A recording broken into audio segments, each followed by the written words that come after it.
Who are you?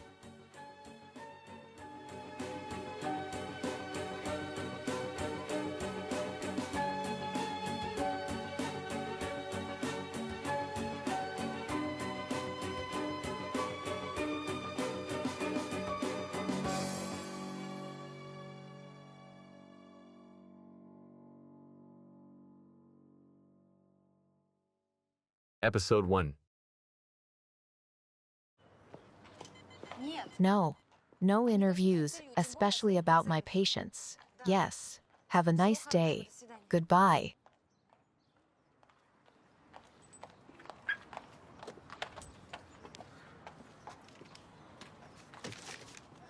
A beautiful psychiatrist that drove 3 patients to suicide. A psychotherapist, smartasses.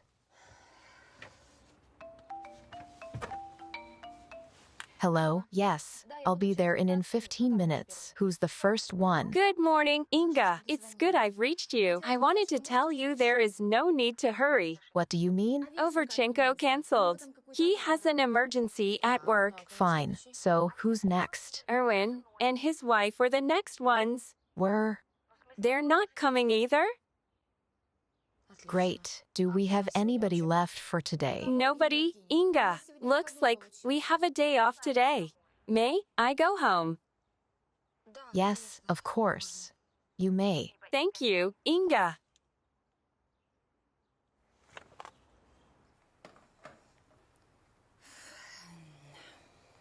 I guess you need to look for a new job, girl. Yup.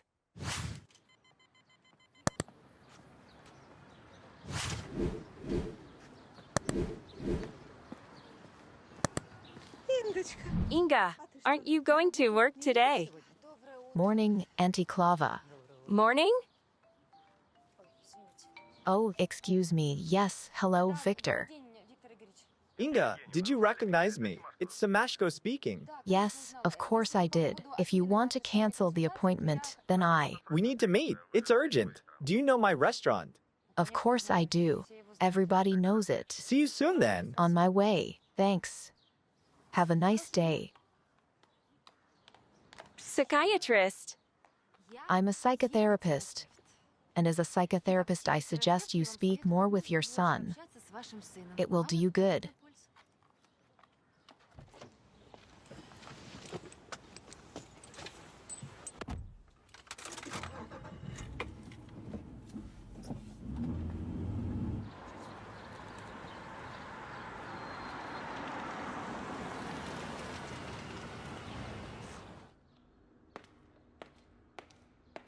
Hello?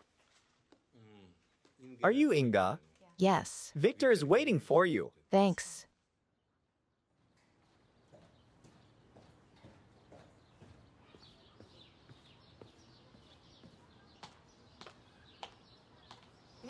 Victor?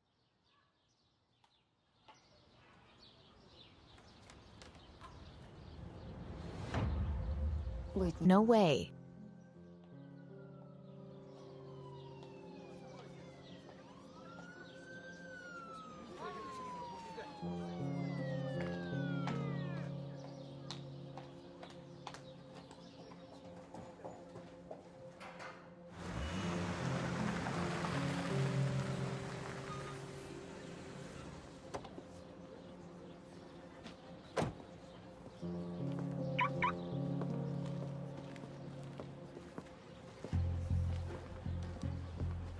Hello, Captain Mischenko, Morning, sir. Directorate General of the Police. What do we have here? Well, a guy fell down. The guards say it's their boss. From the sky. From the balcony.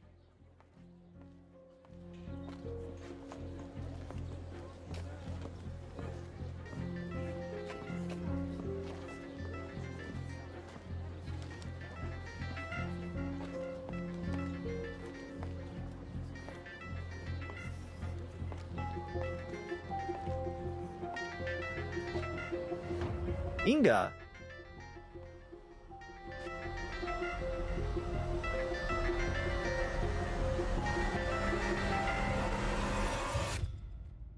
It's fine, princess. I'm here for you.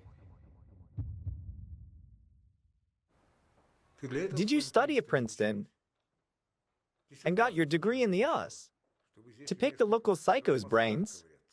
Uncle Andre. Don't you? Uncle, me. 1 year later, it was stupid of me to think that a year stateside would help you. Uncle Andre, but Tell me, why did you come back? You could easily get a job at the FBI with your degree in. What is it? Profiling. What are your prospects with the local police? You're silent. That's right, because you know there's nothing for you here. I want to be useful here and now. I'm asking you to hire me as a consultant for 2 months. If it won't work, I'll quit. You know me. I know you well, my dear. You're stubborn as an ox. I wonder who you got it from. No, I'm totally against it.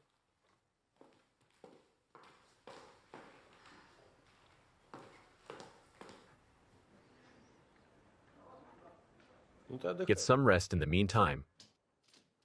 I'll come when I am free. Okay, bye. Good afternoon, sir. And a good one to you, Oleg. There was a decision to reinforce your unit, Major. Your detectives are good, but a professional psychologist can come in handy. Meet your new colleague. This is Inga, a criminal profiler straight from the FBI Academy. Really?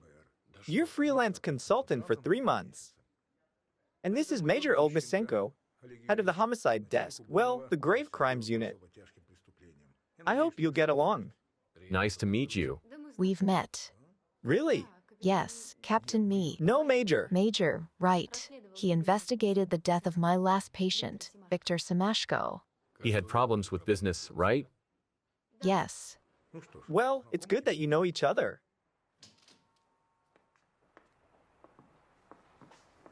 Morning. Morning. Morning, Major General, sir. I can see you're working hard. Head of the unit, introduce your new employee to our colleagues. Then come to my office. Yes, sir. I need to see your boss. Get it? Miss, Major General doesn't receive visitors. What do you want from him? I'm not a visitor. I'm more Dest. Got it. I need to see your general at once. Stop. Let me in. Are you really from the FBI? Wow, that's some luck. Why did they do this to you? Did you get in a serious mess to deserve such an exile? It's much simpler. I graduated and came back home. Tell me, a profiler, is it something like a fortune teller? Well, you look at a person and can tell their past, present, and future. Something like that, yeah. For example, you often got detentions at school for the lack of discipline. You were a mediocre student. Recently, you had psychological trauma connected with a serious risk, and you haven't recovered from it yet. There are still aftershocks. Inga, Yeah, can I have a minute with you? sure. Where can I get coffee here? What did you want? I'm begging you. Hello. Hello. The head of the directorate is at the ministry. I'm Major Miskenko, ahead of the desk. Let's go to my office.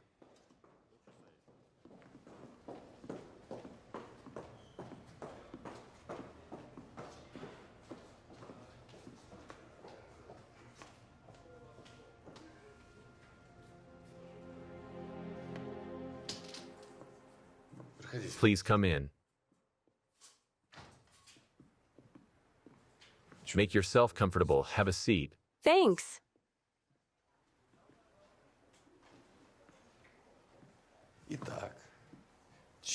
So, what can our venerable police do for our star? By the way, since your cover is blown, you can take the sunglasses off. Thanks. But I feel better this way. I require protection. Is somebody threatening you? Yes. I mean, no. But I am being stalked. A car has been following me for the last 4 days. Are you sure it's the same car? Of course, I'm sure. I'm not an idiot. It's a blue Chevrolet, and it follows me everywhere. To the restaurant. It comes even to the set. It was there today, too. Well, you're a famous actress who's got a lot of fans. Maybe it's one of them. No, my fans don't behave like this. They either want a selfie or simply come up to me. But this one never gets out of the car. And I'm scared. You probably can't describe the driver or tell me the plate number. Of course not. I have better things to do. I came to the police for you to provide me security. You see, we need more serious reasons for that. There are hundreds of cars like this in the city, and you might see 20 of them in a week. Do you think I'm making this up? I wonder, what do I have to do for you to believe me? Do I need to get attacked? Or killed? What kind of people are you bastards? Are you even human? Don't you see how scared I am? Mara, Yes? please take the sunglasses off. I think our unit needs a specialist like her. If we take the global forensic science, Lieutenant, don't tell us about global forensic science. Better admit that you like her. She's pretty. I totally agree with you on that. Legs for days. Captain, our new employee's appearance won't influence my attitude towards her. Yeah, right. Stephanie, what do you think? What can you say about this gift out of the blue? I think this is bullshit. All these psychological profiles and behavior patterns. Why did the general bring this chick here himself?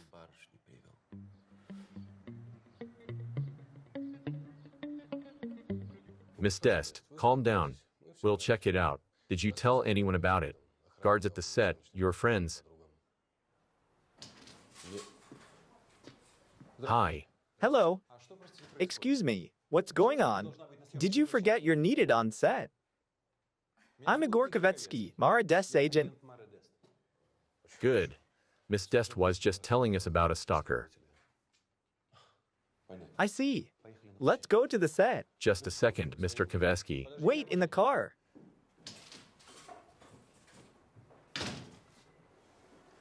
Did she really tell you that someone was following her?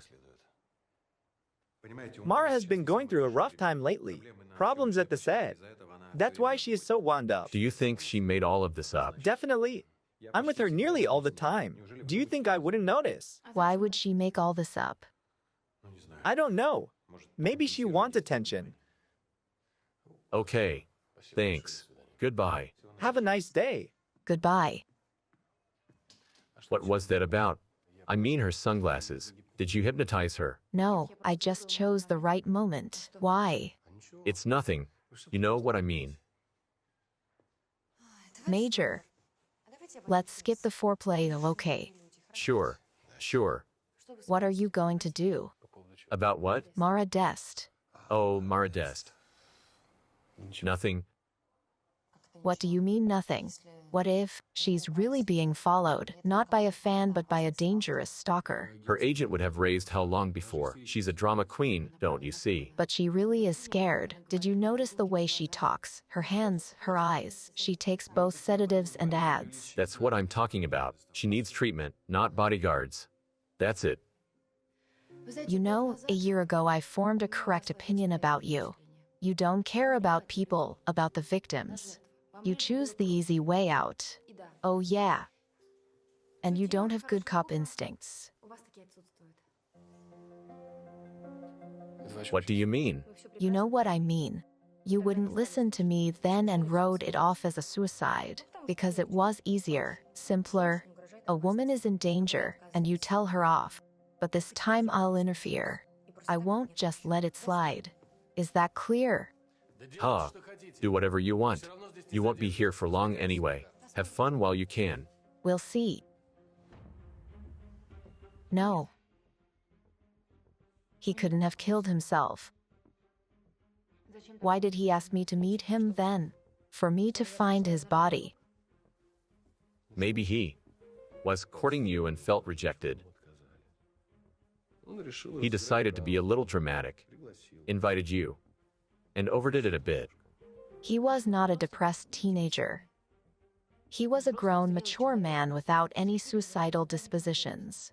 I'm saying this as his doctor. Inga.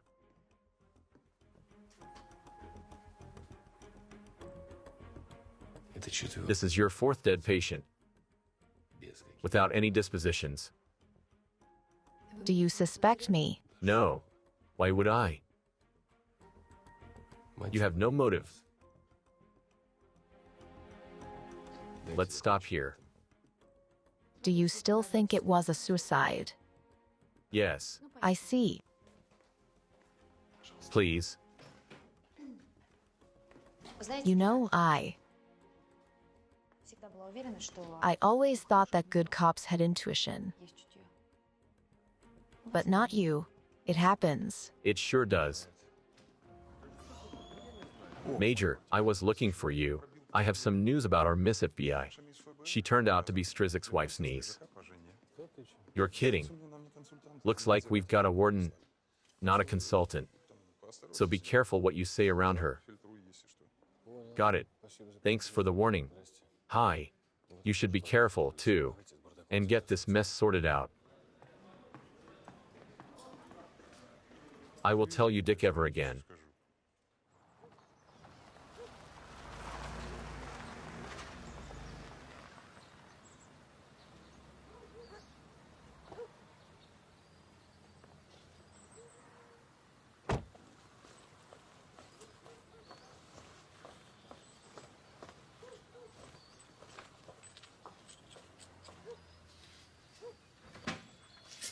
Hi.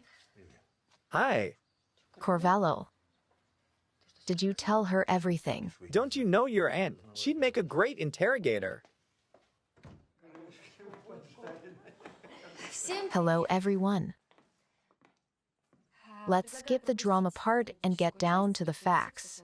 Yes, I finished my profiling course. Yes, at the FBI, and yes, I'm back to work as a profiler. So please, let's not waste our time fighting. I won't change my mind.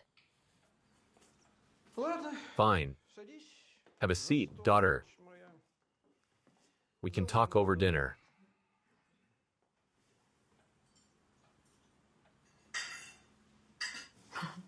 Of course. I understand everything.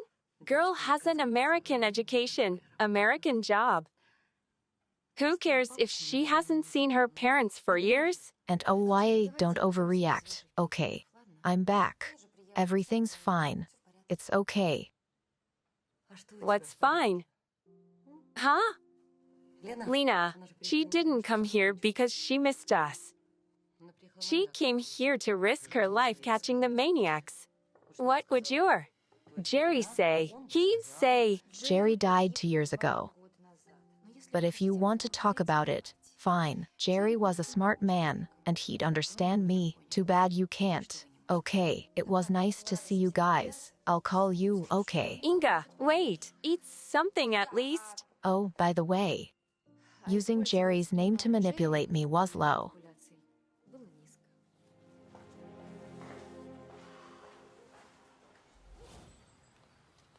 Hello, family. And there's the surprise. Yeah, I guess she brought this surprise from the States when she flew in yesterday. Meet my Jerry. Hi.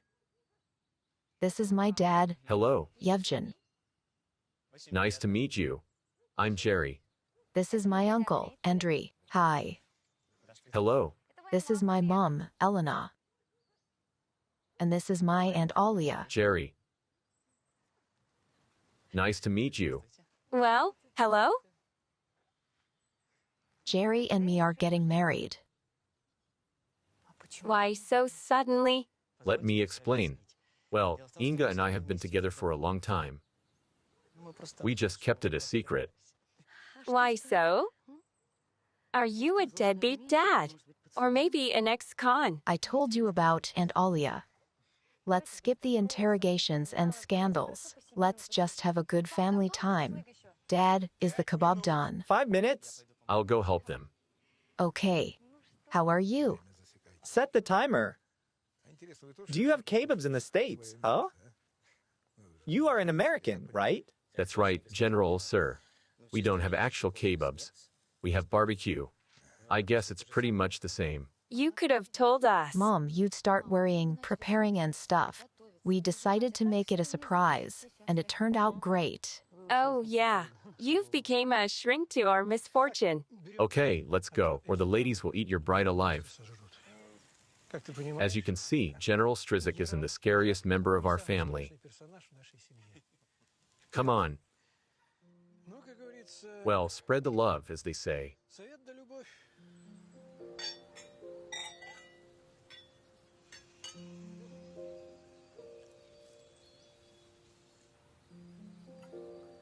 So, when are you planning to get married? Sometime in October, when I am done with my business here. Jerry, what kind of business do you have here? I hope you're a diplomat.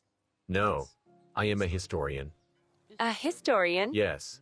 I am writing a book about the Second World War, and I really to visit the catacombs, yeah? It really was an important part of the war. The resistance movement. Jerry's grandpa was a resistance fighter. Jerry teaches history in Princeton. We met there, actually. Jerry also writes great history books, right? I will definitely give you my book. With an autograph. With an autograph. Inga, wait.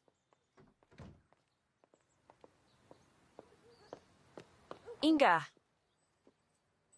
Don't be mad at us, okay? We're just very worried about you after Jerry's death and those suicides. Mom, I understand. And Alia didn't lose her grip. She's like a pit bull. What's this? Oh, this is a present, I guess. It was delivered a week ago on your birthday. Who is it from? I thought you knew. The courier said it didn't have a return address. Weird. Only you folks knew I'd be home for my birthday. Okay, I'll deal with it. Thanks, Mommy. I really have to go. I'm starting tomorrow, and I haven't unpacked yet.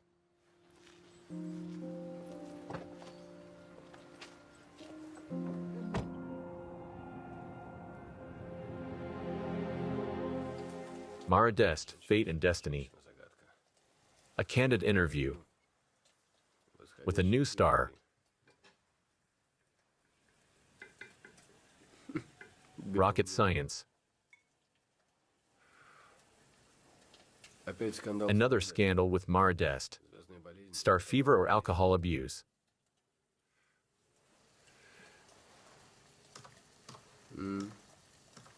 Mara Dest sabotages the shoot again. The director is furious. No wonder. That was quick.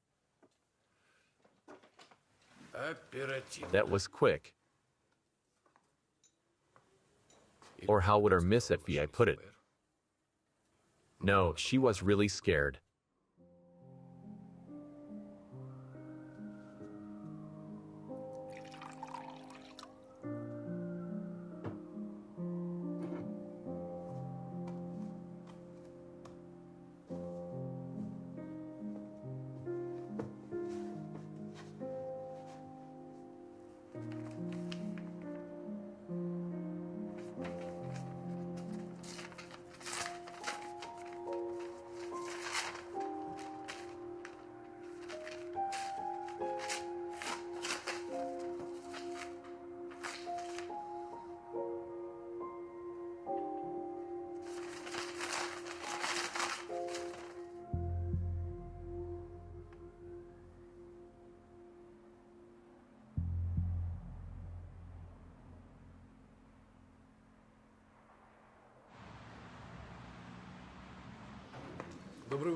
Good morning. Good morning. You don't need to. Inga, go ahead. Major General isn't here yet. You can wait for him at the reception. I am a consultant for the Grave Crimes Unit. Is Mischenko in? Mischenko and his guys went to a murder scene an hour ago. A murder, huh? Give me the address.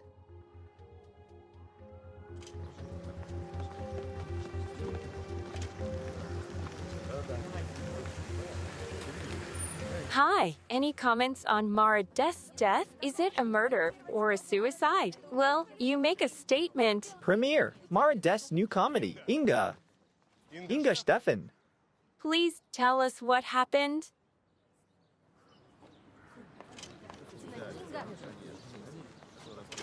And what is this display? It doesn't work. Burned out, I guess. Morning, Senior Lieutenant. Morning. Can you bring me up to speed? You know, the major's upstairs. Better ask him. Thanks. Take the elevator. Also, a courier came to the Semenovs. But that was in the afternoon. Yeah, then two came in the evening. One was her agent, Igor. I never saw the other one before. A weird guy. Pretty squirmy.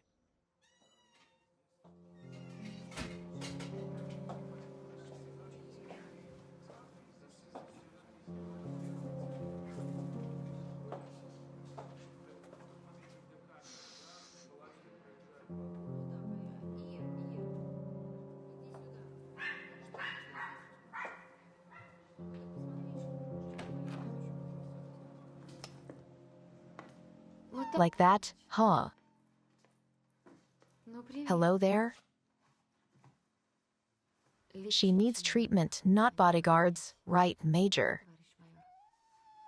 However, none of this will help here, right, doggy? Come on, doggy. Let's think what we should do with you.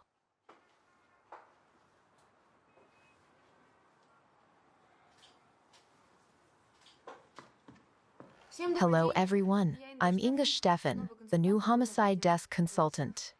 Okay, I'm Darina Berzona, forensic expert. And you are that FBI psychologist, right? Yes, the psychologist. And the general's niece. I guess you already know that by now. For sure. Spock has told everybody, but don't mind him.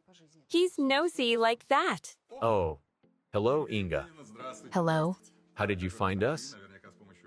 Likely through profiling. Your look today reminds me of the lady with the dog by Turgenev. Okay, Stepanik, bye. Thanks for the speed. Over and out. Okay, Captain Spock, please go downstairs and find out what Terran got from the cameras. And take this with you. Let it stay at the guard's room. Yeah, but it was Chekhov, Captain Spock. Read the classics. And the dog needs water. Some genius left it in the dark without a drop of water. Would you like to be treated like that? I don't think so.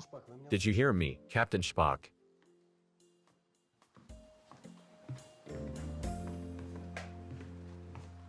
Inga. Yes. I know what you want to tell me. But it's not the right time to sort things out. Let's do it like that. I've decided not to disturb you so early. And now we're just working. Deal. Thanks. So? Estimated time of death from 11 p.m. to 1 a.m. Looks like the cause of death is a blow to the back of her head. I'll tell you more after the autopsy. And there's blood under her nails on the right hand. And yet, was she hit on the back of her head or her face? The back of her head. Probably with a golf club. This one, I suppose? I see. It's a driver.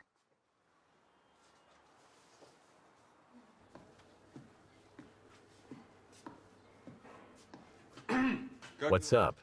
Not much. We are trying to watch a movie, but the projectionist can't find the button. Why did you bring the dog here? Well, the major wanted you to have it.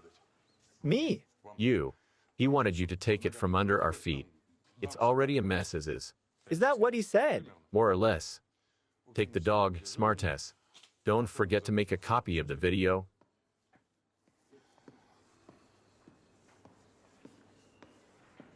Listen, why don't you play the KK9 cop? Here you go, and I'll deal with this.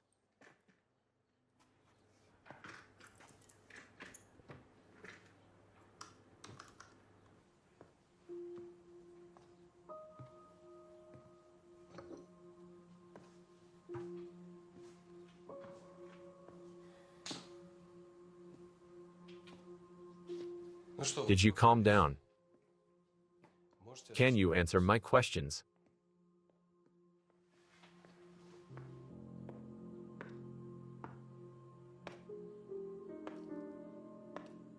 Yesterday, I came to pick Mara up early at 7 a.m. Mara was needed on set. I came in and she... Did you have the keys? Is the apartment yours? It just doesn't look like a woman's place. It's Mara's apartment, but I do have the keys. There's a lot of work, and Mara needs constant control. Needed. Because of her problems with alcohol? Yes. She hadn't been drinking lately, but I often spend nights here just in case. That's why my things are here. Is the alleged murder weapon one of them? Oh, yes, the driver is from my set. A driver is... I know what a driver is.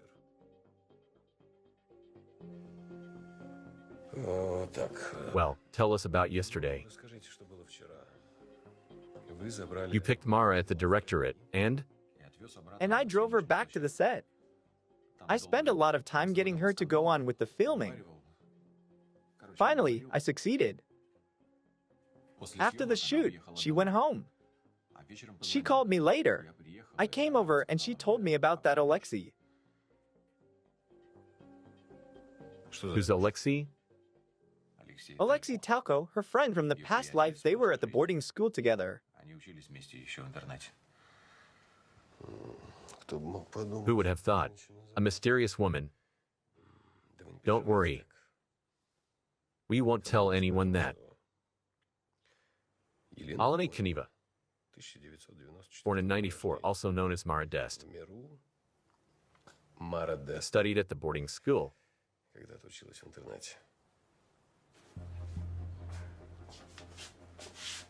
Here, look, right at 9 p.m. That's when she got home. Last night, this Alexei was waiting for her at the door. Mara was taken aback. We never thought someone would recognize her after all these years in surgeries. This guy used to be madly in love with her. Then she left him. We started working together, and she forgot all about him. And now he popped up. I didn't believe her. Such a fool. I thought she was just stressed out. Who knew it would end up like this? Do you believe it now?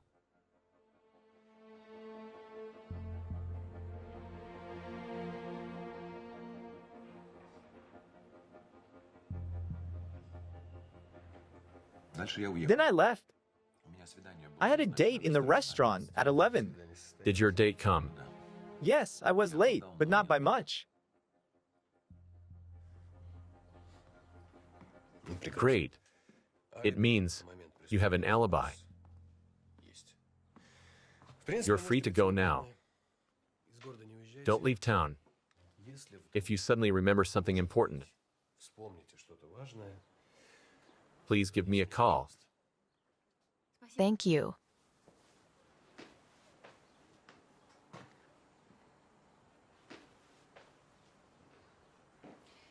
I'd like to have a look at the apartment. Of course you can. Just don't touch anything. It's a crime scene, after all. May I? We were taught criminalistics as a part of the profiling course, Major. Really? Can you believe it?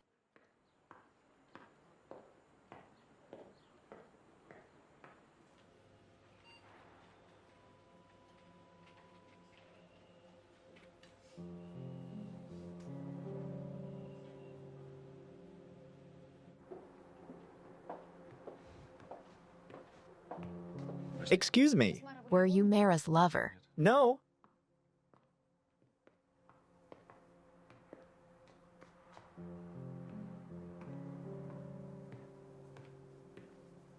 You asked whether we were lovers. We were at the beginning. Then we decided we'd rather be just friends and colleagues. It'd be better for her public image. I see.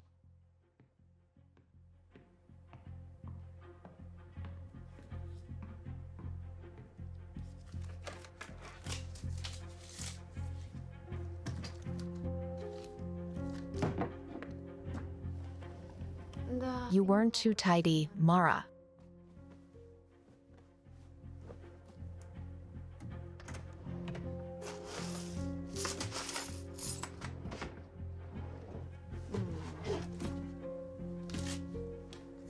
Here you are.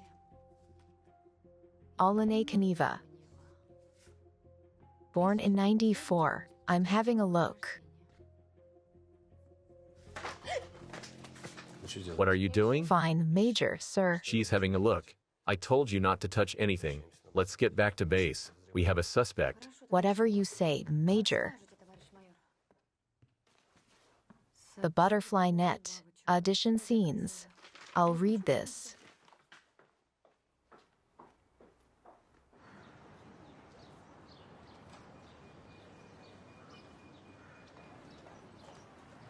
Care to explain, Major? Explain what? You didn't call me to the crime scene either because you didn't know how to work with the profilers or because of some personal reasons. Fine, but do you realize that this woman's death is your fault? My fault. If you listened to her, or me at least, she'd be alive now. Listen, Inga. If you want to work in my unit, you must know that I decide what to do, how and why. Is that clear?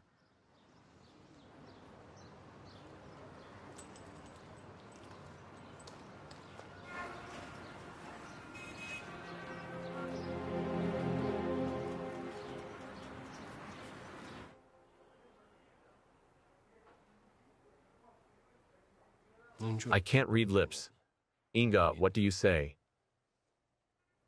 What did he say to her?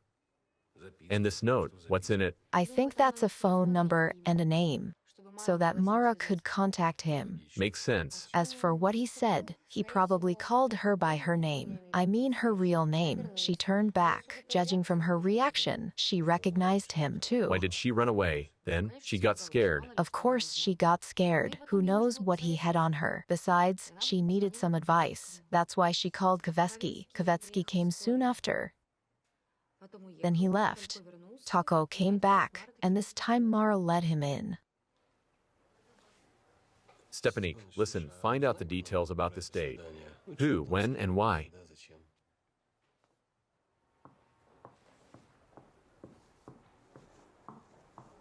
Major, sir. Are you sending Mikhailo to the restaurant? Maybe I should go. Why? Do you think he'll get drunk? He hasn't been drinking at work for a long time. Don't worry about it.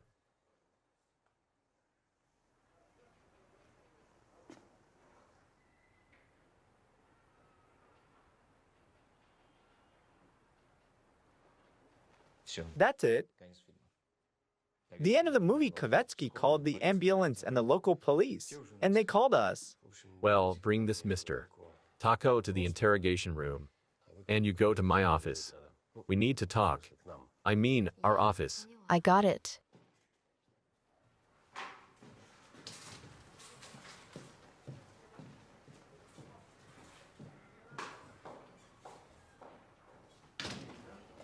Hello, Major General, sir. Good day to you too, Sergeant. At ease.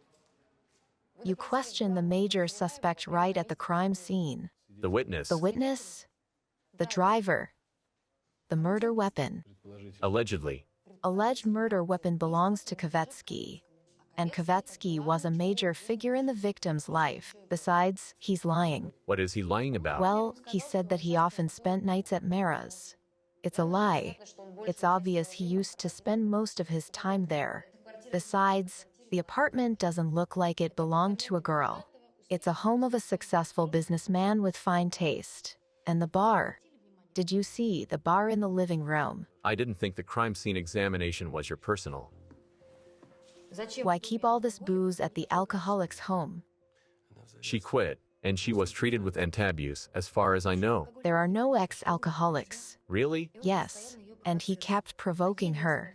A candy with cognac could kill her. Even if it's so, it's not a crime. It just shows that he's a selfish bastard. That's it.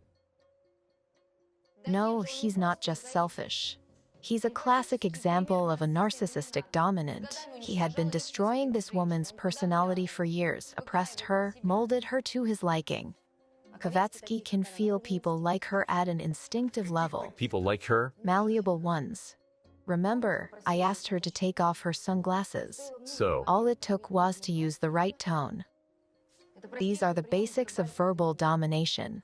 what domination? Verbal. She obviously was subjected to it for years. That's an interesting psychological insight, Inga. But, how do I put it? It doesn't bring us any closer to catching the killer. Kvetsky gains nothing from Mara's death. She was his main source of income. That's the first. Aha. And second, yeah, Oleg, I checked the love nest out. Our smartest definitely was here yesterday. I checked the reservations. There was a table for 2 booked for 11 p.m. on a Nina. okay. We need to know everything about this Nina. I've already talked to her, sir. She confirmed that he was here, but he was late though. They stayed there long past midnight. Later, they called a cab. How long exactly past midnight? Exactly at 0:54 a.m.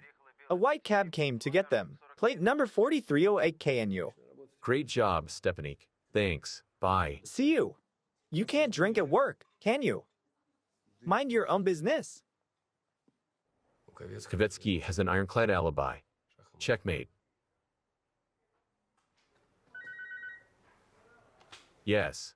Oleg, I've got the autopsy results. Great, Dasha. Thanks. The first on my way. I'll go with you. Where? To the morgue? Yes. As you wish.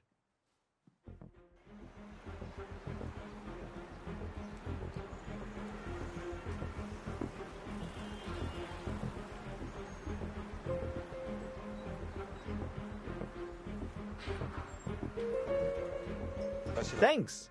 Thank you.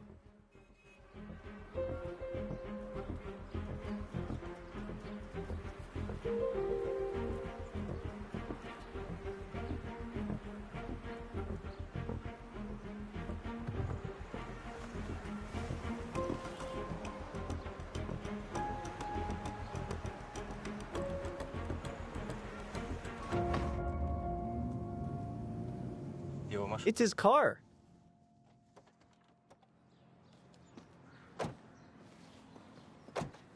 And there he is. Poor guy is hungry. Listen here, Lieutenant. We'll come up to him and talk politely. I'll do the talking. You watch and learn. As you say, Captain, sir, I'll cover you from behind anyway. Fine.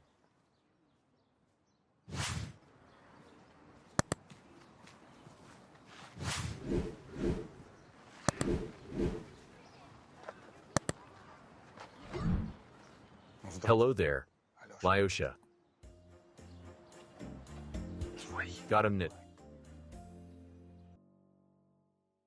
Episode 2. As I thought, the cause of death is a blow with a golf club on the back of her head. Between 11 p.m. and midnight. Guys, I must say that this is the first time I see sports equipment used in this unusual way. Thank God we have an unusual weapons expert now. Right, Inga? Why it's unusual all of a sudden. It's quite typical. 3rd place after a chainsaw and an ice epic. Really? Let's get on with it. A chainsaw. Back to business.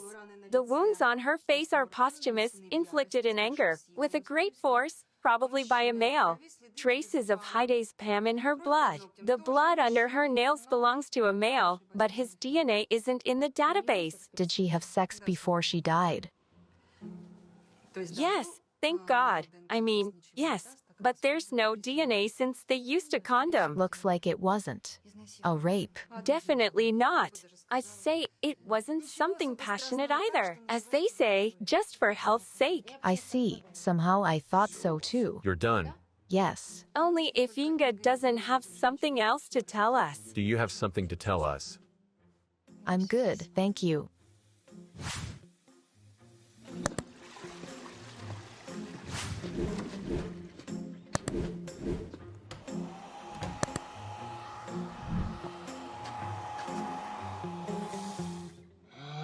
Well, Alexei, will you tell everything yourself or will you keep wasting my time? I didn't kill her. I loved her. Sure you did. And then you killed her. I've seen so many cases like this. What's that on Captain's chest? Blood? No, ma'am. Ketchup. The suspect was shooting with a hot dog during arrest. So, you started stalking Mara Dest. Why? Did you hope to catch her alone? I wasn't stalking her. I was trying to understand. Aha. You see, I was on a call at this property last Tuesday. I'm a technician at a net. A technician at a net. Where? It's an internet provider. I drove into the yard, I got it. and they were shooting a movie there. I saw Mara there. She was talking to someone during a break. She reminded me of my Lena. Not out of the blue. So, the whole country saw her in the movies and on TV, right? So you live in a cave. A knight of pliers and cables, yeah? And then out of the blue, it's my Lena, my girlfriend from the boarding school. I saw her in the movies. She was different on the screen. She was Mara Dest on screen. And there I saw the real her. He should be an actor himself. He's not acting. We'll see about that soon. Shvak knows what he's doing. He's the head of our drama club. Listen, go get the report on fingerprints from the lab. And grab Darina's report on your way back. First she was talking, then she laughed, then threw her head back and started playing with her hair. Only Lena does this. And the laugh. It was her laugh. Also, I thought I saw a silver ring on her thumb. Lena told me once she had got it from her mom. She never gave it to anyone and never took it off. I wanted to come closer to make sure, but the guards wouldn't let me. Of course, if they let all stalkers approach stars, they would be extinct. Go on. You started following her. Yes, I started following her. Not all the time, of course, but wherever I could, when I didn't have work. Listen, I really wanted to know whether it was her or not. It was important to me. I couldn't make myself approach her, look at me and at her. I see. Yesterday, I made up my mind.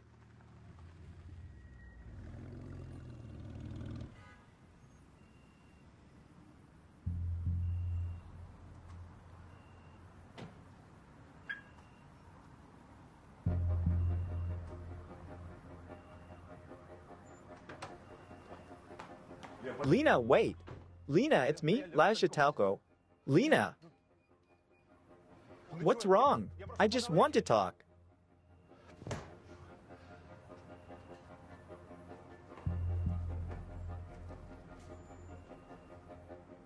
Go on. You realized your sweetheart was golden. What then? Did you leave her a note or a phone number? What? I left her a note with my number. What for? As I said, I wanted to talk. About your humble beginnings. Fine. Go on. How did you get into Mara Dest's apartment? She called me and said I could come if I swore nobody would ever find out about our conversation. I suppose it was an interesting conversation. Do you think we can't prove the blood under her nails is yours? You won't need to. It's mine. And the Oscar for the best male lead goes to... Well, Mr. Taco. Are you ready to confess to the murder of Alina Kanova, also known as Mara Dest? Listen, I didn't kill her, I swear. I loved her a lot. I insulted her that night. Badly. She said that everything that happened between us 6 years ago. She put it into a chest and threw the key out. It hurt me so much. It was the purest and happiest thing we ever had. And she threw it away. She threw me away. I said horrible things. So she slapped me in and kicked me out. Is that all? Yes. Looks like you forgot the most important part. Your conversation. Which conversation? Which one? When she said, "Get out." And you hit her with a club at the back of her head. What club? A golf club. You see, looks like your Lena was a nice person. She trusted people. She wasn't afraid to turn her back to you. Where were you between the time she kicked you out and midnight? I was driving around in my car. I needed to think. You should have thought earlier. Who can confirm your alibi? Did you give someone a ride? Did you have a drink with someone? No, nobody. I went home to sleep and came back in the morning to apologize. But she was dead. What could I do? I just found her, and she died. He didn't kill her. Is it a hunch? He doesn't fit the type. He's an obvious melancholic that's prone to depression. People like him don't kill. Only if they are cornered, or by accident. But in that case, he would have confessed already. Don't say that. Taco was really mad at Mara. His most cherished feelings were hurt. It's a weak motive, but it's a motive. Man up. Tell me one thing. Did you break her nose before or after you killed her? Was she hit in the face? I promise you. I'll find whoever did it and kill him. And I'll come to you voluntarily, got it? And then you can put me away. We've already found him, and we'll put him away, got it? I gather there is no need to talk about a confession. You understand it yourself. It would commute your sentence a bit. Well, your Lena was a bitch, love hurts. Heat of passion, right? We don't need your confession. We have evidence through the roof. A motive, the video. Well, as a man, I can understand you. Some women can drive anyone crazy. Right? You can think it over, but not for too long. I offer the best option to you, man to man.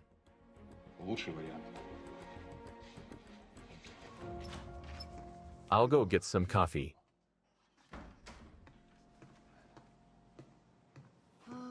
Can you gather everybody in the office? I want to share some of my insights.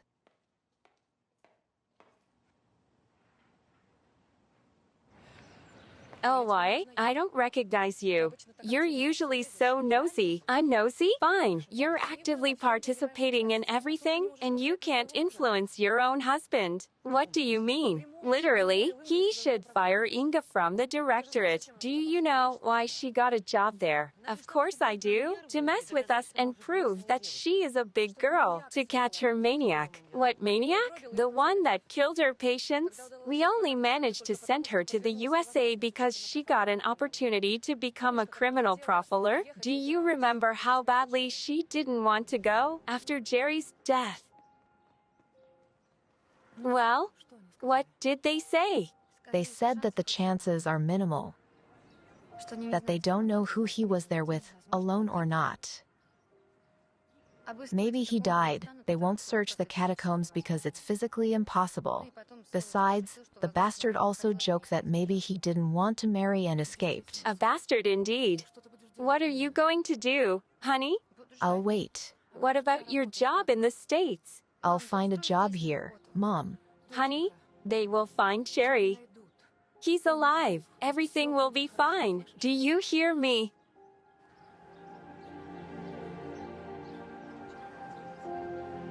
I got really scared then. Then this opportunity to study appeared. Thank God, she left. I didn't know she would come back and get into it all over again. I talked to Andre. I beg you. You know it yourself. He hired her on probation. Even if I shout and stomp my feet, he won't change his decision.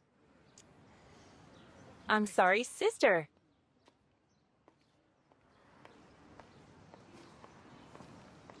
Looks like we don't have a confession. I get it. His fingerprints aren't on the club. He wiped them off. There are a lot of prints, but all of them belong to one person. The owner of the club, probably. That makes sense. Kavetsky, right? It doesn't fit. Maybe he had gloves on. That's why it doesn't fit.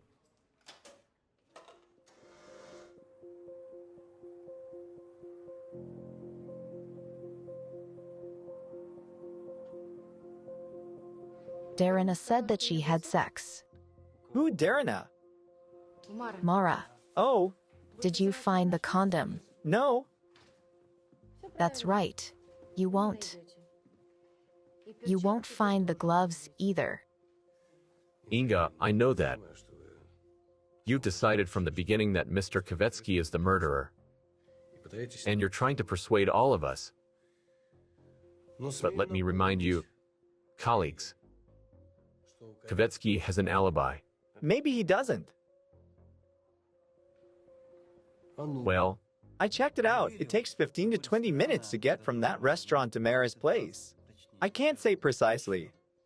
Besides, when I was checking Kvetsky's alibi, the night guard had already gone home. why are y'all so mean to him? He didn't have the motive to kill Mara. He did not. Still, Stepanik, go back to the restaurant and find that guard. Maybe he'll remember something. Yes, sir. Can I have another look at the report? Sure. I thought you already knew all of it. I'm not a know-it-all.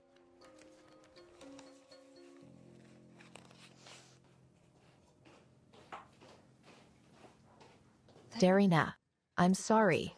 It says here that Mara had a child. Yes. I know it's not connected to the case, but No, it is. Mara has a child that nobody knows about. Mara just doesn't have kids, and everybody knows it. She did give birth, but it doesn't mean that she has a child. Besides, it doesn't even mean she ever had one. It could have been a stillbirth, for example. That's exactly what we need. Thank you. What's going on in your head? They were inside all the time. He was very late, as far as I understand. Big time, because she went out for a smoke twice. Then he came and gave her a bunch of flowers. They went in after. After that, she went out for a cigarette at least 3 times. He didn't go with her, did he? He did. He just didn't smoke. Did he go outside without her? Not for a smoke, but he went to talk on his phone. Did you hear what they were talking about? No, he left right after that. Where did he go? That way. But then he came back. How long was he absent? Well, around 20 minutes. He was panting when he came back. Yeah. Got it.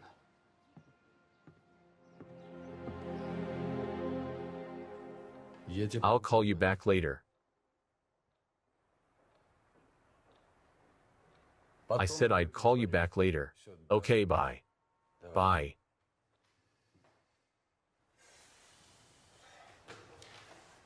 Sir, CCTV cameras, they don't care about psychological profiling. An alibi and no motive. That's it. Oh, hey. Hello.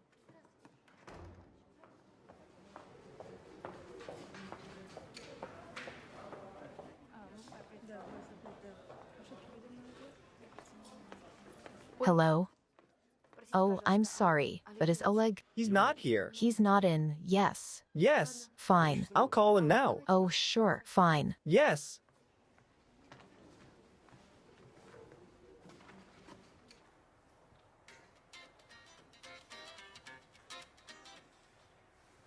Yeah. Major, I was thinking about the surveillance cameras. I was trying to figure out what's wrong. I think there's a blind spot. Well, I'd like to go there and check it out. Inga would like to come along. Inga. With you? Fine. Just stick together. Bye.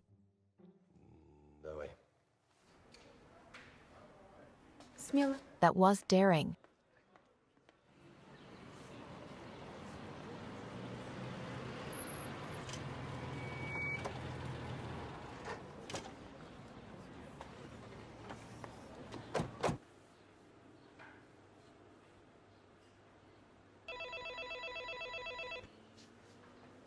Oh, here they come.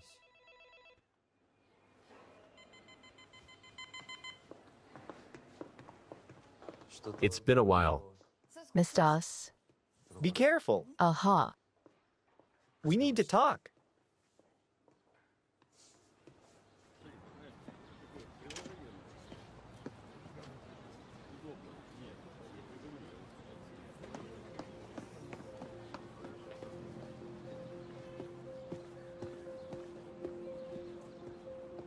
We have an intercom.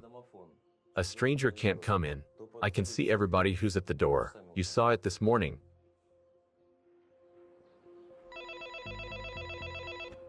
Is that your guy? Yes.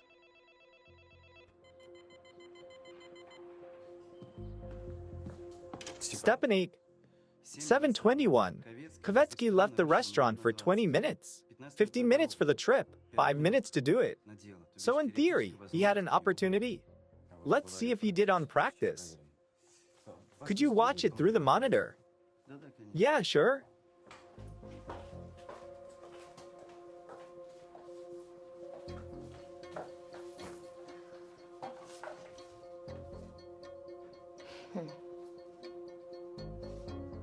Huh, lying is bad, Lena.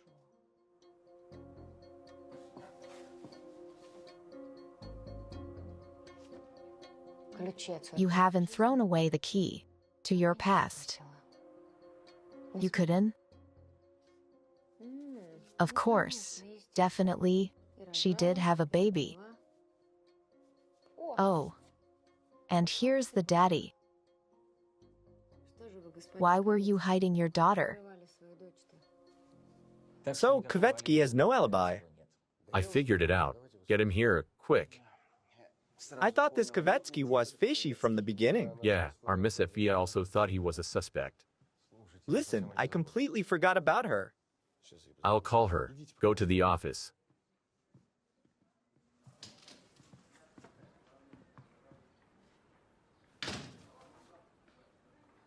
Mr. Kvetsky. Where have you been? Who said you could enter a sealed-off apartment on your own? Yes, Major, sir. Major, sir, wait, you said I could go with Senior Lieutenant. Senior Lieutenant is already here. He and Stepanik completely blew up Kvetsky's alibi. They're already bringing him in for interrogation. Oh, they're bringing him in. Wonderful. Don't forget to ask him a personal question from the profiler, who allegedly doesn't do anything. Let Kvetsky tell you about the daughter he had with Mara.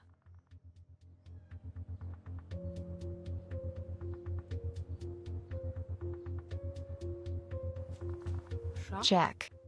And mate. So, Mr. Kvetsky, you were absent from the restaurant for 20 minutes. That was enough for you to commit a premeditated murder. I got a call. Aha. There was a problem I needed to solve quick. And the problem was that the goose-laying golden eggs had gone out of control. Hi, everyone. Don't stand up.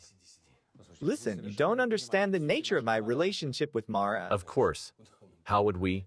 If you didn't tell us about your daughter. Nastia, if I'm not mistaken. Don't stand up too. How did you? How did we? How did we?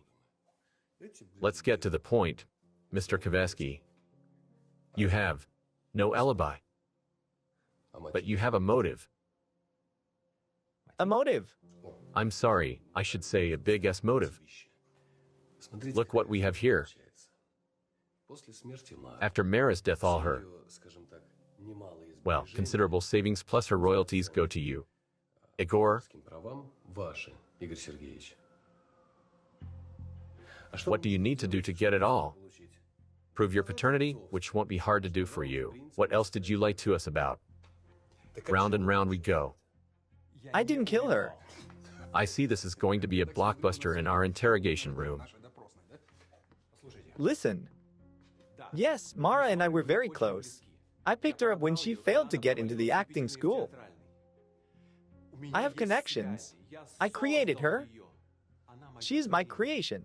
She's my masterpiece. How would I kill her? With a golf club. From behind. With the hit on the head.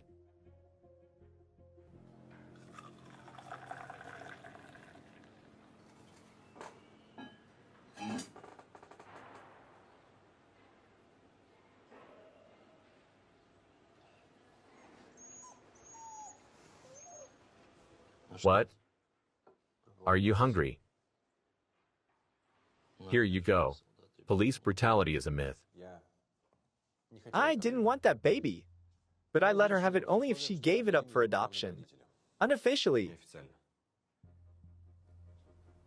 Her career, the rise of the new star, was much more important. For the both of us, Both of you or just you? I convinced her. I always was able to do that. Yesterday, it wasn't her first escapade. You didn't mention any escapades. It's nice to deal with a police officer who knows what an escapade is. Yes, I convinced her to talk with Taco. He knew about her past and could spill the beans. She just needed to convince him not to talk. Instead, she started melting down over this Lyosha. You see, she was in love with him then. So what? She loved him, then dumped him. With your help. Yes, I was looking for raw material then. And an experienced girl, talented and beautiful. I have an eye for them. Everybody knows Zana now. You mean Sana Sotnik? I know how to make a star out of a country fool. Even if I have to break them for this. A year later, a new star rose in the cinema sky. A woman with no past, the mysterious Mara Dest. Believe me, it took a lot of work to create her. Then she told me she was pregnant with my baby. Oh, how could you be so careless? You know what?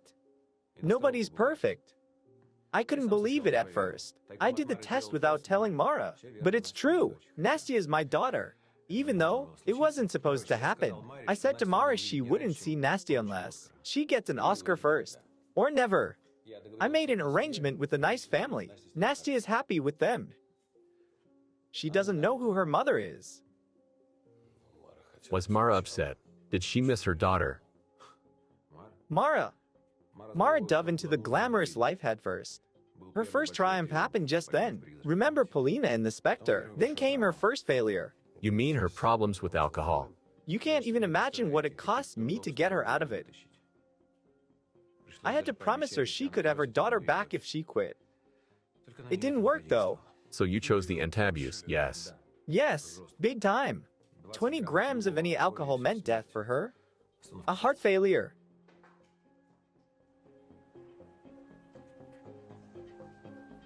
Keep looking. Keep looking.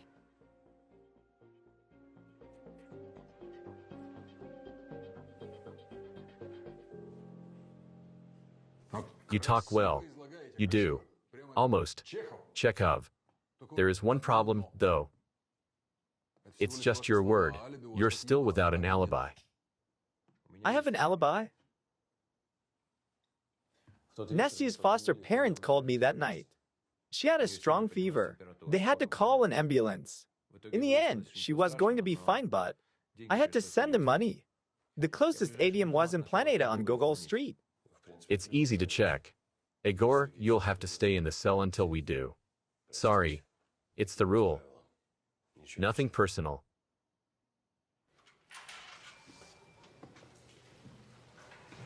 Come in.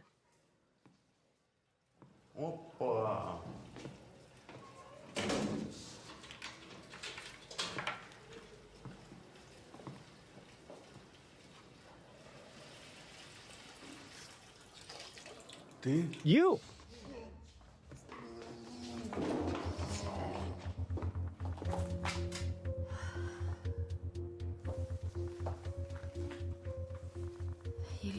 Olenay Kaniva Oleksiy Talko. Pavlo Volkov. Who is that? Who are you, Pavlo Volkov? Wow. Well, shit.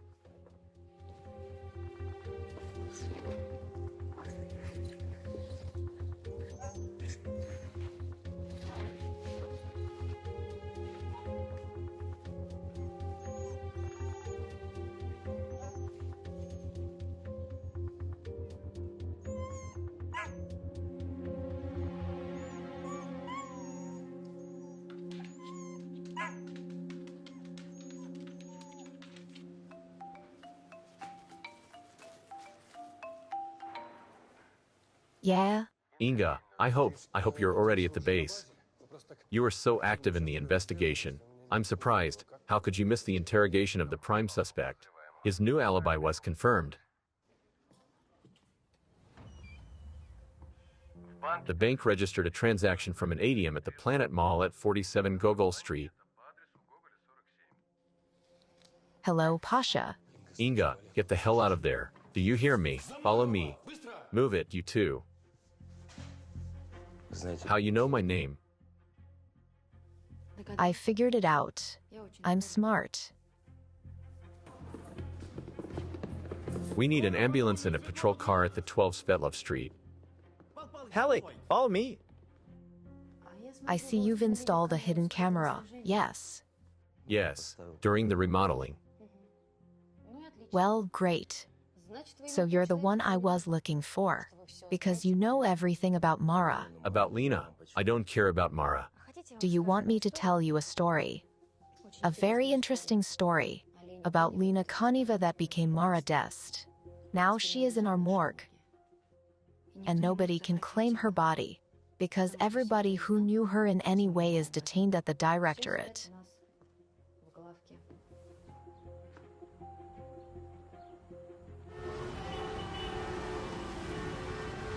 Do you like watching, Pavlo? No, of course not. You did it so that you could always come to her rescue. You prepared for any. Idiot, she's provoking him. Can we talk? Won't they hear us? You've noticed the club in the closet a while ago. Come on, Stephanie. I pressed the button. We can hear them, but not vice versa. And it came in handy. It only takes 1 second, and that's it. I thought Kvetsky killed Mara. Fool, you kill her right now. Bite your tongue. You know everything about everyone, lady. Are you some kind of psychic? Sort of. I just read it in your mind that you came here to kill me. But let's play a game. Before you do it. I don't play games. I'm keeping score. Score of what? What do you know? You're not a psychic, just a stupid cop wearing a skirt. Shh, calm down. I want to help you.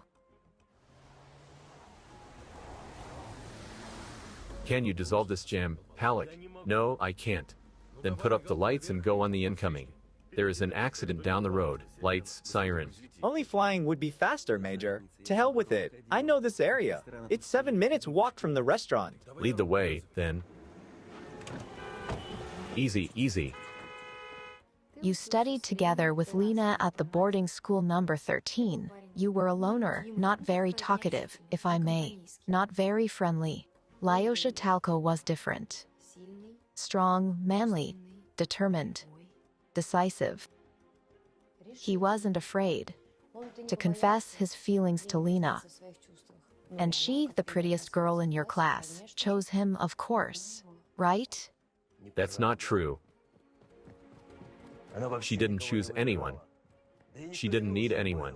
She wanted to be an actress.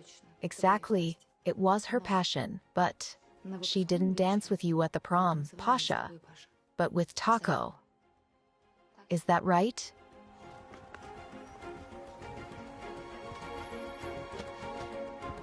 Why did you put up with Kvetsky in her life? Why do you care? I had to put up with him, so I did. As far as I know, Mara wanted a luxurious lifestyle. She sought it in any way possible, and you couldn't give it to her. I understand you. She's not Mara. She's not Mara. Her name was Lena. Lena, do you understand?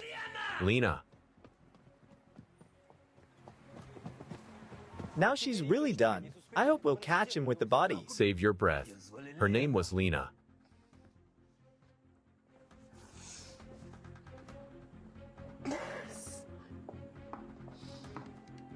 It was Mara, who slept with Kvetsky, and you made love with Lena. But when you saw her worried after talking to Taco, you understandably got mad. You couldn't bear it anymore.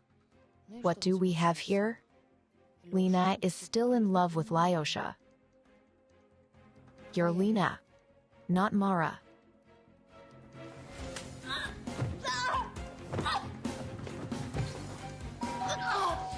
Hey, did you call the electrician? By the way, the stairs are full of cops.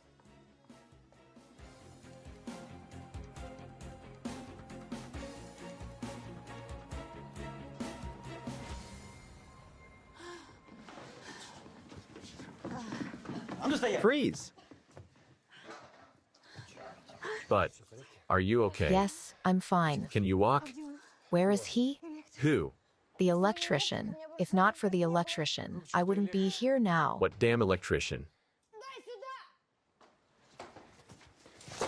I asked you, what electrician? Give it to me. Let's go. He was here. Come on, pal, you're done.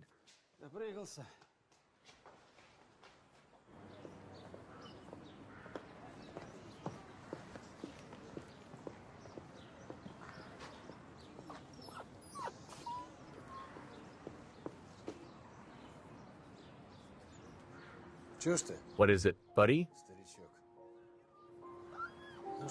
Come on.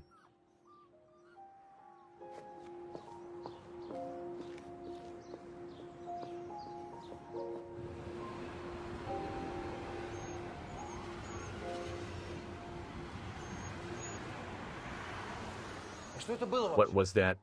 Is that what they teach you at the FBI? Going to the scene, collecting evidence without permission. You've contaminated the scene. Who do you think I am? I had the gloves on. Oh, the gloves. How nice of you. If we didn't get there on time, you'd be wearing a casket. You know what? After what you've done, we should kick your butt straight to America. Oleg, I understand. You don't need to explain 100 times. I'm sorry for the caused inconvenience. It's just, what can I say? You're right. I'll quit myself. Take care.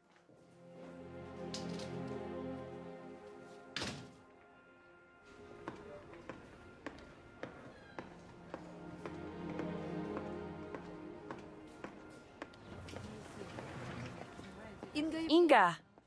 Wait. Don't mind him. He didn't mean it. He was very scared for you. That's why he was yelling at you. Did you hear it, too? Yeah. The benefit of working in the morgue is that you don't hear what's going on here. Whenever I enter the world of the living, they start telling me about their news. It was your first case, right? Yeah. I guess you don't work like this in America. In America, they'd suspend me for what I've just done, sent me for an evaluation and then rehabilitation. Major fired me anyway, though. I understand that I made a mistake. It's only fair. Major can go ballistic sometimes, but he doesn't hold grudges. He'll change his mind. Do you think so? It would be nice to work with you again. I liked it. We will.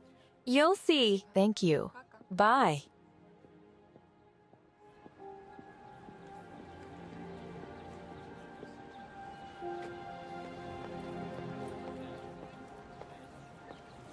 A double espresso without sugar, please. Coming right up. You forgot this. Thanks. I'm sorry I yelled at you. It's okay, you were absolutely right. You didn't figure out the killer, too. Why? I did. It just that everything went wrong. Kvetsky did plan to kill Mara Dest. He planted the non-existent script, a suicide note. Thanks. Here's what I don't get. He's such a cunning guy. Why not keep making money on her? He was tired of her. She became a burden for him, and Kvetsky doesn't like complications. Yeah, by the way, I've talked with Nesta's foster parents. They are cool, nice people. They have secretly applied for adoption. It sure is. Wow, this is good news. I just hope Kvetsky won't try to stop them. He won't do it. Mr. Kvetsky will have time only for himself in the nearest future. He'll try to save his reputation, but it won't work. What's wrong with his reputation? On the contrary, it's publicity. The media will start tearing him into pieces. It will be the end of his career and his reputation, as I said before. You're right. The reporters will dig up his story. Reporters are really cunning now, right? Sure. That's true. You're a dangerous woman, Inga. Me? Not at all. I just think that freaks should be taught a lesson and punished. I think the same way. Do you think we can find common ground? What do you mean? You're not kicking me out. No, thanks. I don't want to get into trouble again.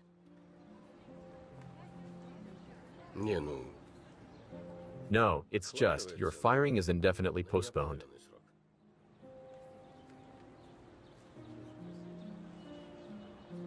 Next time you need to pour your feelings out, find a more willing pair of ears. Like mine. I'd prefer to go to a psychologist.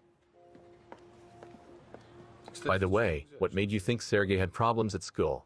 Because he shows clear signs of ADHD, attention deficit hyperactivity disorder. It usually manifests quite early. These kids are often restless, and teachers send them to detention. And the recent psychological trauma. I know that many homicide desk cops have a permission to carry weapons outside work. Sergey was at his workplace with his colleagues, and he was the only one with a holstered gun. Besides, remember how I told him about a dog that was left in the dark without water? His reaction? He probably was held hostage or something. He barely survived. There's my deer. Don't worry about the dog. I left it in the car for 5 minutes, just to apologize to you. That's it. I didn't get to the shelter yet, so it will stay with me. In your car. Oleg, you don't need to hide your love for the animals. Have a nice day. See you tomorrow. Later. What? What is it?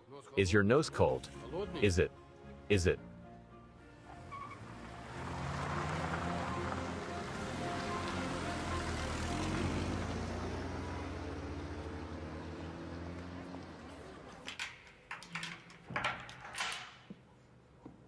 Taco, get out. Another interrogation? We're getting your stuff. You're being released. They found your actress murder.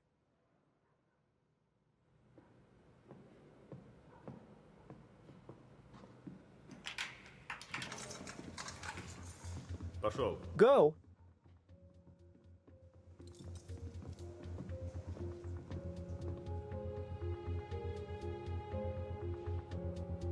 I'll find you when you come out, Pasha. Just you wait. Understood, Lyosha. See you. Move.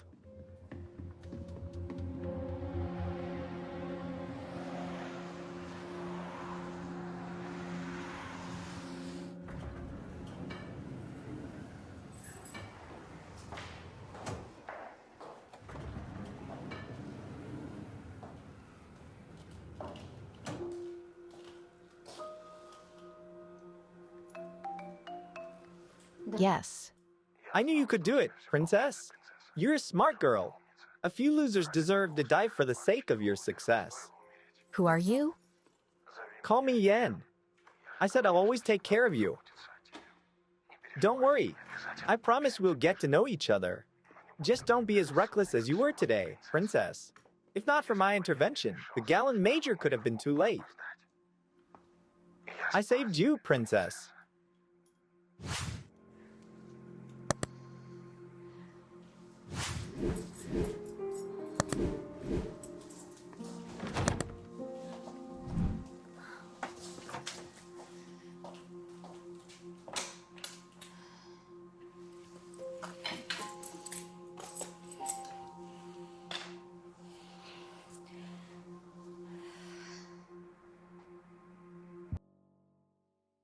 Episode 3.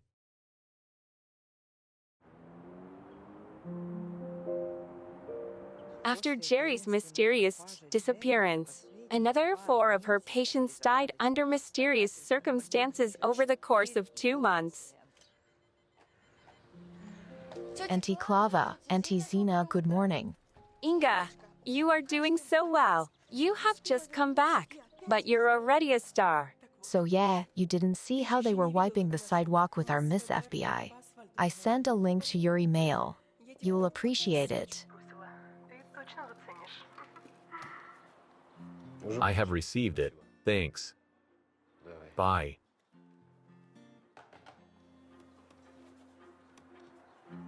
Angel of Death is back.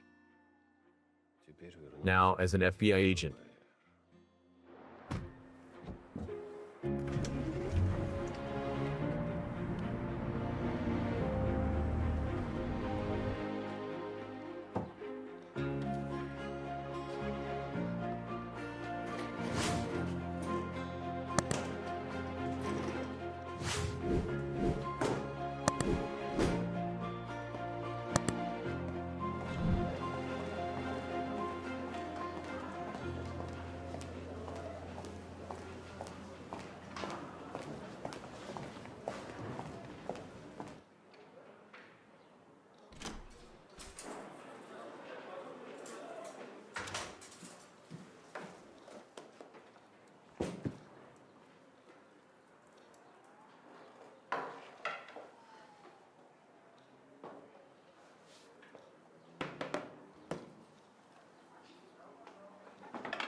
Okay.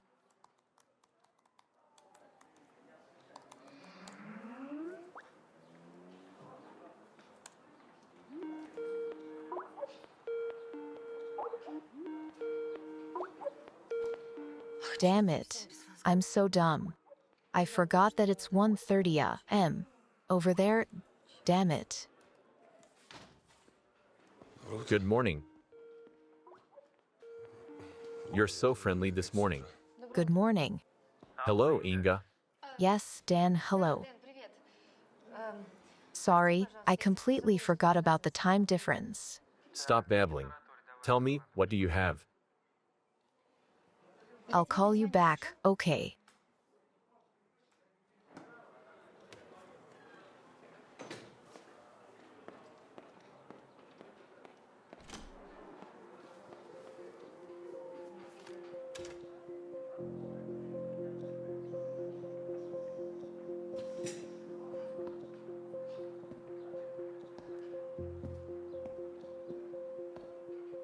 Pasha, hello. I have something. Yeah. Who are you calling, mister? There is no Pasha here. What's up, Spider? Good morning, Herr Major. What is it? Can you check somebody out for me? So, his name is Dan Morgan. He's about 30-35, 100% American. Start from the FBI Academy. When?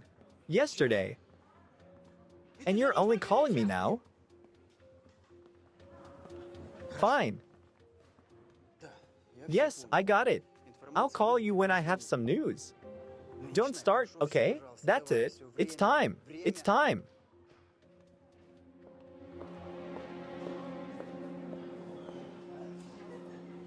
Well, my parents received a present for my birthday, a photo portrait. I sent it to your email. Check it out. I see it. Yeah, but I don't know who sent it. There is neither a business card nor a postcard, and the place where it was taken looks familiar. I recognize it as well. It's the terrace of that cafe a block from the academy. Right, right. We had lunch there right before my flight. Looks like it. Come on, Inga, stop playing me. I'm not playing you. My flight is in 2 weeks.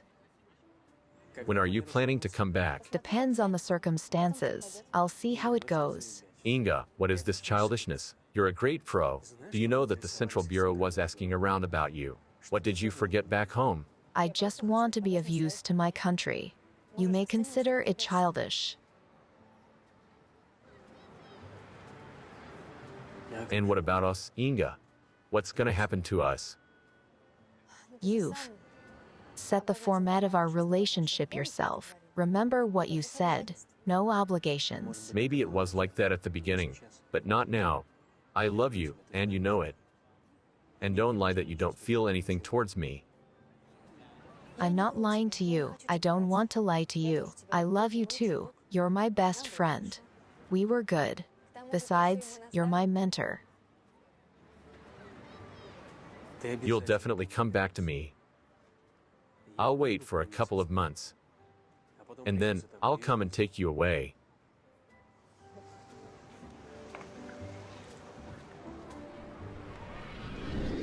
But I don't remember anybody taking our pictures there. Do you remember this? Oh, wait. Dan, did you arrange it all? Did you make a surprise for me? Right? No, it's not from me.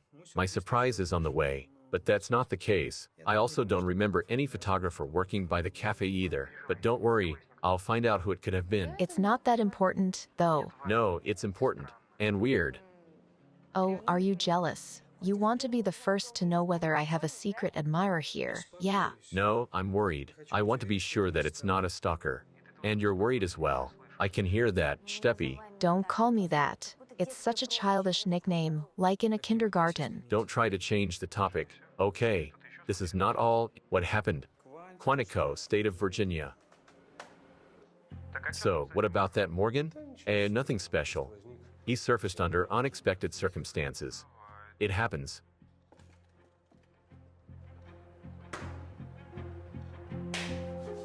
Something happens here all the time. I'm a new girl, so everybody tries to prank me. What do you mean? Well, some joker called yesterday and said that my car was stolen. All right, Dan, I have to go. I'll call you later, okay? Yes. I miss you. I love you. I miss you too. Bye. Bye. Kisses. Good night.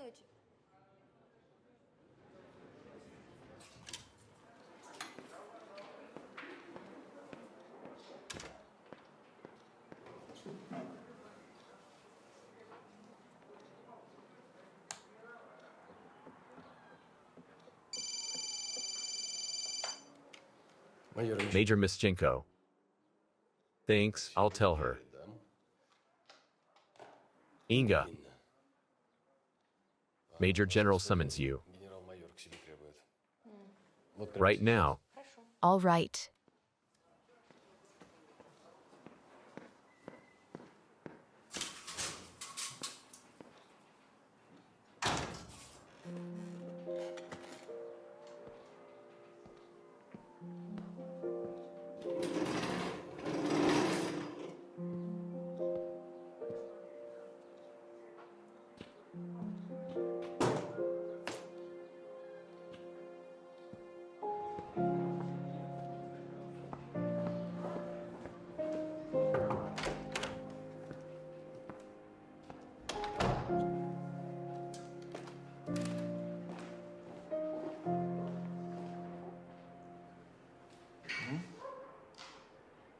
Many remember the famous Inga Stefan, or the Angel of Death, as she is widely called. Written by Arthur Radishny.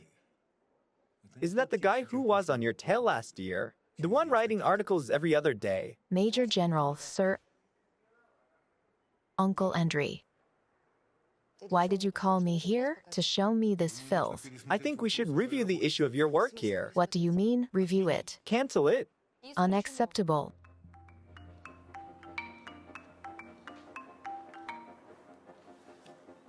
Yeah. Hello again, Herr Major. Are you ready to listen? Yeah. I'm ready. Okay. His name is Dan Morgan, citizen of the United States, 34. Has been at the FBI since '06. He became a special agent in 2010. And in 2016 he became martial arts instructor at the FBI Academy. He met our miss there. He wasn't her teacher, but... Damn. Come on, speak already. But he was her boyfriend. For the last 6 months for sure. I got it, thanks. Wait, Herr Major. Shall I dig some more or not? No need to. Okay, later.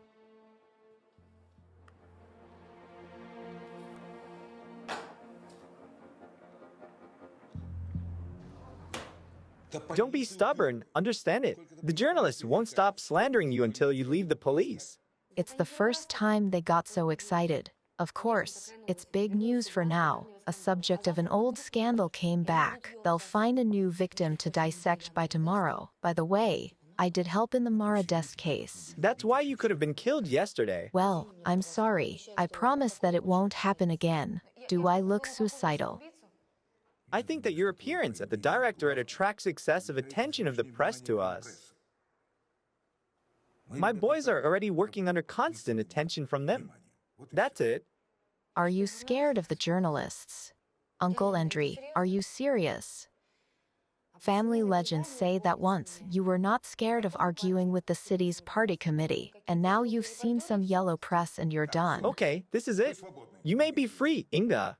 Go back to work. Fine.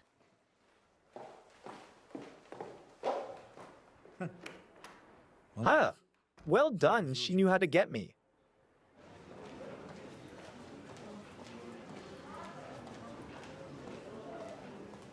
A brilliant scientist, world-renowned writer Jerry Ashworth came to our country with his bride Inga Stefan. The beauty convinced her beloved Oh, Inga. that in her homeland, he'll be able to collect unique materials for his new book about the Second World War. That was how Jerry ended up in our famous catacombs. However, this young and undoubtedly talented man didn't return from there. The search was in vain. Meanwhile, his inconsolable bride became a star of the capital's socialite parties. She even started to see patients as a psychotherapist. Inga's main clientele are successful and rich males who fly to the beauty's healing couch like moths to a fire. Inga is not in a hurry to go back to the States. What is she waiting for? Is she hoping that Jerry will come back?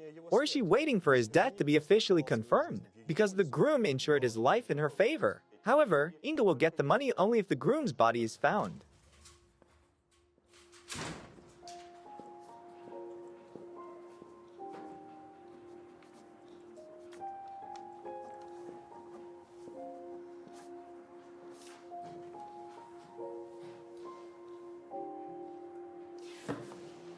Major, sir? Yes. Somebody of your subordinates is feeding the press.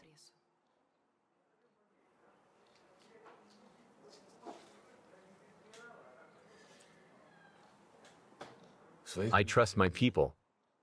Do you trust your American friends, Inga? I mean the inner circle. Maybe it's not somebody from the unit, but it's somebody from the directorate. It all happens so fast. That's not what you should be thinking about.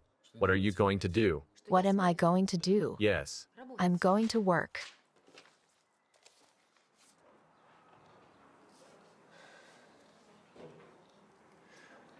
You should leave.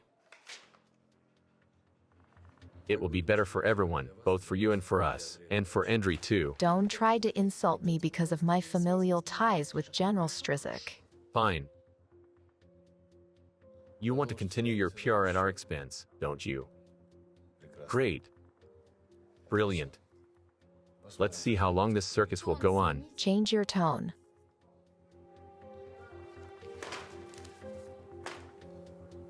I'll leave you for some time. You definitely need to cool down. I didn't even warm up.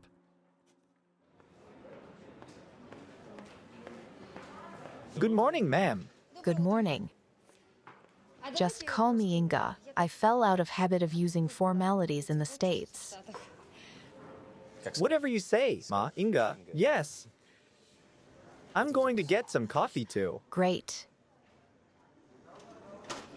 Tell me, can a person hear by a device that recognizes a distorted voice from the recording? You can get anything here if you have the money. Yeah? I thought so. Can you imagine? Somebody pranked me yesterday. I was called and told me in a weird voice that my car was stolen. Yeah. Of course, I have a guess who it might have been so witty, but still, I want to check it.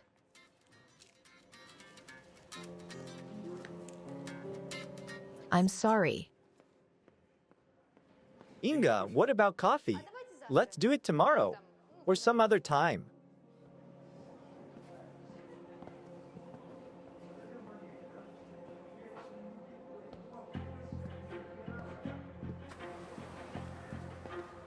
Yeah, I'm listening. I have information about Jerry Ashford. Are you interested? Who are you? If you're interested, get out right now. I won't go to the police. Just go to the crossing and wait for me near the curb. I'll come from the right side and switch the hazard lights on. Where are you? I can't see you. You'll see me now.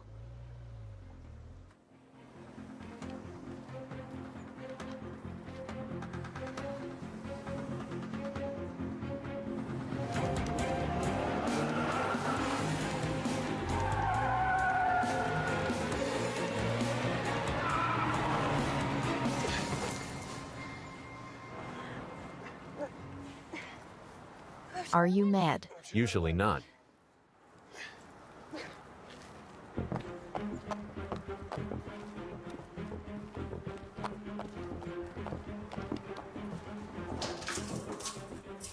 Damn it.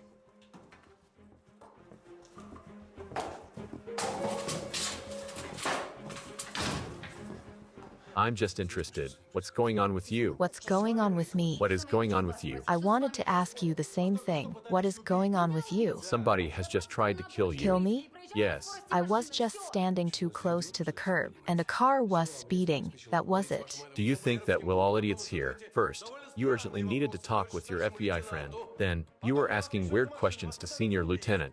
Then, a car sped up at you trying to run you over. Maybe it was one of your ex-patients. The dead ones. I have nothing to tell you, besides that you have a lush imagination. And one more thing, thanks for dragging me through the mud and ruining my suit, Oleg. Inga, if not for me, they'll be scraping you off the road. That's it.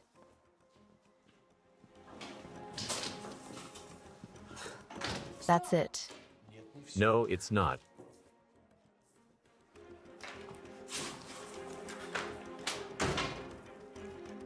Damn protector.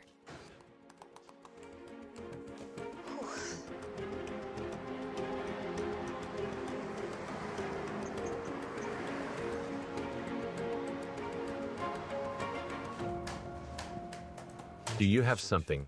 Not so fast, Major. I'm indeed a wizard. But give me a few minutes, okay? Okay. It's a dark green Mini Cooper. Last numbers are 455. 5 matches in the city. Okay, prepare a full dossier for each of them. I'll call you back when I check those 5. Aha, listen, where's the fire? You're not worried for nothing. Pasha, if I knew where the fire was, I'd put it out long ago. Scout's honor. A socialite, a beautiful psychologist is accused of her fiance's death. I'm a psychotherapist, damn it. Widow of businessman Semeshko, my husband died because of his psychotherapist. Study well. Good luck. Thanks.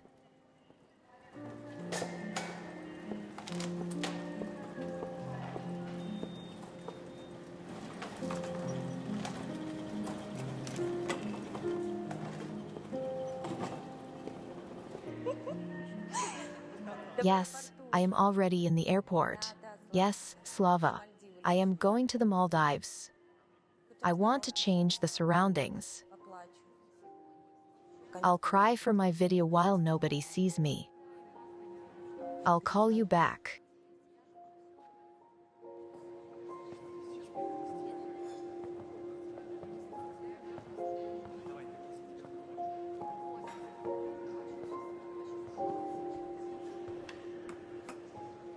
What a meeting, where you off to? Richmond, USA. You've made a mess and decided to scram. People, do you know who that is? A psychotherapist. She killed my husband. Security to the cafe. And a couple of other men, too. And now she is going to the States. You're not going there. You need to be in jail, and you'll get there. I'll make sure that you do. Lady, calm down. Why are you grabbing me? Calm down. You need to arrest her. Will you calm down? Don't get happy too early. You'll pay for everything that you've done. Herr Major, here are the files. I decided to give you the printout myself. Can you introduce us? Inga Stefan, our profiling consultant. Nice too. Pavlik Yaramenko, our freelance consultant. IT-консультант. Inga, that's a beautiful name. Nice to meet you. Call me Spider. If you ever need to find something out, check out the data or hack something, let me know. Thanks. I'll keep that in mind, Spider. Yes. Ну, Have you gotten acquainted? Let's get down to business. Oh, sure. This is everything you asked for, Herr Major. The info on all 5 cars. Good job. Don't let me keep you. I'm not in a hurry. You know how to spoil the fun, Herr Major. Yup. Well, I hope to see you soon. You have a nice night, Inga. You too. Goodbye.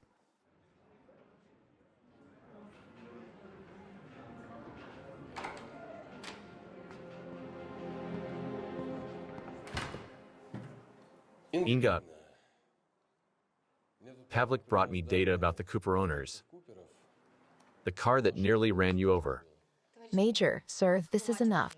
Nobody was going to kill me. That's it. 5 people.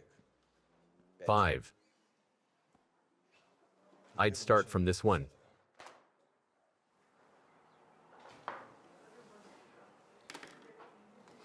Have you heard of a Yablonsky? Yablonsky, Yablonsky, like the artist. like the Pole. A fashionable gallery owner from the capital.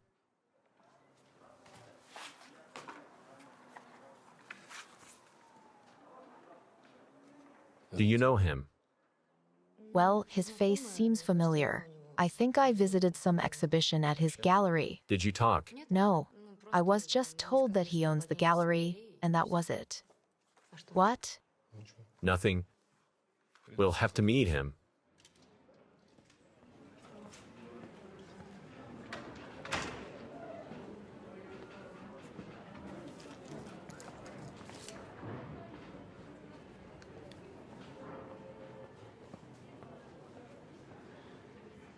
Hello, Valentin Yablonsky. I'm Major Miskenko, Grave Crimes Unit. Mr. Major, what is the problem? Do you own an old Mini Cooper? Dark green license plate of 4455AA. Hey, yes, but I don't drive it. Can we meet? We believe that a crime was committed with your car. Of course. Yeah, Mr. Major, but I can't leave right now. Can you come to the gallery? It's at... I know where it is. I'll be there in 40 minutes. Major, sir. Stepanik, not now. Major, sir. Later. Oleg, just a minute. Stepanik, later.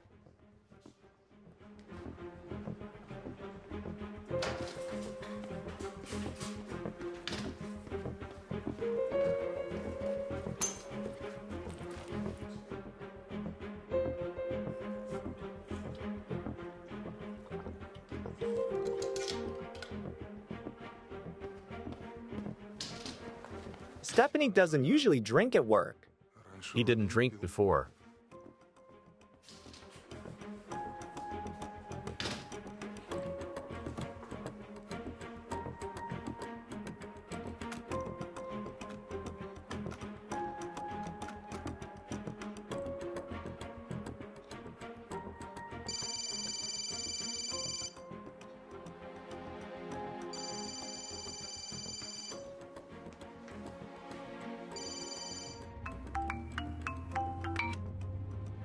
Who got killed?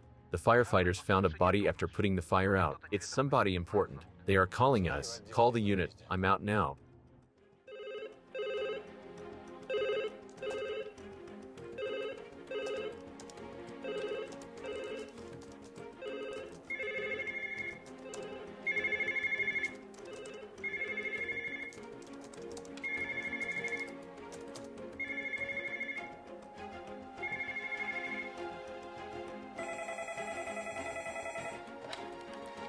I'm listening.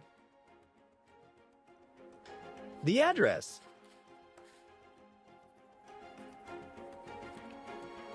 Okay.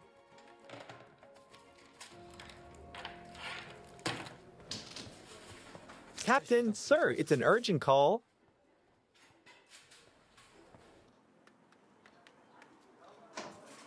Good evening. Where did you lose the boss? I think that you lost him. He has gone to a meeting. It's just the two of us then. The three of us will go. I don't drive the Mini. I bought it. I bought it just for my collection. It's cool. Me and Minnie. I drive a Ferrari. Oh, A couple of days ago, I lent it to Galia Yakovleva, is Galia Yakovleva my friend. your friend? Yeah, well, we were lovers. Once. Now we're just good mates. What happened to her old car? She told me that she needed the car to hide from the paparazzi. But I think that her car is broken, and she doesn't have the dough for the new one. She wasted all her money on the surgeries. You mentioned paparazzi. Is this Yakovleva? Somebody famous. Are you living in a dugout? You can say so. I'm sorry. Somebody famous. Galia Yakovleva was on the TV. A beauty. A socialite. However, it's all in the past now. You're harsh on your ex-girlfriend. No, I felt sorry for her. A psycho who destroyed her face last spring. That is who was harsh on her. That was when she went a bit crazy.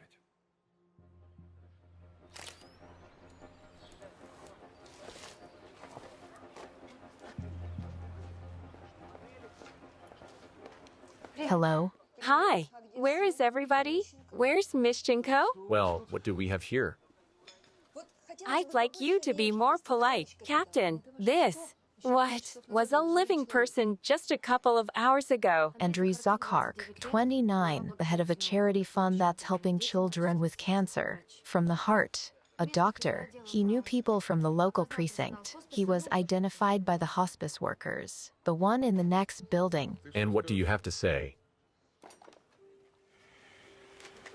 He must have died from a blow to his temple during the fall.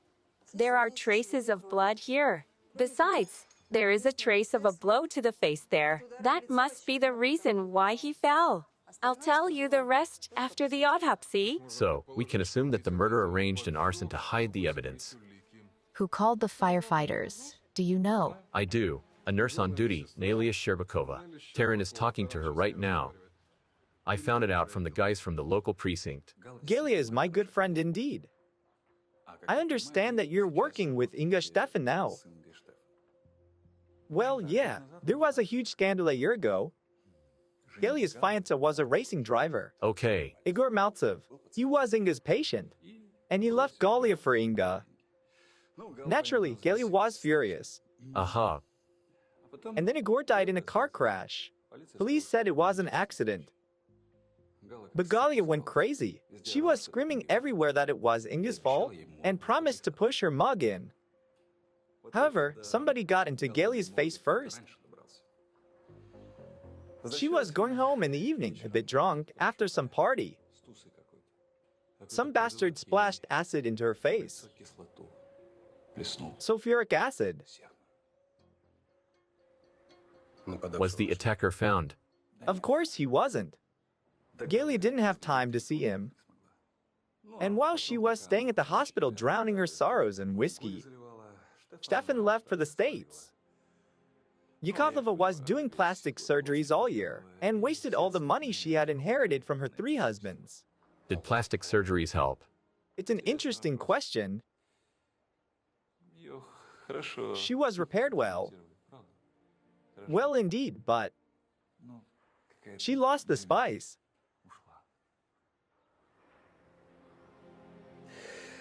She used to live by her face. Always relied on her appearance. And now the fairy tale is over. And that's why she went completely off the rails. And she's still drinking too, of course. Can't live without it.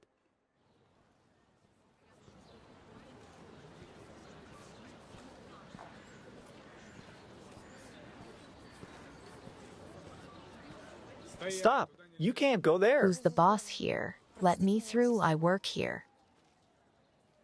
Let her in.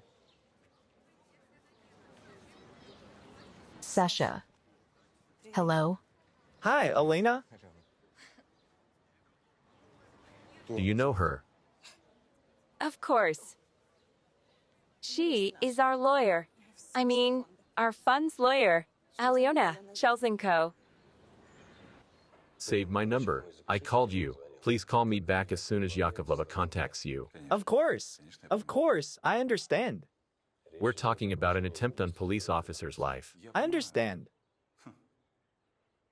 I got into trouble without looking for it. Took pity on someone, such an idiot. You're not in trouble yet.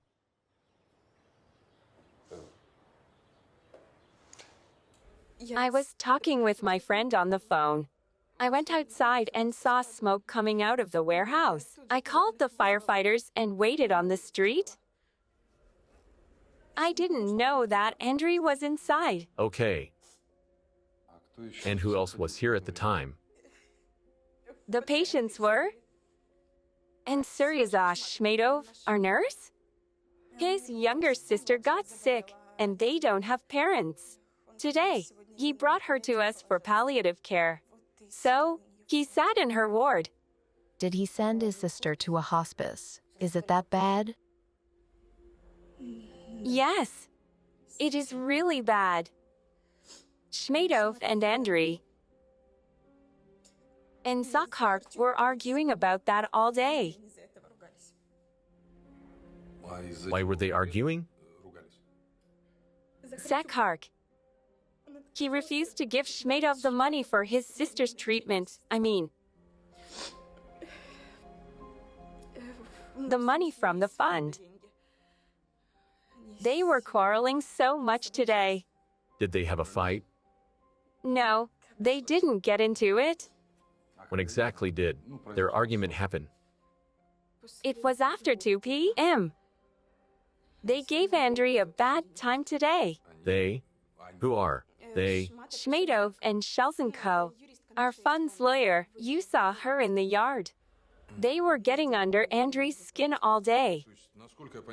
As far as I understand, Shmedov and Shelzenko tried ganging up on Zakharkik to pay for Shmedov's sister's treatment. But he changed his mind. No, he didn't change his mind. Is Serioz's sister the only one in need of a treatment? Just because they are friends with Shelzenko? They are not just friends, are they? Yes. Aliona has the hots for Syriza. Today, she shouted at Andriy right in the hallway and ran away. Is it normal? Shouting at your boyfriend because of a stranger. She's nuts. It's a nightmare. But he was putting up with her? Well, Nelia, you can go. For now. We'll talk to you later. Thanks. Nelia. Did Shelzenko know that you had an affair with Zakhark? Or did she figure it out? Well, she knew. So what? They had their hands full without me. They were arguing all the time. And how did she react to seeing you with her boyfriend? It was bad. She tried attacking me. She is into karate, so she can beat you up like that. I see. Thank you.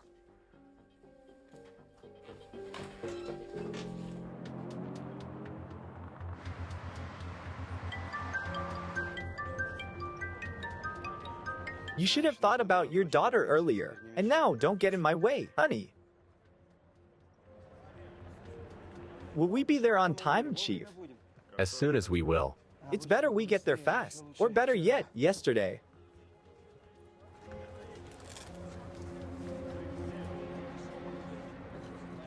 I didn't kill Andriy.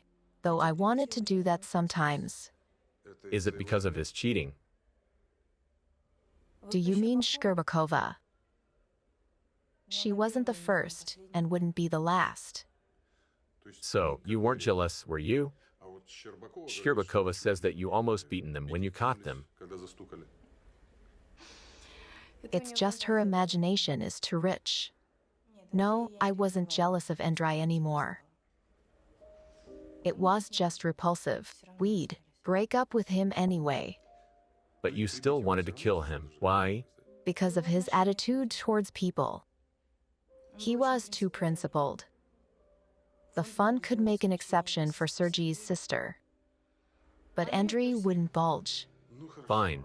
Where have you been around 4:30? I went home to pick up some documents. So, you were at home at the time of murder? No. I was in a bus in a traffic jam. As soon as I found out about the murder, I stopped a car and came here. How did you find out about the murder? Sergei called around 6.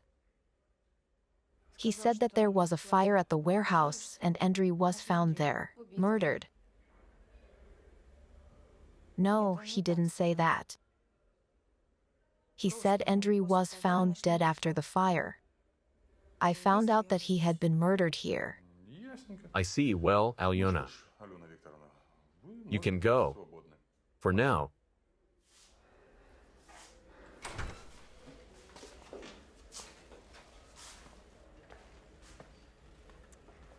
Captain Spock, did you notice that she was the first to mention the murder? Yeah, the girl's tongue slipped.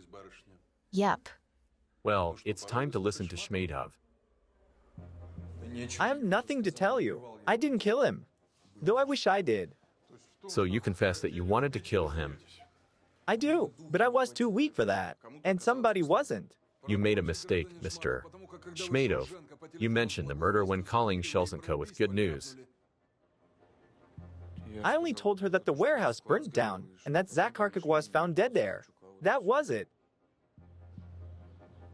When was he killed? Around 5. Do you want to tell us something, miss? Then Suryaza couldn't have killed him. He gives me drugs on a schedule. I took them at 16:50. He was here with me in the ward until the commotion began in the yard. I beg you, let's not do it here. Captain Spock.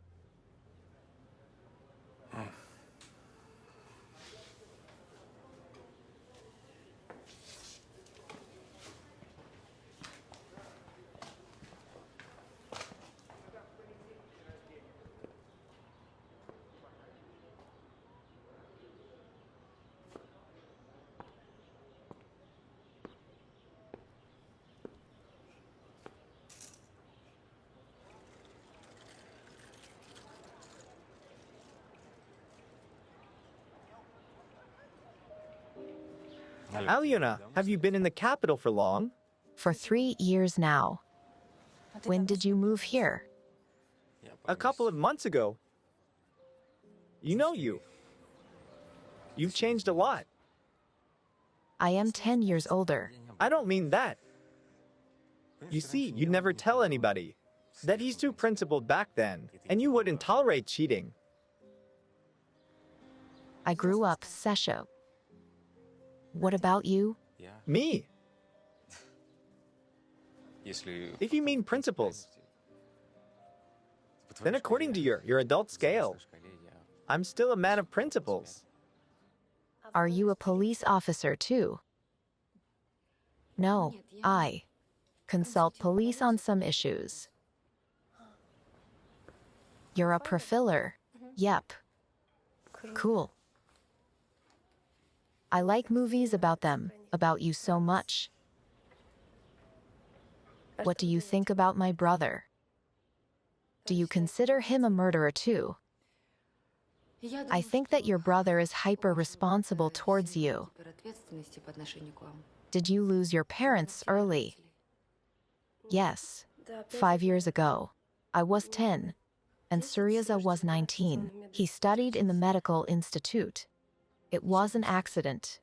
Yes, gas exploded in the neighbor's apartment. We lived in an old building. Mom and Dad died instantly. Suryaza had serious burns on his back. He stayed in the burn center for long, and a year later, doctors diagnosed me with a astrocytoma, a brain tumor. Did you have surgery here? Yes. For 4 years, everything was fine.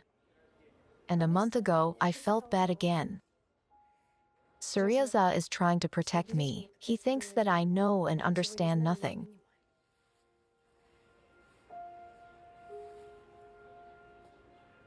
You understand everything, don't you, Senya? Yes. Inoperable brain tumor. Glioblastoma, a stage of rapid growth. I'm dying. Suryaza doesn't want to accept it. I'm worried about him. So please tell me, you think he's the killer, right? I think that your brother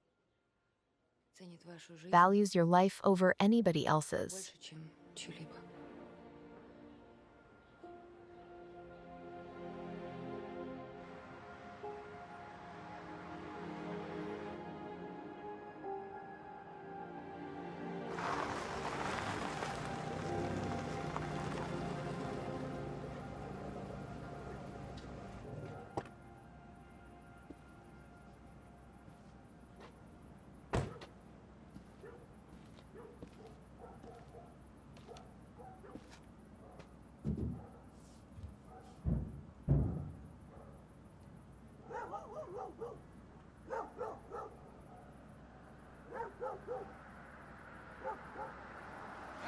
Hey, what are you doing? Calm down, men, calm down. Calm down.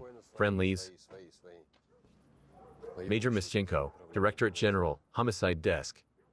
Who lives in this house? Some ex-actress. Or a singer. So, here's the thing.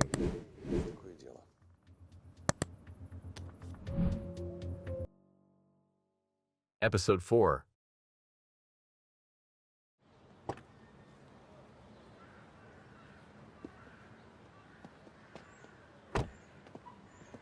Hi. Morning, Major.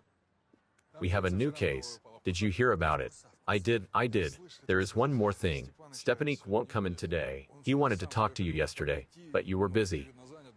Yeah. Did something happen? He has problems. At home. He promised to sort them out as fast as possible, but if something goes wrong, he'll take 2 days off. Is his ex-wife acting up? Something like that. Listen, Oleg, he really has an emergency. Seryoga, let's talk later. Yeah. When you will be able to. I'll pick you up, sure. You're a smart girl, just be patient for now. Fine, I'll call you when I'll leave. No, it's too late for me. I'd like to speed it up. Fine. Coffee on me then, Spider. Okay. Pavlik. He's very clever.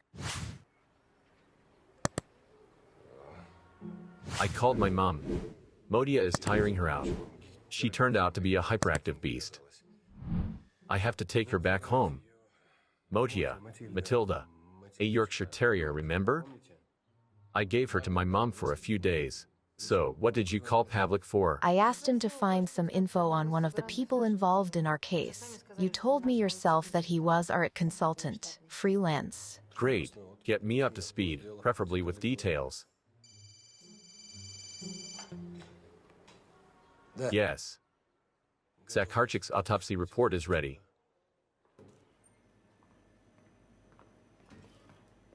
Hello, Dasha. How is our present doing? What kind of manners are those? Dasha, don't sulk.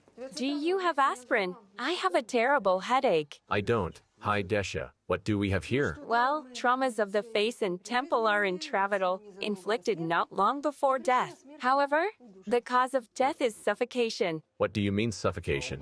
What about the hit to the temple on the desk corner? The wound to the temple is serious. It could cause death. However, we found smoke in Zakharkik's lungs. It means that Zakharkuk was still alive when the fire started. I'm sorry. Go on. a blow to the face. Judging from the force, it was inflicted either by an average male or a sporty female. Not very tall, though. Well, this is it. His chemistry's clean. Neither alcohol nor drugs. No stranger DNA was found. What else? He didn't give birth. The report is ready. Here you go. You found everything out so fast, Spider. Amazing. Well, I worked extra hard for you, Inga. I already chose a coffee shop where we'll get coffee. I'm sure that coffee shop is great. So, you were telling me that. Yes, the explosion. It all came together. The gas in 92. The parents at the spot, and the daughter got lucky she was at school. The son was seriously hurt, though. He spent a month in the burn center. I got it. You helped me a lot. Thank you. You're welcome. When shall we meet by the entrance? I don't know when I am free yet. Let's talk at 6 on the phone and decide, okay? Yes, great. See you then. Thanks. Goodbye. Bye.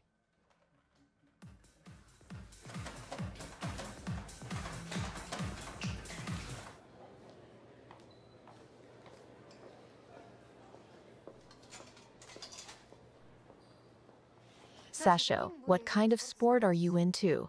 Martial arts, taekwondo, aikido. Close. Karate. Karate? Since I was a kid. How did you know? At the academy, we had a martial art instructor who taught us to identify professional fighters. You have nuances, reactions, flexibility. You know it yourself, right?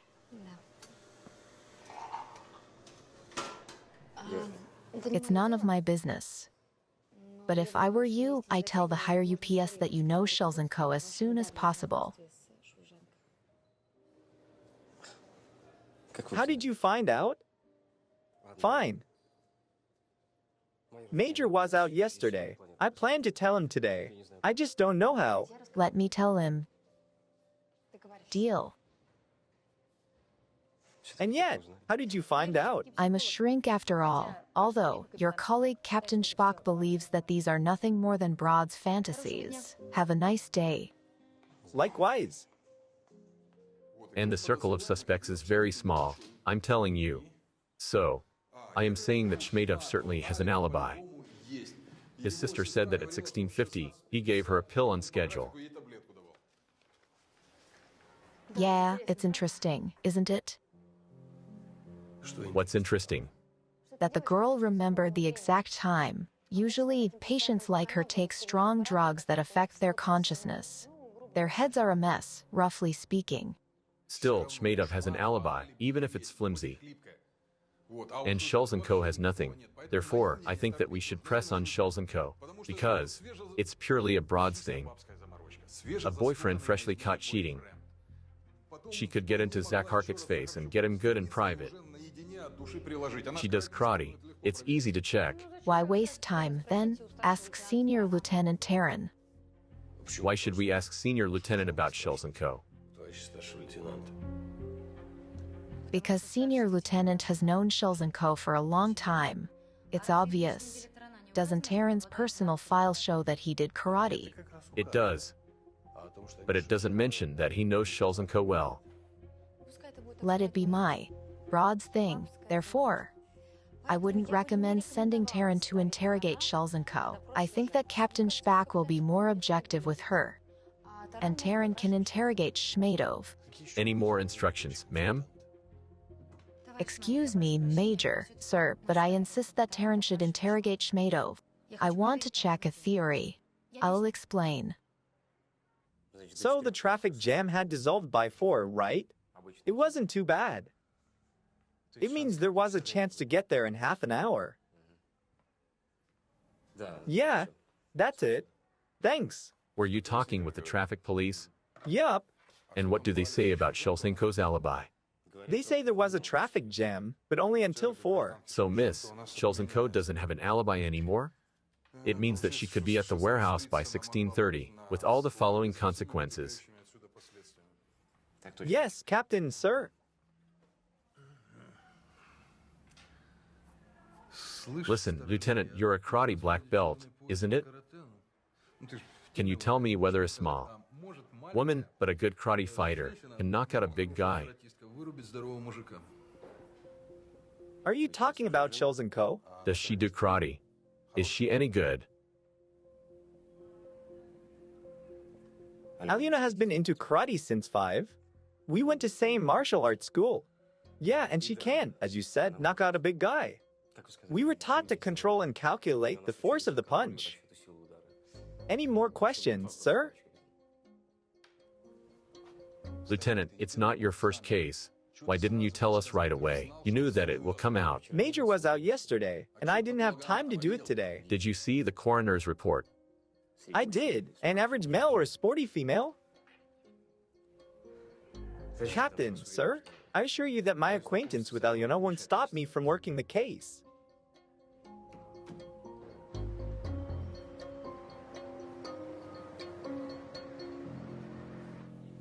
Come in, please. Thank you. Hi, Senya. How are you feeling? Fine. For me? Did you come here regarding Suryaza? Did something happen? Nothing happened. I just want to talk.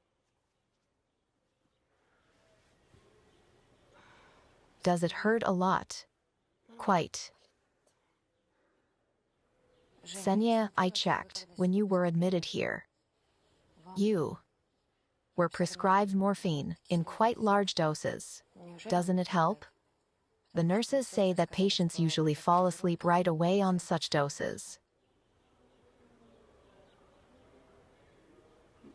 I fall asleep too, sometimes, but I wake up easily.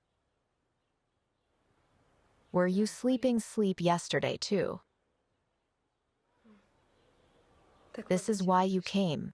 You want to know if I could sleep through the time when Suryaza was killing Andrei. No, I wasn't sleeping. I looked at the clock. It was 16:50. It meant that I was 5 minutes late for taking the medicine. Well, your alibi hasn't been confirmed. Therefore, I advise you not to exacerbate your situation. Well, so where were you yesterday from 4:30 to 5? I went home to pick up the documents. I just didn't come back right away. I had to. I was on my way when Shmedov called me. I got out of the bus and got in a cab. And you were at home alone, weren't you? Is everything all right? Yup. What address did you call the taxi to? What taxi service was it? It wasn't a taxi. I stopped a car to get there faster. What car brand was it? I have no idea. I have never owned a car myself. It was an old car, gray or off-white. Could it have been beige? Or off-blue? Are you mocking me? No. But you seem to be mocking us. I don't know. I don't remember. I have no idea. Let's make a deal. You don't need to waste either ours or your time. We will check the road cameras and see when you got into the car. And now you will tell me how it was. Okay. Captain's right. That girl has a short temper. She is capable of a spontaneous murder. Is that it? No. She got angry and hit him hard. Zakarkik fell. He lost conscience. She saw blood, thought that he died and got scared. The arson was an impromptu attempt to destroy the evidence. She could get mad and hit him. I can agree with that. Her temper enables that, but the rest doesn't fit. What doesn't fit? She could kill in a state of affection. Or carelessly, yeah, but she's not cold-blooded enough to set a warm body of a close person on fire. No, Chelsenko absolutely doesn't fit the role. Here's the forensic report. Oh, thank you. Was there anything interesting? Did you check it? I did. Oh, that's what I'm talking about. Captain needs to take a break, get acquainted, and then we'll continue.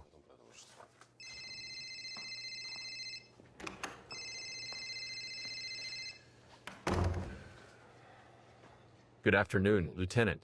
I thought you completely forgot about me. Do you have something interesting? Good afternoon, Major, sir. No, we didn't. So far there was nothing to report on. I'm calling to get you up to speed. There has been nothing going on there since yesterday's night, right? Yes, sir. We have been driving around here for an hour. We've seen nobody and nothing. Thanks. I owe you one. No problem. We'll keep an eye on it. Thanks. I'll be waiting for the news.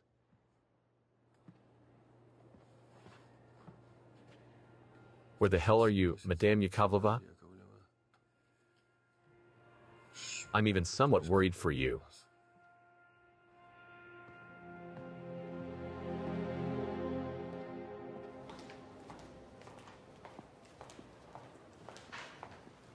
Inga, just a minute. So, what's your opinion?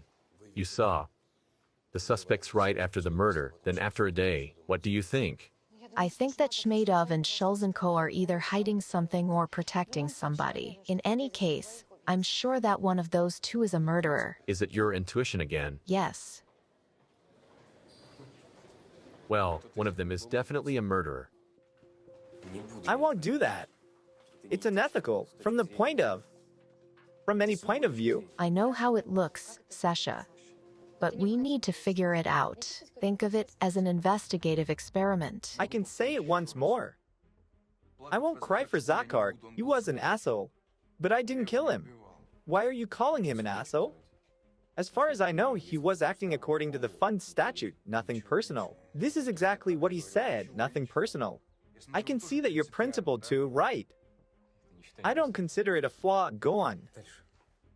When Xenia got sick for the first time, the fund paid both for her therapy and her surgery.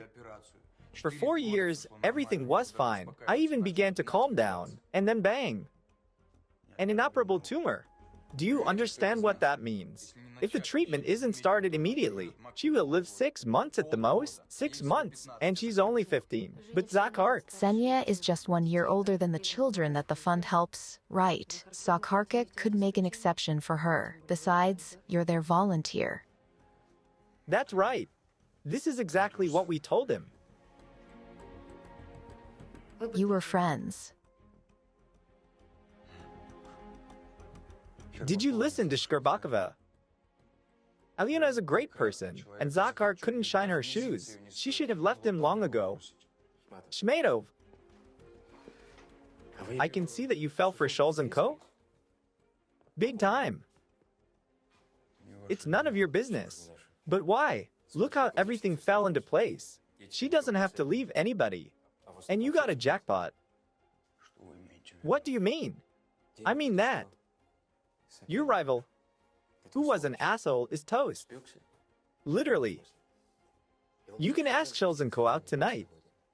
With all the perks. Or did you already take her?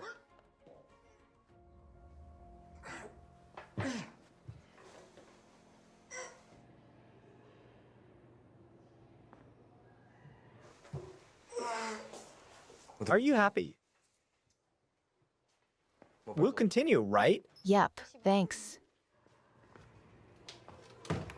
What was that? An investigative experiment. Oh, yeah. Well, I listened to you and sent the lieutenant to Shmedov. You promised to explain everything to me. You have a minute. If you can't explain it, then you won't work in my department anymore. Shmedov's sister told us that Sergei was seriously hurt in the explosion that killed their parents. I checked it out. Shmedov was discharged from the burn center with the diagnosis of incomplete fibrous ankyloses of the shoulder joint. In other words, the tissues got scarred so bad that the mobility of his shoulder is limited. It means he couldn't deliver the blow needed. He didn't have the strength. In any case, whoever hit Zakhar couldn't have a problem with the swing. Yes. Hello, Oleg? Just a minute. I know that you're very busy, but I have a problem with your dog. No, it's okay. But you know that it can't be left alone. It gets nervous. Lieutenant Taran is almost the same height as Zakhar, so I asked him to provoke Shmedov to evaluate whether he could have been our culprit. As you saw, he couldn't. Yeah, I need to go out tonight. Can you pick it up somewhere around 7? Will you come? Yeah, great. That's it, son. I won't bother you anymore. Okay, bye. Thanks for the speed. I'm on my way. I have an urgent case. Go on without me. You will have to repeat that to me later. I got distracted.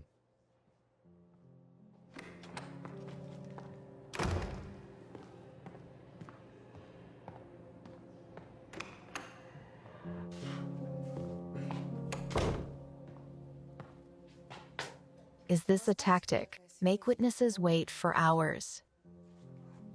Not the witnesses, but it does happen with suspects.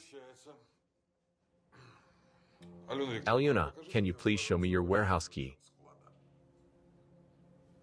I don't know where it is. I haven't been able to find it for a couple of days. Weird. Your volunteer colleagues say that it was with you when you went to the warehouse. Yesterday? Yesterday, I took Andrew's key. Well, everything was resolved, Sergi. Thanks a lot. You can go. What do you mean? Resolved. Did you find the murderer? Exactly. Right now, my colleague is filing the charges against Alyona Shalzenko. Why against Alyona? Because all the evidence is against her. First, the motive. Second, the opportunity. Third, the lack of alibi. She even managed to leave the warehouse keys in the lock. Can you imagine? The most amazing thing is that there are only your fingerprints on it.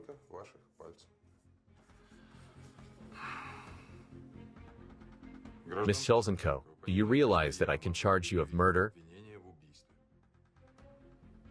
How can a girl be so cruel? Lock up a living person and leave him there to burn alive. The horror. Was he alive? Yes. The expertise determined that he was alive. When the fire started, he must have been unconscious. He suffocated. Alyona, you're a lawyer. You must understand that there is a motive. A heap of evidence and no alibi. There are only your fingerprints on the key that was used to lock up Sakhark in the storehouse. As a lawyer, I know that you have nothing to incriminate me. The key is circumstantial evidence. Anybody could have stolen it and placed it while wearing gloves. How long did it take him to die? Approximately half an hour. A terrible death. A terrible girl. A terrible situation. Stop it. Stop your manipulations. Alyona's not guilty. I did it all. What? I set the warehouse on fire. I came to Zania. She was asleep. I sat there and looked out the window. I saw Zakharkik entering the warehouse. A couple of minutes later, Alyona followed. Then she ran out like a scolded cat. I thought that they had a fight, as usual. But Zakharkik wasn't coming out for a long time. I went to check on him. I came in, and he was lying on the floor there, in a puddle of blood. I checked the pulse. Then I thought that. You thought that Alyona hit him hard. Too strong. She often said that she wanted to punch him, right? I thought that it would be unfair for Alyona to go to jail because of that pig. So I set some bale on fire. It went up right away, and... I got it. Then you came back to Zinnia, moved the clock 10 minutes forward and woke her up saying that it was time to take her pills, right? Quite cold, Sergi. What else could I do? I would go to prison instead of Alyona if not for Zinnia. I really didn't know that he was alive.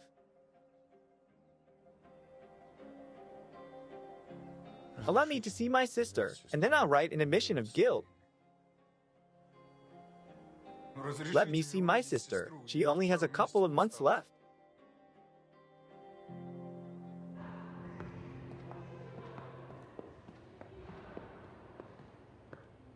Hello, this is Senior Lieutenant Taran. Shmedov and I went to the hospice. We'll come back in an hour. If somebody asks for me, say that I went crazy. Copy.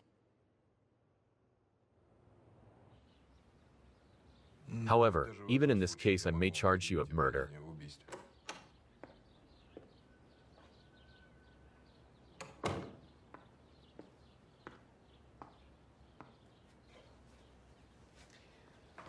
Alyona, there is no reason for you to protect Shmedov. He confessed to everything himself.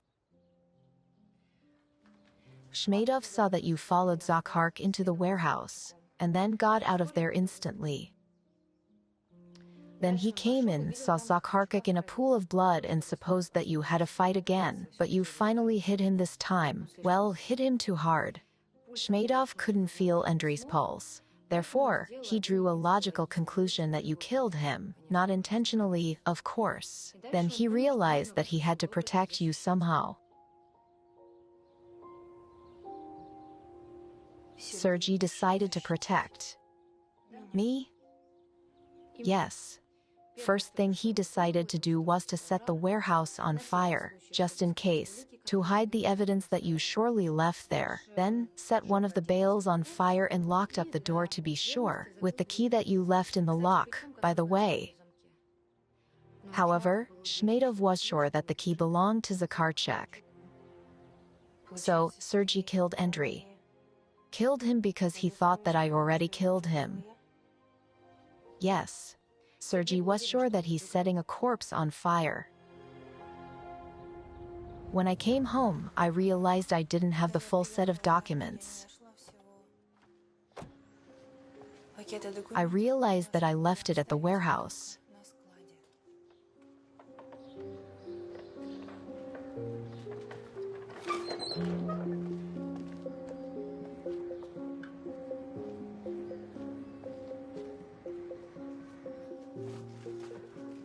What did you come back for? Some documents. You wouldn't scatter them around if you thought about the work more. By the way, you weren't like that before. You weren't like this before too. Don't start it, okay? You don't care where I am and who I am with. Recently, Shmedov was the only one you cared about. What are you talking about? Don't play innocent. I figured everything out long ago. I'm not a fool. What did you figure out? Why do you care for Shmedov's sister so much? You show care and warmth. Are you earning points with your new boyfriend? Don't try too much. Shmedov is such a fool. Just snap your fingers and he'll never leave you. Are you an idiot? That girl is 15. Don't try that on me, okay? Train on Sergei so that you could console him in a moment of need. What are you doing? You could have killed me. You deserve it. So, did he didn't his temple against the table while you were there? No. Well, I got angry and hit him, but it was a reaction. That's weird. Shmedov told us that he found him unconscious with a split head. I didn't do that. I left him conscious and with his head intact. He was a bit shocked, of course. Like after a knockdown. Looks like he tried to stand up on his own, grabbed the table, fell, hit his temple and fainted. Right? Miss Shelzenko, couldn't you tell us that right from the start? Why waste both yours and our time? We could have saved the effort. Captain Spock, are you in a hurry?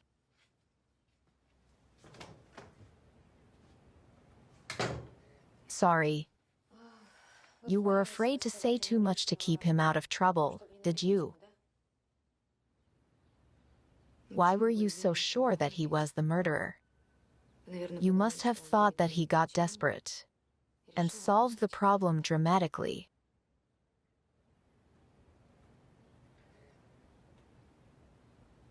Where is he now? He's in the hospice, bidding farewell to his sister. So, how are you? Fine. I'm sitting here and waiting. Don't worry, Sasha. Everything will be fine. You've made a right decision. I hope so. We'll find out soon whether it was right one or not.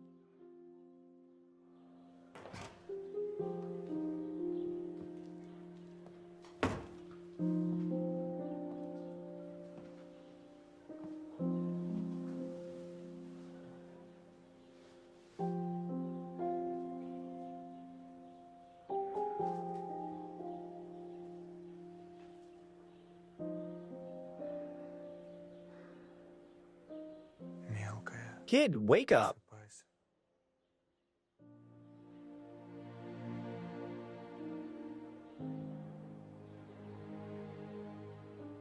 Hi. Suryaza, you came back. It means everything's all right. Because I got so scared when that lady from the police came. I thought that she wanted to say something bad, but she changed her mind.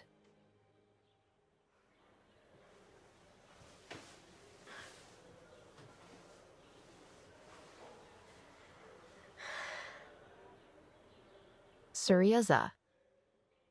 Suryaza, look at me.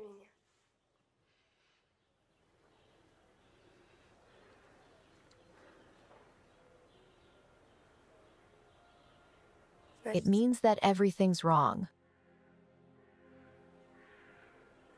If you tell me that you killed him, I won't believe you anyway. It was an accident.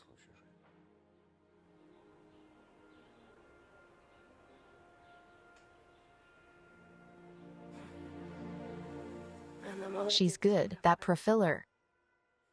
She realized that I was lying right away. I sleep badly under morphine. I heard you going out and coming back yesterday. I even saw you changing the time. I just didn't understand why then. And you didn't tell anything. You didn't tell anything even to me. Why? I don't have anybody except you. You're not the only that needs to care about me. Fine. Don't worry, okay? It will be easier for me. Yes. Don't worry yourself. Aliona will look after me, Aliona.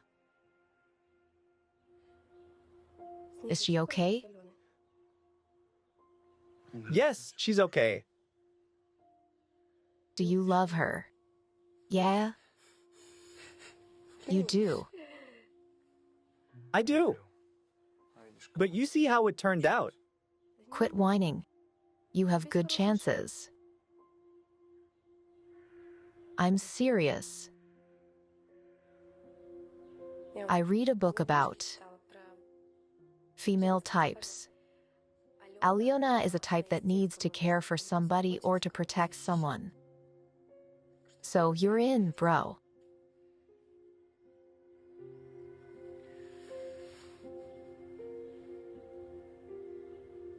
Is it time? They only gave me time to bid you farewell. Yeah, okay. Bye. You'll be fine. Got it?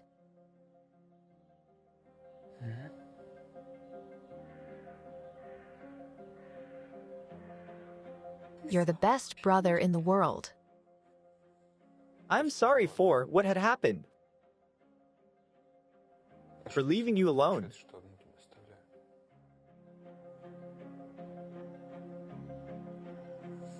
Farewell.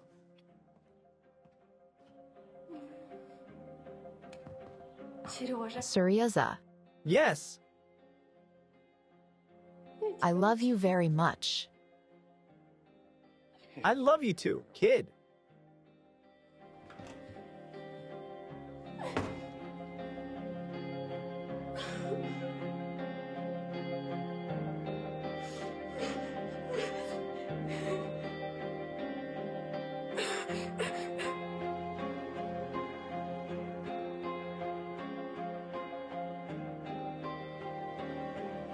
Suryaza, you're such a bastard. You promised to never leave me alone. You promised.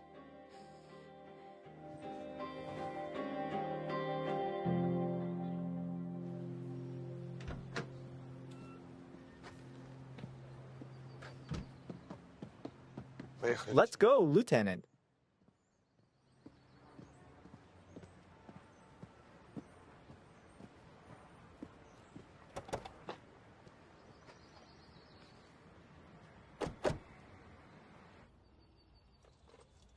Thank you, Lieutenant. Alyona won't leave her. I know.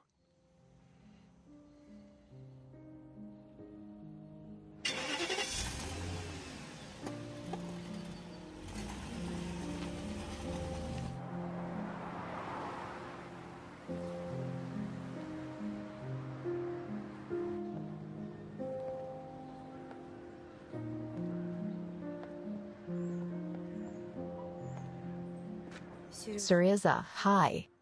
Hello.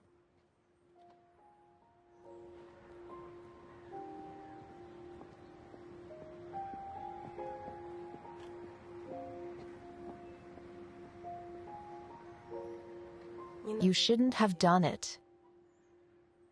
For me? Well, it's done.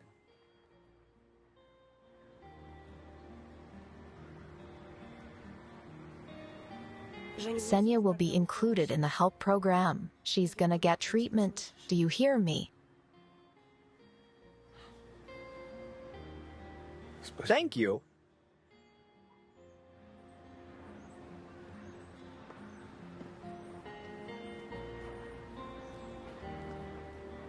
Well, today is an amazing day, Sasha. Will you file a report? Regarding what? You worked the suspect. He came to trust you and gave a full confession. The only thing you have to do is to file the admission of guilt.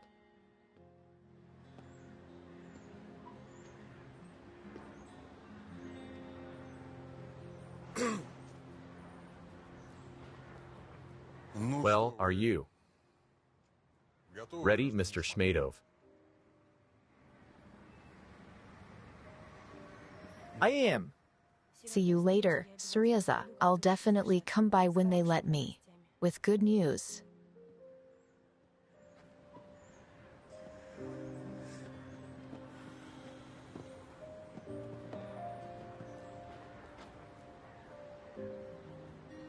Can we talk?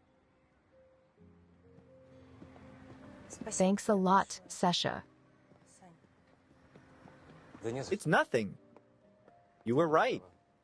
It's time to grow up. Listen, I'm sorry for the past. I didn't even give you a chance to explain yourself then. Yes, you didn't leave me a single chance. Well, Alyona, good luck with your work. And with Shmadov. Good luck to you too. With work and everything. You're a good man. Bye.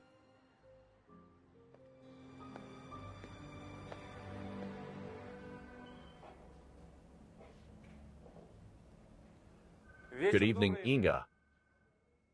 So, is our deal still in effect? Yes, of course.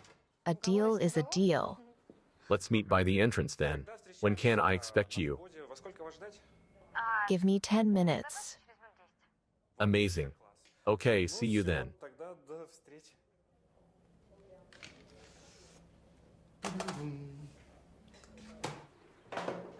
Date.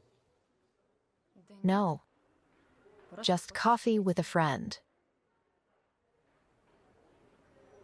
Inga. Do you remember Galina Yakovleva? I do. I remember the death of her fiance that was my patient, and I remember the attack on Golia.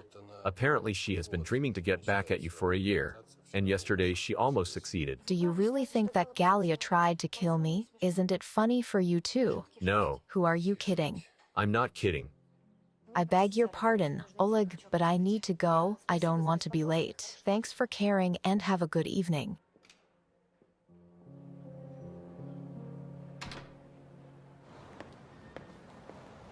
Matilda?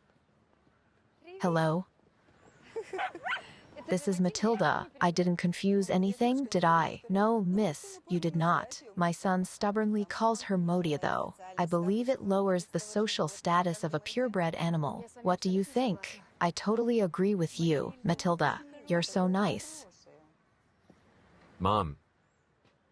Oh, hi. Hi. What are you doing here? I told you I'd come by. You did, but I risked coming here and making an ambush. Oleg, where are your manners? Will you introduce us? Inga Stefan, our criminal psychologist and consultant. Lyudmila, my mom. Nice to meet you. Nice to meet you too, criminal psychologist. Profiller. Yeah, yes, I watch crime dramas. Have you just started working with Oleg? Yes. What do you think?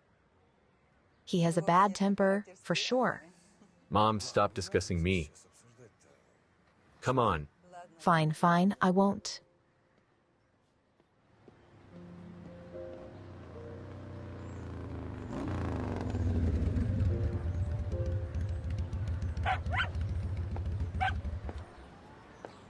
Inga, hello. Hi. Herr Major, madame. Well, shall we? Yes, but I have a small technical problem. A skirt. No problem, miss. Let's either go on foot or sit like ladies do. Fine, I'll risk it. Hop on. Thank you.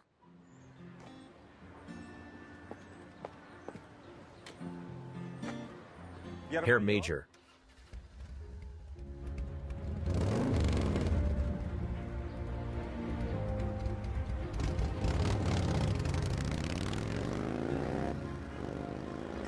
What an interesting girl, huh? Yeah, sure. Yes. Yes. Very interesting.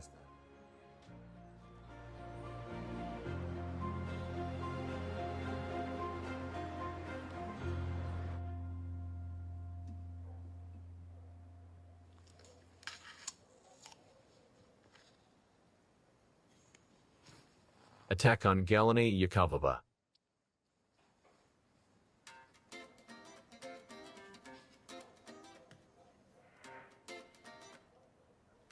Yes. I'm glad you're all right, princess. This time, our gallant major did everything in time. Who are you? But I did well too. I finished the job. Of course, I could have done it a year ago. But I'll be sincere, I wanted to impress you once more. What did you do? Let's not spoil the surprise. You'll find everything out tomorrow. Good night, princess. Wait. Do you remember saying last time that for me to become famous? I had to drive that bohemian scum away from you. You're a different bird, ain't I?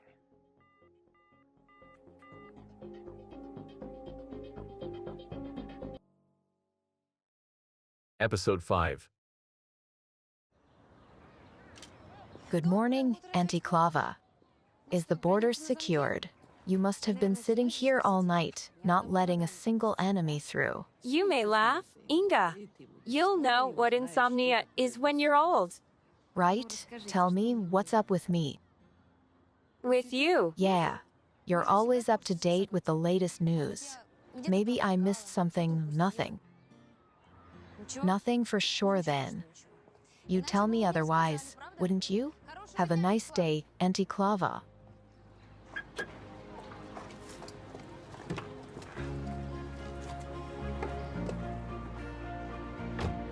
We'll see how you'll laugh when there will be trouble.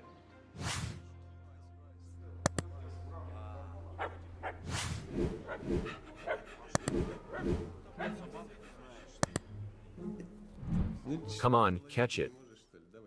Okay, look.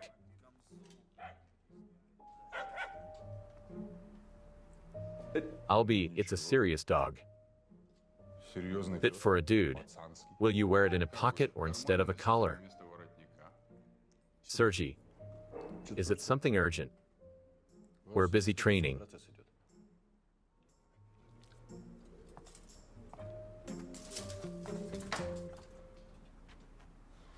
I came here regarding Captain Tarantiv. That's the first time I heard. Stepanik's rank and last name from you in 2 years. What happened?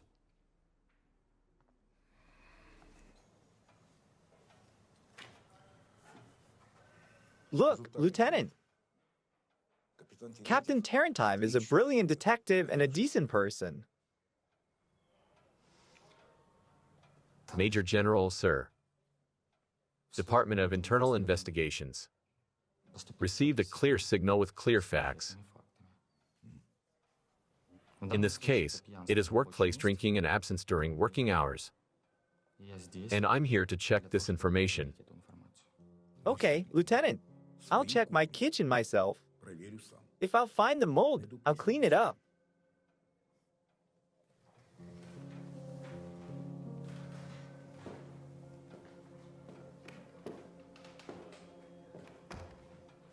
Do you remember me telling you that Stepanik will be absent for a couple of days? Yeah, because of family. He has a real problem. His daughter's missing.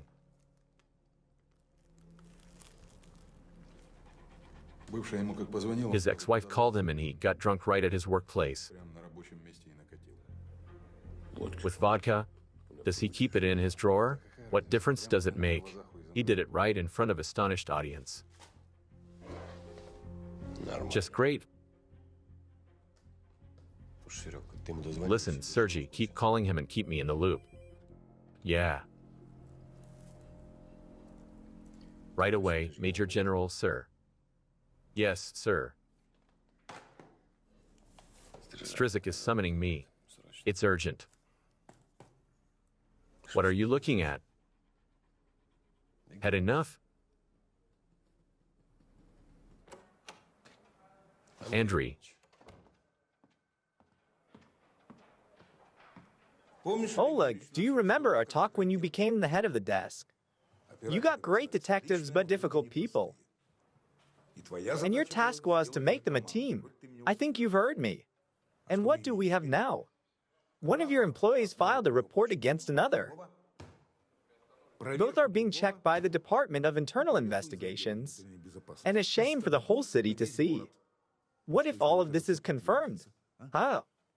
How long until Tarantiv retires? They will throw him out with a bang. He won't find a job even as a guard. Andriy. What? I'm listening. Captain Tarantiv's daughter is missing. His ex-wife called him the day before yesterday. His daughter is 15 years old.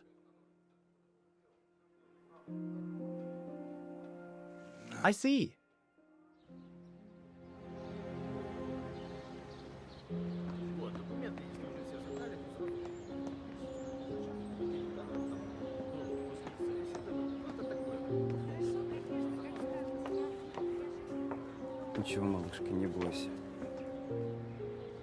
There's no good news yet.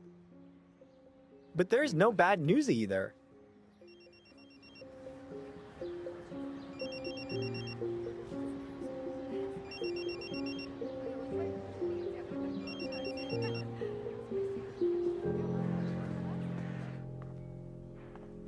Just don't tell me about a good policeman, Tarantiv. I saw him drinking at his workplace with my own eyes. It's not so simple, Lieutenant. He didn't drink at all until last year. And then, his missus threw him out of the house.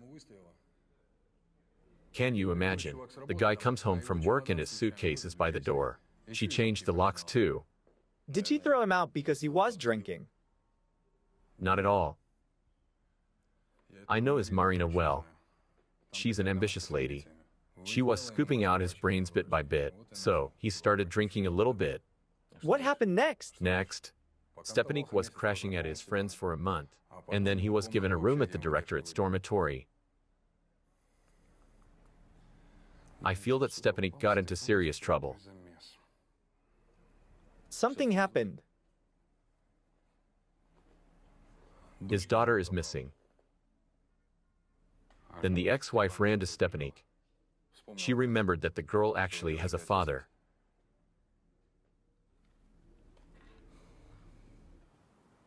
Fine, that's it. Call Tarantiv, find out how the things are going and report to me. I'll deal with the spooks on my own.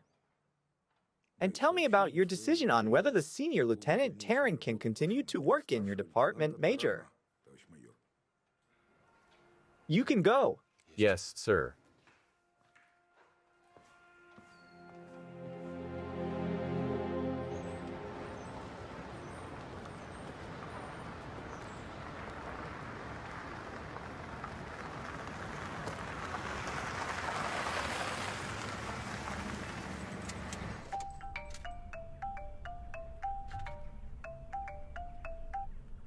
Dan, hello. Why aren't you sleeping? I want to talk about your secret admirer.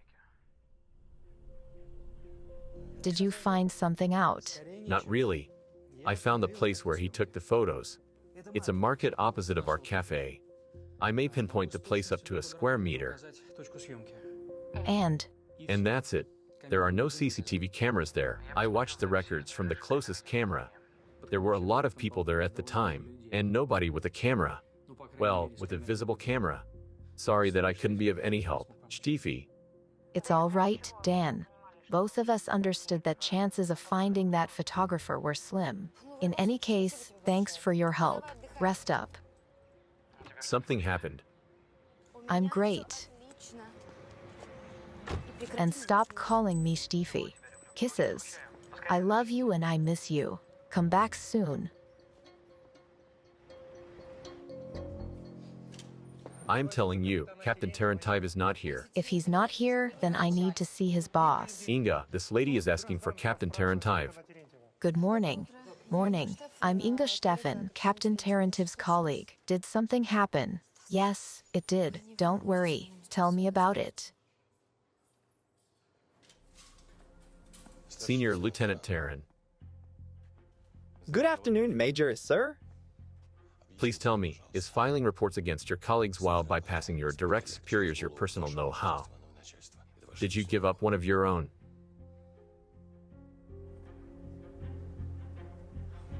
I filed a report because this unit is a mess, and you know about that well. I have been here only for 2 months. I can see who's drinking and who acting a fool. But honestly, if I knew that Tarantive had an emergency, I would never. You snitch.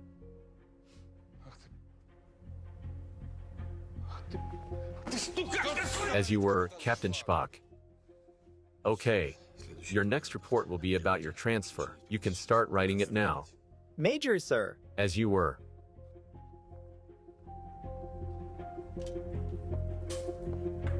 Major, sir, may I? Oh, can it wait? We have an important conversation. Captain Tarantive's wife's here. I think it's Major, sir. urgent.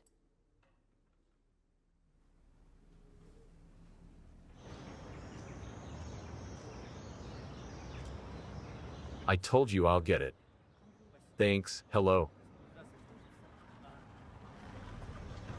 We're here.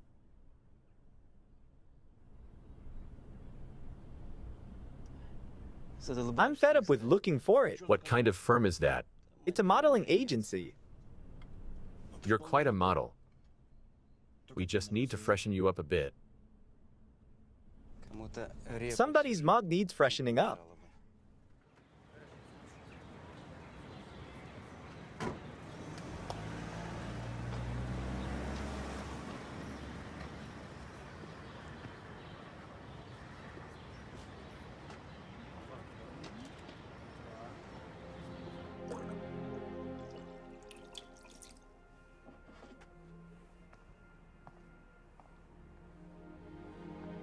Thank you.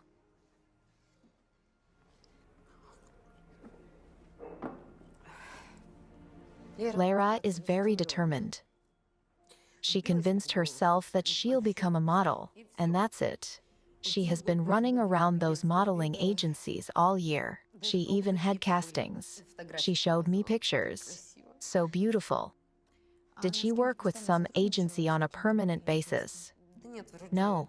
They all promised to contact her but never called back. She was very upset, you know. Marina, we got that. What happened? She went missing. She called me at noon. I was at the dentist's and couldn't answer. She left me a voicemail. Let me listen to it. Mom, can you imagine? I was invited to a photo shoot. Seriously, a real shoot for an ad. They said that I was an ideal type. Can you imagine? Pick up. Come on. So, the shoot is in the countryside. So don't wait up. Keep your fingers crossed. I told you I can do it. By the way, the modeling agency is very cool. It's called Model U. Okay, I have to run. Bye. So, are you ready to make the first step towards fame? Huh? Is that it? What happened next? Next, she vanished into thin air. I called her as soon as got out. She didn't answer. I thought that she was going somewhere, or she was at the shoot and didn't hear the phone. Then again, and in the evening, the connection was lost. It was the same in the morning. I called her best friend, Spida. She said that Lara didn't call her, and she didn't know anything. I called Misha, and he got mad as always. And later, I couldn't reach him too. For the fourth day in a row. Marina, try to calm down. Captain Tarantive is an experienced detective. He must have dug something up already, Lieutenant. Copy the recording.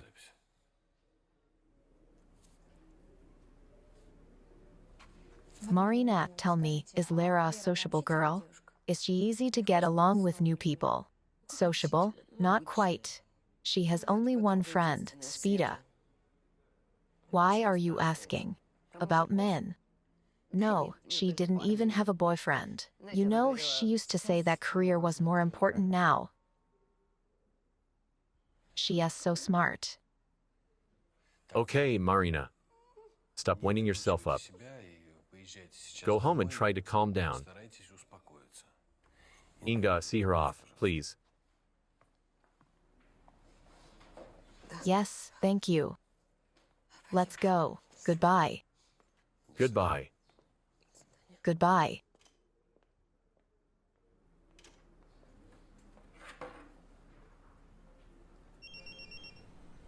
Hi, here, Major. What's up? Yes, 1 second. Go on. Okay, Model U Modeling Agency. It means that you're a model. Oh, they are. Okay, continue. What? Especially gifted. They just had to name it like that. Fine, relax. I'll do it. Give me 10 minutes. Oh, and say hello to Inga. Tell her I'll call later. Okay, okay, I'm gonna work now. Okay, bye. So, the Model U Modeling Agency. Major, sir, can I stay in the unit? Oleg. Allow me to stay.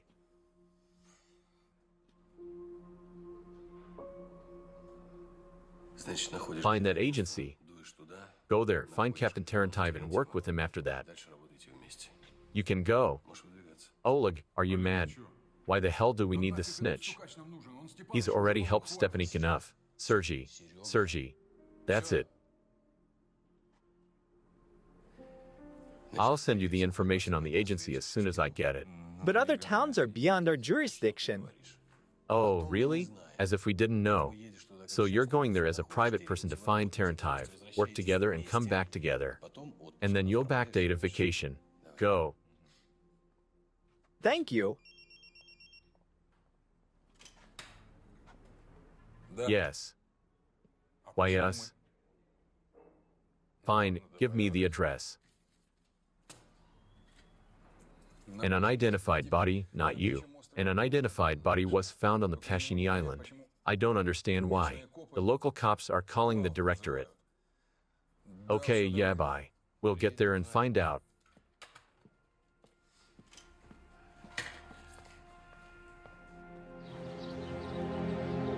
Я вам уже 100 раз сказал. Никакой рекламы на этой неделе мы не снимали. Ни в городе, ни в области.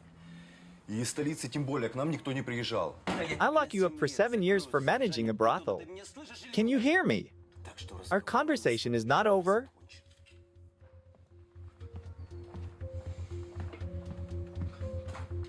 Баритон?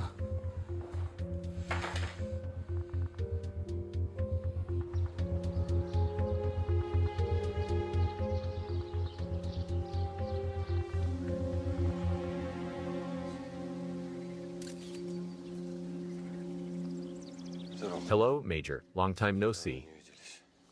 Do you need our help? I hope that we don't. We've had an APB for a week in the precinct. About Redchenko's daughter. That Redchenko, the MP. 17 years old. Her mother reported her missing. I'm afraid to say we might have found her. Oh, Oleg, look. She looks so much like Lara. Yes, she does. Let's hope it's not her. Thanks for the picture. I'll return it. She looks like Lara indeed.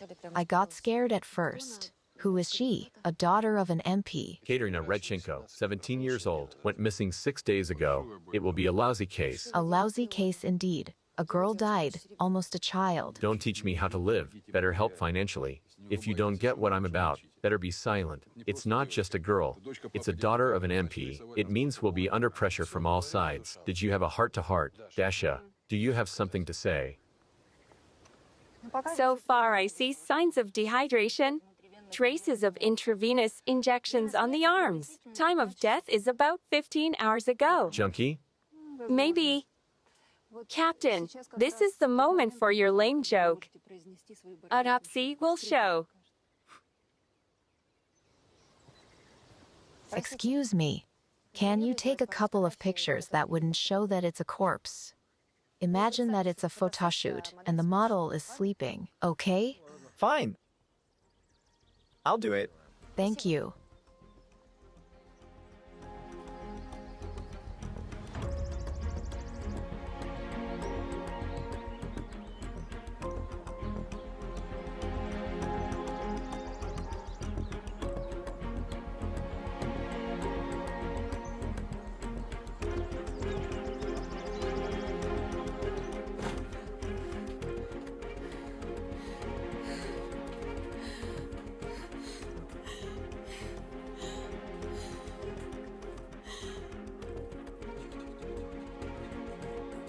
Quiet, quiet, quiet. Time to sleep, beauty.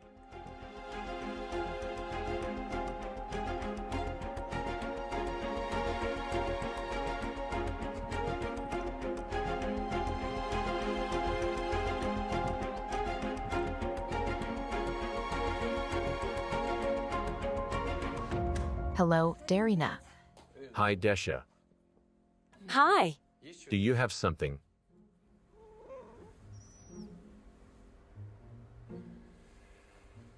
I say, are Redchenko's autopsy reports ready?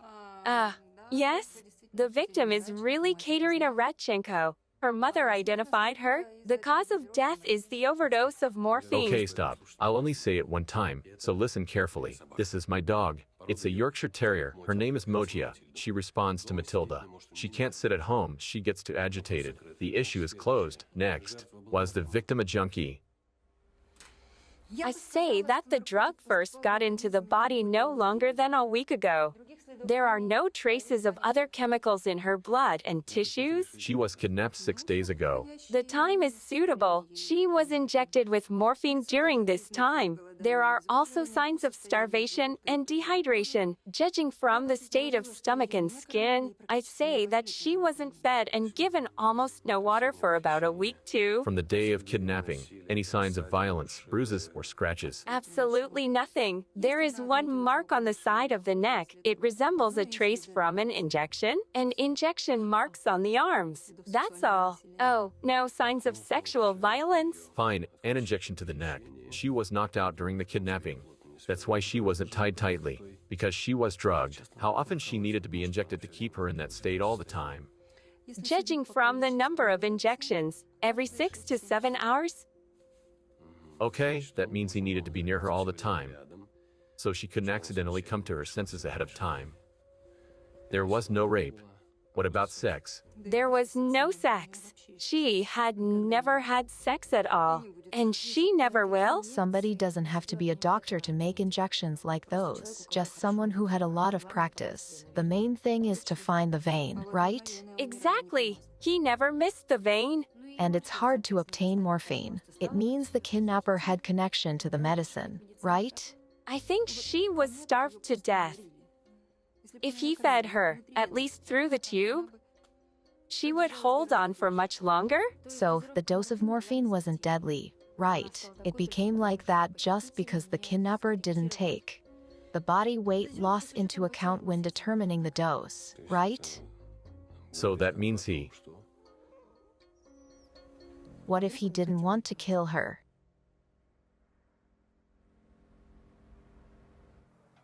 I understand everything, Deputy Minister, sir. My detectives will do everything possible, have no doubts. I don't doubt your people, Andrei. Just explain to them that this case calls for attention and sensitive approach. The girl died of an overdose, didn't she? It shouldn't surface anywhere. It already did. If you're telling me about the girl's overdose in an hour after the autopsy, the interested party has already told you about that. So let them make sure that it doesn't spread further. Andrei, I know that you have the best detectives in town, and maybe in the entire country. Let them work. Careful but fast. I got it. Have a nice day.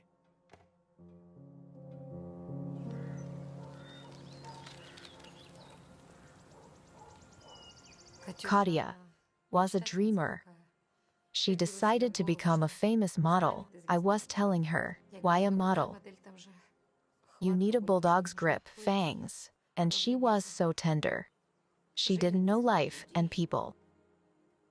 You're talking as if Katia was a homely girl, is that so? Yes, that's right. She was often sick in childhood, missed school and stayed at home. She didn't even have close girlfriends. When did you last see her? A week ago. And when did you talk last time? Last time we talked, she called me. It was around 3. I was at the office. She was going to storm some other agency. Storm, that was her word. She used to say that she would achieve her goal, take it by force. She was so happy and lively when she called. She said she was chosen for some shoot by some agency. Didn't she tell you where the shooting was going to be, or the name of the agency? No, she didn't tell me the place, but she did tell the name of the agency. It was a weird name. Model Y. Model U. Yes, exactly. Lyudmila, can I see Katia's room? Of course.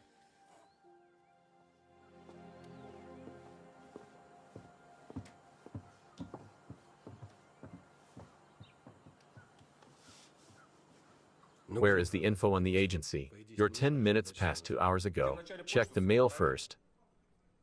And then call. Bye.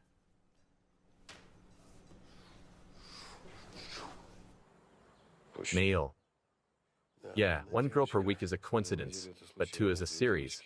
Seryoga, go find Inga. Time to storm that agency. I'll wait for you in the car. I'll send the info to the lieutenant in the meanwhile.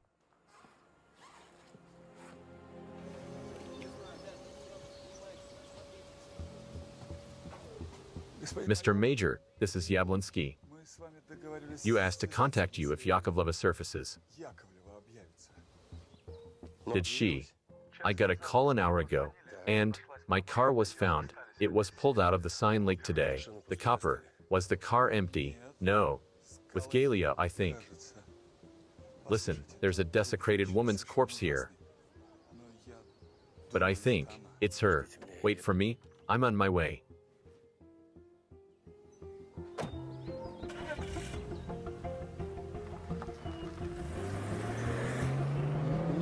What the?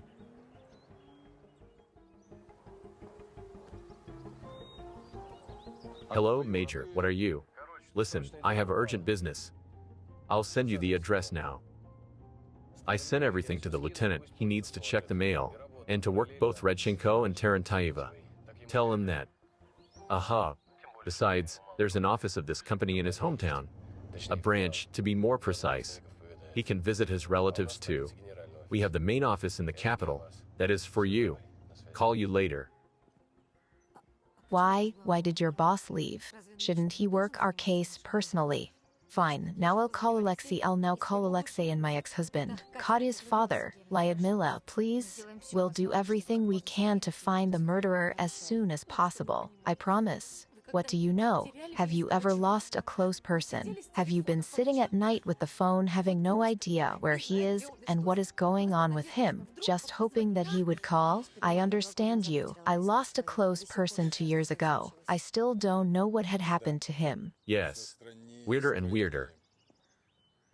I like frakier and frakier more. By the way, I had no idea you read Alice in Wonderland. What, Alice? Oh, I just remembered somebody's Facebook status. Yeah, right. Our major is quite the joker. How will we get to that model agency from a suburb? On dear, it will take an hour to get a taxi. Captain Spock, did you forget? I drove here on mine. Let's go. Good afternoon. Yes. What date? Come again. Yes. Surname. Yes. The booking is valid. Yes. See you. Goodbye. Hello. I need a room for one person, standard, for 2 days, with a possibility to prolong the stay. There are no free rooms. Even suites are sold out. The national team is playing tomorrow. There are so many people here. Hello. No, excuse me. Young man, don't waste your time driving around the city. It's the same in all other hotels. I know what I'm saying. You should look for an apartment or remember somebody you know from the locals. I'm a local myself. Thank you. Goodbye. Hello.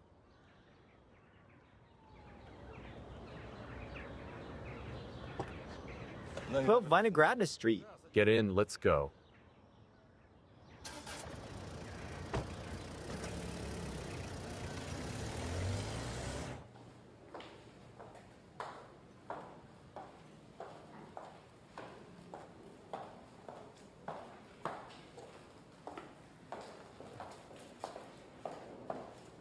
Hello? Hello? Are you from the police? Again? Will you come here every day? Excuse me, what do you mean every day? Well, one of your people came the day before yesterday. Scruffy, agitated, Taranin Terakov, I don't remember. Someone from the directorate too, Tarantive. He is our colleague. Lara, can you move faster? We're being late. They'll wait for you.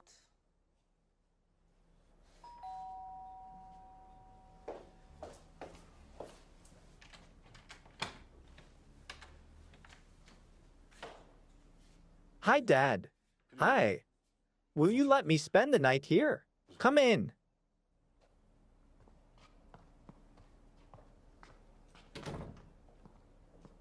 It turns out there are pleasant people in our police too, Inga. Thank you. I beg your pardon, but your scruffy colleague behaved very rudely. We were thinking about calling police. Thing is, Captain Tarantive has serious problems now. One can understand him. How long will we wait for your CEO? Who? CEO, Chief Executive Officer. How long? I don't know. He doesn't report to me. I'll go and walk around the corridors. Yes. Yeah, this one is the same. A proletarian. So what about your Tarantayev? He has drama. His daughter, age 16, ran away. Jailbait. Who did she run away with? With his best friend. Hot damn. Did she run away with? A man as old as her father. Yes. And he told us that the girl went missing and was certain that we were responsible, but we didn't even see that girl. The problem is that she really went missing. His daughter, Tarantive, saved her from that pedophile, and in a couple of days, she vanished into thin air. She has a friend, Katia, and she told us that they were going to your modeling agency. They wanted to walk the catwalk, become models, look like came here, but nobody has seen Lara since then. She disappeared. When was it? No idea. Katia says that she was at your agency a week ago, and Lara texted her mother 2 days ago. Listen, do you have her pictures? I do, here. Okay. They are so alike, like sisters. Listen, this one came by. Are you sure? I am. Such a brat. Sorry, they look so self-confident, but in reality they get cold feet. We sent her away. Why? She is pretty thin and young. What else do you need in the agency? She doesn't have the spice. Girls like her are a dime a dozen now. That's why our modeling agency isn't interested. Maybe the other girl came here too. You said they were like sisters. Could you confuse them? You know, theoretically I could, but not in practice. I have a good eye. I wouldn't miss her. Fine. We'll go, Lena. Maybe we'll try to catch your boss tomorrow. Whatever you say. Listen, can I give you my number? And you'll call me when you'll be on your way. And I'll tell you whether it makes sense. Great idea. Please, thank you. I'll give you my business card. Here you go. Great. So, how do you like the capital, son? Do you regret your transfer? No, I don't regret it. I'm all right, Dad. Glad to hear that. They say the new head of the directorate is a real warrior. Well, ex-military, served in Afghanistan, all that. Rise and shine company. He must be mustering you boots far and wide. Dad, Major General Strizik is a great boss and officer. It's not a barrack over there. Not a barrack. It's good that it's not. Great to hear that he is great. And how do you like your direct superior? Who's heading the homicide desk now? How? I'm sure you know it very well. Why do we need this performance? Don't get cheeky, son. You feel adult and cool, don't you? I'm an adult for quite some time, Dad, and I never wanted to become cool. At least not in the sense you and your pet buddies understand it. Oh, really? Yes, you know who I'm talking about. Your old police guard ready to lick the boots of the city's former district attorney until their graves. I'll go now.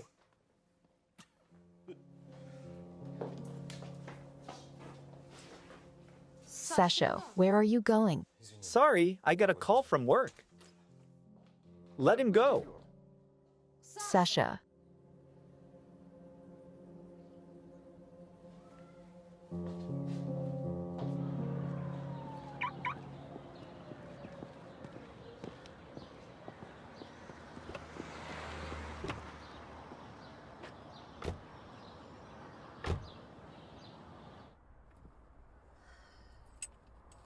What is it, Captain Spock? Are there flowers your growing pardon. on me? No. No flowers on you. But you do emit something. Why did Lena flourish so much in your company? Aren't you interested to find out which girl she recognized? I know it already. Radchenko's daughter, Katya. Really? Interesting. How did you find out? You could overhear that, but you couldn't take a peek. Why couldn't I? I could very much do it. Really? Tell me about it. Let's put it like that. You have your trade secrets and I have mine. To tell you the truth, you did impress me today. Big time. In a good way. First during the conversation with Lyudmila Radchenko. And then with this Lena. You made her talk. Respect. Taking the opportunity, I want to thank you for helping me with Lena. Let's consider it our teamwork. Thanks. Still, how did you get her to talk? With some gossip or something? I picked her up. She is a lesbian, and I am her type. Fine. Don't tell me if you don't want to. Captain Spock, as you said, you have your secrets and I have mine.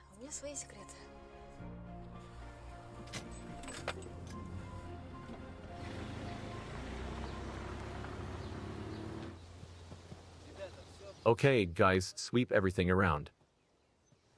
A rarity. Is it her? Fine, fine. Well, Mr. Yablonsky, you can go. Go somewhere, drink some cognac, and relax. I can go? Yes. It's just that guy from the district police prohibited me from leaving until. Good afternoon. Hello. Captain Shestak, Investigation Department of the District Police. I understand that the owner of the car called you. Yeah. Are you his friend of a friend of the deceased? I'm the head of the homicide desk of the Capitol Police, Major Mischenko. I didn't see your papers though. Okay, here you go. Yeah, everything is in order. Captain, we shouldn't butt heads. That car is material evidence in a case of an attempt at life of our employee. Only the car. Well, the car and its contents. So, we'll take this case for sure. No hard feelings. And you can get both the car and the body to us. No problem, Major. But let's do it like this. Your boss should call mine and confirm it. And then, you can take them. And we'll transfer the papers later. No hard feelings. Of course, no hard feelings. Only silly people hold grudges.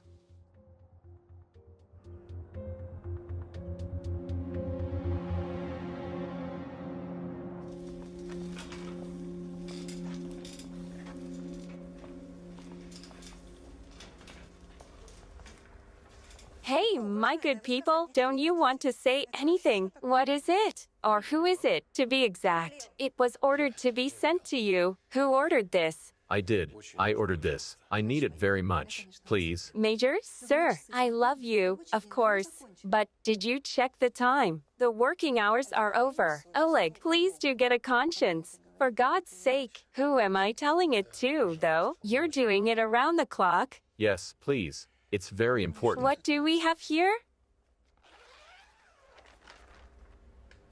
Looks like drowned. Judging from the traumas. I always say that you're a genius.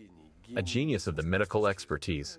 Exactly. 2 hours ago, she was pulled out of the car, and the car was pulled out of the lake. It probably was a car accident. She reeks of alcohol. What do you need, old man? A wasted lady lost control? I am interested if she was just drunk as a skunk or whether there was something else in her blood. And the exact time of death, too. You're hiding something from me, Major.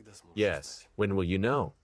Is it another case? As soon as I can. Tomorrow by noon. Dasha, I beg you. Did you know her, Oleg? It's something personal, right? I don't know her, but it's personal. Fine. I'll call you tomorrow morning. Thanks a lot. You're the most beautiful coroner ever. Ever. And don't flatter me. Yeah, pigs are definitely flying today. Major Mishchenko has something personal. However, looks like even his personal life is linked with crime.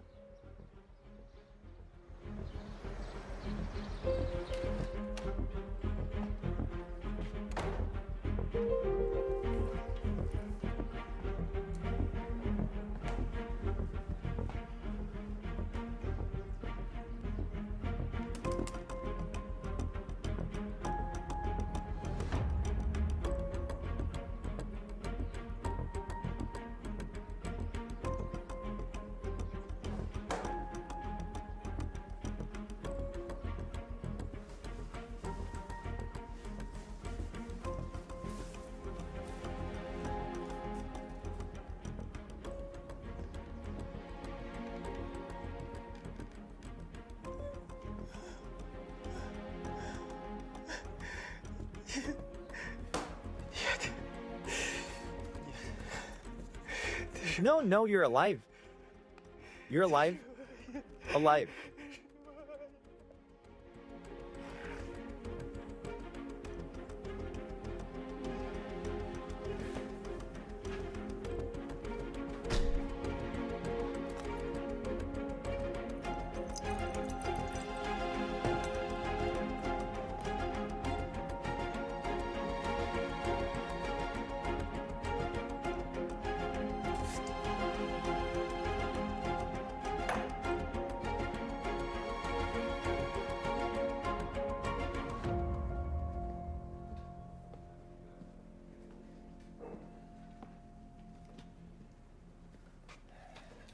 So, what do we have? They saw Katya in the main office. People in the branches didn't recognize the girls. Could the secretary get confused? I am 95% sure in her answer. It means we don't know anything for sure. There are questions about the branch too. Because when Stepanik went there, he was on edge. Tomorrow he in turn will go there again and try to interrogate everybody more thoroughly and calmly. Tomorrow it will be 5 days since Lara's kidnapping. He killed Katya on day 6. I understand that these retards have a tendency of picking up the pace. Not always. It depends on many factors. First of all, how much the victim fits the subject's fantasies. Can you describe him? I am talking about the imagination. Let's try. Our subject is a young man 25 to 30 years of age. Social, charming, he could endear himself with the girls. Make them trust him. The fact that two girls are so alike means that they are the sublimation of a real woman our subject had a thing for. Let's just say he was obsessed with her. The state he left caught his body and tell us that he repents. Repents? What are you talking about? Girl's body was washed, the hair brushed. The subject even managed to put makeup on his victim, put a nice dress on her, placed her in a pretty pose in a picturesque place. All that means that subject felt sorry for his victim and repented.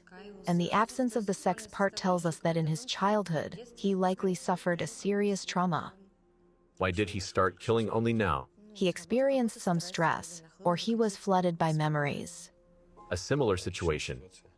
It also could be serious changes in life, psychological trauma, or death of a close person. But the main thing is, our subject had a goal. As soon as we understand what he wants, we'll find out who he is.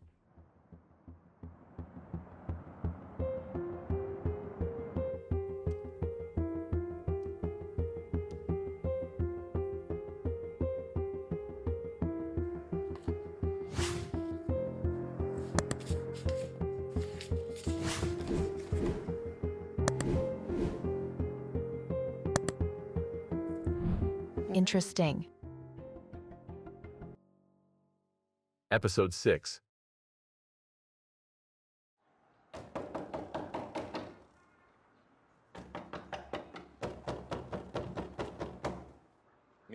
Mikhailo, this is Lieutenant Taryn.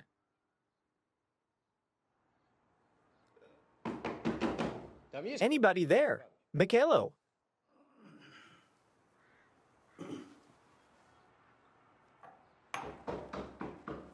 One moment.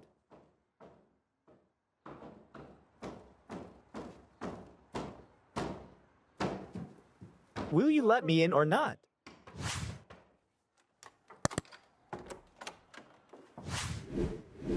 Sashko, come in. How did you find me? By the smell of alcohol. I was at the agency. The CEO was impressed by your visit and gave me your address right away. And, hold on.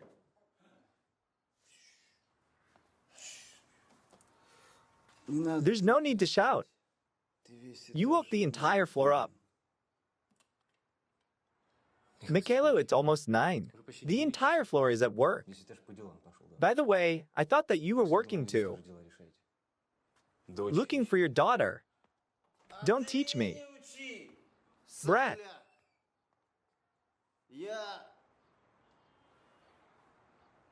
I'm looking. There. Got it. I see it. Where are you taking me? Don't.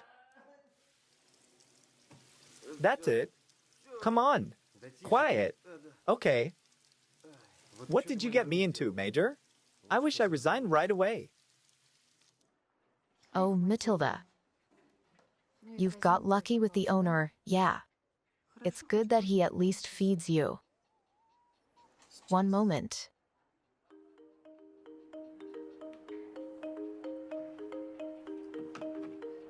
Oleg, why are you ignoring Matilda like that? Are you already at work? Yes, I'm here, and I'm ready to expand the profile of our... I'm waiting for you at the morgue. Copy that.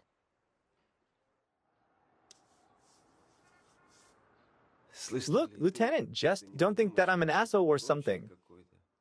My daughter disappeared, and I'm getting wasted here. When I saw that girl yesterday, the one that died, I lost my mind completely. She looked like my Lara so much. Drink some coffee. There are 3 spoons of sugar in it. You get yourself together faster. Your wife came by yesterday. Marina. She told us everything. Major sent me here. And the case of that girl, Radchenko, was sent to us later. I get it. Did Major promise to reprimand me for my absence? He won't. Considering the circumstances. Fine. Mikhailo, you have problems. With the spooks. Because of me. Did you file a report?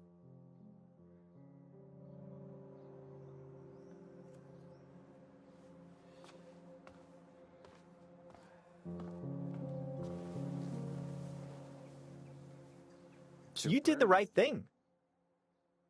Captain, sir, I didn't know. Come on. We're through. It doesn't matter whether you knew or not anymore. Thanks for coming to help me. I'll deal with the spooks later. There are more important things to do. We need to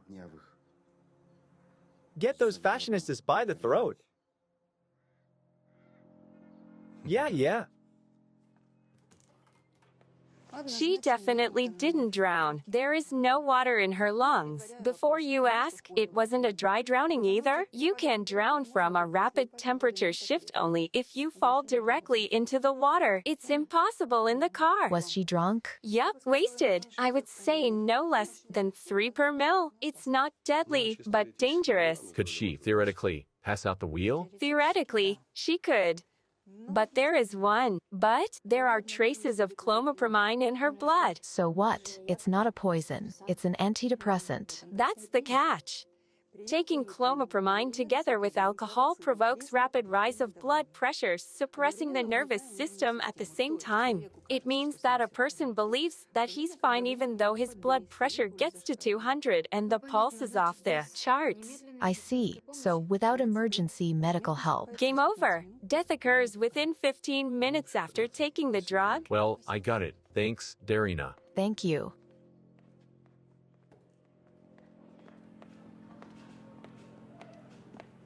What? Why are you looking at me with an entomological interest? With what? Entomological, like at an insect. I got it.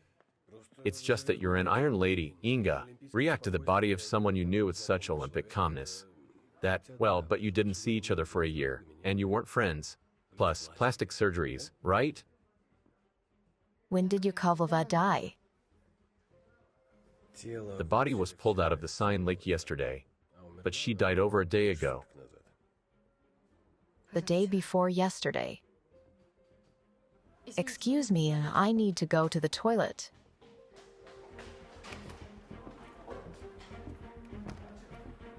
She is not iron.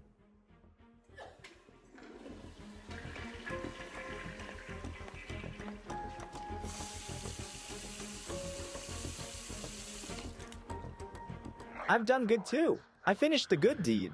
Of course, I could finish it a year ago, but I'll be sincere. I wanted to impress you once more. What did you do? I won't spoil the surprise. You'll find everything out tomorrow. Good night, princess. It can't be him.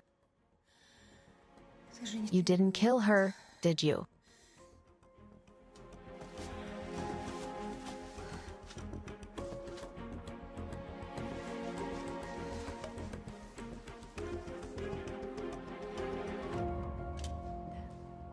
What's up?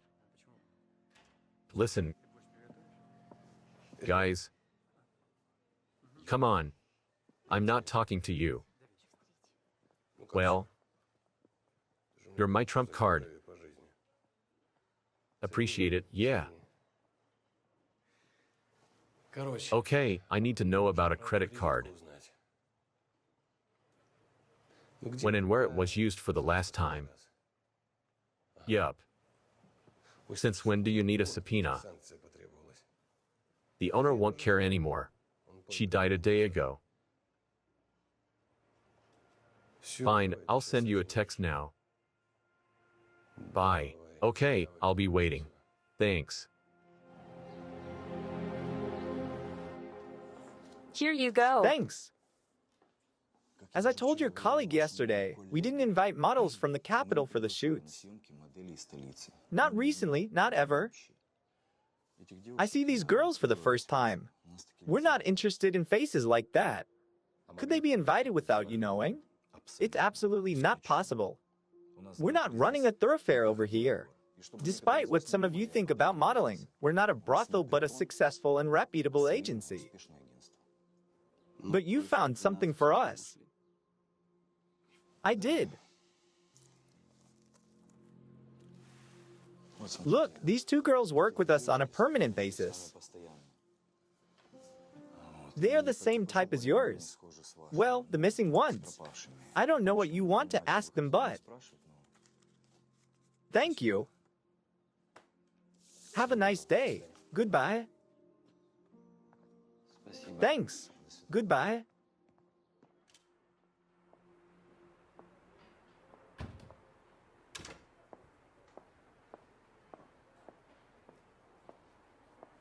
Can we talk?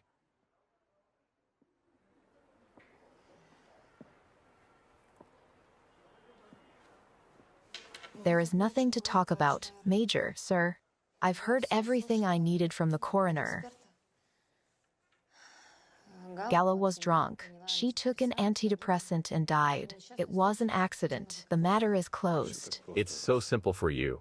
She got drunk, chased it with an antidepressant and died. So, she didn't know what would happen if you mixed alcohol and drugs. Maybe you'll start talking about the suicide now? No, I won't talk about a suicide. But women usually choose a more pleasant and beautiful way of ending their life. However, a drunk woman could make a mistake when taking drugs. The main thing, she did it right at the exact moment. When she was wanted for an attempt to run you over in someone's car. She did borrow the Cooper, that's a fact. And she tried to run you over, that's a fact too. Listen, I won't interfere with you building your own version. I simply told you my opinion. You're playing an ostrich. You hide your head in the sand, don't see anything, don't hear anything. Pretending that everything's fine. I'm done. I got it. Go. There's Daddy's place. Run over there.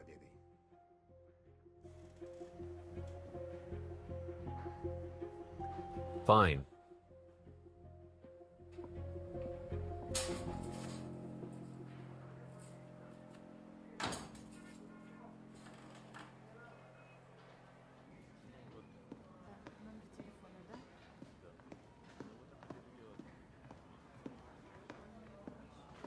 Angela, you need to give us the contacts of your permanent employees. Yes, I've already prepared it. Here you go. Thanks, tell me.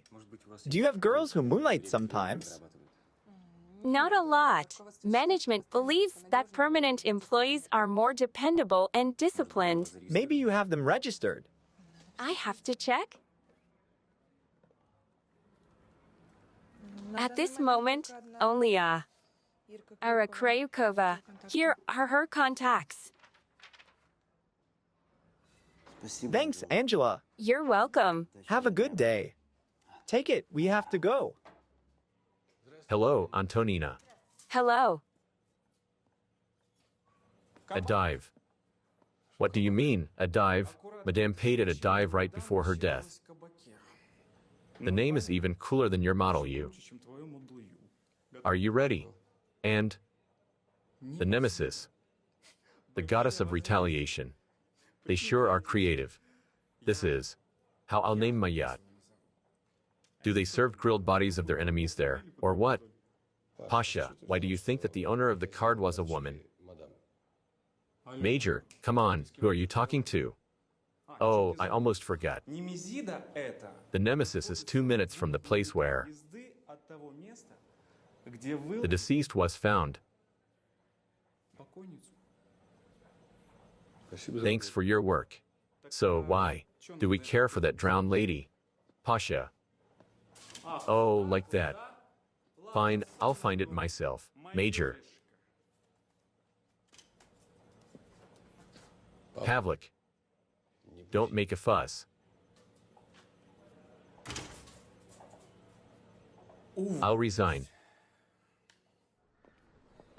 Good afternoon. Do you want to sit here, or will you come inside? We have a meeting here. There, we're already here. Okay.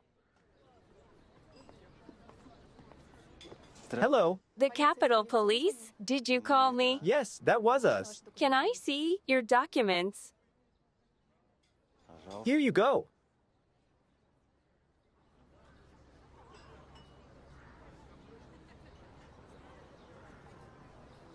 Thank you. Have a seat. Thank you. What's wrong? Dear officers, cognitive dissonance. A model, that's not stupid. It happens too.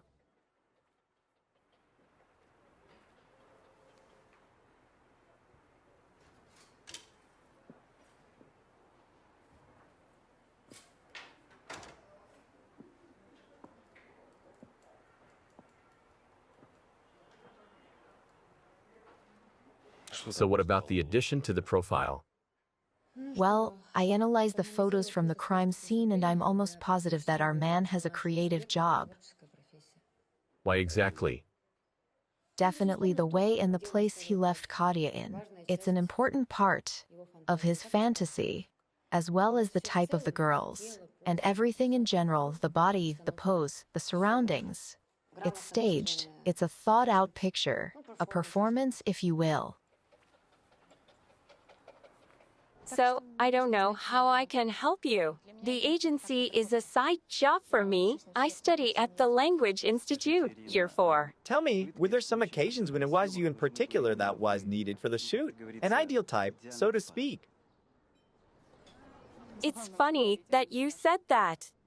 An ideal type. Once, that was exactly what I was told. Who said it and when? It was long ago, like 4 years ago. I've just graduated from school and was going from one agency to another trying to get them interested. Did you succeed? In a way. By the way, it was the same agency, Model U. A photographer met me at the door. He began flattering me, told me that he needed me and only me for the shoot, that I was the ideal type, something like that. Did he take your pictures? Yes. The next day, at the waterfront. Did everything go fine? It went somewhat weird. I didn't have any experience, and the photographer was very young, no older than 20 from his looks. Did he ask for anything unusual? No, he didn't ask either for nudes or sex. He was just angry with me because I was doing everything in a wrong way. And that's it. We were unhappy with each other's work and went our separate ways. What was his name? Max, I think. I can't remember his surname. It's not a problem. Does he work at the agency? Frankly, I don't know. I don't go there often. Well, thanks a lot. Thank you. Goodbye. Oh, Yes. you know what? Maybe that Max didn't work at the agency. I was thinking, they use many freelancers. Like me, everybody wants to make money quick. So could he be a freelancer? And you went to work with him without any doubts because he was behaving as an employee. You're smart and handsome. Did they take your pictures for the police corporative calendar? Fine, take care. Have a nice day.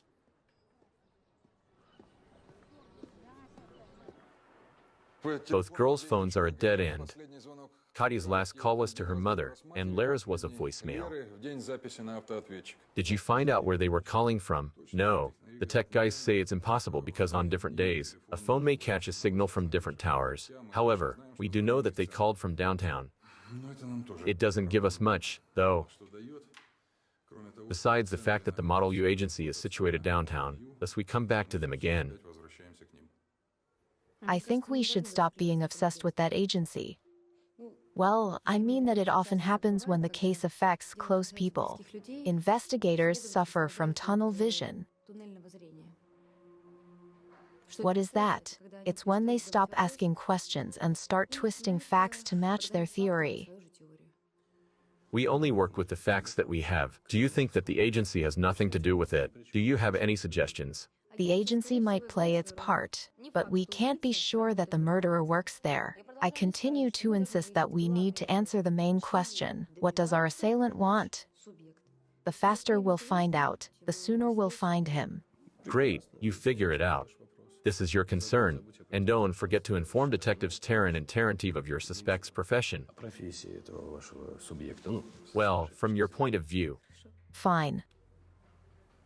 Sariza, I need to leave for some time.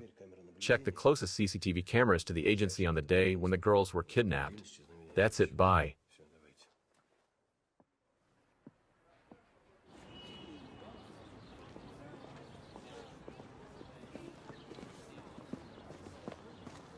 I gave our numbers Krykova.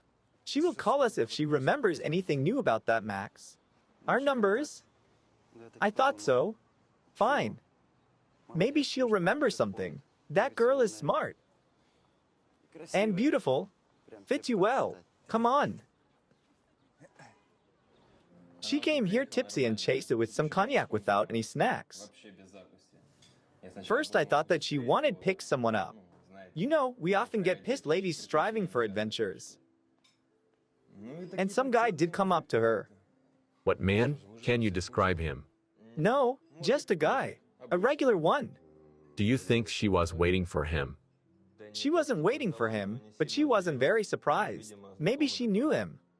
Did they leave together after? No, they sat together and had a drink, and then he left. She wasn't very upset, but by that time, she was really wasted. Aha. She paid with a card, gave tips in cash, a proper amount, and that was it. She got into the car and drove away. Was she driving in that state? Are you sure? Definitely sure. You should have seen her driving out of the parking lot. Fine. Did they pour the cognac themselves? I mean, did he touch her glass? Well, if he poured it, it means he touched it. But you know, I didn't have time for that. About a dozen of people was sitting at the bar alone. I had to make sure they all paid and didn't break any glasses. I'm sorry, I didn't see who touched what. For sure. Yeah. Glad to hear you, Mikhailo. Well, do you have any leads? We do, but everything's somewhat shady. Listen, Inga, I can't reach Major, so receive the info. We need to find somebody at the agency. His name is Max. Looks like he cooperated with the Model U, but it was 4 years ago. He's not here anymore, and nobody remembers him. Try to find him in the capital. Maybe he moved. What else is known about him? He's about 25 now, and then he was shooting a girl who looks like Lara. Fine. Do you have her pictures from the shoot? No. He didn't give her the photo. He said they didn't turn out good. Please, look for him yourself. Bring in Spider. He is a bit crazy, so you will click.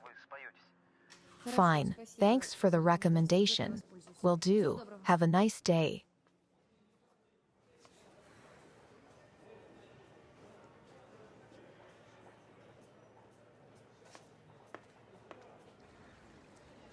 There you go. These are pictures from the Capital Branch's site. Do they remind you of something? Yes and no. You're right, Sasha. The girls do look alike, but the photos themselves, how do they say it?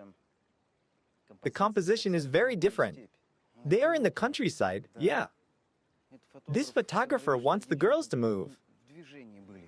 Look, she's running. Spinning around, laughing. They are full of life in his photos. Do you see? Maybe Mikhailo. But still, we need to check this guy out. Look for his surname. Here. Zadorozny.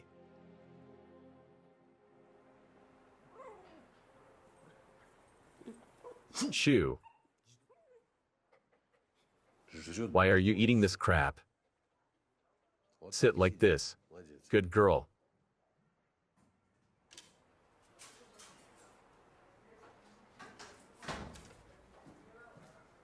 Oleg, Yeah.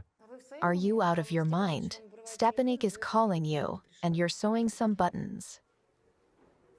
And I think that we didn't finish talking about Yakovleva. And I think she was killed. And I'm sure you think so too.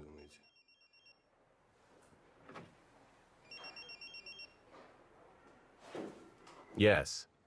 Yeah, Major, sir, this is Senior Lieutenant Tarrant. Me and Captain are fine. We need to interrogate a Maxim.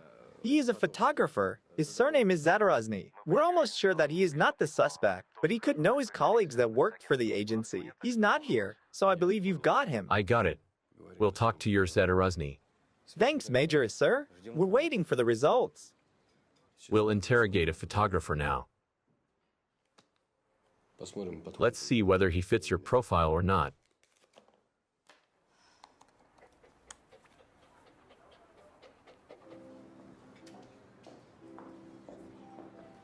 Welcome. The usual for me. Double ristretto and a glass of 2009 Merlot. What are you having? They have a great. A cappuccino? You shouldn't behave with Dad like that. What are you fighting over? Mom, we're not fighting over nothing. It just happened that we're very different people. You should accept it and stop spoiling your nerves and mood. Sasha, why do you want to prove something to us? To Dad? You can't shoot from the hip like that. You know how it pains me to watch it. You're both my most beloved and closest people. Mom, I'll tell you something now, but don't get insulted. I realized long ago that the closest and most beloved person in your life is yourself. I know how important social norms are for you. There won't be a scandal in our family. I'm here for a couple of days and won't bother you anymore. Sasha, maybe you will come home before leaving. I think it's never too late to make things work between a son and a father.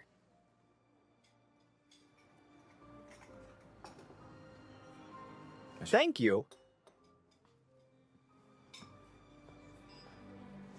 It has been late for many years. It's just a dry medical fact.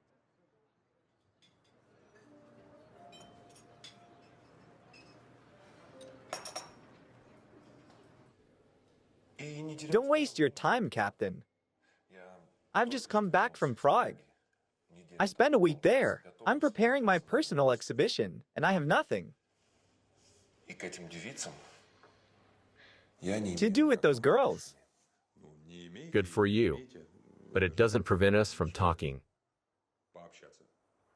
What will we talk about? I'm telling you, I don't know these girls, and if I did, I wouldn't take their pictures. But why? The girls seem to be pretty. These girls, they are run-of-the-mill. Photographers say that the camera needs to fall in love with the model. Aha.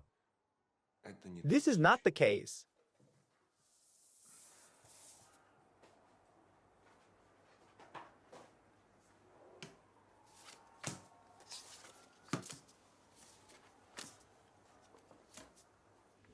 It's not him. Narcissistic, too self-absorbed, successful, and totally calm, while our man is not that confident. I can agree with that. Thank God. Pasha checked. Zedorozny came back from Prague. But me might be of use for us. What kind of art is this? It's God knows what. Well, what you don't like? The model, or what do you say, the composition? Both the model and the composition. And the girl looks dead. Wait.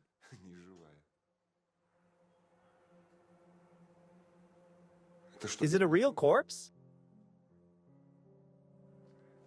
Why did you show it to me? Well, I just wanted to hear a professional opinion. You photographers must know each other. Maybe you know if somebody of your colleagues is capable of such art. There's one loser. He is constantly showing his, God forbid, art to me. Such a hack. His girls are usually sleeping. I told him, Max, you need work at the anatomy theater. There are plenty of girls you might like there. And the surname? What is his surname? Shelistov. Maxim. He tried to work with us as a freelancer. Thanks a lot. Pasha, it's urgent. Maxim Shelistov. He worked at the model agency. Model U. Model U. Everything about him. I'm waiting. Listen, Lieutenant, while you were away, I checked Inga's profile once again. The one on that bastard. I mean the suspect. So I thought. Wait, Lieutenant. Did something happen? You met with your mother, didn't you? We did. Nothing happened. I just wanted to relax. I get it. It's easy to get wasted, but it won't solve your problems. I know that. Didn't stop you, though. I'll try it too. Why did you report me? That's fine, stay cool. I'll tell you why. You were disgusted looking at my antics, and you were right. You have to decide what to do.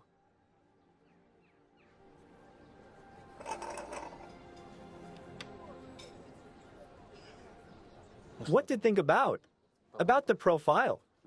Listen, I don't believe such a sick person didn't try doing something like this before. If he is a local, it means that something similar must have happened here. Maybe it didn't come to murder. Look, if there was something similar, no man who can know about it. Oh, can I get a check? You're on the loudspeaker. We're listening to you. Yes. Inga, hi. Come on, spit it out. Okay. Maxim Shelostov, 25, a freelance photographer. He showed up at dozens of agencies, including our Model U. He came to conquer the capital 3 years ago. Now, that's interesting. A couple of weeks ago, his mother, aged 50, died of cancer. She was sick for many years. Was his mother his only relative? Looks like it. She died in his arms. Well, he took her home from the hospital a couple of months ago. The address. Already in your mailbox. Fine, look if his mother's prescriptions included morphine, and find out about Shelostov's car. Later. Let's go.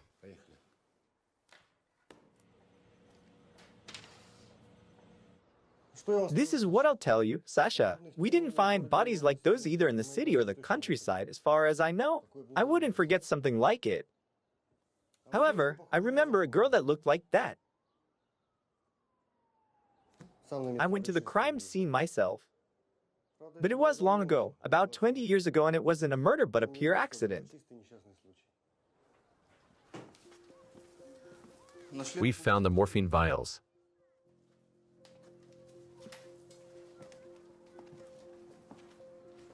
Interesting.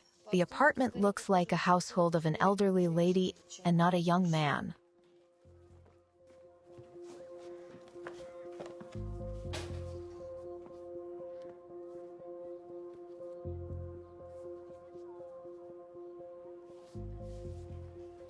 Maybe he didn't change anything while his mom was sick.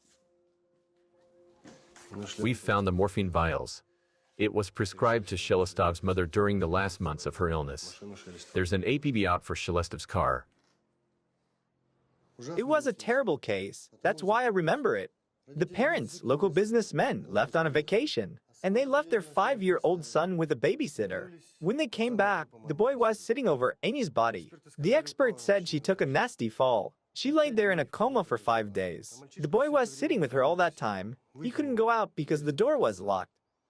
And he couldn't call anybody because it was a private house on the outskirts of the village. It's good that he didn't die of hunger. What happened to the boy? What do you think? They moved out of that house at once. I think they took the boy to the children's psychologist. I remember that when we came, he was running after the stretcher. He loved that Anya. Andrew. It's them? Yes, Anya Kovenka, 18, and Maxim Shelostov, 5.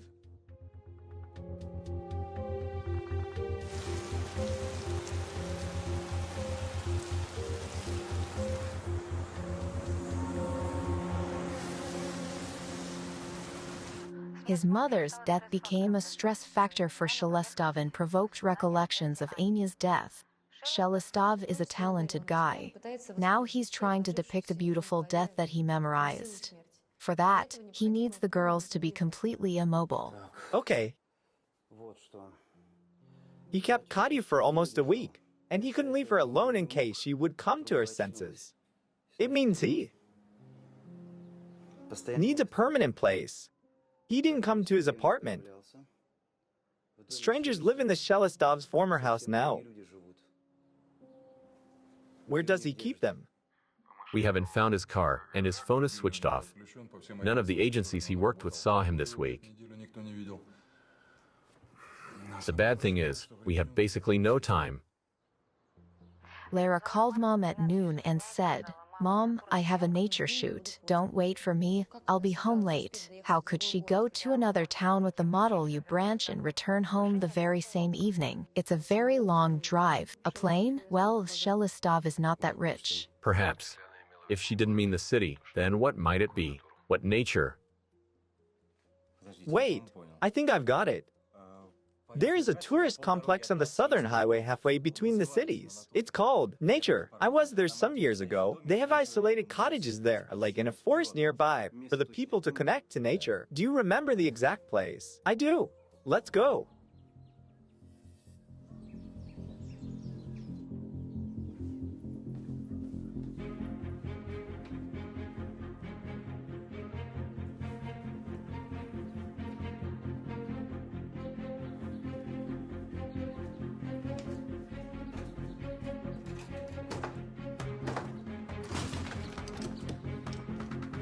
Daughter.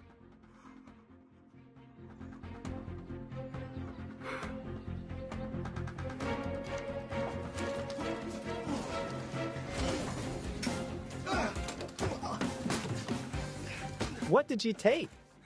Let me go. I need to finish. Let me go.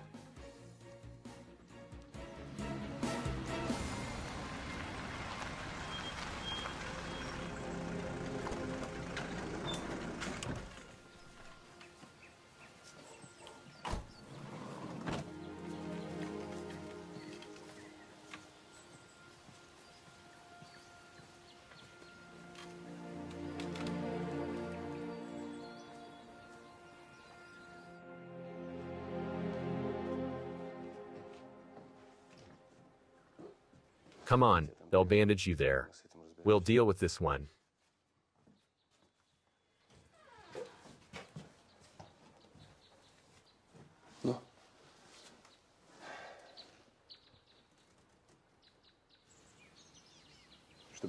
Do you know that?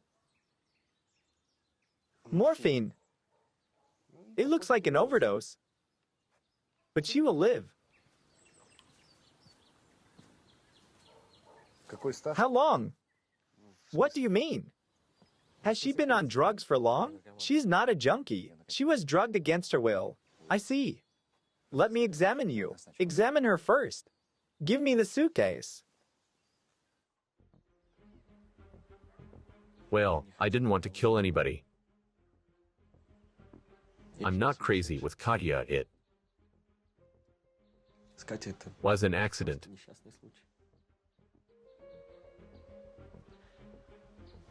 I just wanted to take beautiful photos of them. You killed a 17-year-old girl and nearly crippled another one. Nobody should have gotten hurt. It was just an accident. Just an accident. Anya, you're so beautiful.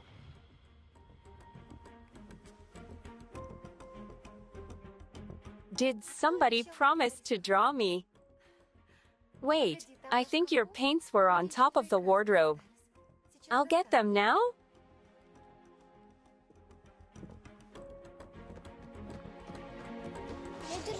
I'm holding you, Anya.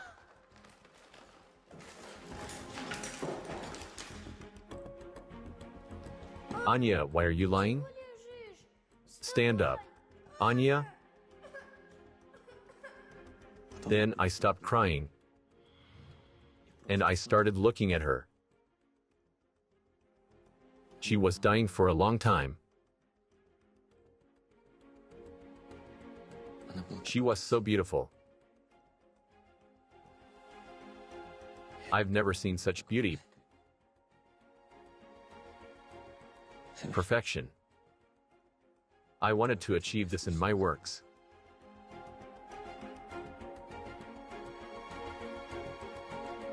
Give me the suitcase. Hello. Good afternoon. Are you the father? I am. She's still sleeping. The drug is still on the way out. She'll wake up in a couple of hours. But if you want, you can stay with her. Yes, of course. Thank you.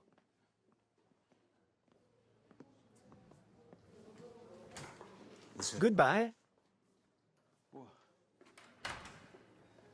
How's Lara? Fine. She's sleeping. I'll go to her now. Thanks for your help, Lieutenant. I don't know what would happen without you.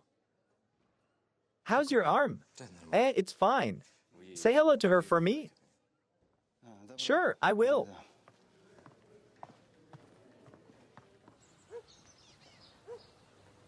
You asked me to give you a lift, so I did. Where are you taking me, Oleg? What house is it? It's the house of Galina Yakovleva. I want to show you something. Great.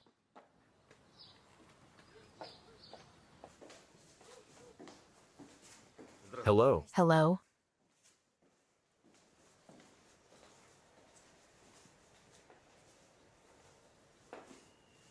Put the gloves on, please.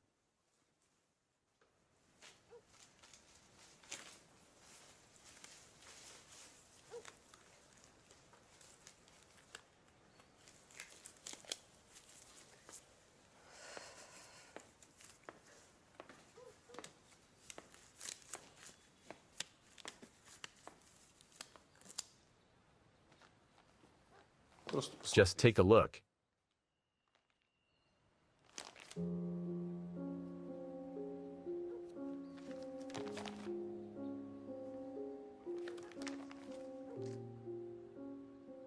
So what?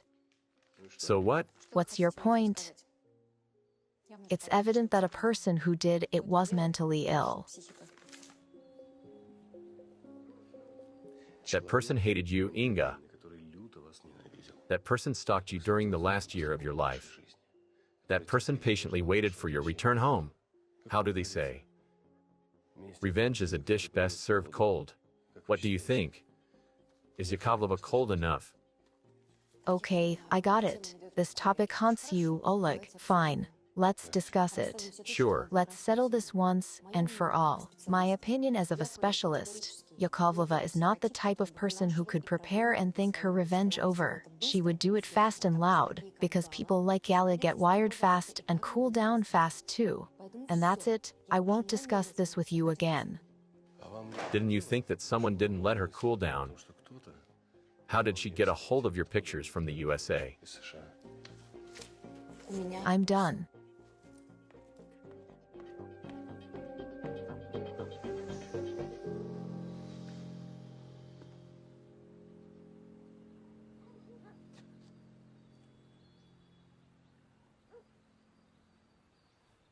Listen here.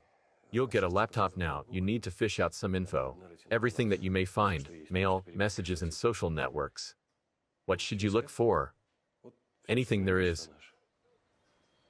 Bye.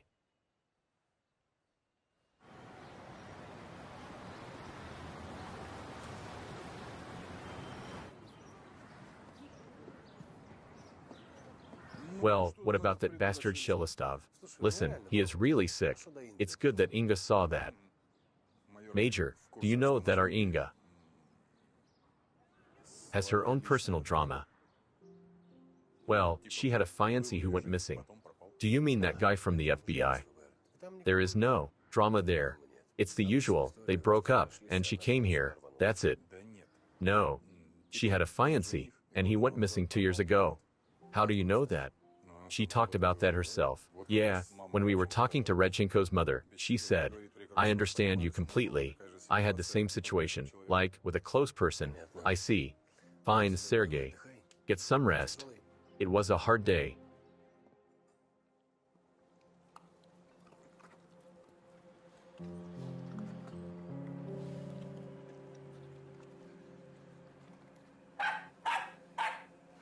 Damn it. Yevgeny's daughter.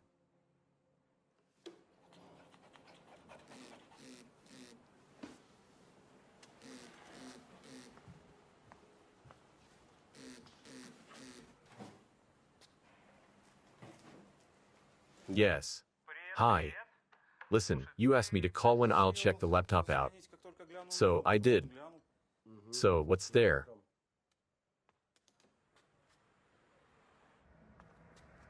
Well, nothing good. It's empty. The hard disk is formatted. Everything is totally clean. Fine, I got it. Good night. Bye, wait. Listen, maybe you'll give me that person's phone number. I'll look around some more. If you have it, of course. That's the thing, I don't have the phone. It disappeared. Okay, bye. Thanks. Have a good night.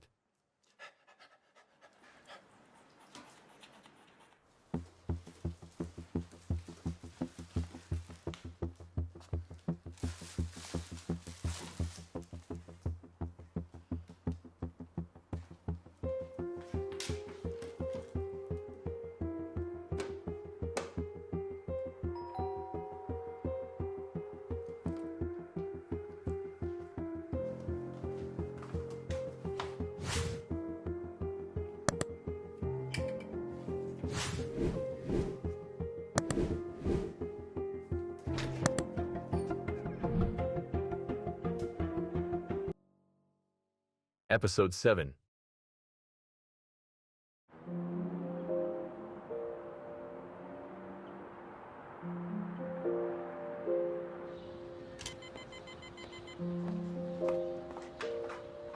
Good morning, Inga. Good morning. You don't look yourself today?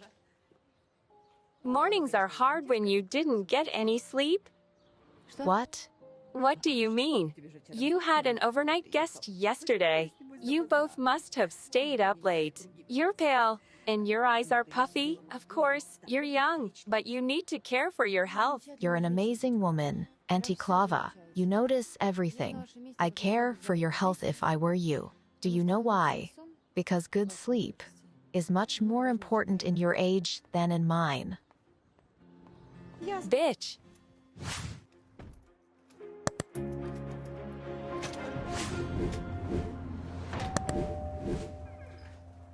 Oh. You could have warned me. I'd buy a cake.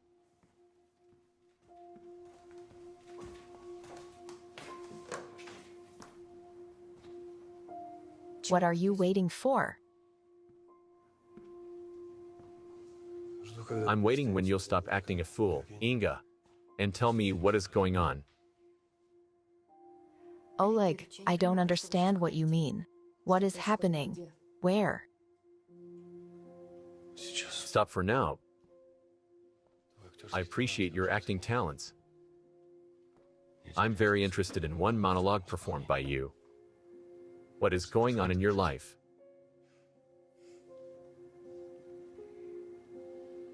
The door is there.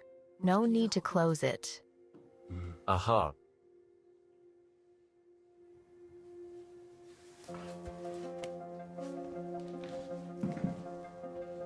You're smart. You know what is going on. People start dying as soon as you appear. Your patients, your friends, your admirers, your enemies, like that cripple. Your fiance. Where is your Jerry now? You came back because of it, right? You studied at the FBI and started working at the police. To find out what had happened to him. Why are you silent? Why are you silent? Come on, tell me. I can help you. We'll find him faster together. I mean, his grave.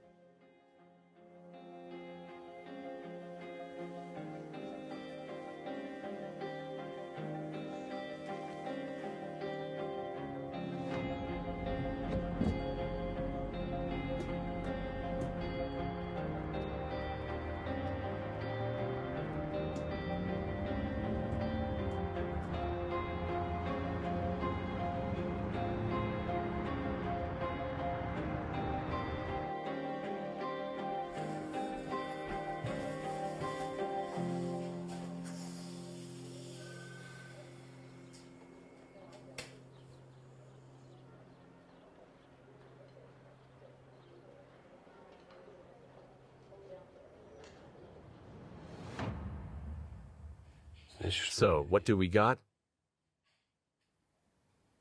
Regular calls from an unknown number. Distorted voice. He has been stalking you at least from the beginning of the last year. And if, sorry, your fiance is on his record. Much longer then. Why did he start acting only now?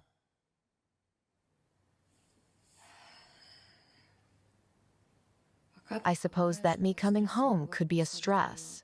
I came back after many years of absence and with Jerry as my official fiancé. The subject could perceive it as an insult of his feelings and dare to take radical measures. Come into my life. I agree, this is not enough to create the full profile. But now he will call more often, because he already made direct contact with the object. Did you hear yourself? What? You're being stalked by a psychopath and a serial killer, and you object, subject. That's it. We'll work together from now on. Analysis alone is not enough. We need to act. Oleg, you don't need to get involved. This is my personal business.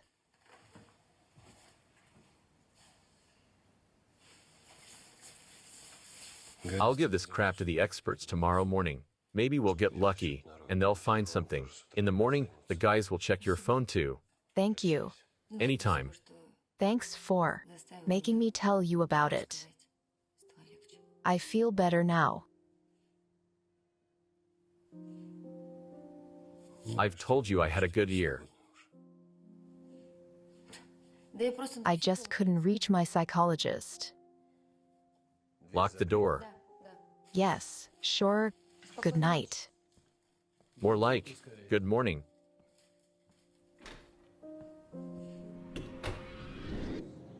Beautiful, beautiful.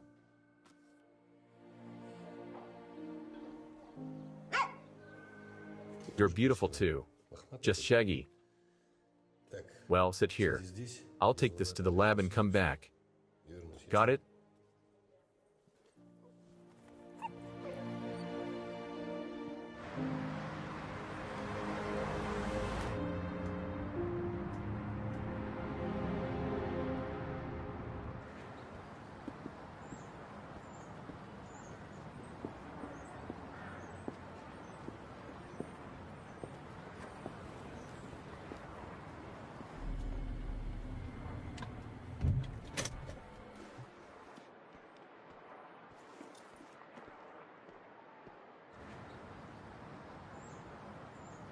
I came by for a minute. I'll go back to the hospital right after. Lara fell asleep. The doctor said that she'll wake up in an hour. Everything's good otherwise. The drugs are out of her system. They say she shouldn't be addicted. Good. Great, even you could just call. Why go here?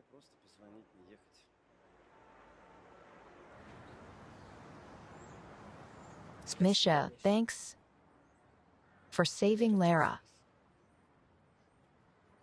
Thank me for what? For saving my own daughter. Yeah, you and your blurts. Marina, fine. It's time for me to go. Go to her. What if she wakes up and there is nobody by her side? It's not good. Wait. Misha, I'm sorry. I'm sorry, it's all my fault. I was thinking only about myself and completely didn't pay attention to Lara. Stop it. Why now? Calm down. Go to her. She needs your support now. She asks whether her dad will come soon when she wakes up.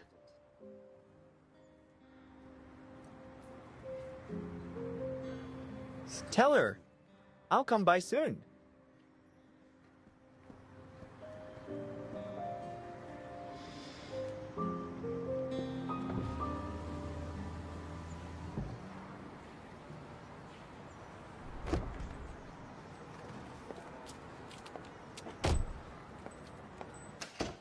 Good morning, Andrei. Good morning to you too, my dear. Tell me about that case you took from the locals, buddy, with the drowned woman in the car. The head of the investigations reported it to me. And our criminalists worked in Yakovleva's house. What kind of initiative is that? Andriy, it concerns Inga. Tell me about it. I'm all ears.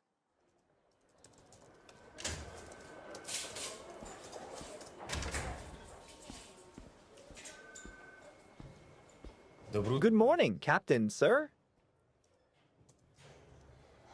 Writing another paper for your handlers in the internal affairs.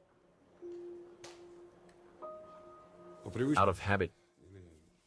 Or do you just like it? What? Did you think that you helped Stepanik once, and that's all? No. Sunshine and unicorns, yeah.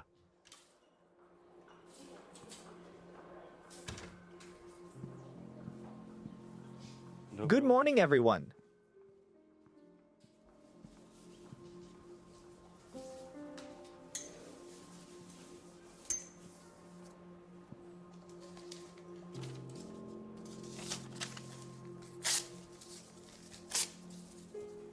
Why are you staring at me like snakes in front of a rabbit?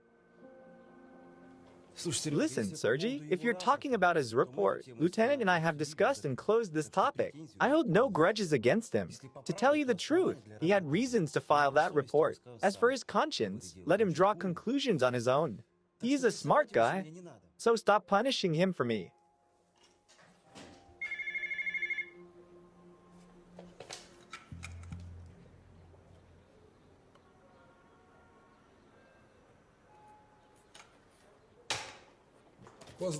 Congratulations, gentlemen. We're getting back into big politics again.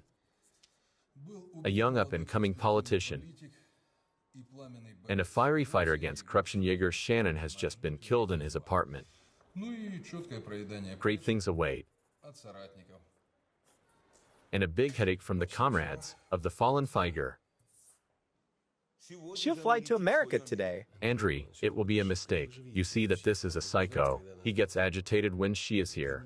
Exactly. That's why she has no business being here. If she leaves, you will stalk her there, and we won't be able to help her there. Fine. That's why we're opening a case because of an attempt on our freelance consultant. Add Yakovleva's case to the materials.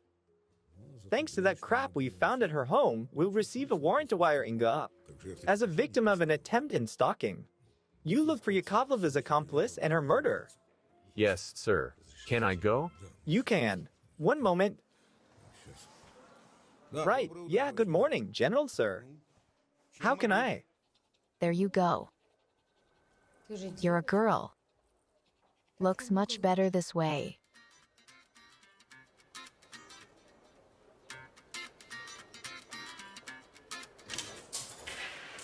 It's good that you're here. You'll go to the repair shop. I'll send you the address. Leave your car with them. Don't say anything to anybody. They are waiting for you. Just introduce yourself. What's at that repair shop? The repair shop will check your car for bugs and gizmos that your admirer could have left. What if they find something? Then what? If they do, they'll leave it in place. But we'll understand what he knows. Yes. Yeah, we're on our way. We have a call. It's none of your business. What do you mean? It's none of your business, literally. You're going to the repair shop, and we're going to the call. Show them your phone too. It's the same as the car. If they'll find something, they'll leave it in place. General Strizik fully agrees with me. What do you mean? Did you tell the general everything? Who gave you the right to tell him anything without consulting with me first? This is my private life after all. This is not your private life anymore. Great. Brilliant.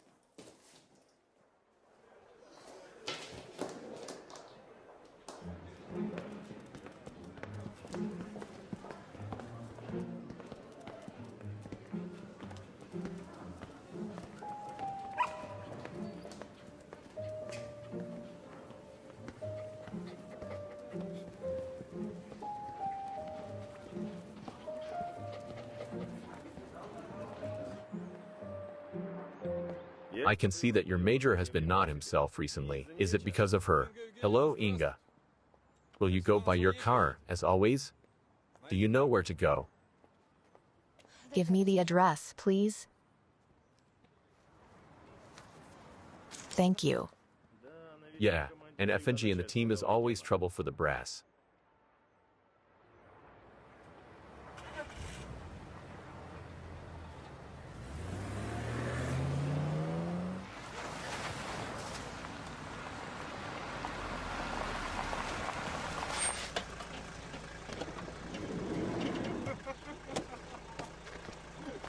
That's it, be quiet.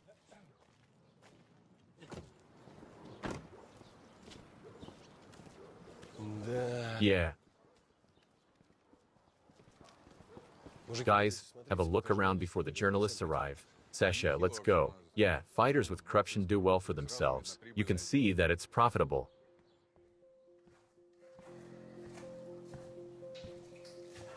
God, I hate this. Good morning. Yeah, quite a morning. Ha! 2 gunshot wounds the hip and the head. The femoral vein is punctured in the leg. Approximate time of death is 15 to 18 hours ago. I'll tell you. I know, you'll tell us after the autopsy. Attaboy. The gun. 38 caliber is a rough guess. A Makarov was lying alongside. I think it was the. But ask the ballistics that. One to the head to make sure, right? Possibly. It was a short-range shot. But that's all for now. Aha. Sasha, what do you got? An empty safe. Could it be a robbery? Owner was forced to open it. Robbers don't do wet work. Besides, the owner wasn't an ordinary guy. Not at all. Okay, keep working. I need to go to the attorney. I beg your pardon. Yes. Who found the body? The body? The housemaid, Irina Tishko. Irina Tishko. Thanks. Tishko. Tishko. Tishko. Great. Check the boot too.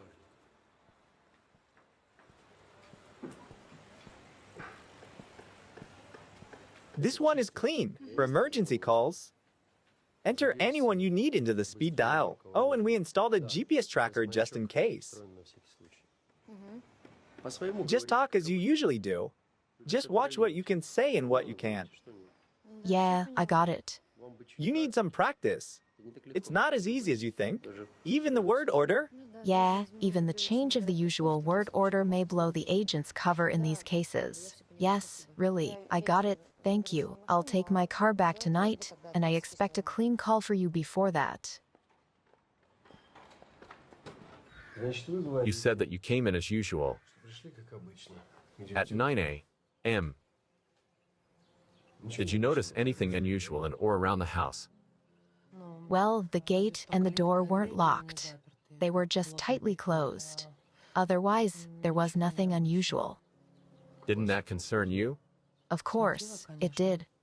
Shannon wouldn't let that slip. He was a very meticulous person. How long have you been working for him?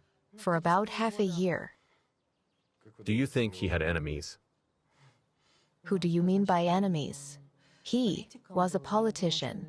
I think he had quite a lot of ill-wishers. But to kill him, I don't know. What did he keep in the safe? Money, documents. Maybe money or documents, but I don't know for sure. You understand. Did he keep his gun in the safe too? I saw him once putting his suitcase in the office, and the gun was lying on the table. I don't know where exactly he kept it. Is this the gun? It looks like it, but I am bad at weapons.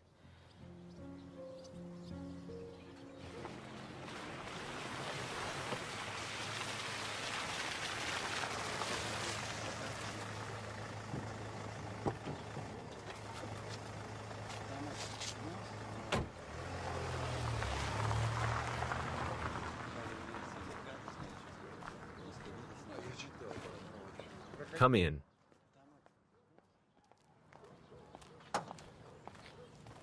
Hello? Hello. What do we have here? Nothing good. 2 GSWs, 1 to the head. What else? The door and the gate were open. No signs of burglary. He lived alone. The body was found by a housekeeper. Witnesses. Hell if I know, maybe we'll find them. We checked the neighbors. First one is on vacation, and the second one is renovating. I see. Let's go and see our anti-corruption activist's lifestyle.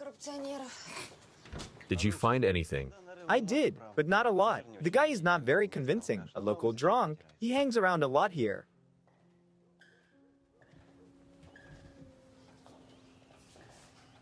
The smell is weird. Lemony and bitter. No? The criminalists surprised us. They say there are no fingerprints. And the gun. There aren't a lot of fingerprints in the whole house. So what? We found out that he lived alone, didn't have many guests, and cleaned well often. So, it's no wonder that there aren't a lot of fingerprints in the house. Yes, but there are spaces here with no prints of the owner at all. However, they should have been there, like here. They are on the lock and on the door of the wardrobe. Where's the major? He's on the terrace with the housekeeper. There, yes. Sasho, you went through everything here. Please show me the bathroom. Sure.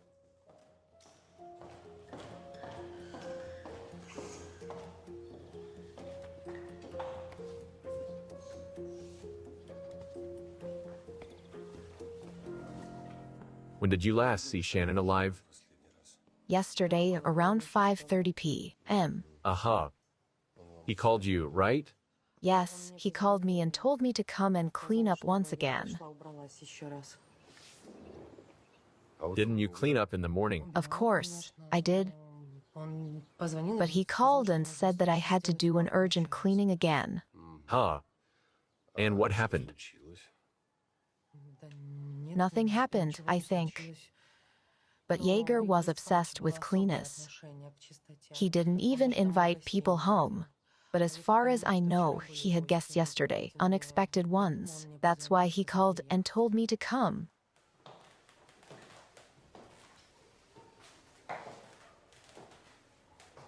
Wow. What a battery. Any broad stream, right? A metrosexual. Oh. Did they litter there or something? Did they make a mess? No, there was no mess. Everything as usual. I came and cleaned up in an hour. Are you sure you left at 5:30? Absolutely. I looked at the clock on the wall in the hall when I was leaving. Usually I walk home, I live nearby. But yesterday I wasn't going home, so I had to call a taxi. Interesting. We have a witness who says that you arrived at 5:30 or a bit later, passed through the yard of the neighboring high-rise, crossed the street, and entered the gate. Is this the way you got here?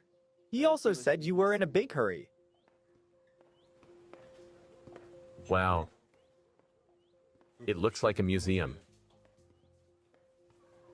It's almost sterile. Inga. Is there a mania like this? Yes, but it's not a mania, it's a phobia. Excuse me, is there something like a pantry here? Yes. Go along the corridor and turn right. Thank you. It means your witness is confusing something, because I know exactly when I came and when I left. We'll check it. And when did you come? If Jaeger called around 4, that means it took me about 10 minutes to get ready, so I was here at around 4:30. I cleaned up in an hour, and I left at 5:30. By the way, I have the text that the taxi has arrived, and I could come out. 5:28. Okay, we'll check it.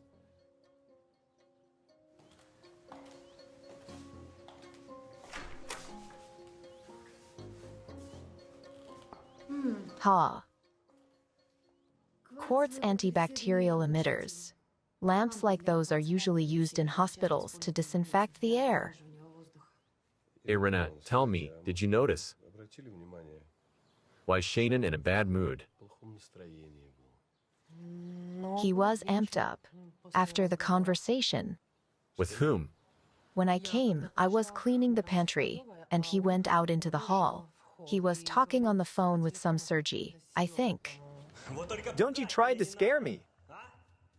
Scare the grannies on the block. Got it. Yes, I'm worked up. Don't you even dare come here, or I'll bathe you in glory to the brim. That's right. I'll arrange a show with press and the cops. Just how you like it. Go to hell, Sergi.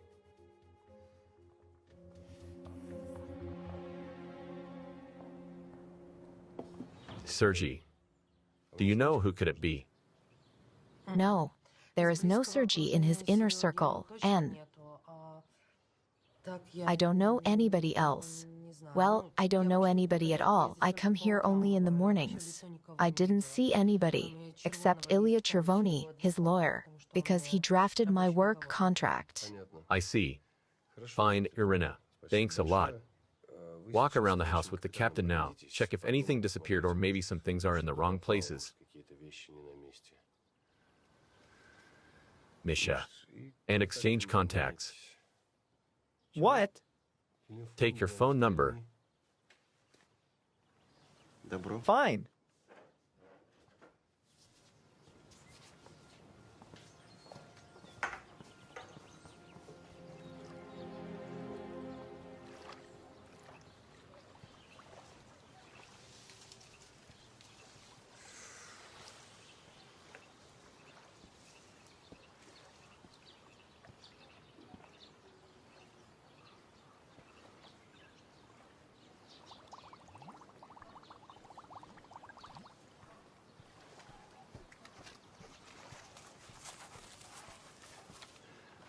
Go through Shannon's contacts.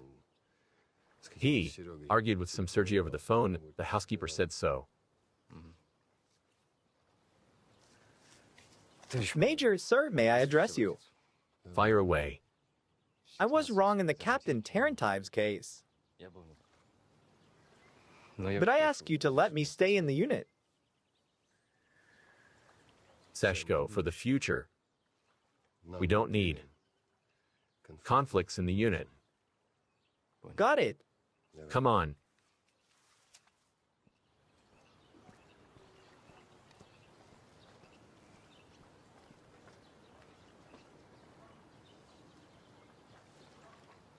I can feel it.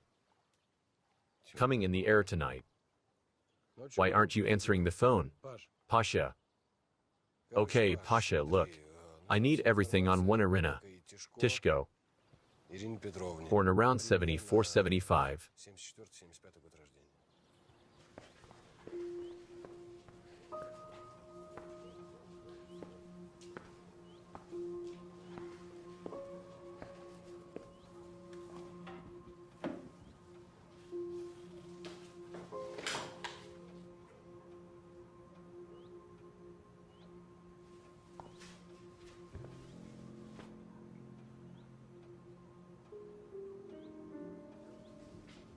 What is that? Cigarette ash or something. Looks like it. I'll tell you when I'll check it. So was he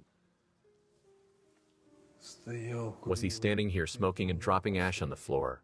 I don't think that he was smoking, and he definitely wouldn't drop ash on the floor. What do we have then? The murderer was standing, smoking, and looking at Shannon bleeding to death. I think that he came up to Shannon, crouched, put the cigarette out against the floor, stood up and shot him in the head. Yeah, that's a cold-blooded bloke. Maybe it really was a hitman. By the way, we didn't find the butt. Of course. He took it with him. Yes, you're right. It's an exceptionally cold-blooded and cruel subject.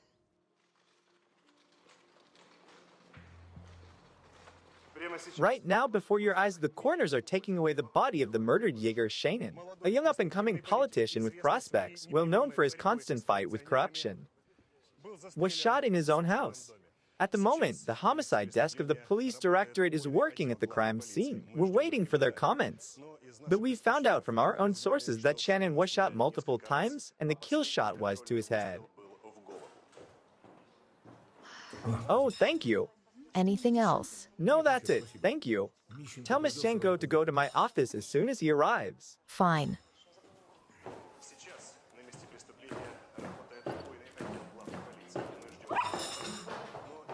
What happened? God. It must be Major Mischenko's dog. She has a habit of running around the office. I'll leave the tray and take her away now. No, there's no need, Svitlana. Let her run. Major Mischenko's a real police dog, a real hooch. A nano version. Are you gonna watch this crap with me? The owner will introduce us as soon as he comes. Huh? Our police aren't in a hurry to share the details of Jaeger Shannon's murder with us. This is the shortest way. I always take it.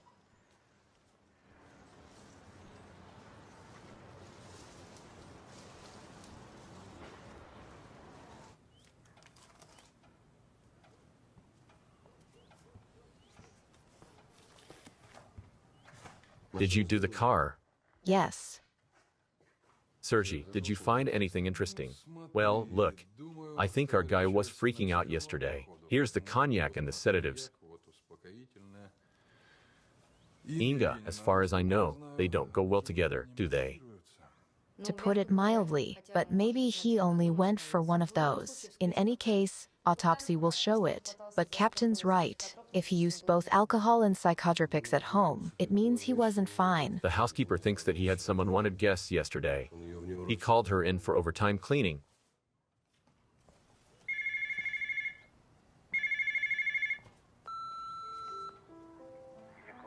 Jaeger, this is Ilya. Pick the phone up. What's with your cell? I haven't been able to reach you for 2 hours. Are you home? So, I got a call from Berezan in the morning.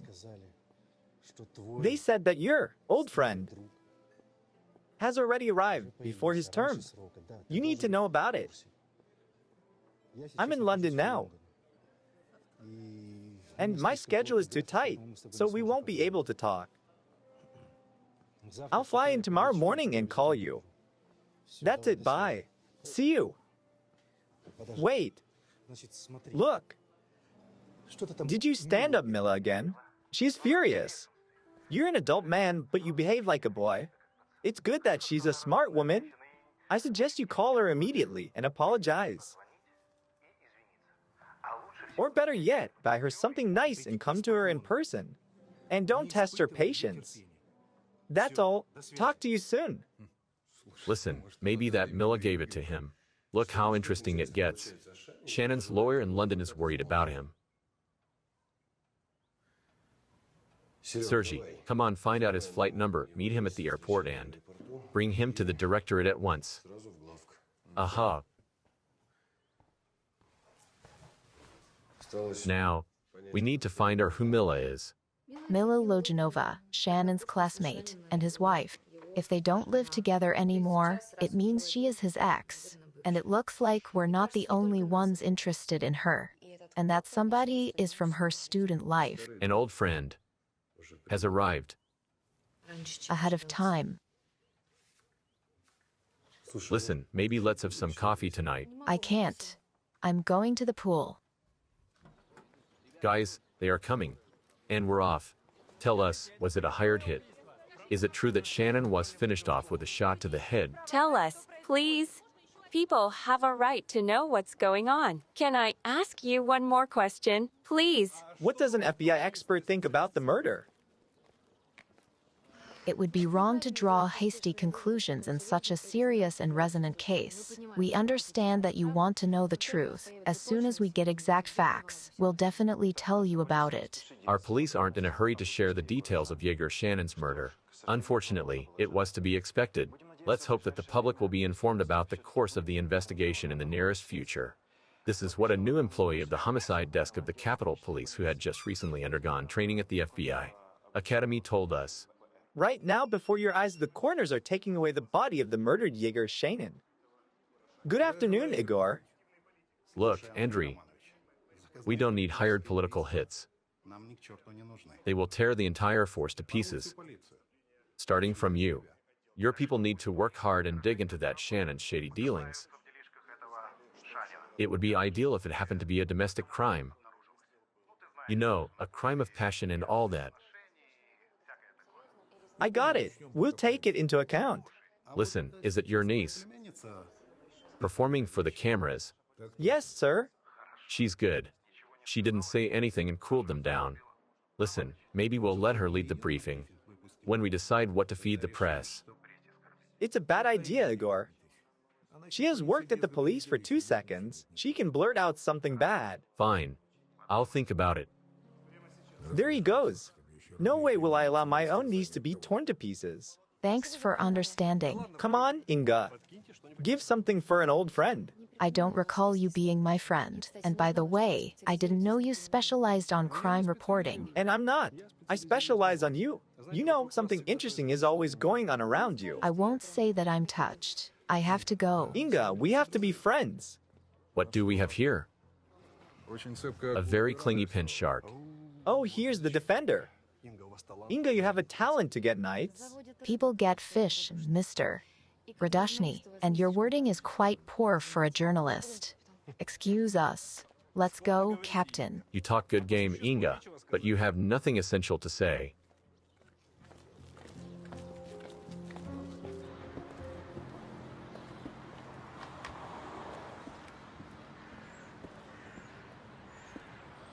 Here, this is my house. This is my entrance.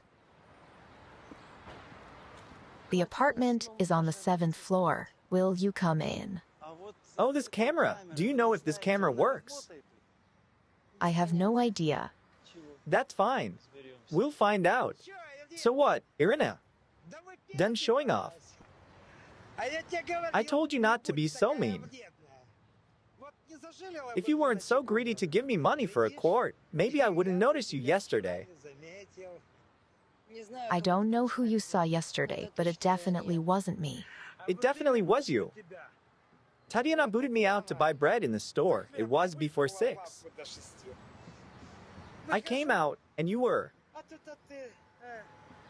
just crossing the road. In your usual green dress. I called her over. I wanted to ask her to give me some money for beer, but no? We're so fancy. She didn't even look back, just went to her MP's gate in her heels.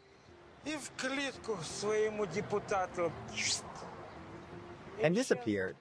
What are you talking about? It wasn't like this, Captain, sir. We'll find out. Irina, let's go to the directorate. Just as we planned, you know what. Talia, let's go with us right away. You need to sign your testimony anyway.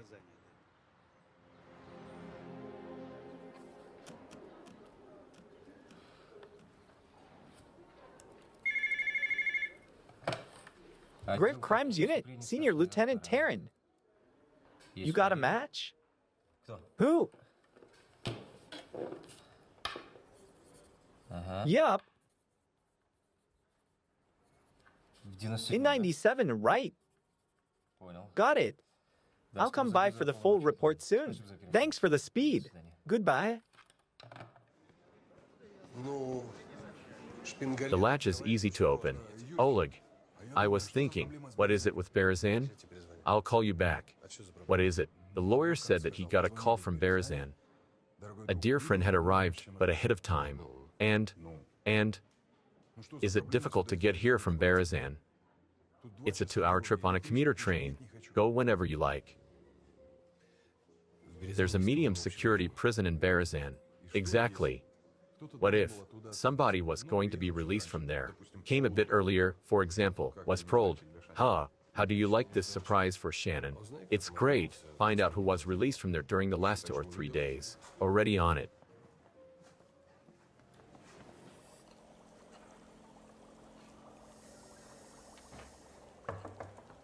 Grigory, hello. Good afternoon, Sasha. One moment. One moment.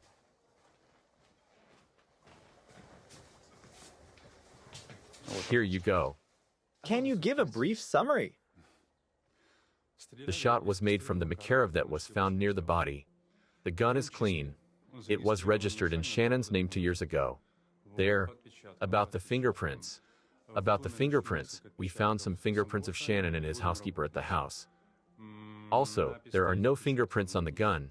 They must have been wiped. As for the safe, you already know. By the way, it's the first time I see such a sterile space. Anything else? Door handles. They were thoroughly wiped. There aren't even Shannon's fingerprints on them. There is no stranger DNA on Shannon's body.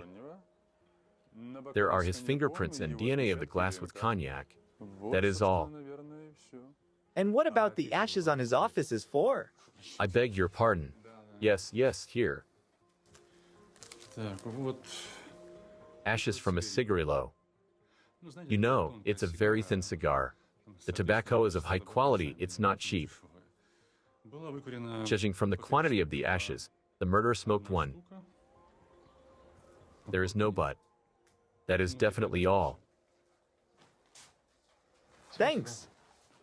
You're welcome, Sasha. Anytime. Good luck.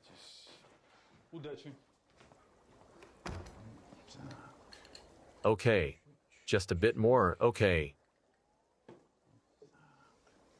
The courier brought it when you were on call. What is it? I have no idea. The stamps are from America. No return address. Do you have the courier's number? Yes, here. Thanks, Sergeant.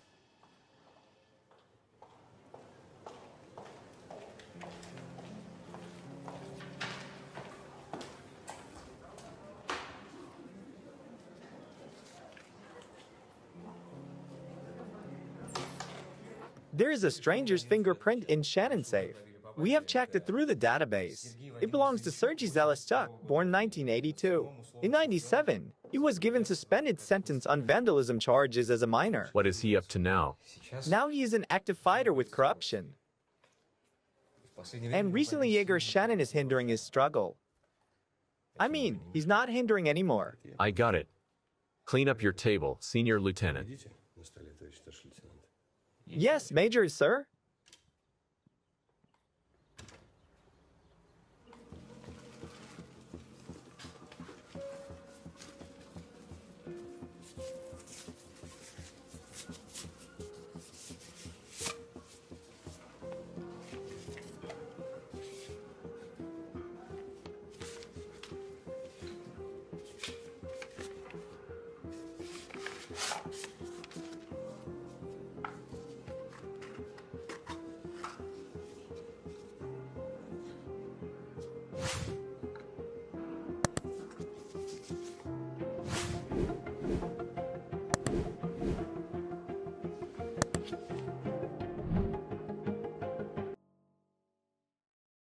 Episode 8.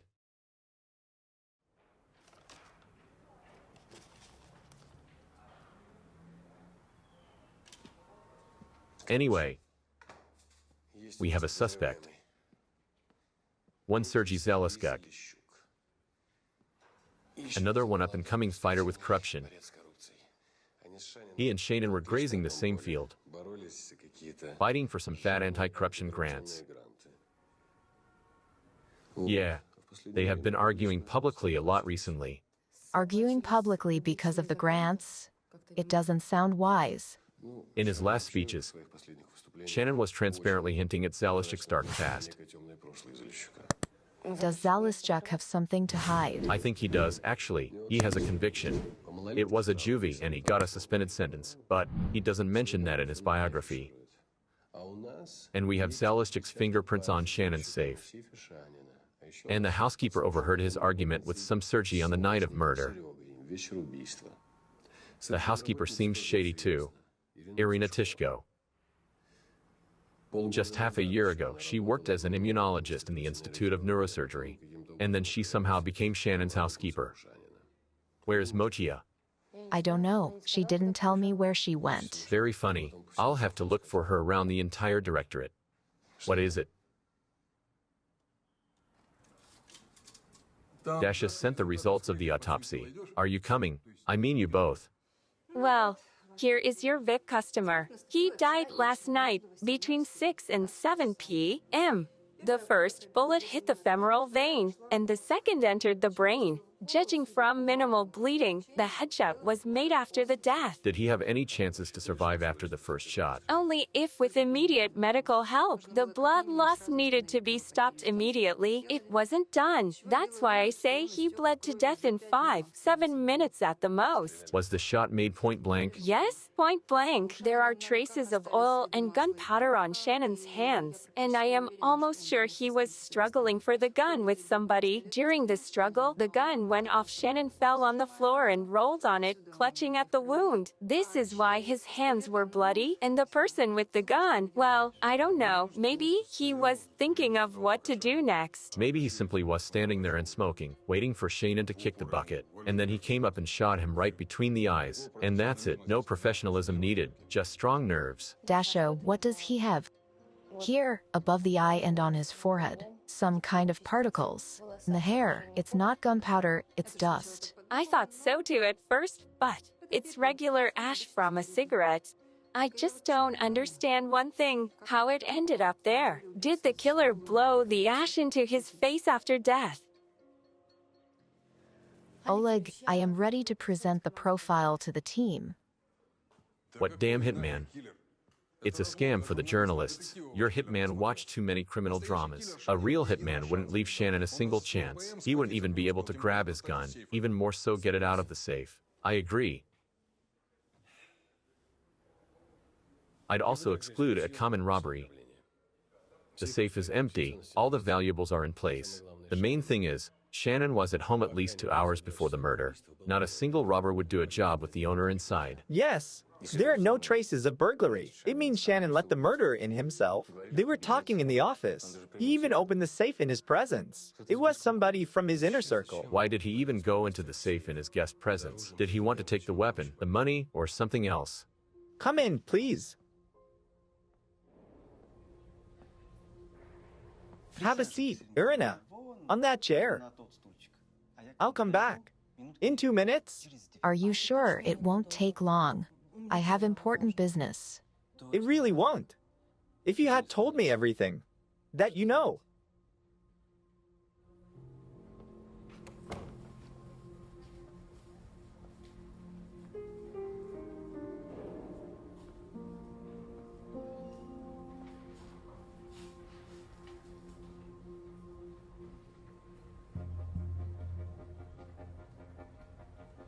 The subject is somebody Shannon knew, for sure, that he called for an urgent talk. The conversation was unpleasant and directly connected to his earlier guest, the unwanted one. After he had left, Shannon panicked, mixed whiskey with a sedative and called the housekeeper. What's the damn deal with the housekeeper and the guests? Tishko. These unexpected guests, as far as I understand, he was a public figure. People should have visited him sometimes. I would have been so in a normal case, but judging from Shannon's house, he clearly had OCD. What? The obsessive-compulsive disorder. In his case, it was misophobia, a pathological fear of dirt and germs. Remember looking through his house. Lots of cleaning products, disinfectants, wet wipes on every corner. So that's why the whole place was smelling like an operating room. Does it happen often? Pretty often for public figures. Experts believe that this happens because of heightened stress and a lack of privacy. So basically, with this crap in the head, he wouldn't invite somebody over. Only in extreme cases. Hence, I think that the urgent cleanup in Shannon's nervousness was connected to the fact that in his opinion, a person who came to him was not clean enough. That's why he went crazy. Yeah, maybe somebody came from prison. That's where you are. And more precisely. Okay.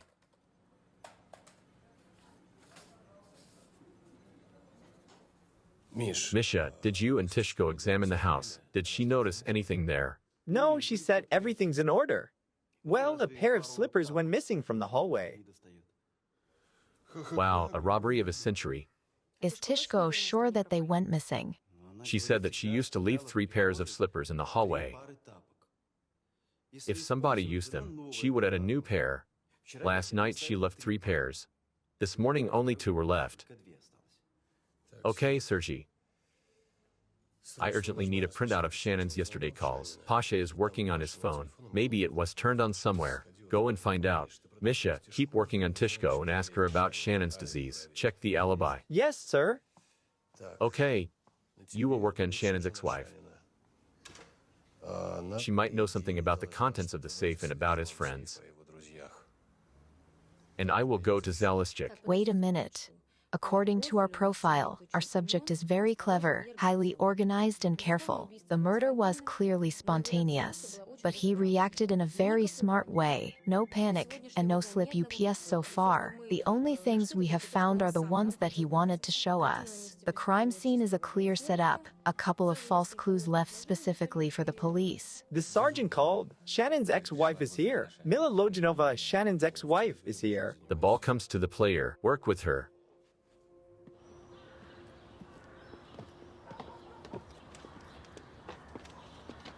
Did something happen? No, it's nothing. I just wanted to ask, what is that parcel on your desk? It's a gift from the States. A courier brought it while we were away. What? A gift from the States brought by an anonymous courier. Tell me why this gift isn't in our lab now. You got it all wrong. It's really a present from a friend I studied at the academy with. He just didn't have time to congratulate me in America, so he sent it here via courier. You're sure? Yes, definitely. I called him and asked. Why didn't he sign it? Well, because he wanted to make a surprise. Second, he doesn't know about the present circumstances of my life. Third, everything is normal inside. There is a card and a signature. I see. Bye. Is everything all right? Yes. Fine.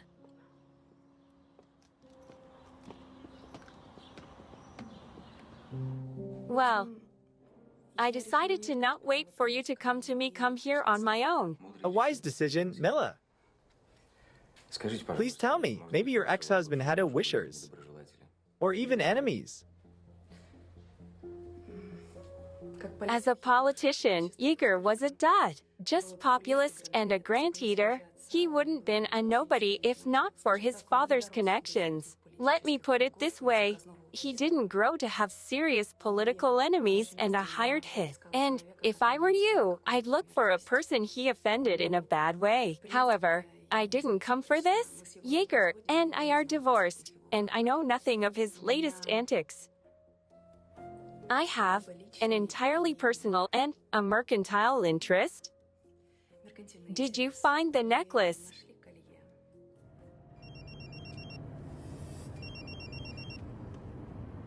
Yes, Misha, hello. Hello, Oleg. Reporting on Tishko just like you asked. Her son, age 17, crashed on a motorbike 8 months ago. Badly.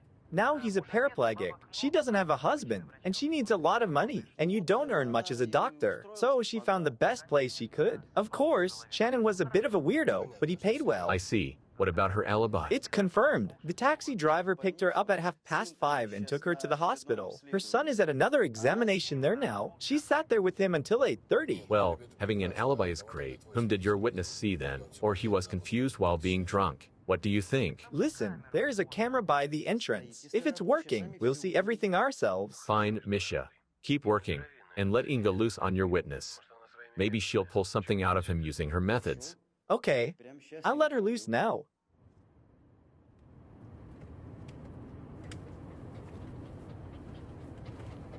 The necklace was a wedding present from Jaeger's mother, an individual piece of art. Diamonds and emeralds in white gold. Absolutely enchanting. High-class jewelry for a high-class bride of their golden boy. And Shannon kept the necklace after the divorce. He did. He just kept it for himself. When I was moving out, he changed the code on the safe and went somewhere on a business trip, played the last mean trick. But you're sure that he was keeping the necklace in his safe all this time? Yes, I'm absolutely sure that it still was there. Shannon had a very smart lawyer. He convinced him that it was better to divorce me peacefully. And yesterday, we agreed to meet at 7 p.m. He had to bring the necklace. But he just didn't come. I called him a couple of times. During the second call, he even picked up, kept silence for a couple of seconds and hung up. And the phone was picked up after 7. Yes. Mila, at that time, Shannon was already dead. Looks like his murderer answered your call. That's it, Cap. Last time Shannon's phone was switched on in this area yesterday at 7:20 p.m. After that, it's a dead end, and now it's out of range. That means it's either switched off or discharged. Your radius is the entire residential district. Can you narrow it down? The radius is the coverage of the nearest tower. Sorry, I can't narrow it down. Only if it's turned on. Okay, I see. I'll go handle the phone calls. Bye-bye. Yes, that's the necklace. How much can it cost? Almost $500,000 if my appraiser didn't lie. Lieutenant, shouldn't we put out the APB on the necklace? Right? I'll be back in a couple of minutes.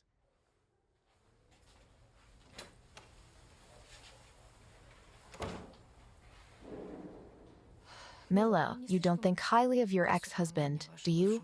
It's not about just the necklace stunt, is it? Do you know what it is? What? Yeager, Shannon's small counsel. This is how he called us. Yeager's father convinced him that king is made by his court. So, he was practicing.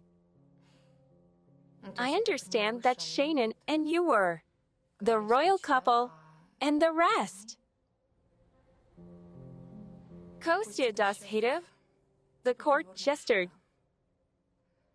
Yulia Karpenko, my maid of honor, Dima Smiliak, prime minister and a real king, the best of us, smart, bright and charismatic, funny. Shannon was a mediocrity himself and was using Dima's brain. Dima knew it well, but he didn't care. He knew his own worth. Why is Smiliak's photo absent from the graduation album? Did something happen to him? It did. He was under investigation and later got a prison sentence. A sentence for what? For rape. Yulia Karpenko stated that he raped her at our graduation party at the Shannon summer cottage.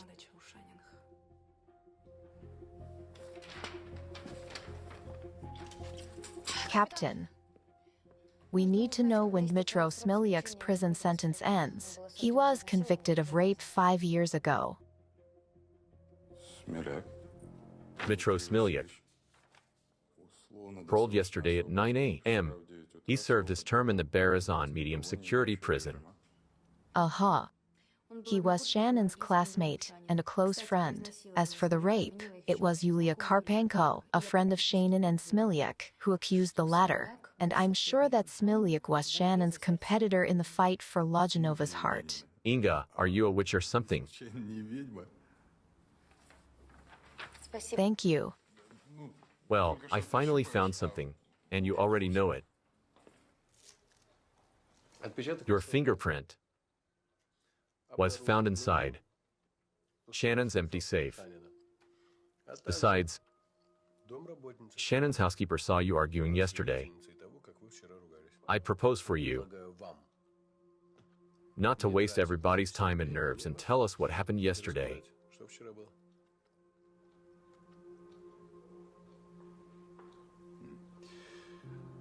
Yes, I called him. I did. We had a fight. We had a fight, so what? Jaeger threatened me with God knows what, and I wanted to understand what he really had against me. And that was it. I didn't go to his place. You understand that. Your alibi is weak. Not that convincing. I didn't go to his place. Are you sure that any of your friends will confirm your alibi if they find out we're dealing with a murder? A political one.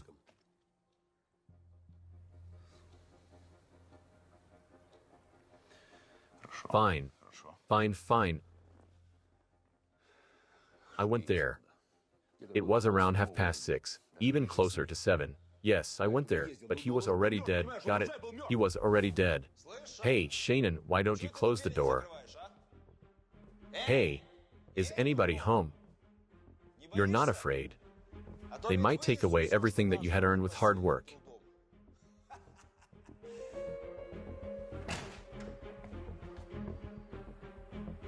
Got him, Nit.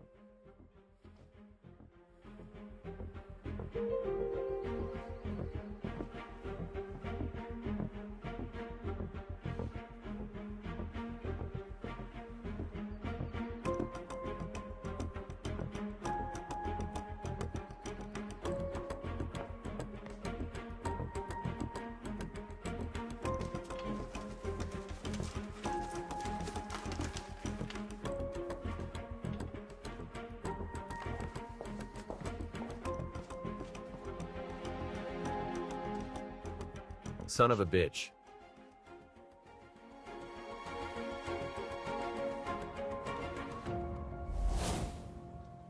Was there anything else in the safe except for the paperwork? Nothing, just the documents. Did you see his phone by any chance? I didn't. Pay attention. I wasn't thinking about it. Fine, thanks for the sweets. And for helping the investigation. Tell me, were the papers worth it? Were they worth playing spy games? Are you mocking me, Major? Yes, I am. Bye.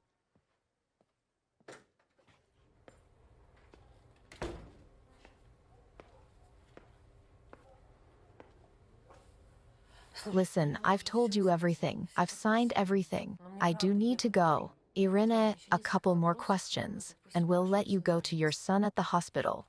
By the way, your alibi is confirmed? Tell me about that green free-cut dress you wore that morning. Is that your permanent uniform?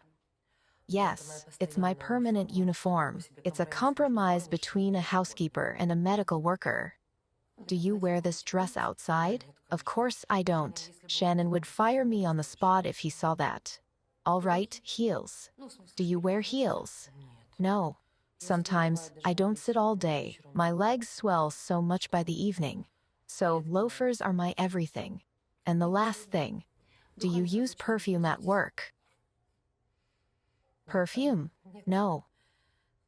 Shannon had a phobia. You know that well yourself. Of course. I just had to ask. Thanks, Irina, you helped us a lot.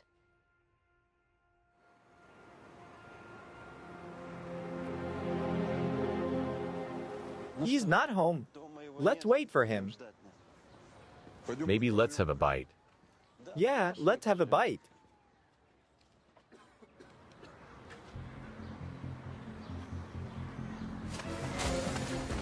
Freeze. Police.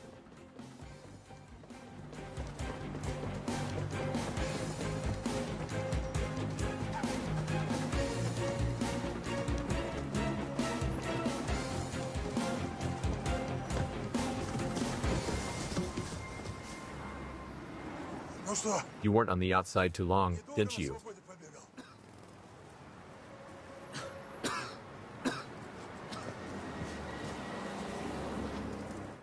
Well, it's a trivial story. There is a girl named Mila Lajanova.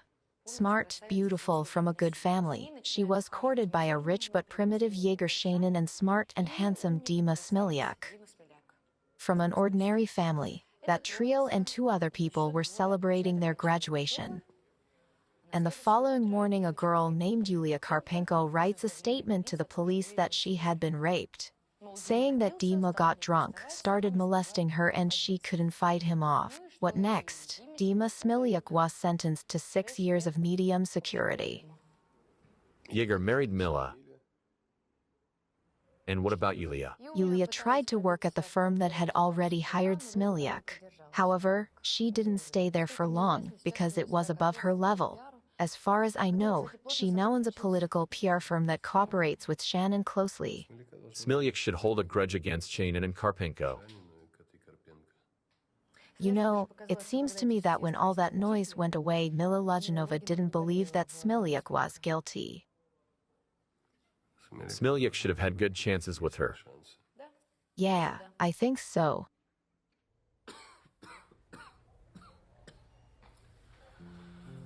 Listen, Ailing, I had a really long and crappy day. I even had to run after you too. So don't beat around the bush, talk to me.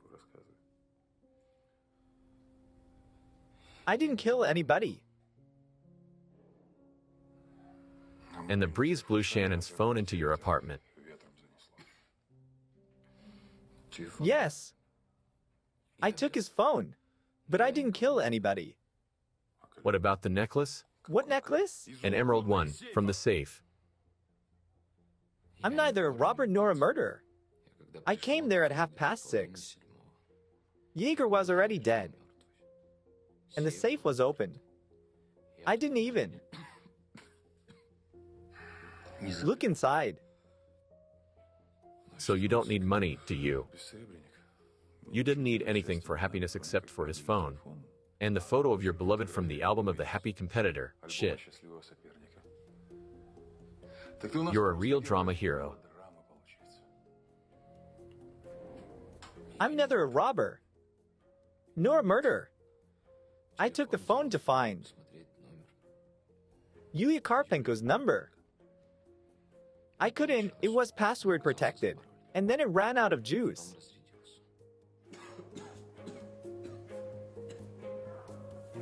He looks bad. Tuberculosis. Closed form. Yeah, when he came to Shannon looking like this, Yeager must have pooped his pants out of fear. But actually, we don't have anything on him. That motive and opportunity. But we only have a phone as evidence. We didn't even find the missing photo from the album in his apartment. Do you remember me saying that the entire crime scene reeks of soap opera? And The same goes for that stolen photo. Why did Smiliuk need to steal Mila's college photos? I'm sure he has an entire set of photos like those at home, just like Shannon. listen, I understand you. You are sure that Shannon and Karpenko set you up. He married your girl while you got tuberculosis in prison. Shannon was the first to come. He took out the gun. You struggled. The first shot was accidental. You were protecting yourself. You're a smart guy. You know that it would be better for you to sign a full confession. Why delay it? He is not our subject. Do you feel sorry for him? Only logic, Major, sir. Smiliuk could get emotional and shoot Shannon, but he wouldn't stay to watch him bleed. He would empty the whole magazine into Shannon. I didn't kill him.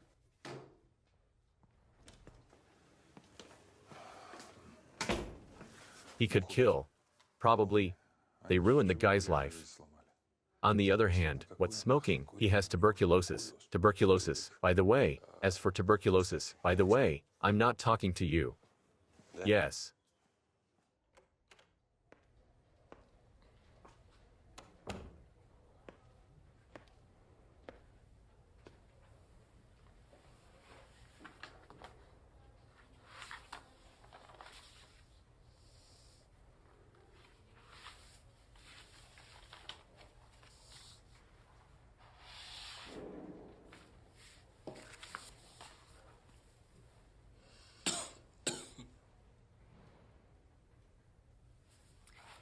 So, Dmitro, when you found out that Yulia Karpenko got your job and Shannon married Mila, you couldn't believe in such betrayal because Yulia and Yeager were your close friends. Therefore, as soon as you were released, you went to Shannon to clear everything up and to know where's Yulia Karpenko, the one responsible for your prison sentence. Am I right so far? You are. You first came to Shannon around 4. You didn't stay there for long. He threw you out almost immediately. Yes. He didn't even shake my hand.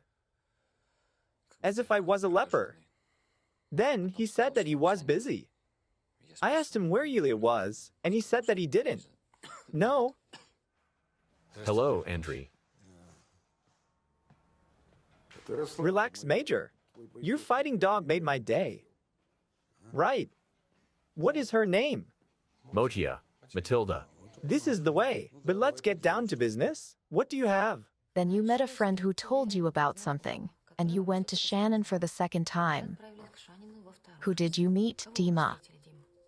Your classmate. Maybe a teacher. It was our dean's deputy, a lovely grandpa. He always was worried about me. And while I was in prison, he came to visit me twice. Was he glad to see you? Yes, we both were glad. I asked him how Yulia was doing. He told me that she was, with Jaeger. Well, I decided to come back and look in the eyes of a person that I considered to be my friend. You came back around. 6:30. Yes, the gate was open. I hit the door with my fist. It turned out to be open too. I came inside, saw Jaeger lying there with the gun beside him, and the safe was wide open. I realized that I should leave. If somebody saw me there, they would think that I did it. On my way out, I noticed a phone on the table. I decided to take it to look for Yulia's phone number. Didn't you want to look for Mila? No, I didn't. But you answered the phone call. Yes, I wanted to hear her voice. All right. Well, thank you for the sincere conversation. Wait. Did you believe me? Of course I did. And Mila believes you too. Or rather, she doesn't believe that you could do what you were accused of 5 years ago.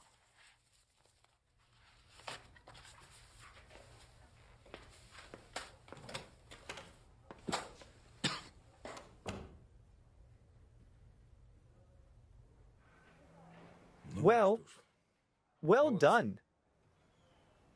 Great work. Yeah, now we can charge Smilia. I wouldn't hurry with that, Why? because Inga believes that it wasn't him, and I agree with her. Then keep Smilik in detention for now. And you go on digging, Major. If you think that it wasn't him, look for the real murderer and do it fast. And what did you decide with Taryn? I'll leave him. For now, he and Tarantai found common ground already. As you wish. It's you who has to work with him. Don't make yourself a new headache. And remember, he also has to keep working with Spack. And you know his attitude towards snitches. Oh, I remember that. I do. Seems like our kind of dog. Take it away.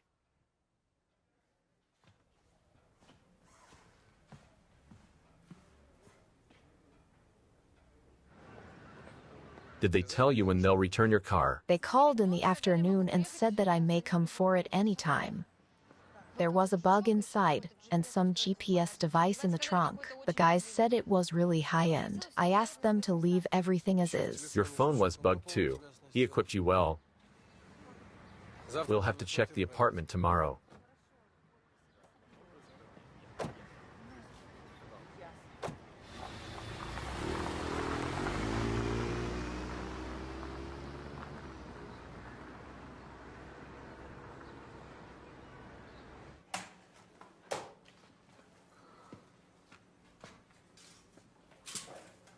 Listen, kid, the traffic police send me. A recording from a camera from my residence next to Shannon's house, where the witness allegedly saw somebody. I watched it, but the recording was bad. You can see a Mazda in the yard, and a broad in something green is walking past. Can you? Take a look. First, Mikhailo, I'm not a kid, but spider. Okay. Second, did you look at the clock? Stop whining. Do it quick. Only rabbits breed quickly. Fine, give me the drive and I'll watch it at home with some beer.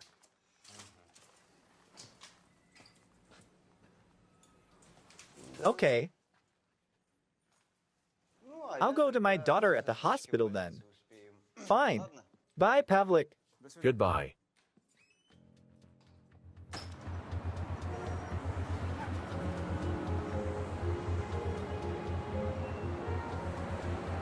Jaeger did call me yesterday around 4. We only talked for a couple of minutes. I was busy. Why did he call then?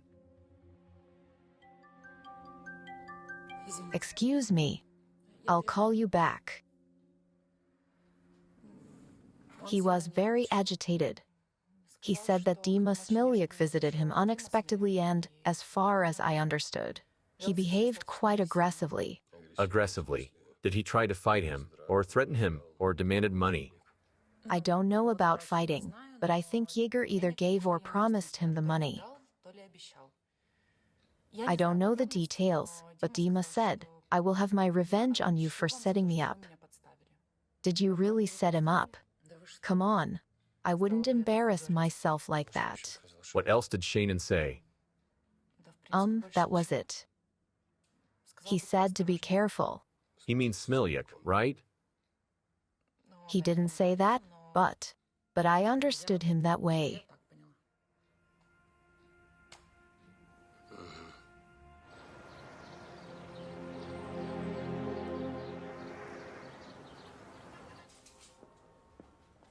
What about Stepanik's witness? Did you pull anything useful out of him? No, just the same, just after 5:30 he saw an unknown blue car in the yard. And he saw a woman from the back, tall, plump, with dark hair, dressed in something green that looked like Tishko's uniform. Her hair was done, and she was on heels, looked like high heels.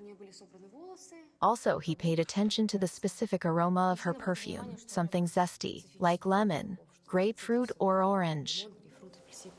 But we know that it wasn't Tishko. I think it happened like this. Smilyak didn't ask Shannon for money. Maybe Karpenko could come to him, and Shannon could demand her to leave the country to lie low. And she demanded Mila's necklace for that. Shannon opened the safe and took out not a necklace but a gun. And threatened her.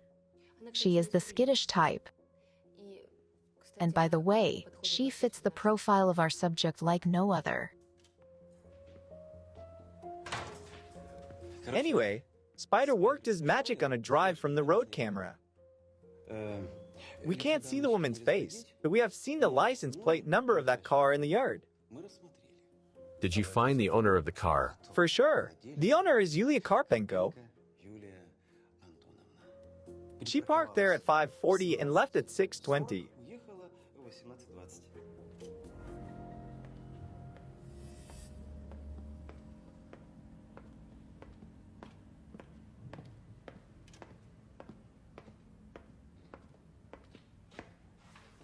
Hello?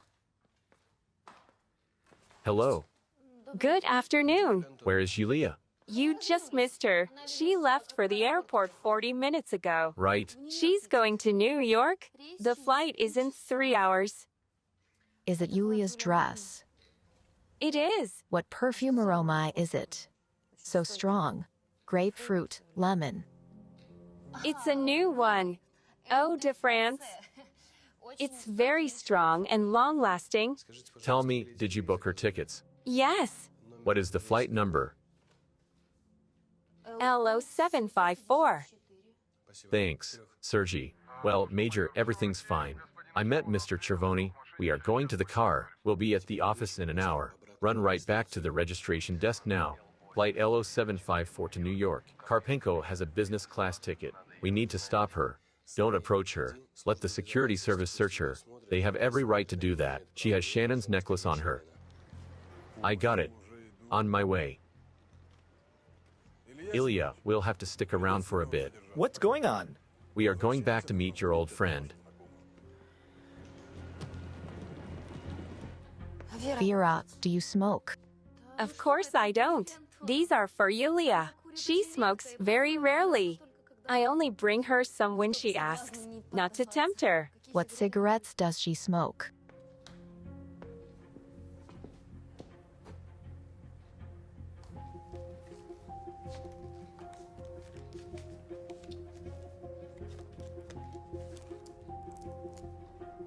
Cigarillos. Aha.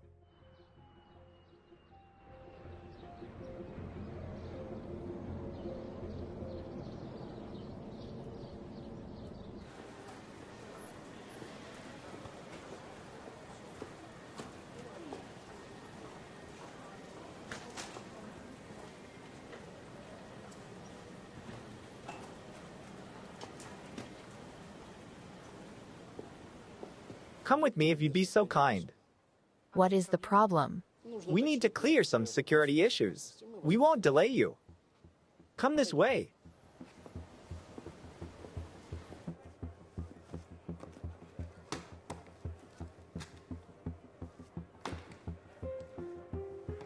What is there? My personal jewelry. I have the right to carry it.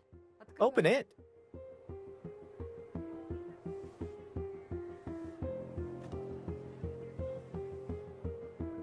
Is that it? Can I go now? Madame Karpenko, I'm afraid you're facing indefinite weather delays. And give the stolen necklace back. Why? Why stolen? It was Shannon's present. We were lovers when he divorced. That's enough. Yeager didn't have any women last year. Because of his phobias. Well, he had big problems with potency. Do you know what's bad? A good lawyer can clear Yulia Karpenko. He may build his defense on panic. Say, she came to Shannon, he was shouting at her, freaking out. She came without a gun, and he demanded her to leave the country. Took out the gun. Only we know that she was having a smoke looking over dying Shannon. But in court, this fright might work. Such a pity. I'll talk with her. Wait for the lawyer. She won't say a single word without him. She doesn't need to say anything. I'll talk.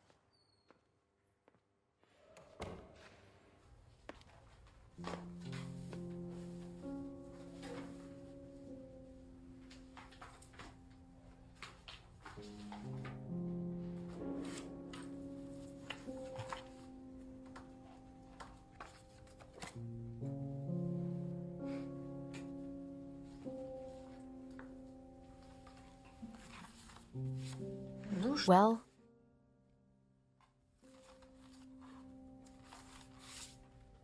I won't talk without my lawyer.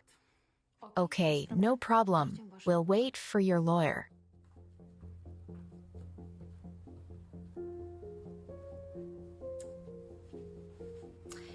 I had a friend at the university. Not really a friend. I was like your Mila Lajinova, a queen bee. And she was a gray mouse. She was running my errands, bringing us pastries from the canteen.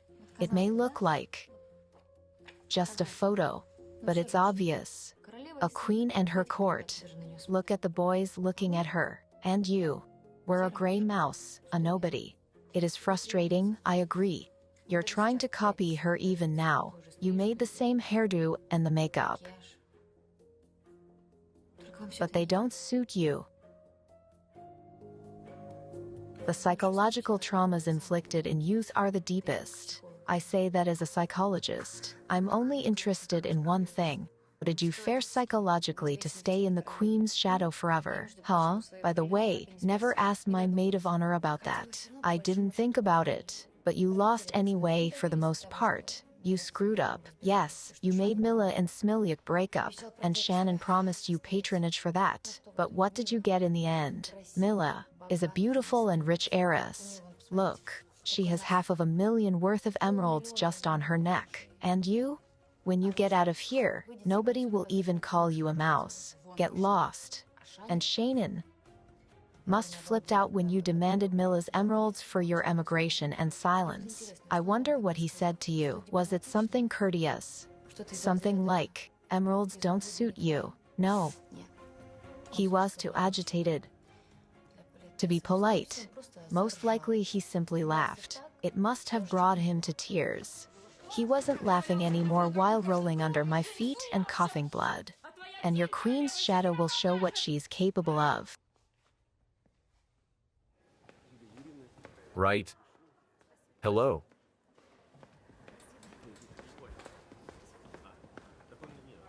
Goodbye, Mikhailo. Have a nice day. Inga, can I talk to you for a moment? Yes, of course. I heard that you come from a family of doctors. Yes, my parents have been running a private clinic for 20 years. There's one thing, Something happened, Lara. No, Lara's fine. The doctors say she will be discharged soon. It's me who needs help. Could you recommend me a doctor that can fix my alcohol problems? I mean, for good. Of course. My father is a great expert in this field. I'll give you his number and warn him that you'll be calling in the evening. Okay? Yes, thank you. Goodbye.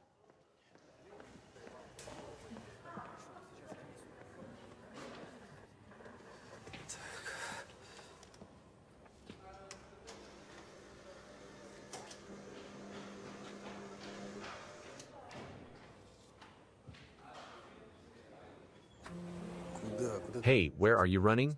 Stop. Come on, stop. Go have a piss, not the...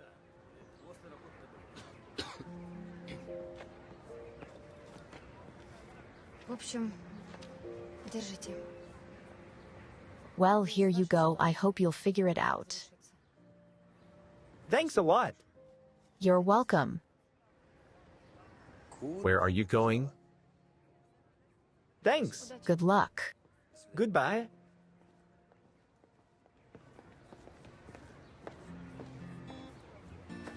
What did he want from you?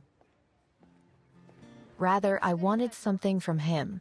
I mean, Mila Lojanova. She asked to give Smilyak her number and tell him that she was hoping that he calls her. I don't know, maybe Smilyak will do fine after all. Some coffee. Maybe. It doesn't look that good. Why? Because there are neither fingerprints nor DNA on your gifts. Well, they have been touched on the outside a lot, but inside, it seems that he lovingly wiped every apple. It's not unexpected. Yan is too smart to slip up over such a minor thing. Why, Yan? He told me to call him so. We don't have any other name, and we need to call him something. Fine, let us call him so. Well, the package and apples come from an ordinary shop. The only lead is the photo. There is a stamp on the back side. Judging from it, the photo was printed stateside. I'll try to ask my friend when and where the portrait was printed. Fine. And we'll try to trace him when he calls you again. Do you have any ideas? Of course I do. I must try to make him talk. I lack information to create a profile. I'll have to play his ego. Provoke him, tease him to make his tongue slip. It'll be a clue for us. You know, I really don't like the word provoke. I saw too many provocations. The last was an hour ago when you nearly got your throat torn out. But it wasn't. Because Sergi and I were close by. Well, that means Sergi and you will always need to be close by. Okay. I must go, it's late. Stop. Tell me, which one is from your stateside friend? Here, it's an apple. He knows how much I love them. Why do you think that it was him who sent me a bead for the bracelet? Because you're not taking it off. If I wanted to make you a present, I'd choose something like this too.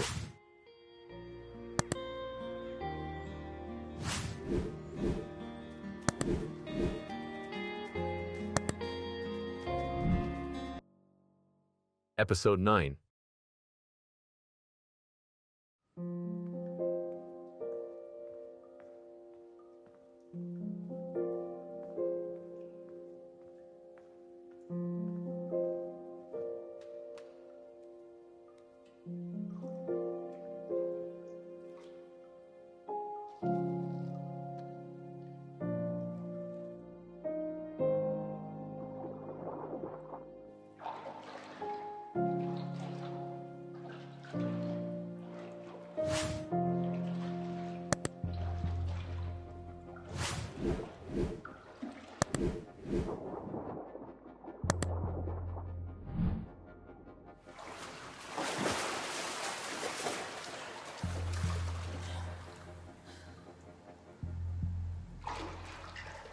I'm sorry for being so startled.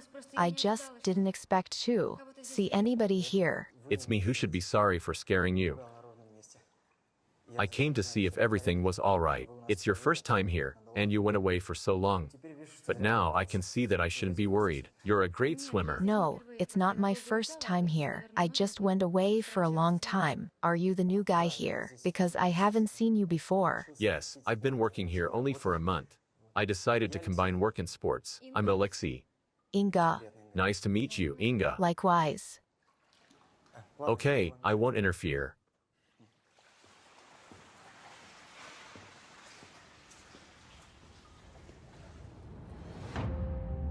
Come on, Inga. Don't be so stubborn. Keep me company. Stop talking me into it. I won't go. I'm too lazy. But do your best, though. A national team scout isn't coming here to take a look at me. I'll try. Sit on the bench, at least. That's it. Enough loafing, Igor. Go towards the great junior champion future.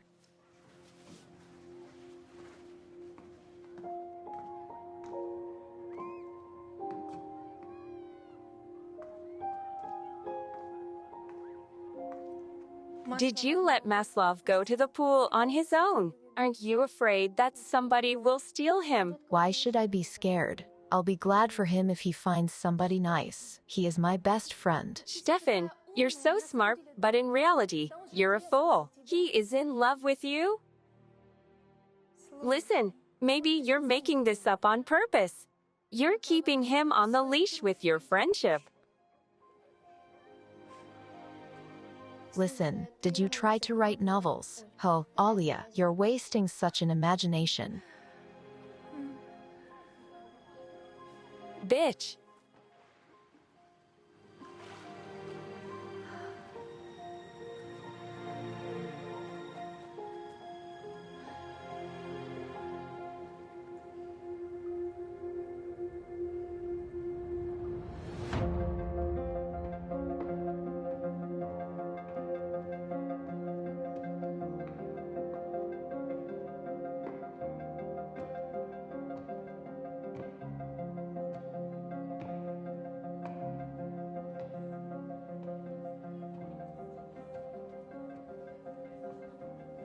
Can you imagine?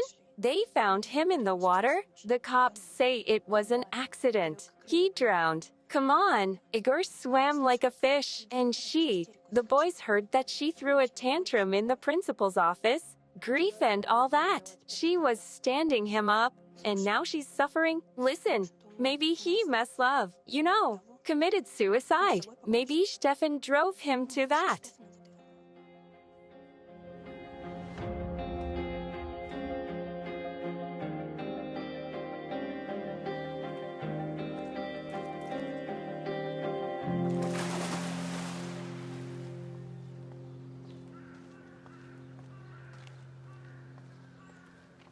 Inga, you're a star yet again.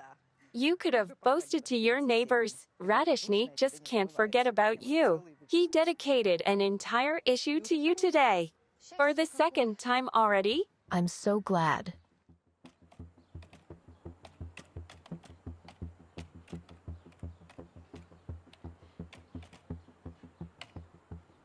Our viewers are eagerly watching the meteoric career of an incredible woman from the FBI who came to reinforce the homicide desk of Capital's Police Directorate.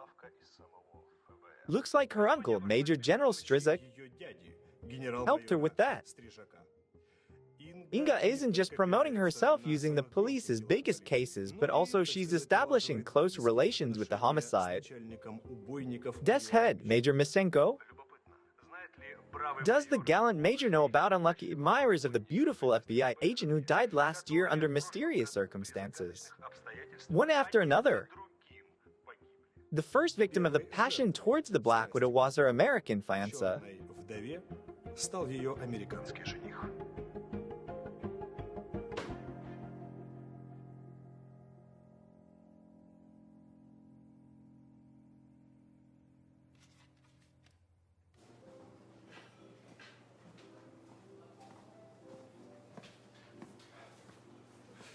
One espresso, no sugar. That was quite dashing, Inga. I can feel that FBI grip. I am happy for you. Let's get down to business right away. I insist that you leave my team alone. Stop mucking those guys. It's not their fault that you don't like me. And you're not asking me to leave you alone. Will it help? Of course. It won't. You're a tasty morsel. When I mention you on air, my ratings go up. Ratings go up and the money's flowing. Mr. Radishny, enough of mocking. Do you realize that it may end up in court? Do I need to tell you about responsibility for slander? Inga, you need to play poker with a face like that. Yep. It's all bluff. There won't be any lawsuits. Do you know why? Why? Because the courts will screw over your beloved uncle and your precious team even more than I do on air. Clever people told me so, but I didn't believe them. There's your weak spot. The team. Tell me who told you about it. I'm interested. Well, you know better who knows as good as anybody.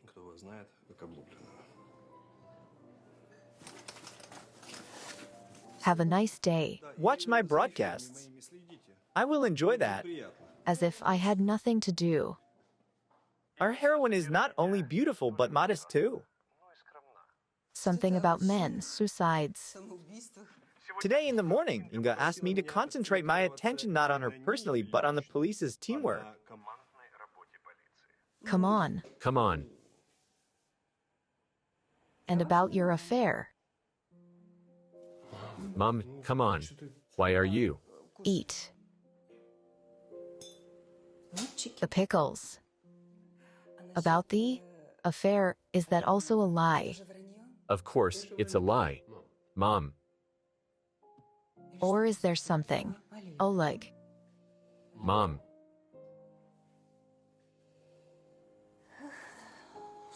Shame, such an interesting lass.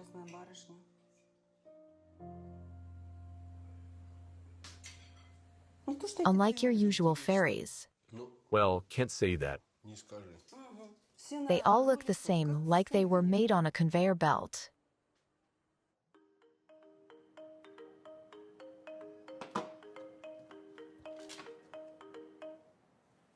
Yeah. Oleg, yes, I saw it. I am enjoying it too. I have a suggestion. Let's discuss it after the weekend. Okay? Great. Bye.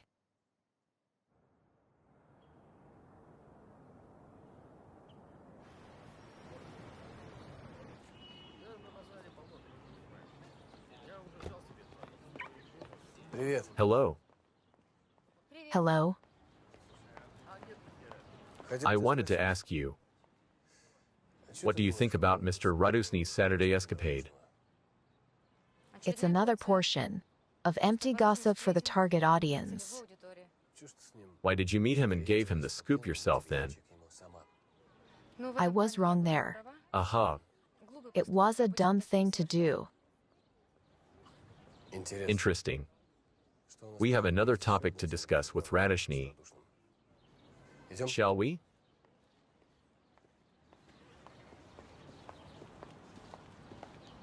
Usually, Morning.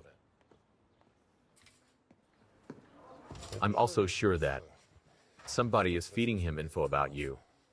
There's too much personal data. The insurance, for example, that was issued stateside. Was your fiance talking about it? It means it's Yan. On the other hand, why does he need it? He kind of cares for you. And that asshole is flinging mud at you.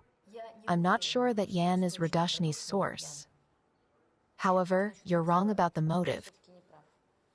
We don't know Yan's plan. Maybe he has special plans for Radushny.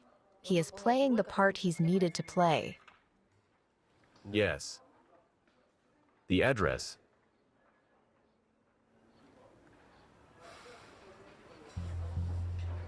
And who's the victim? Did he call too? I got it. We're on our way.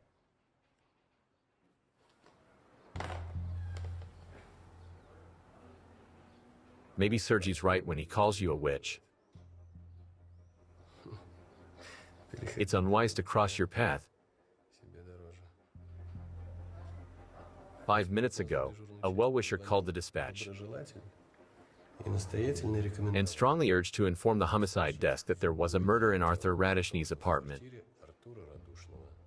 And the body is still there. Whose body? Not Radishny's. That fact evokes conflicting emotions. Come on, get ready. I'll call the guys.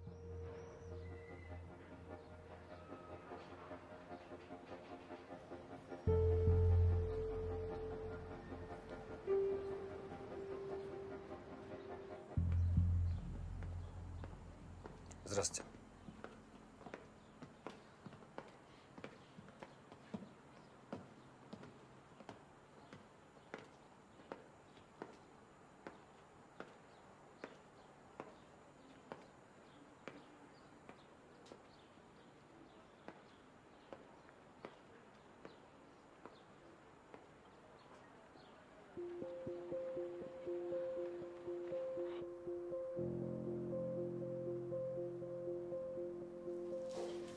It looks like the death occurred during or right after sexual BDSM roleplay.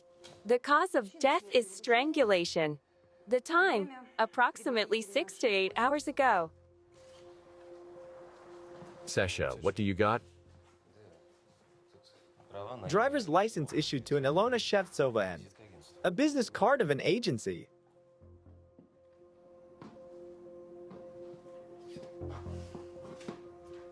Shall I check it out? Of course, tell me later.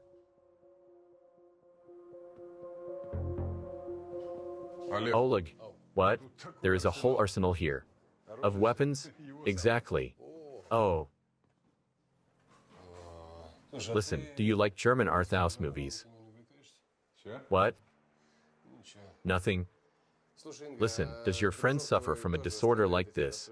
God forbid me from having such friends. But it's not his diagnosis. Look at the mess in the apartment.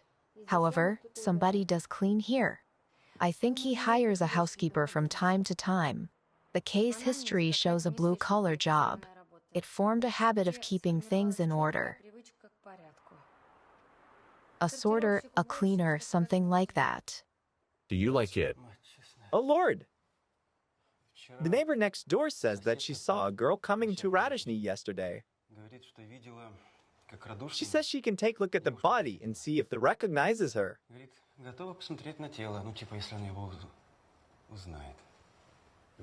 It means she's curious. The broad came to him yesterday, almost in the middle of the night. In the middle of the night, when exactly? Well, definitely after midnight. I had a migraine, such a migraine. I felt every step, every rustle as a blow on my head. And that girl was clicking her heels like a horse. I looked in the peephole to see who was prancing around like that. And he opened the door for her. As I live and breathe. Did he open the door himself? Who else could it be? Well, I didn't see him, though. I just saw the open door. He lives alone. That Arthur has lost his conscience. So he didn't call the prostitutes before, did he? Of course he did. Such a horn dog. But recently, the same girl was coming over. Quiet as a mouse. She used to come quietly. I wouldn't even hear her. And not so late. Never before Sunday. Never before work. No, never. Did you see him? You said you can identify the body. Yes, of course. Guys, please have a look. Yes, that's her. Yes. Okay. When was the last time you saw Radishny? Last night, around 9. He was just getting into the car. Fine. And you didn't see or hear anybody after that? Maybe you fell asleep. Yeah, like I could. I've had such a migraine. No, nobody came after that broad. I'm sure. Aha.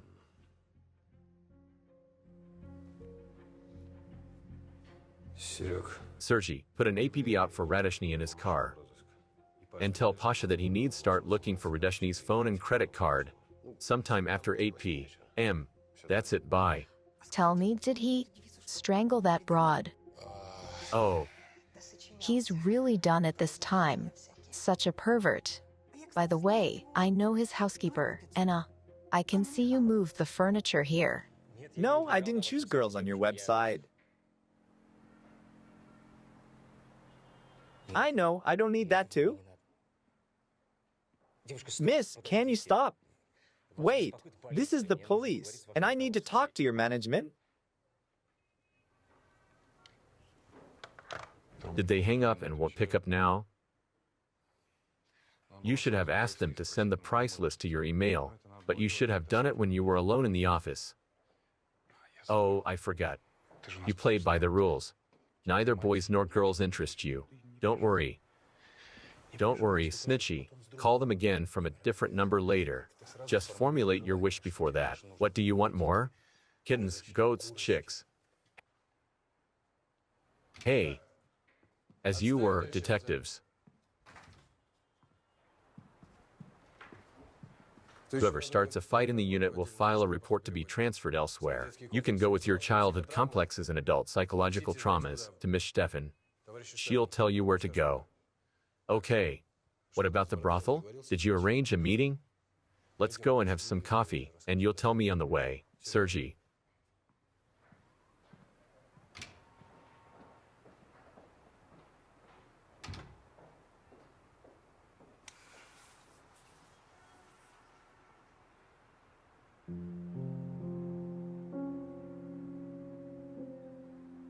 I mean the table, it's more interesting this way, I guess. You face the common folk now, that's right. And you keep everything under control. Control is our everything. God forbid somebody catches you off guard, right? And you keep wearing your holster. Inga, do you want to say something to me? Yeah. I can see that something is bothering you. And if it's your previous traumas, I think you need to seek help from a specialist. And I think it's none of your business, Inga. If your uncle the general sent you to our desk to pick our brains and snitch if someone got a screw loose, tell him that Captain Spock is absolutely fine. And if I'm not, Inga, then please go. And analyze somebody else in some other place.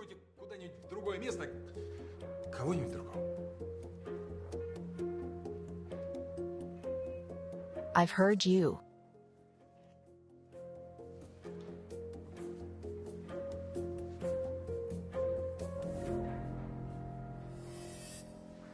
The address of the brother and ideally contacts of the owners. Write it down, Herr Major. The phone is registered to the 11 Laskava Street. Ha, that's cool. Welcome to the brothel on the Laskava Street. Okay. Fine, give me 5 minutes. I'll trace the owners and send everything to the lieutenant. Okay. That's it, bye. Oh, wait, are you still here? I am. Cap asked me to trace that Radishny bastard. His phone can't be reached at the moment. However, his card surfaced in a fancy spot yesterday. I'll send the address to Spack's email, okay? Why do you hate Radishny so much? Why would I like him? That asshole keeps constantly heaping dirt at our Inga. Don't you know about that? Good man. That's it, bye. Later. Anyway, Pasha will send you the contacts now, and you will go there. Yes, fine, Major, sir. What? Can I ask you one question? I'm just curious. How did you find out right away that the victim was a prostitute? Because of SN. Sasha, you. I'll tell you later. It's from a professional point of view. Of course. You'll get coffee and come back to me. I'll get coffee and come back to you.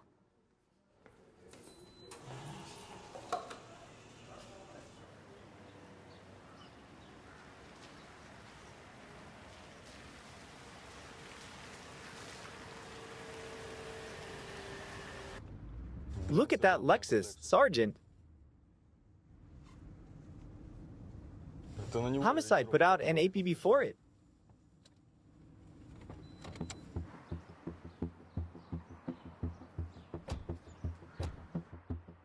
Dispatch, it's the 31st. We can see a black Lexus, license plate number I33166. It's wanted. Police.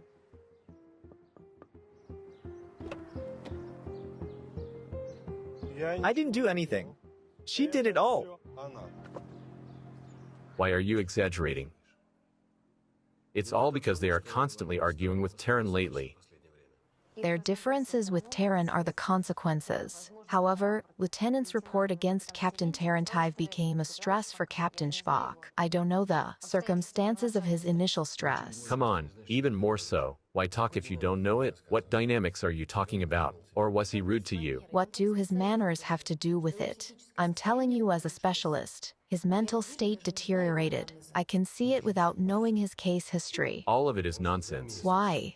Because a month before your arrival, he was attested by our police psychologist. Everything was fine. He was permitted to return to work. Captain Spock suffers from enhanced nervous irritability. He started losing his temper. He demonstrates aggressiveness, judging from his movements and the traits of his speech. He suffers from chronic insomnia and nightmares. He stopped standing with the back to the door or the windows. He moved his table so that he could see the entire office. Today at the crime scene, when an expert got between him and the door, he asked him to move. Besides, he carries a weapon on him. Specialists call markers like those hypervigilance. Shall I go on, Major, sir? No need to. So, what's with Sergi? What are the conclusions? These symptoms often manifest in patients with post-traumatic disorder. I've already told you about that. By the way, I've noticed it on the first day we met. I know that many officers of the homicide desk are allowed to carry weapons outside of the working hours. Sergi was at his workplace among his colleagues. He was the only person who had a weapon in the holster. Oh, and the dog, yeah. I told him that the dog was left in the darkness in the bathroom without any water. Looks like he was a hostage once or something. He barely survived. Will he be able to work? He will for now, but I'd recommend sending him to an expert, a psychologist. It will be for the better. Yes. Copy that. Radishny was just found, not far from his home. In the car, wasted. They are bringing him here. It means he definitely left at 11 p.m., right? Ask me for the 5th time already. I told you that he was leaving. We were closing the kitchen then. Stop asking me about this for 1,000 times. I won't confuse his mug for anything. He's on the TV all the time. Also, he comes here often and always pays with a card. He has never left tips once. Does he party with broads? Was he with a broad yesterday? No, he was with some guy yesterday. It must have been an important man. Arthur was crawling around him, even paid his bill. And he's so greedy. Did they leave together? No, the guy was the first to leave. Arthur stayed for about 20 minutes more and bailed too. Well, he pulled himself together and left. Was he very drunk? He didn't drink much, but it got to him. He only had a couple of glasses of wine. But as soon as his buddy left, he somehow deflated. Do your cameras work? Can you show me last night's recordings? Let's go.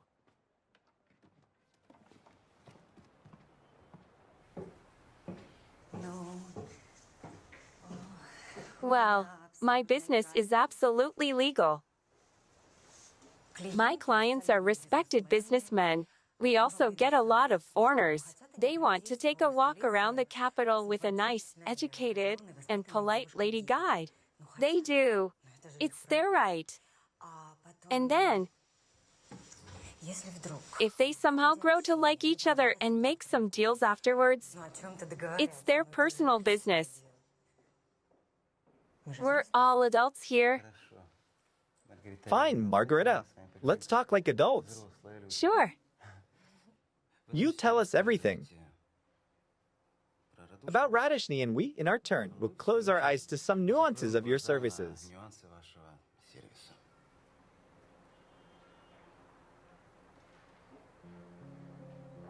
Fine. Radeshny is one of our regular clients. He has been calling girls, well, once a week for about a year. Did the girls complain about him? Was he calling some specific girls? No, nobody was complaining, and nobody was refusing to service him. Besides, he paid more for us and... Was he calling some specific girls? In the beginning, he was changing the girls, but after some time, he was only asking for Lola. Did Ilona ever come to him before? No. Actually, Ilona has never been with him. I was very surprised to hear that he called for her. Why? Well, you'll get it when you'll see Lola.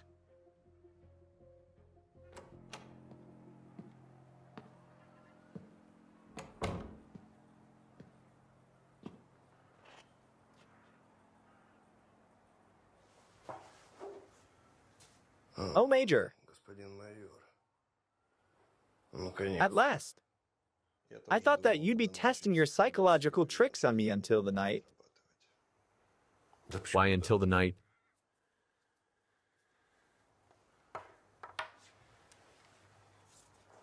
Let's do without the theatrical pauses. Sure. I know all your tricks. Better bring my lawyer here. I won't talk without him. Your lawyer is on his way. So far, I'm only interested in one question. Why did you spend the night in your car? I had a few and fell asleep. I understand. However, I don't understand your logic. Yesterday, you had a drink at the Clio. You came back home. Called the brothel. Got yourself a lady from there. The call from your city phone was traced. You waited for her and let her in. Your neighbor saw that. Then, you decided to have some fresh air and fell asleep in the car. All that while one of your enemies played with that lady in your own bed and strangled her.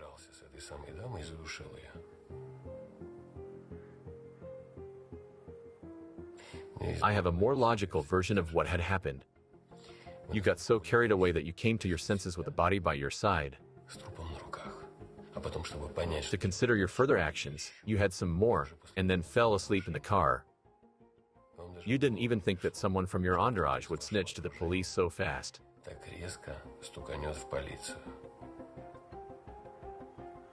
To set you up, I wonder, by the way, how do you like to be a victim of a secret illegal surveillance? Does this role suit you well? It does. Hello. I need to talk to my client. As you wish. Hello. Hello, Roman. Talk to me then. Usually I don't moonlight with clients. It's safer to work with the firm. However, I urgently needed money, and I know Arthur well. He is tender and harmless.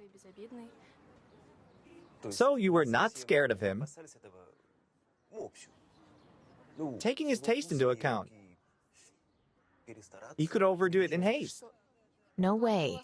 The main thing was for me not to overdo it. Why would he? He would crawl by my feet, lick my boots. You'd have to step on his fingers a couple of times and slap him on his bottom, and that's it. He's happy. Was it ever the other way? Was he ever slapping you?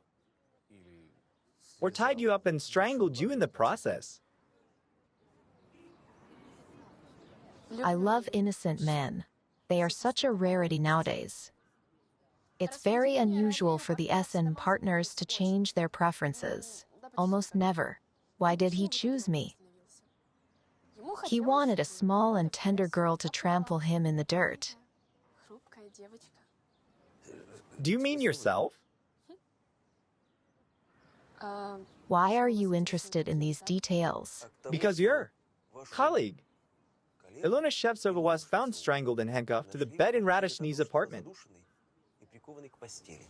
Stop it. It can't be. We usually saw each other on Sunday afternoons, last week too, and Ilona is not his type.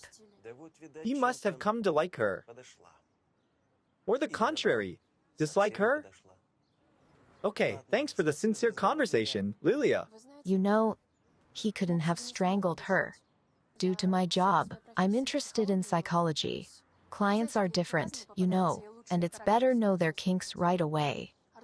Arthur, he's used to mix people with dirt at his work.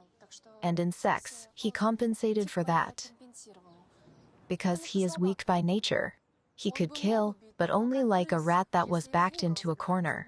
But not like that. Well, thanks a lot. Have a nice day. Let's go. Look at the modern prostitutes. So nice and educated. She should talk with Inga. Lieutenant?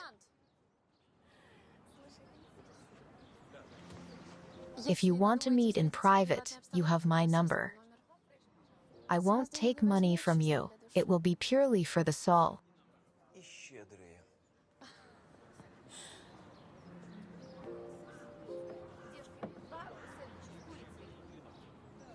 And generous.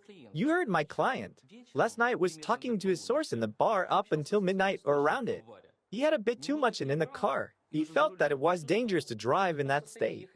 He parked the car and fell asleep. Your driving license will be withdrawn for 3 years. And according to the CCTV cameras and the bartender's testimony, your client left the place around 11 p.m. And around midnight, he let the deceased into his apartment. I didn't let her in. I didn't even call for her. I wasn't at home at all. Who else has the keys from your apartment? My housekeeper does. Great. We're talking to her right now. Maybe she will confirm that she let the girl in or gave the keys to somebody. Your friend here can't control his tongue. Roman, can't you see what is going on? They're taking revenge on me. Because I wasn't afraid to tell the truth for not being afraid to tell the truth about them and their FBI broad. Quiet, quiet. I beg your pardon. But it's all right. We'll see how he'll do in detention. He behaves as if he's looking for trouble. It doesn't seem like him at all. Do you know what he said to officers that arrested him? I didn't do that. She did it herself. Herself what? Why are you so upset? You have to be glad that this asshole set himself up. He won't have time for you now. Strangled herself. Captain, do the cameras from the bar show who he was meeting here? Their table is right at the border of the dead zone. This idiot has seen clearly why the other guy only shows the back of his head sometimes. Who booked the table? The barman said it was the other guy. Why do you care? I wonder what source made him wasted so timely. What do you mean timely? So what? Are you happy now? Do you think you've got the dirt on me now? A famous journalist is into SN. Will you leak that to the press? Why? Nobody cares about SN nowadays. However, scarfing or strangling for the sake of sexual pleasure would be something the tabloids would die for. Did you overdo it with alcohol? Strangled your girl stronger than usually. Didn't you know that in such cases, it's recommended not to tie the partner up too strong so that he or she could escape, just in case? No, you didn't? What scarfing? What bondage? I've never been into that. Yes, Dasha. We're on our way. You'll stay in detention for now. There are many guys like you there, with special interests. Do you drink rum only before the SM? I don't warm up with rum. That booze is for the proletarians. I see. Thanks.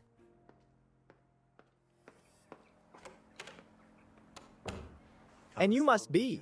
Anna, Anna. you were cleaning the house once a week after the weekend. Yes. Did you see his toys? Did he use them often? You know, out of the loop. I came in on Mondays. And all that shit was thrown around the pantry. I collected all that, washed it, and put them in place. And the next Monday, I'd find the same obscenity. Looks like her uncle, Major General Strizik, helped her with that. He did. Tell me, did you see his girls? Well, these ones, for example. I definitely didn't see this one, but I saw this one. On the photo, it fell out of the drawer. They were together on it. Was the girl tied by any chance? I wasn't looking that close. She was standing over him with a whip. Thanks, Anna. The last question. Tell me, what booze did Radishny drink? Red wine.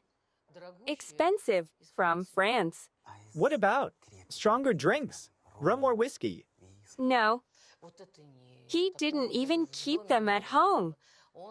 He believed that strong alcohol was bad for health. He cared for his health, let me tell you. Thanks a lot, Anna. You can go. Oh, sure. Thank you. Goodbye. Goodbye. Goodbye. Why did you ask about his booze? Inga asked me to find out. She didn't tell me why. You may start getting acquainted.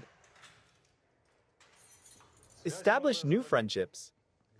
They may be useful for work. Why do we have a writer here now? I am a famous journalist.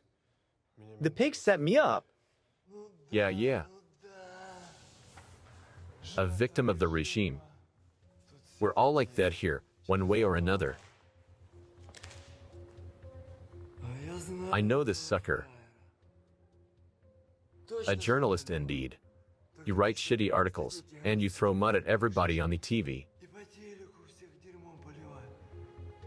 You finally talked too much, didn't you, sucker?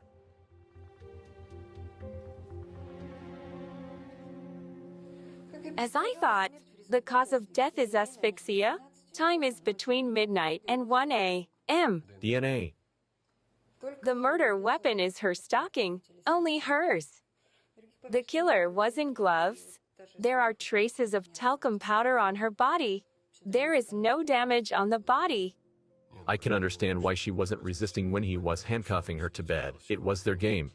But why didn't she resist when he put the gloves on and started to strangle her? I don't get it. What's in her blood? Absolutely nothing. No traces of chemicals. Alcohol? None. There are some greens in her stomach. Looks like a salad. And a bit of proteins. I think it's sperm. However, all that was 3 hours before death. They had sex with a condom, right? You see, looks like she didn't have sex before death. I see. What is it, Inga?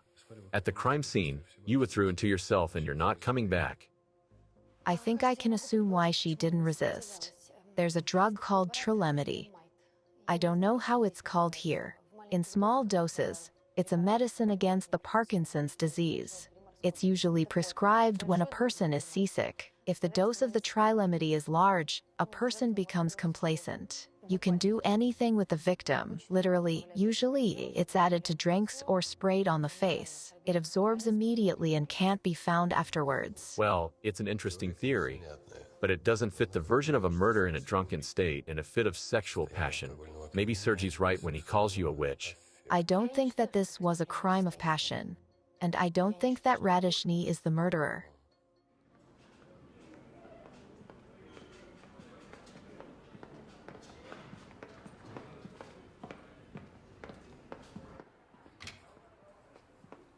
Let me tell you once more, it's a very bold conclusion. Very. The meeting with the source, sudden sleep at the wheel, apples, rum, absence of sex, the victim's empty stomach, and an anonymous call. Let's do it one by one. One moment. Yes. Oleg, it's about the fingerprints from Radishny's apartment. Great. We're listening. 3 sets. Radishny's, his housekeepers, and, well, the victims. Maybe something else. DNA. None. Nothing. Everything is spotless. There are no fingerprints on the linens, bed, or even handcuffs. What about the bottle of rum? Or a plate with apples? Nothing. Well, if you're interested. 2 glasses from the bar were used. They were washed, but there's some residue liquid there. We can check it out. Thanks, Grigory. You're welcome. Goodbye, Major. Good luck. There it is. Another piece in favor of my version. What version? Maybe it's time to stop playing charades. It's Yan. It's his game. And it's Radishny's final scene. It means he is out. It's clear as day. I just can't see why Major is delaying the charges. The dude doesn't have an alibi. He blurted out to the patrol officers the girl was killed in his crib and in his favorite SN style. There are some issues here. Why didn't he call his regular? And why didn't he play in bed as usual? Easy. The guy wanted some fresh thrills with a new broad. Right? When he saw what he had done, he got scared. He was so wasted he couldn't take the body out. Haven't you seen enough heroes like those? They are all heroes when they kill somebody. And afterwards he's sitting there and whining. And they run because it's scary for them to look at the body. Inga has another version. Inga likes to complicate everything. Of course, her scientific method is very useful. But sometimes, it just gets in the way. I don't know. I also paid attention to rum and apples. But it's not an argument. It's not an argument separately, but all together, they fit the picture, the one Yan wanted to create for us. This murder is full of discrepancies and mismatches. However, he left us a lot of hooks to help us to notice and try to understand him. And what do we have? An open bottle of rum that Radishny doesn't drink, and 2 washed glasses. Maybe the killer drank from one of it and added some drug in the other for the victim. Radishny meets his mysterious contact, drinks a lot of wine there and suddenly blacks out before reaching his house. Do you think Yan spiked his drink? I think so.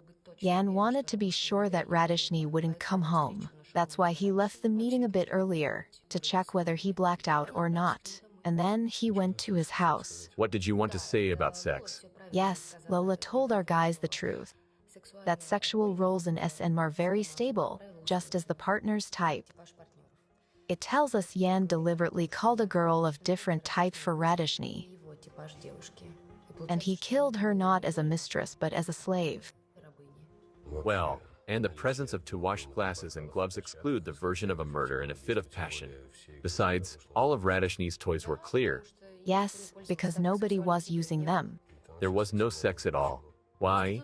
There were no sexual games. Yan isn't interested in prostitutes. He considers himself to be above it. Consider the secret part of our investigation finished. We need to tell it to our guys. They need to why Radishny is not the murderer.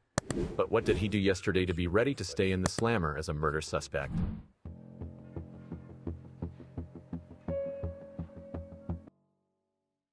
Episode 10.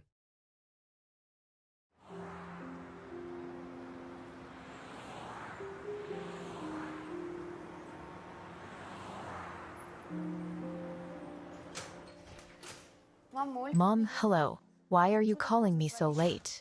Is everything all right? And when should I call you, daughter? You're basically spending nights at your work. We're fine. How are you? I am great. Are you sure you're fine? I told you, yes. The news said that you've arrested that mischievous reported. Did he really kill a girl? Mom. You know that I can't discuss these things with you. And don't pretend to be Madame Naive. It doesn't suit you. Fine, I won't. Are you going to come by? Of course. Maybe this week. No, I can come by tomorrow at lunchtime. Okay. Great. I'll definitely be home. I'll be waiting. Oh, wait. Mom, my boss is calling. I'll call you back. Bye. Hello? Hi, Princess. Did you miss me? I did. But I didn't. Is this your real voice? Do you like it? I see you became bolder. Stopped hiding your voice. Maybe you'll ask me out soon. I like your sass. And our date is gonna happen very soon. I'm ready. What do you need from me this time? I want to know what you decided to do with Radishny. What could have I decided? I know one thing for sure, you set him up. I gave you a real chance to get rid of that bastard once and for all. You don't even have to do anything. Just don't stop that fool from drowning.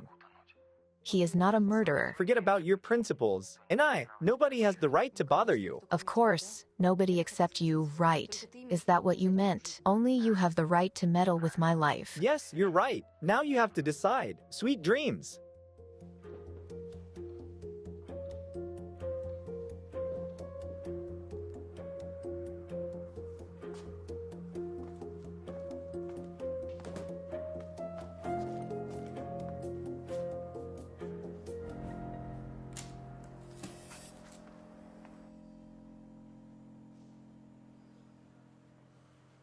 Damsel in distress.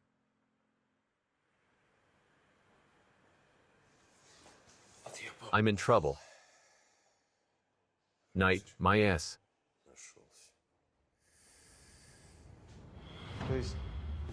So you think that Yan had set Radishny up to take revenge on him for bothering Inga? Isn't the scheme too complicated? Exactly. If her maniac really wanted to punish that asshole, he could just simply whack him and then call her to boast about it. But go through all these motions. I don't know. What if you didn't read his signs and sent Artem to jail for murder? It would be too easy for Yan to just kill the guy. Yan is smart. He watches everything from the sidelines. He feels his power more acutely this way.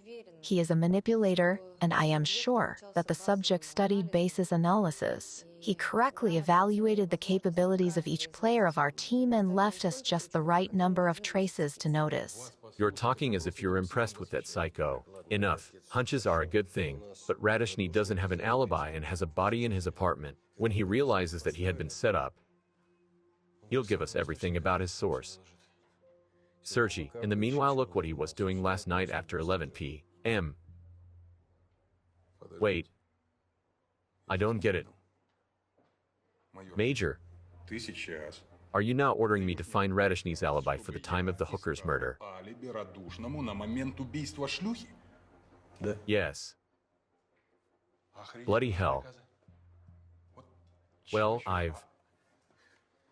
I've never looked for the murderer's alibi, that's for sure.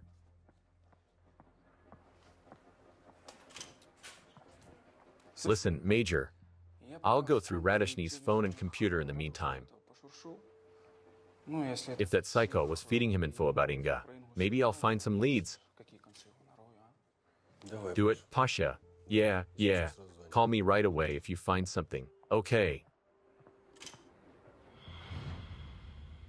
Pavlik Spider. Incoming call.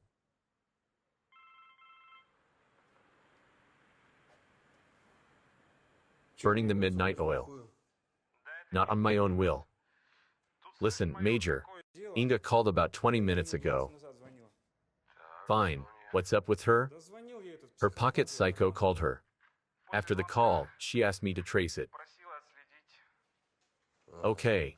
Did you do it? The signal is encrypted up to the eyeballs. I've seen things like those only a couple of times. Listen. You're a genius or not? Stop rocking the boat, Herr Major. If I started right away while they were talking, I could have tried. But now, I'm sorry. I'll work my magic on Inga's phone tomorrow.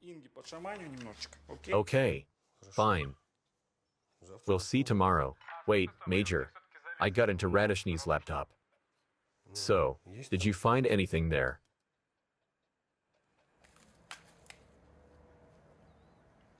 Of course, I did.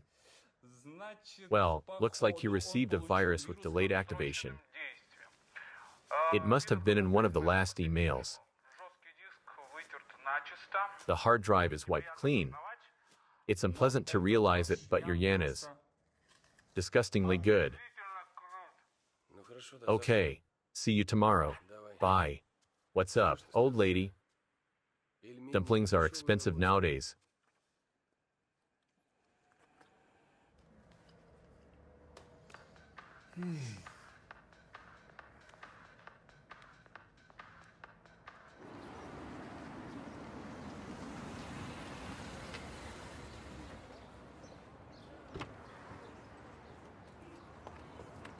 Hello. Good morning. How are you, Inga? How am I? I have a chronic lack of sleep, but looks like it became a habit. And what did you decide? Will we save this idiot? Mikhail, what kind of question is it? I didn't expect to hear it from you. That idiot got a pound of your flesh, from the looks of things. Maybe he didn't kill the girl, but he did things that weren't but better. Maybe we'll leave it all as it is. With the evidence planted by your psycho, a good prosecutor will put him away for a long time. So we don't need to stop him from drowning, right? What? Yan advised me to do the same. He called me last night and told me to not interfere with Radishny's murder conviction. But I think that we can't do it, because if we just let it be, it will mean that Yan won. Get it? He'll gain an edge on me. If he talks about you, you'll suffer the same fate. I think I shouldn't have gotten you involved in all this. It's my personal issue. I have to figure it out on my own. Stop bullshitting, Inga. When my daughter was in trouble, I didn't notice you leaving me on my own. You're a member of the team if you haven't understood that yet. And we don't leave our people behind. We'll get that freak behind bars, and we'll begin with cracking that idiot's case. So come on, let's go. We have to work.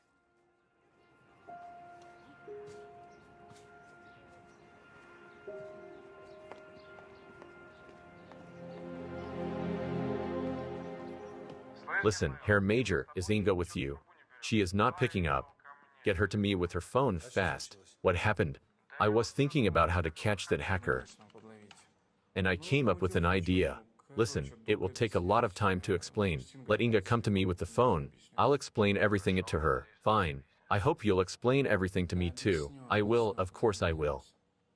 Do I have a choice? I will install everything on her cell first.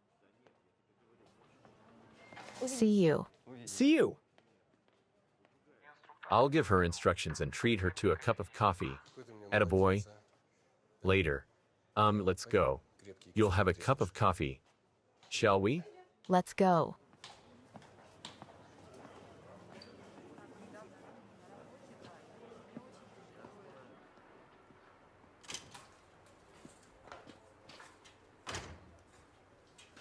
Good morning. Morning.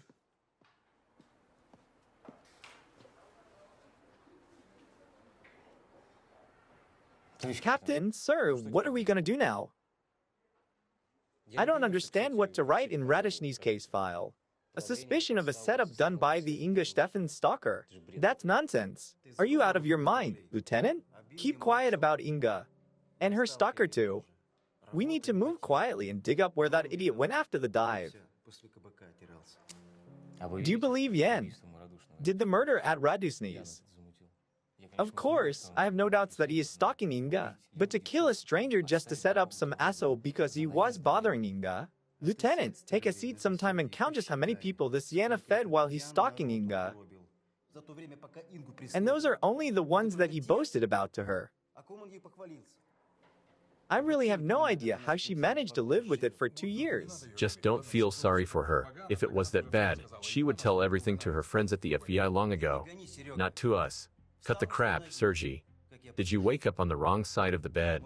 And next you'll say that she made it all up. I won't say that. But all of this is very weird. Being as smart as she is, Inga hasn't found who it might be. Besides, this maniac is very weird. A regular maniac would offer long ago. And that's all she wrote. That's the thing. As far as I understand, he doesn't want to kill her. He wants to control her life. Anyway, listen, I don't give a damn about Inga's incognito maniac. But I do care about Radishny's case. I'll go and talk to him my way. And maybe this case will fall apart. The one with the setup.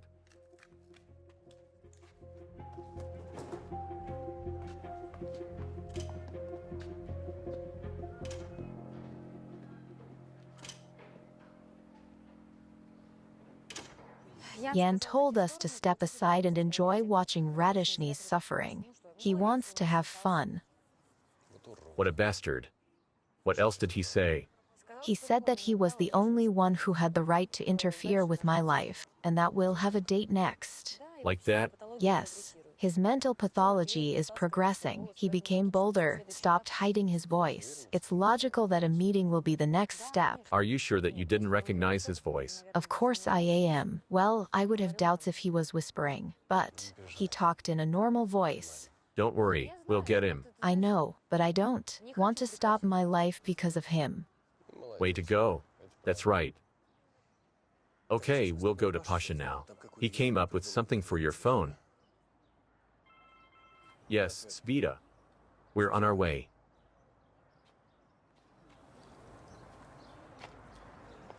I'll take it. Come on.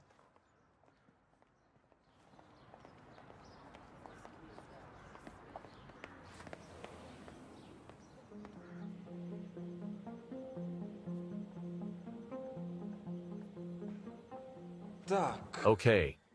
Look. This is a fad. That's what I call it. How does it work? When you get a call from an unknown or hidden number, my server connects to your call automatically as soon as you pick up. Got it so far? Yes. Next, my server will record all your phone calls and I'll try to trace them. I give you my word that I won't eavesdrop. Spider's honor. Only if you ask me yourself. I'll only check your logs. I am not even gonna ask about the logs. It's a register. It's easy. There is a register of external events and a log of systems work. E2 to E4. That's it. I still don't get it. Why do you have to use the FAD on all the calls? Let me put it this way, because it's better to overreact than underreact. Your stalker is a technologically savvy dude. I experienced it last night. He can encrypt the signal so well that you'll get a call from one of your contacts while in reality, it will be this twat. So let's play it safe, just in case. I got it. Okay, thanks a lot. You're welcome, Inga. But still, I will not rest. Why do you call it a fad? Why not? I like it. It's a nice name. Fine. Thanks again. Just like you. So beautiful.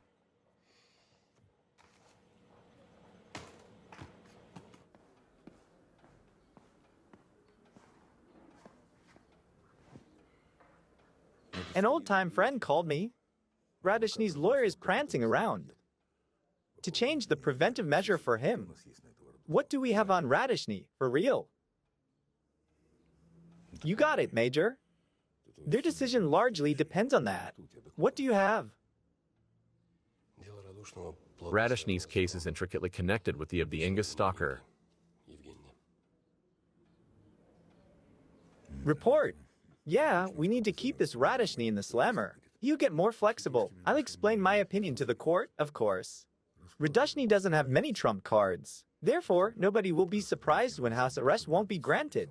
I think his lawyer understands it well. No doubt about it. Roman is an experienced lawyer. That's it, you're free to go. Oh, Major, what about Inga?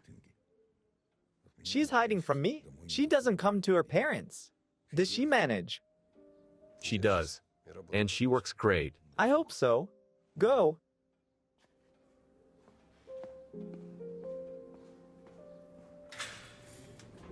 Radishny, go out.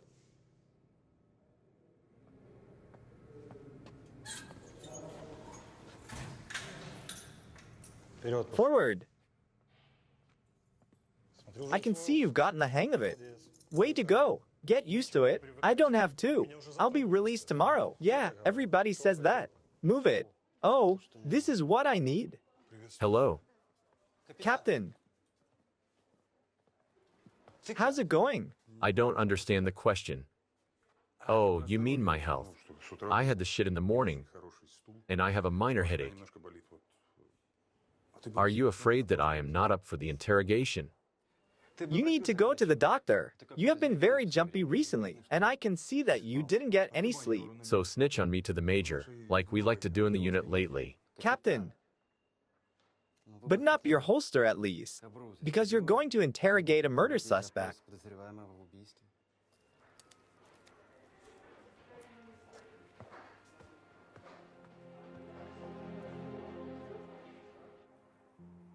Well, you pug. Will you continue to deny everything heroically, or are you honest only after SN? We can arrange it. All we have to do is warn the guys in the cell. Don't take me to the cell. I'll sue you for insulting me. Don't call me like that. Like what? Pug. Sorry. I thought you like it, that it brings back good memories. And yeah, sue me. File a suit when you'll be tried for your girlfriend's murder. To kill two birds with one stone. I didn't kill her. I wasn't even home. Fine. Where were you, then? Ha. You're a weird person. Pooh, sorry, Artur. You're saying that you didn't kill her, and you weren't at home. And I'm ready to believe you, but tell me where you really were at the time. Provide an alibi to the investigation. Or write a full confession. If you don't want to go away for life, of course. Everything is going according to the plan. Our heroic lover believes that his preventive measure will be changed. And it won't be changed. No. I've just talked with the general. He complains that you forgot about your family. Right. I wanted to ask you take an hour off. I promised to come to Mom for lunch. May I? Take two. Thanks.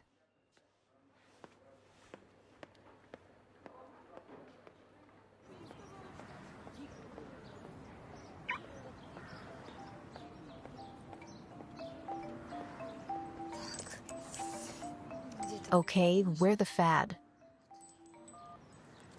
Mom, hi. You have a perfect sense of time. I'm standing by the car to go to you. Are you serious? Yes, I will believe it if you come right away. I am on my way. Warm the soup up. Okay, see you.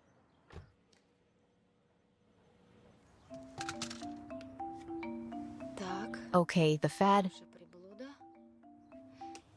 Yeah. Hello, Inga. Well, everything's great. Everything works. You had a call from Yer.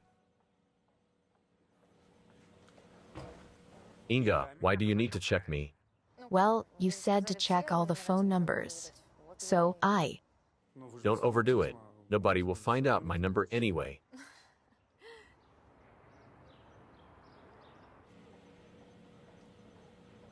She does like me.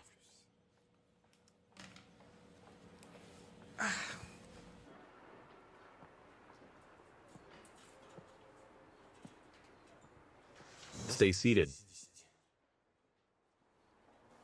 Where's Stepanik? He said that we needed to stop fooling around. He's right. Old school. Did he tell you where he went? Okay. We need to get some work done too. We need to trace Radishny's route and find out where he really went after the dive. That it was time to work the case for real. I already checked the car yesterday. It's fancy, but there are no gadgets in it, like a dash cam or a sat-nav, or they were taken off. It speaks in our favor. It means he's done something. It means he has something to hide. Push him. I want to model the best route from the dive to his house to the house while considering where his car was found. And check the incident reports in that neighborhood. Fine. Get to work.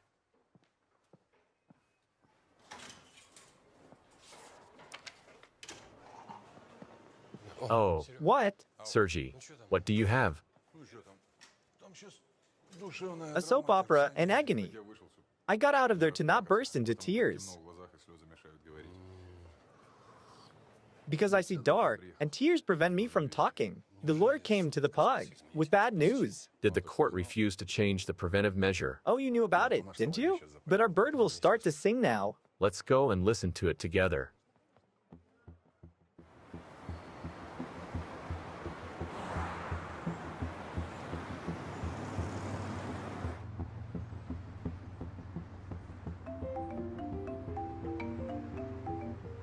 Listening. Hi, princess. Where are you going, asshole? I get it that you're driving. Yes, you got it right. However, I can choose better expressions for you. Don't be rude, princess.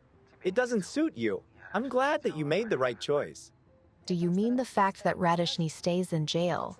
It doesn't mean anything. It will just be more comfortable for investigation. He won't go to prison for a murder he didn't commit. I promise you that. Well, we'll come back to this topic again, and It's not the end of the game.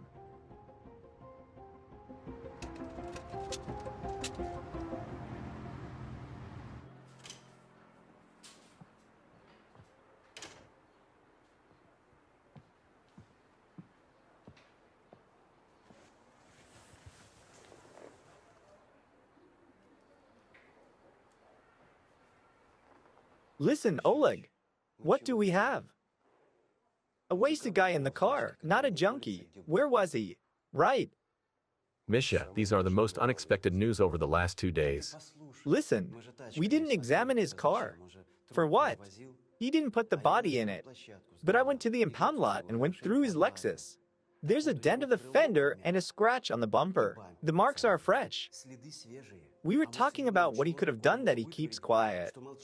The car accident is the easiest answer. Maybe he ran over some granny or pushed another car into the ditch. Good job and a brilliant version, Misha. Well, if it was a car accident, it must have been something serious with fatalities and a lot of aggravating circumstances. He fled the crime scene, driving wasted. He has what to hide. But in the murder, he is just a suspect. I'll go and talk to the traffic police. I'll ask them to look it up. Okay. And talk to Lieutenant. He's checking the accident reports now. Maybe he found Radishny's car there.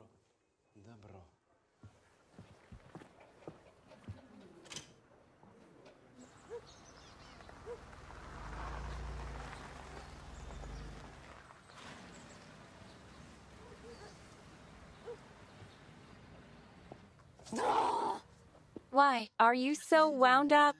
Everything's fine. I just can't get used to our roads. Listen, do people ever pass driving tests here or do they get the license as a birthday present? They get it as a present. Let's go. The food will get cold. Yeah, let's go. Weekend evenings are busy on these routes. There are many dives on the way. You'll be looking for him for a long time. Thanks. I found it. What? I think I've found it. Look, Mikhailo. About midnight, about 5 blocks from the Clio bar, a car ran over a woman with a stroller. The driver fled the scene. There are witnesses. They remembered only a partial plate number. Judging from the description and time, it's our client. Great. Hello? Major, sir. Looks like have a witness. Great. Text me all the info on the car accident. Later, Sergey, listen, is Radishny still chatting with the lawyer? Maybe you can go. The guy's found a suitable car accident. I didn't eat at all today. Can I have a bite? Let Stepanik or Taran go. Fine. Call me later. Sergey. Is everything all right? Are you okay? Did you all conspire today or something? I just asked. I can work. But I cannot dance, for example.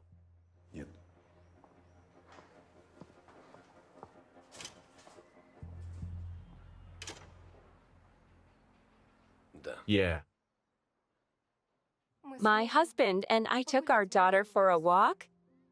Alia is teething and doesn't sleep at all. She doesn't let us sleep either.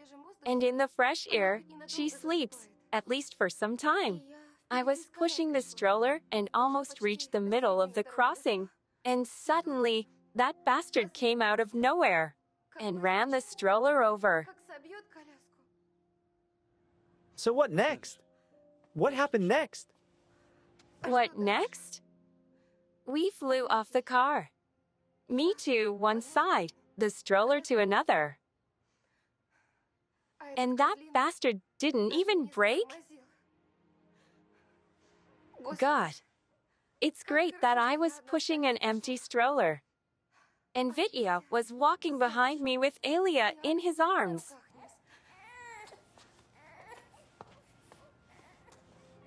When I think that I could have put her in the stroller? Calm down.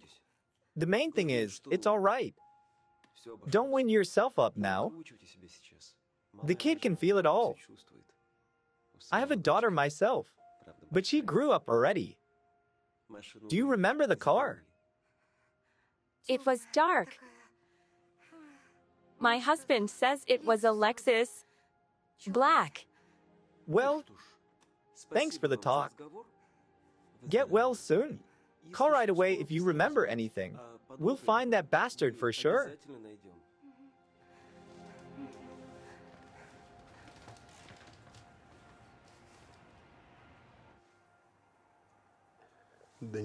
I didn't kill her, boss. I've never met that girl, if that's what you're gonna ask. Your evidence is circumstantial. Mister, Radishny wasn't at the apartment at the time of the murder. None of the witnesses saw his car by the house. The anonymous call to the police was made by somebody who strangled a girl in my client's apartment and set him up.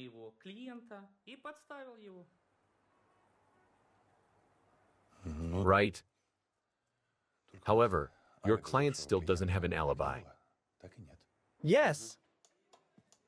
Yes, copy that.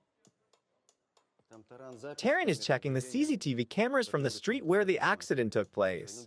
He called and said that the recording is bad. It's unclear, it breaks up and nothing can be seen. However, I bet that this is our boy's accident.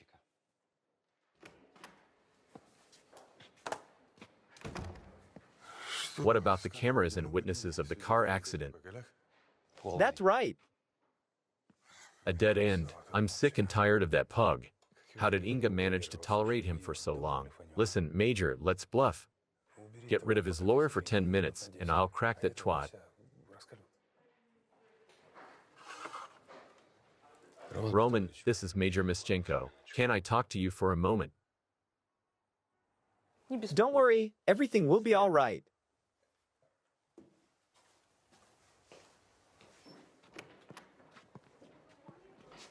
Can we go to my office to talk about your client for 10 minutes? Yeah, sure.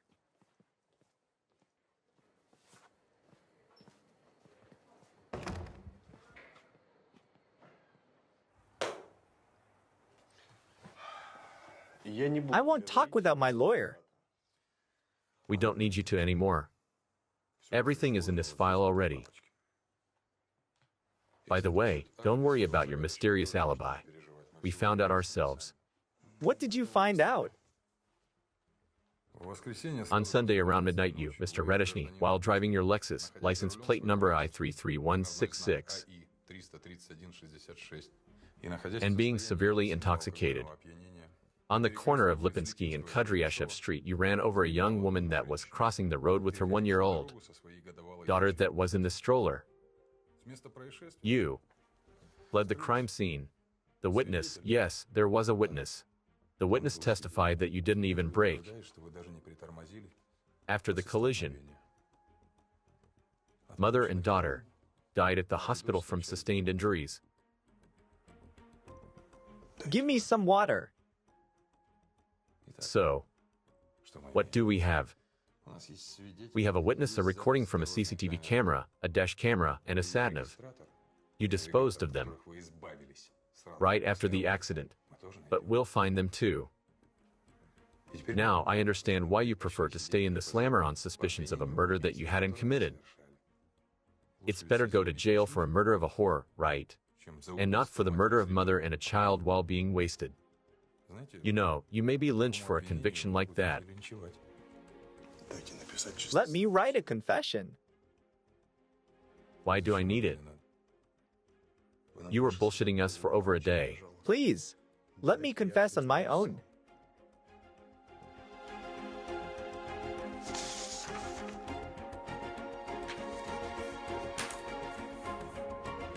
There you go.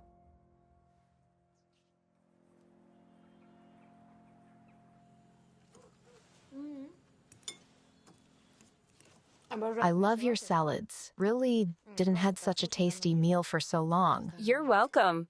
Come here more often. Maybe you will get used to it. I won't ask you about work. You won't tell me anything anyway. You don't need to hear about murders. I have a secret. Promise to not tell Dad about it. Otherwise, he'll start torturing me with his advice. Okay. I am planning to write a thesis. Well, I'm collecting materials for it. Don't tell Ndoya because she will tell it to Uncle, and he'll send me straight to library from his office. Deal? Deal. Listen, can I dig around father's books while he's out? I want to find some book titles and then order them for myself. Huh? Just warn me if he comes. Okay. Okay. Thanks.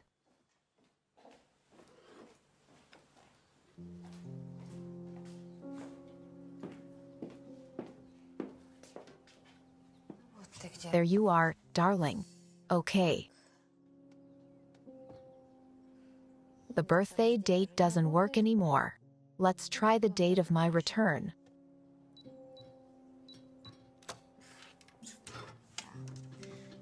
Stability is a sign of ability.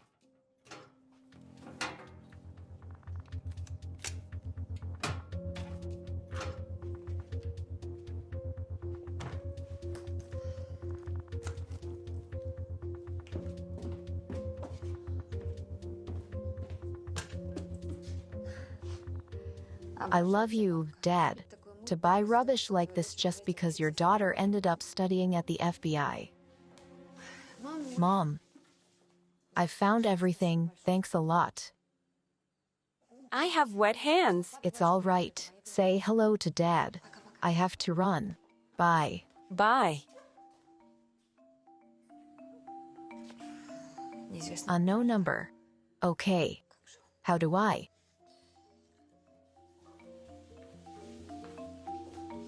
The Fed, 1 second.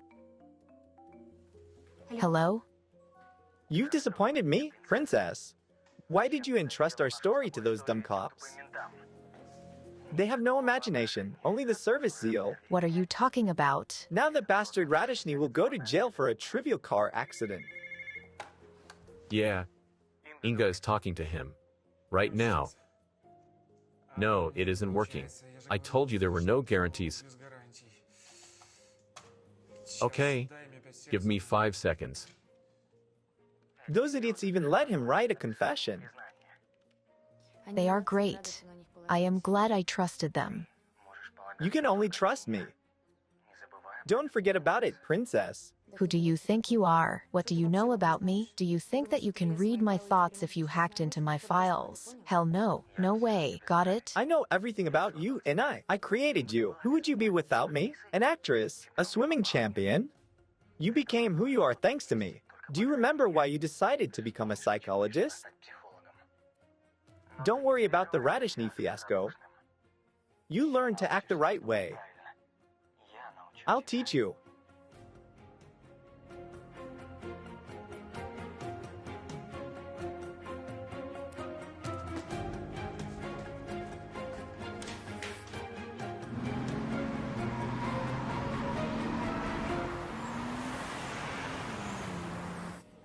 I'll find her. She's going like hell. Does she drive well? Like in a movie. She is going towards the Soria cinema. I can't pinpoint the exact location. I'll follow her and try to reach her. You'll guide me on the way. Don't call her when driving.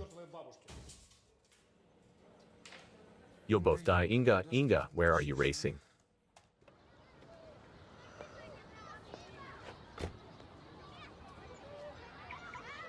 Hello? Does Sofia Gershenko still teach here? Yes. She's the principal. Great. I am Inga Stefan. I'd like to see her. Will you show me to her office? Thanks.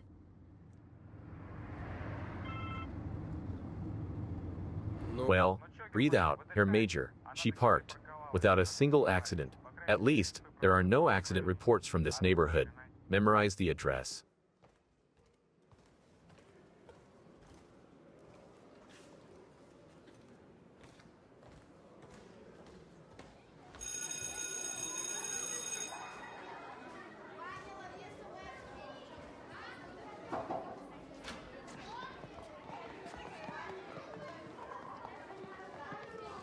I was told that you returned from the States. You have an unusual job for a lady. I'm a consultant psychologist. I work at the police. I decided to follow my father's footsteps. Gosh, life is so interesting.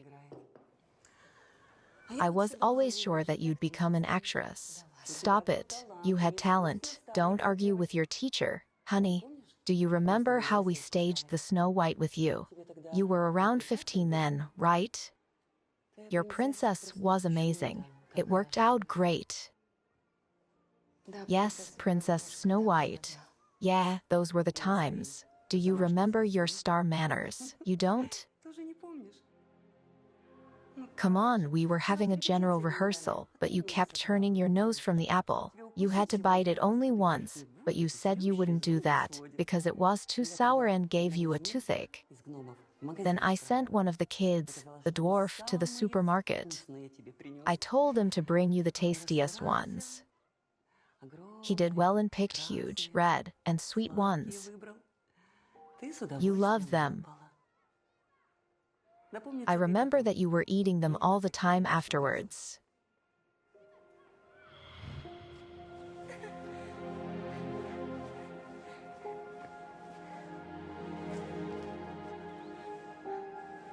Stefan, it's showtime.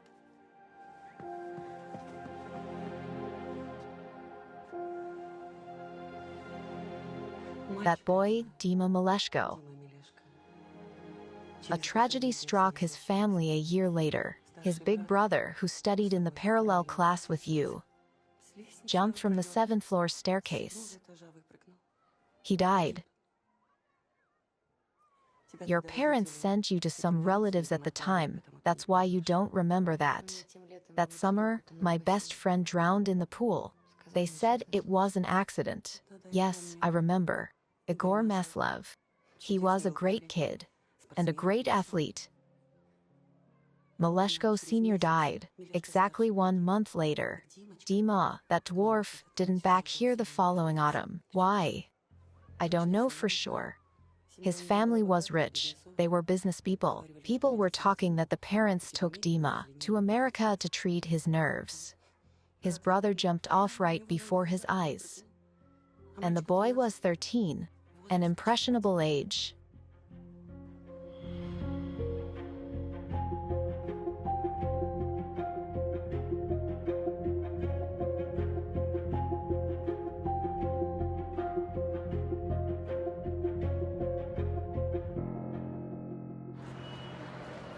Now we know who to look for, and we'll find him, don't worry.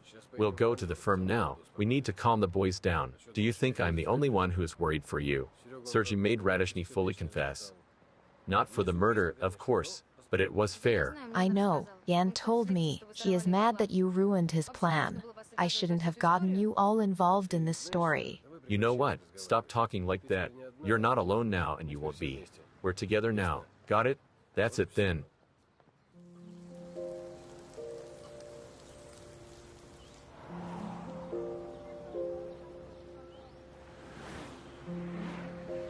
Guys, thanks a lot.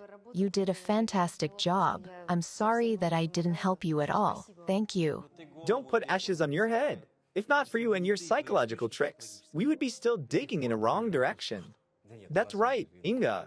You ironed out all the kinks. She says that she didn't do anything, and who identified this psycho. We'll catch your maniac in the nearest future, for sure. Believe me. Well, we make a good team. I won't wish you fruitful work. I wish everybody to have less of it.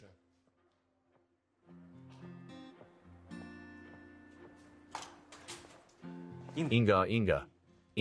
Yeah? I'll think about how we can catch that maniac. You're all good here. But there is only one genius, have no doubts about it. Thank you. You're the best. They are homemade. Granny sent them. Oh, thanks a lot. Yeah.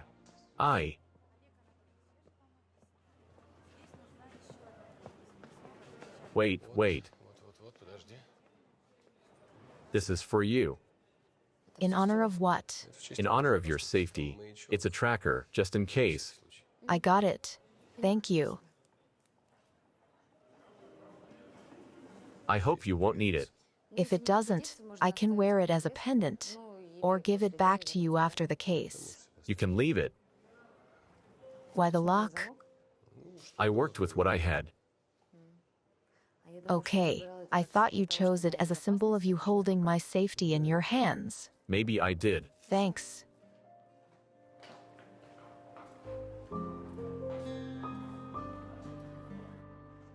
Will you find out? Of course, I will. Will you tell me about it? Why do you need the Melishko family that immigrated to USA in 98-99? I'll tell you later. I promise. Scout's honor. You've never been one. Fine, you've got me. All right, I'll tell you why I need this info, but it will be next time we talk. Is it a deal? I know you well, Stiefy. I can see you've gotten into some serious shit, up to your ears. It began when you returned back home, and it's getting worse. I don't want to pressure you, but I won't tell you a single word from what I'll find until you tell me the entire story. Did we understand each other? Do you know who you are? You're a buzzkill. It's a deal. Fine. I have to go. Love you. Kisses, hugs, and I'm eagerly waiting for your return. Bye.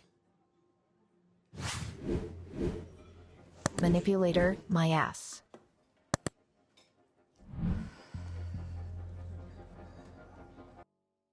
Episode 11.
We're at the crime scene. Police refuses to share details for now. We only know that there are several victims. They are dead. There is no data about the attacker. The names of the victims are also withheld. We'll watch the development of the events and inform you on the details in the nearest news reports. Got it? Thank you. What's up, Misha? Hi.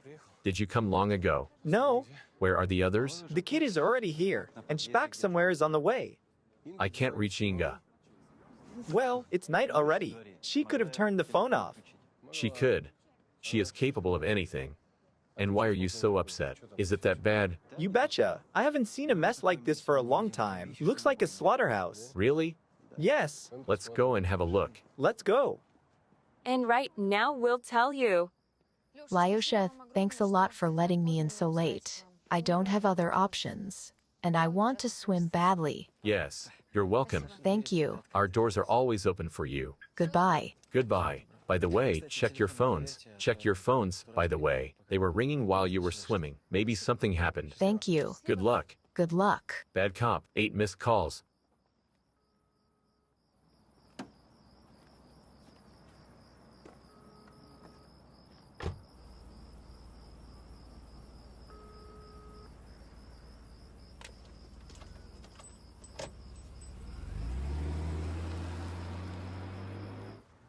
Right here. Are you serious? Right here. Where are the bodies? The gore? Ha. Why are you so happy? Okay. Misha, my mom and me plan to go to the Philharmonic. And there's the call. Get it? Everything fell into place. I get it.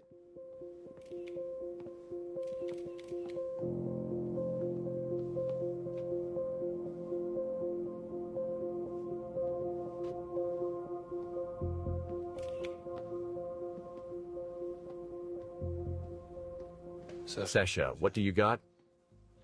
For victims. 2 dead, 2 are at the hospital. The attacker. He fled. Walked away, to be precise. What do you mean, walked away, Sasha? He started a massacre at a well-guarded property and just walked away. Is this Rambo, First Blood or something? One of the victims is a mall cop. And Major, sir, the attacker left with a gun.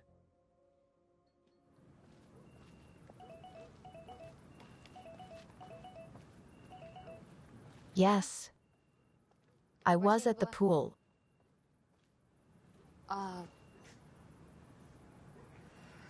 Oh, I got it. Of course, I know where it is. I'm on my way. Where are you going so late, Inga? Did something happen? It's not your parents, I hope. No, it's not my parents, but something did happen. Some job you have. It's not for a girl. I bet you're going to see some nightmares instead of going on a date.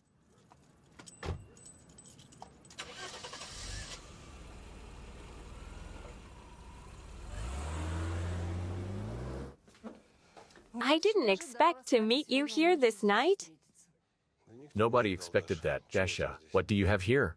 Well, 2 knife wounds, carotid artery, chest. Both were mortal. I think he died almost instantly. I didn't examine the other one, but as a rough guess, knife wounds similar to the first victim. Are you from the directorate? Yes. Our higher UPS will arrive soon. This is the deputy of local homicides chief.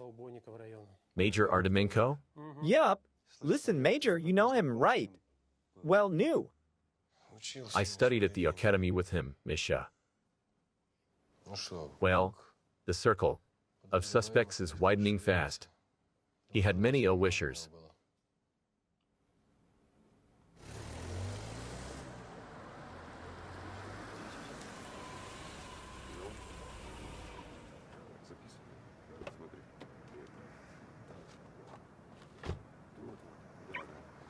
I'm telling you, calm down. Calm? I'm calm. Then why are you messing with him? Why? Why did you bring him here at all? Don't you understand? No, I don't. Will you please calm down? I am calm. Who is that, anyway? 2 with knife wounds and 2 with just W's. This is what we have. I see. Hello? The experts are on their way. Hello? Hello. Subject used cold weapons twice. He switched to a firearm after that. Very weird. Nothing weird. He just took a gun from a cop that he killed. Something's out of order, yeah. Yes, something is really out of order. Major, sir, by the way, Captain Spock is getting into it with somebody from the local precinct. Smells like a fight. Misha, work with the witnesses. Sasha, the cameras are on you. Begin the examination. How many knife wounds were there? 5. I'll write it down. 5. I'll see how calm you will be when your boss will get whacked. I'll look for the murderer when my boss will get whacked, instead of pressing the local goobers. Got it? Fine. What do we have here? Nothing. The captain here has already cracked the case, found the murderer, hot on the trail. Who is he? Kolya Demidov, a local junkie, moonlights as a petty dealer.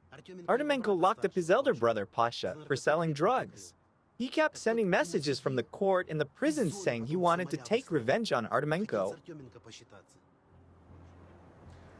Why is he pressing on you now? Or he was at the crime scene. He was loitering by the cashier desks of the supermarket, and his brother got out recently. And just as he got out, Artemenko almost got run over by a car. Is the car intact? Sergei, interrogate him. Come on. Move it.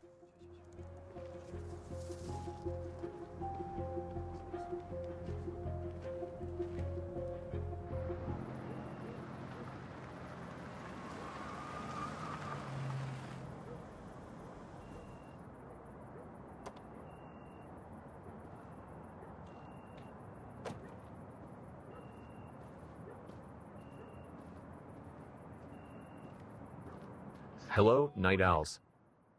What do you need? What do I need? Aren't you at the firm? I can work fine at my lair too. What do you need? Did you hear about the incident? Of course. The internet is buzzing about it. Anyway, bring up all the cases of late Major Artemenko. Dig only into the most serious clients. The ones that he sent away for a long time. Check out the ones that were released recently and are in the city right now. Did you get me? Who do you think you're talking to, Major? I've already checked it out. Oh, damn it. What's that? Did you step on a cat? I'm making coffee. It's a common thing. People with genius brains usually have sloppy hands. Don't get upset. Though, later. Bye.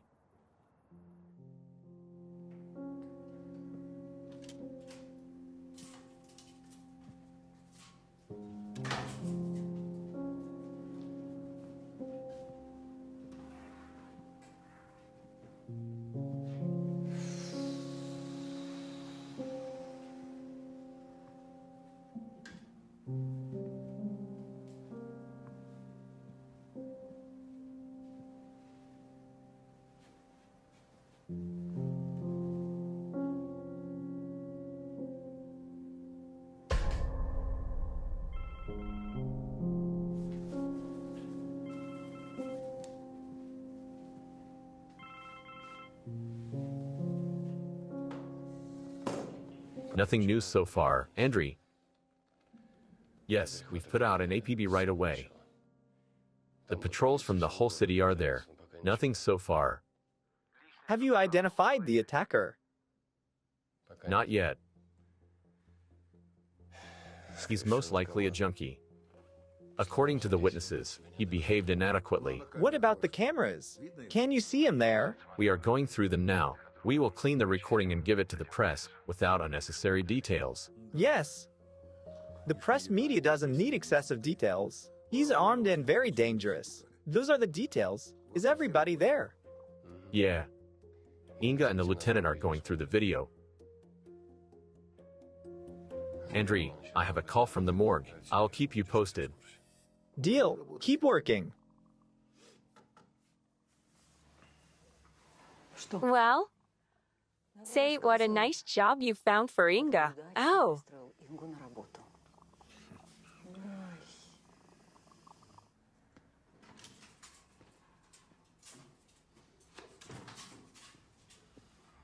What about our brothers, the Demitovs? Nothing. The elder brother started partying as soon as he got out. He still does. Where? We are finding that out at the moment. I aspire to check it out. Here is what I think, Major. They didn't plan any serious revenge. I think those were just empty talks and boating. We'll see. What else? The junior had a good look at the murderer. He was going out, and Demitov was loitering in the hall at the time. He says that he saw him in the neighborhood many times. Did he tell you where he saw him? He'll tell us in the morning. He talked about some place, a shed. I didn't understand him well. He says that he even knows where he lives. He is almost sure. One or Demitov skipped town by morning. No. I put a patrol near his place. They will bring him to us in the morning. That's great. Are you going to the morgue? Yes. I'll go with you. Maybe Dasha will help me wake up. Let's go.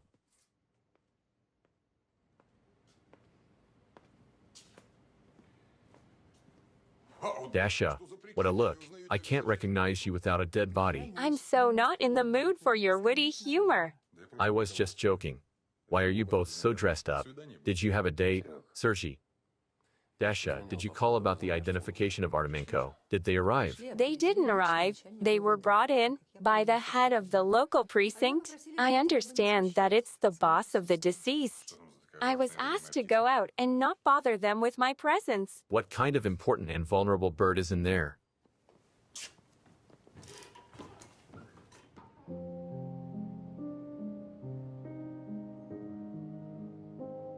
Hello, Major. Please meet Lisa, Artemenko's sister. She identified him. We know each other. Of course, we do.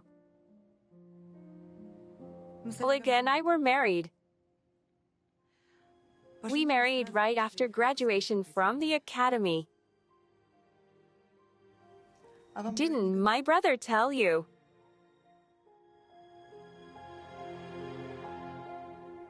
8:50, the subject comes in. Artemenko is already there. But the subject went right to the cashier desk. He didn't see Artemenko behind the shelves. You see, he is moving. In a weird way, he has some kind of a nervous tic, a sign of an unstable mental state. What did he ask the pharmacist for? For diazepam, It's a strong neuroleptic. Why didn't she sell it to him? she said the prescription was out of date for over a month. The dosage was big. I see. Did she remember the surname of the patient or the doctor? Just a stamp of some clinic, and the surnames were simple.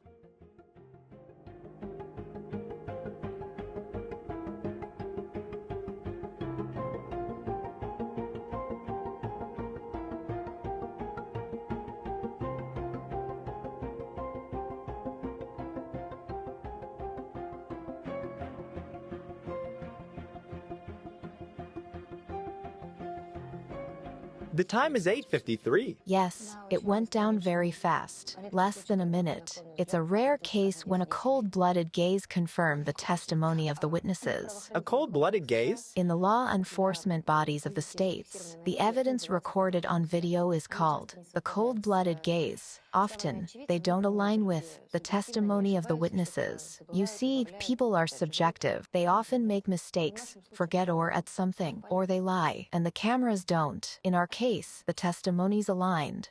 So what? How are we doing? Did you give the photo of the attacker to the journalists? We did. And what is going on in general? Do we have something to report to the brass? We may skip the version of Artemenko's premeditated murder. Arguments? From the recording, it's evident that the murderer didn't see Artemenko until he jumped at him to disarm him. I suppose the criminal can be a drug addict. He behaved like a junkie during a withdrawal. A junkie during a withdrawal wouldn't try to sell the neuroleptic prescription to a pharmacist. The recording shows that he's got some kind of a tic. I think it's late dyskinesia. It develops if you take psychotropic drugs year after year. It's clear that our murderer is a psychopath. It doesn't prevent him from being a drug addict. Our subject didn't have a weapon. He came to the pharmacy to buy drugs with a prescription. Then, when the lady refused to sell it, he got very upset and fed a bunch of people. Maybe somebody scared him. I studied the recording too, and defense is not a behavior of a murderer. You're wrong, Oleg. Our subject came to the pharmacy being already irritated, and the longshoreman provoked his aggression. The longshoreman provoked him. With what? A paper knife? Bad enough for 4 victims. Maybe not only with a knife. Maybe that longshoreman reminded him of somebody. Or it was the situation in general. It's evident that our subject had a nervous breakdown. We may assume that he's former military. Then, he might suffer from a post-traumatic disorder. I don't know. In any case, the main thing now is to find out the cause of our subject's unexpected stress behavior. The main thing now is to make a break for a couple of hours. We won't find anything new until morning, and maybe he'll get caught during that time. We'll be very lucky then. Sasha, can I take the drive? I want to study the material in more details. It seems to me that we missed something. Yes, of course. You're not mistaken. I'm not mistaken. It's Ilian, I'm sure. He has been coming to us for a long time. I have been working here for 2 years and he's been coming here all the time. Alyona has been here for only a couple of months. Looks like she didn't see him yet. Fine. Does he come here often? Once a month. The prescriptions are usually issued once per month. I remember him well, because he's the only one who comes to us for serious drugs like those. If he used to come every month, then why your rookie didn't see him before? Right, you know, I met him on the street one of these days. By accident. He didn't look well. He was pale, as if he was sick. I thought that he didn't come to us for a long time. And today, Alyona said that his prescription was out of date. How did he usually behave when coming to the pharmacy to buy the drugs? Maybe he was nervous. Was he arguing with anybody? On the contrary, he was always very quiet, a bit removed. I could never imagine that he's capable of such a thing. Fine. I'll write it down. Have a seat.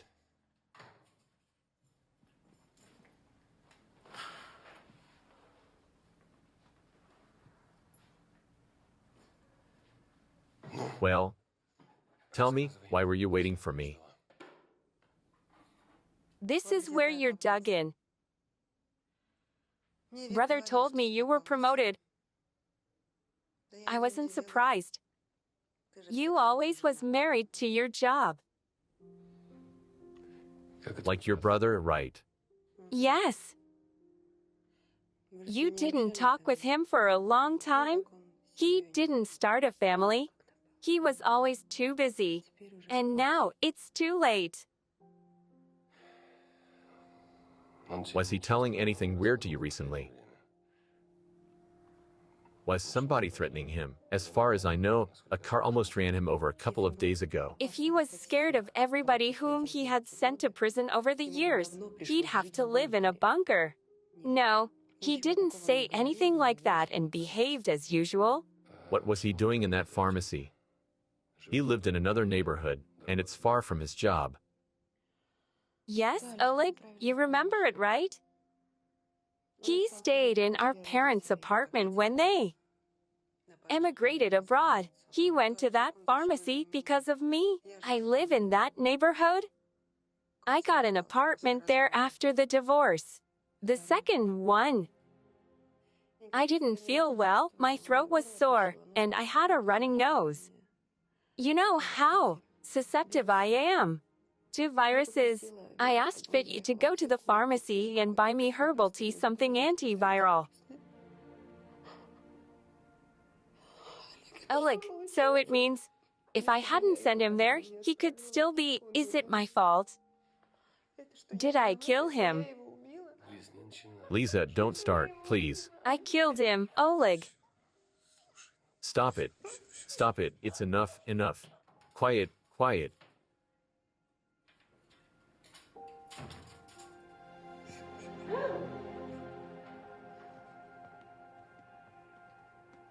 Oh, Inga. Are you going to your office? Yes. Let's have some coffee. Captain, what coffee? Major told us to get a couple of hours of sleep. Yeah, but don't come there for about 5 minutes anyway. Major is consoling a lady there. She is all in tears, very upset. What the hell are you talking about? What lady? Sister of late Major Artemenko. Fine. Let him console her. I only need to take my bag. Maybe you.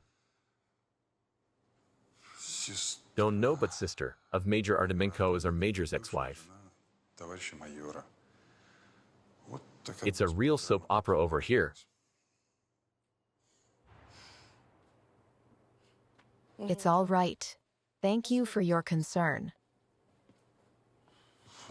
Yeah, Major is in trouble now.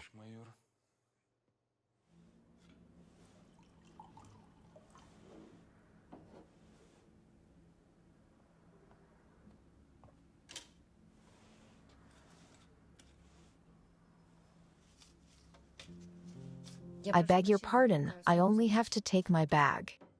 Sorry. This is Lisa Artemenko, sister of late Major Artemenko. Please accept my sympathies. Are you the new consultant of the directorate? Yeah, from the FBI. Come on, Oleg. You introduced me, but didn't introduce your colleague. Miss Inga Stefan, our off-counsel. Yes. Nice to meet you. I have to go. Miss Stefan, why the formalities? Just Inga, right? Yeah. Oleg and I have known each other for so long. We definitely need to talk later. I've heard so much about you. Some other time.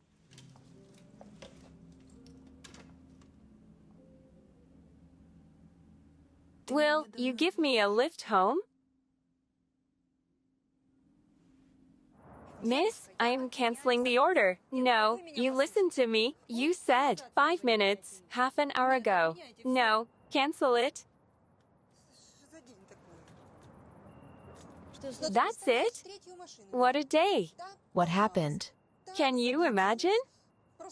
It's the third card they are sending. One is broken. One got lost. I'm speechless.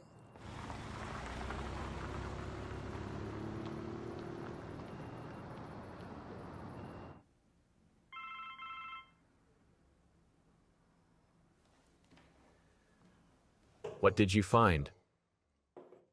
Maybe I'm calling to ask the brass to let me go and have some sleep. Misha, come on, talk to me. Well, I interrogated the local staff.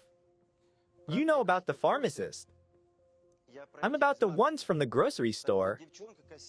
Girl, the cashier, and the guard identified our subject. Do they know who he is? No, they don't, but they say he lives somewhere close by.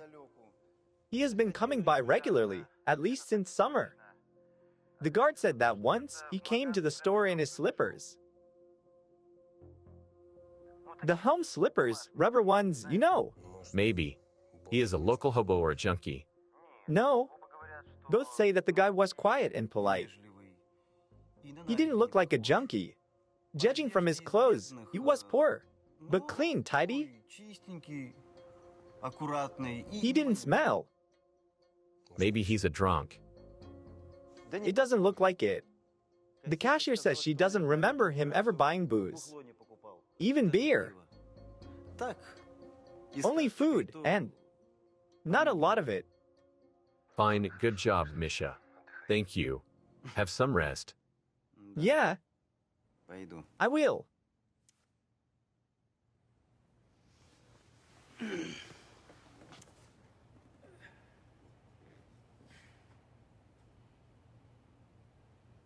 Oleg, come on. Couldn't you call on the way?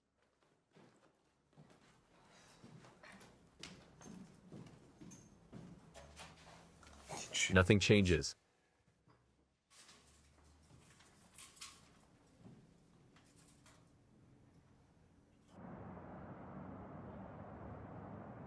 Looks like you were the luckiest today. I had time to swim at the pool, at least. And it looks like your evening was spoilt. Not only mine. Have you ever seen the Major in a tie? Nope. Exactly. He was entertaining his mother today. He came to the crime scene straight from the Philharmonic, left in the middle of the concert. From the Philharmonic. That's unexpected. No, it's normal. Oh, I think you don't know. His mother is a music teacher. In his youth, Mischenko graduated from the musical school. He played piano. I heard that his mother wanted him to enroll into the musical academy, but when his father died, Oleg decided to enroll into the Academy of the Internal Affairs. What happened to his father? He was killed. He was a detective, and a very good one at that. Pavlo, our driver, you know him. He worked with him and told us about it. Was the killer found? No. By the way, you were right. Today, I tried to go on a date. However, it wasn't too romantic. It's all right. It's not the last time. By the way, did you see Mischenko's ex? How do you like her? I don't care. We don't have to baptize children together. That's right. I think she's a real bitch. It seemed to me that Lisa wasn't against baptizing somebody with Mischenko.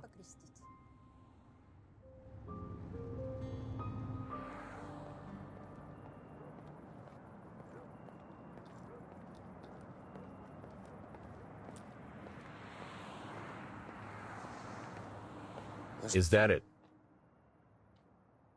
Thanks for seeing me off. It's unpleasant to walk here alone at night. Okay, bye. I have to go. Wait, will you catch the killer? Lisa, of course we'll catch him. What kind of question is that? The entire city's police is looking for him. Come on, go home and try to get some sleep. I really need to go. Won't you come in? Not for long. I can't stay on my own right now.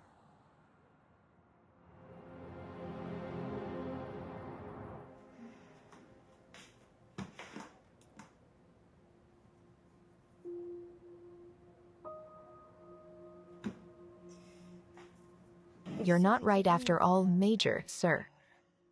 Defense, contact, blow. Contact, blow. The same thing every time. What did you remember? There definitely was a hospital. We need to check that. Oh Lord, of course. I completely forgot about that. Poor Lisa is under supervision over there. Well, I won't bother you.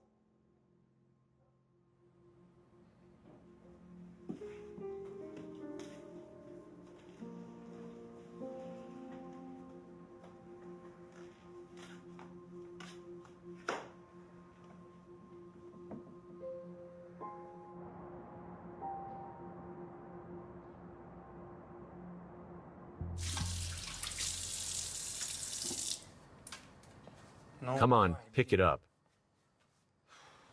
Answer the phone, come on. Yes. Oh, Herr Major. What? 1 second, well, I've checked Artemenko's collars, and I want to upset you. There is nothing of interest there. What do you mean? Nothing at all? Well, a lot of people were threatening to break his skull, but in essence, those were all empty talks. The ones that were threatening him are locked up and keeping silent. The ones who got out are doing fine. But out of more or less serious people, only one got out recently. What's his face? Demitov. The one our cap was interested in. Where is he now? His brother said he was at the resort somewhere. Yes. He rented a nice place. Goes to restaurants, saunas, and so on. Are you sure? Of course I am. You bet I'm sure. I've checked everything. That dude has already withdrawn $500,000 from his credit cards. Okay, I see. Later. Tell me the rest tomorrow. Bye, good night. Wait, Major. Why weren't you picking up for so long? Pasha, I was busy. I am busy sometimes. Bye. With whom? With your ex or something, that's it. Bye. Right? As if it was a royal mystery. It's all right. I'll check everything myself now. You need to get married, Pavlik. Everything would be fine if you didn't need to take a leak. Take a walk. Go piss.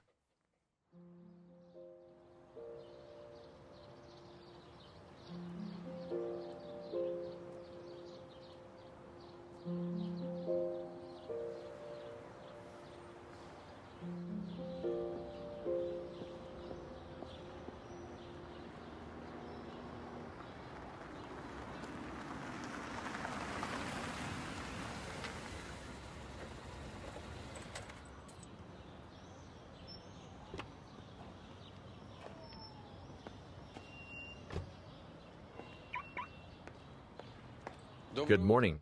I take it you didn't sleep well. Good morning. Yes, I didn't sleep well. Is it very noticeable? Is there something with my makeup or my hairdo? I'll fix it. Everything's fine. And I see that you're quite peppy. After the eventful night, yeah. Yes, everything's fine. Go to the boys right away. We have something to talk about. Girl, come on. Let's go, let's go. Come on, let's go, let's go. So what? Do we have new victims? You're so optimistic early in the morning, Inga. Do we need to have them? That would be bad news. I rewatched the recordings from the CCTV cameras. Looks like he didn't snap for nothing. The longshoreman reminded him of somebody. Our subject vented off all his negative energy at him. By the way, he is still wired, and he has a gun. I'm surprised that he still hasn't surfaced somewhere. Being in the state. Do we have any good ones? The APB didn't yield any results. There is not a single report about our subject showing up somewhere, and one of the wounded died at the hospital. Did the late Major Sister tell you anything of interest? No. Let's go to work.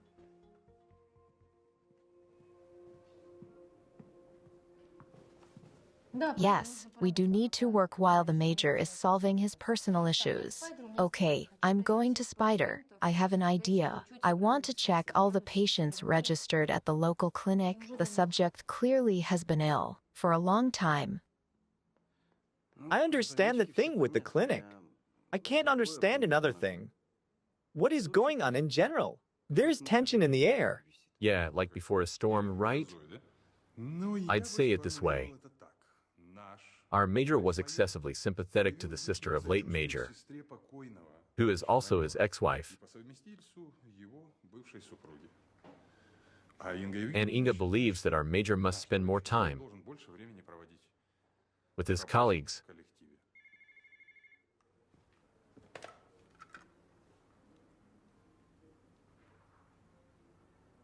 See, they brought in my goober. Maybe now he'll tell us where our psycho lives. Anyway, bye. What a woman. Jesus Christ. Born in 82, Kyiv, philological faculty. Herr Major, husband number 1. Wow, there was a third one already. Girl got a good exit package. Oh. Hi, Inga. I was working here. Everything's fine. I understand.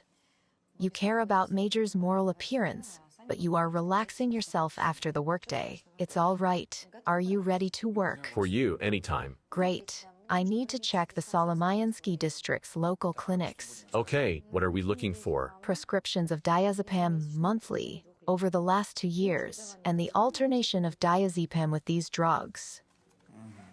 Are you serious? It's not work, I'll find it in 3 clicks. That's great.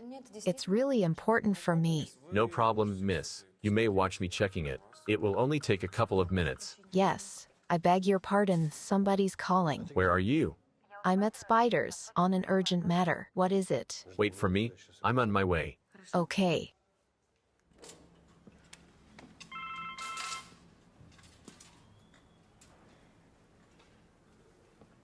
Yeah. What happened? Why do you say so? I just wanted to find out how you're doing. Maybe you have some news.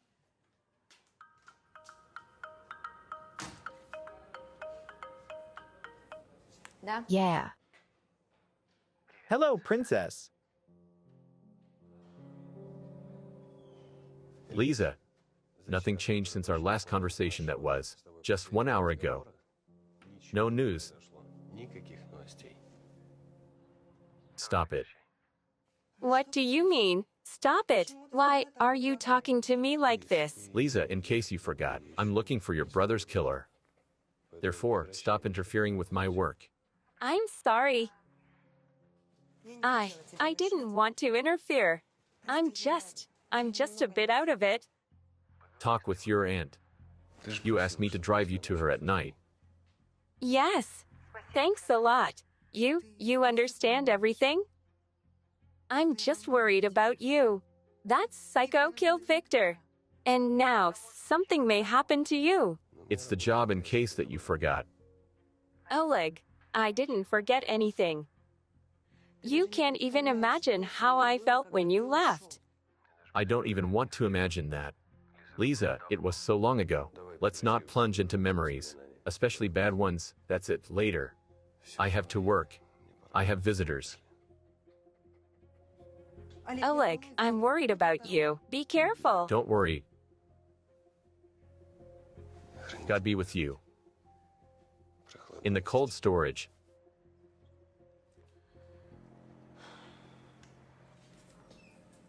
I told you, Inga, it won't take much time. I'll give you everything now. What's that? Oh, the master of unexpected appearances is here. I'm preparing Inga's special order. Why are you so angry? Are you angry that Inga came to me directly instead of reporting to you? Yeah, Pasha, don't talk nonsense. Where is she? She doesn't report to me. She went out somewhere. Did you lose her or something? Had a rough night with your ex? I'll put you on a naughty chair someday. Come on. Anyway, look, and you shall find.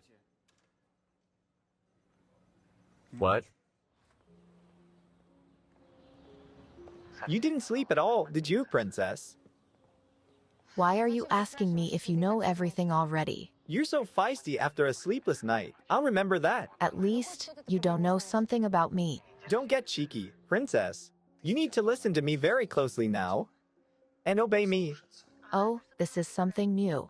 Obey you, right. What instructions are you going to give me this time? You don't have to work on the pharmacy murder. Great. Did I understand you right? You're asking me to stop doing my job. I'm not asking you. I prohibit you from working on this case. Fine. Explain why. Because it's very dangerous. That subject is a psycho in a reactive state. I don't want you to get hurt. You're warning me about danger. You're warning me about a psycho. You're a psycho yourself, got it?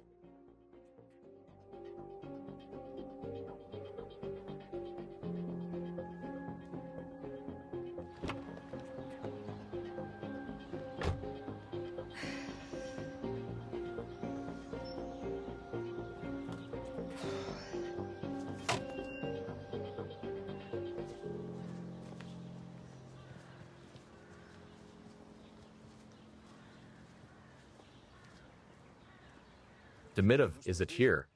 It's the 5th yard already. I'm getting sick and tired. Here, I often see that guy here. I just don't know whether he lives here or just comes to get high. Is he a junkie?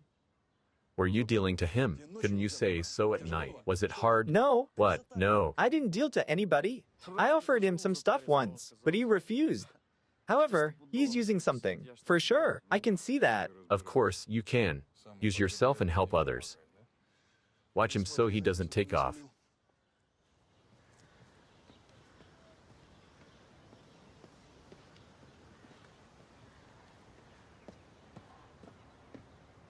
Captain, we need to call for backup. He's violent and dangerous.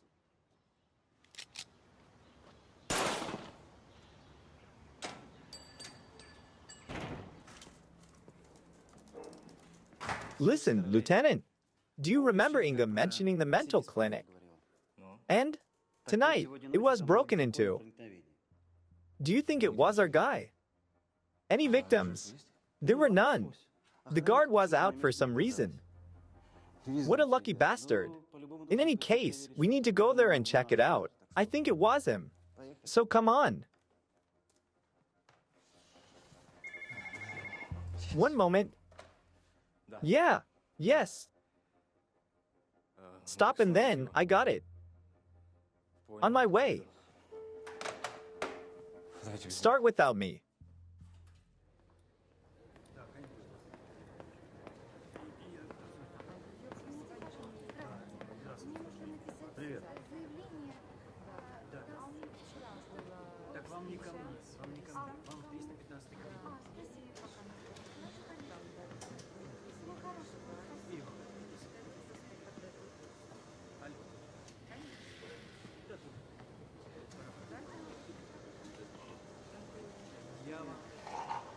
Are you avoiding me?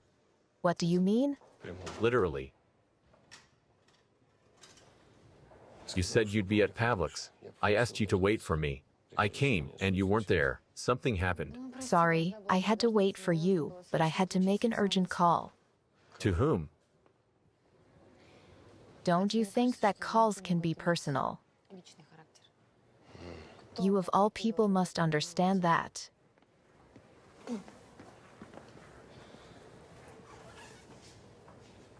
Did I insult you in any way? You didn't insult me. I'm the one who needs to apologize for barging into your office. So richly, without a knock, at night. And then I continued calling you for some time. I see. What do you see? That our relations moved to another level. It smells of jealousy. Does it? Yup. I think that lack of sleep influences your brain activity. Are you serious? I am. I don't give a damn about your personal life. At all. Lisa Armenko is not connected with my personal life for a long time. Let's go and see what Pasha has found.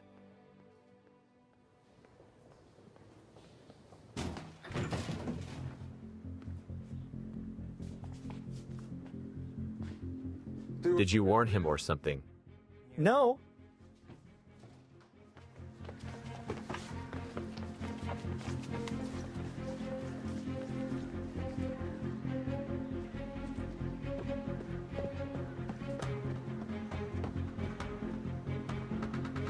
Ivan Ilyan, 39. Well, colleagues, it's ready. Inga, am I awesome? You are. What do you have there? Come on. Reporting. Ivan Ilyin, 39. Suffers from a severe paranoidal disorder. Has been registered since 16. Went to a loony bin for a couple of times. In recent years, he was receiving treatment at home. He was given all there is. He tried almost everything on your list. Anyway, 2 months ago, they stopped prescribing medicines to him. There it is. 2 months ago, they stopped prescribing him these medicines, and it led to a breakdown. But why was he off the pills? Can we check whether Ilian's doctor changed? You know your stuff, Inga. Indeed, he got a new doctor 3 months ago. He has the same surname as the singer. There it is. Leshchenko, Yuri Leshchenko. The previous doctor, Volodymyr Svyakov, who had been treating Ilyan for over 10 years. Retired. We need that clinic, quick. Pasho, please check that Leshchenko and Svyakov just in case. It's as easy as 1, 2, 3, and for you as 1, 2.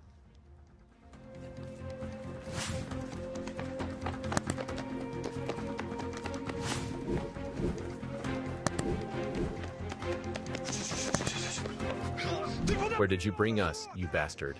Where is that piece of shit? Ha! Did you warn him? Get back. Fine, fine. Chief, can I stand up? Captain, what are you doing? Chief, calm down. Episode 12.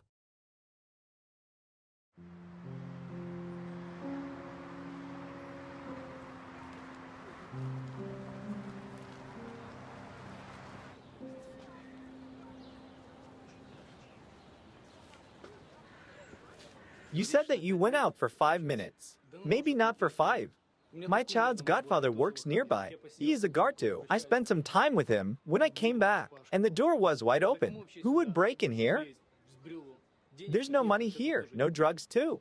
You must have hung the entire night with your buddy. I got it.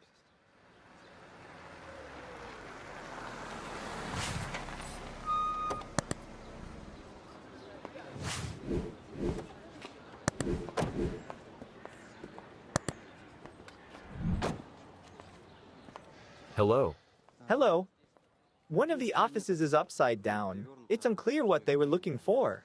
Tell me, are the medical histories of the patients kept in their doctor's offices? And which office got turned upside down? The one belonging to one of the doctors did, but he's on vacation abroad now. I have no idea what they were looking for. What is the doctor's name? Leshchenko? Yes, ma'am. Leshchenko.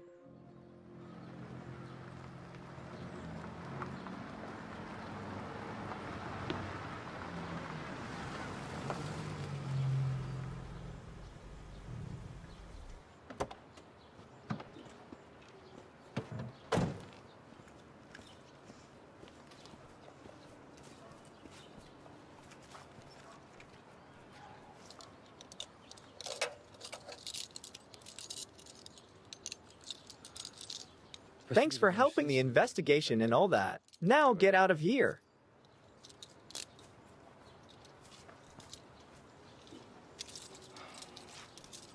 What are you gonna do, Captain, sir? Well, Lieutenant, I won't file a report against your captain. But maybe he'll have to cover your back one day. And he won't do that. Not because he's an asshole, but because he has problems. I understand. Well, you won't have any problems with me, but I'd talk to the brass about him Thank you. later.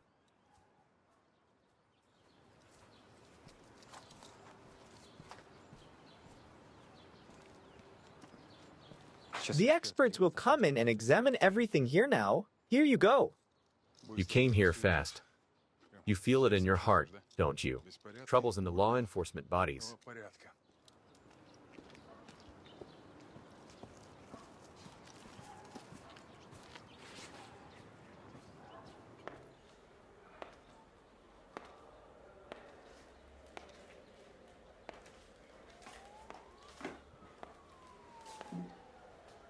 Only Ilian's medical file was stolen from the clinic. I have a question. Who might need his medical file except for Ilian himself?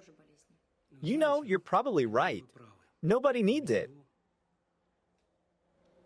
But him. I can't imagine Ilian being violent. I just can't. So for 10 years that you have known him, you haven't seen any precursors to an outbreak like this. Listen to me, my dear. Ilian has a serious mental disorder. But he never, hear me, he never shown any aggressive behavior. Moreover, in such extreme form. I would never even think of getting him off this perennial neuroleptic usage and go on vacation. But Dr. Leshchenko got him off the drugs. What do you think? Why? Inga, I get it. I'm asking you as an experienced specialist. Your opinion is important for me. in recent years, Ilian talked to me once or twice about the possibility of completely abandoning the drugs. He doesn't remember anything about his childhood. Therefore, he was asking whether it was possible to restore his memories. How can I say this professionally, if they won't be suppressed by the drugs? I see. What did you answer? I wasn't ready to risk Ivan's health. Inga, you're a specialist. Completely abandoning the drugs with his difficult case history? That's too much. So it means that Dr. Leshchenko made a gamble. Again with Leshchenko. Your Leshchenko doesn't care much about the patients, by the way.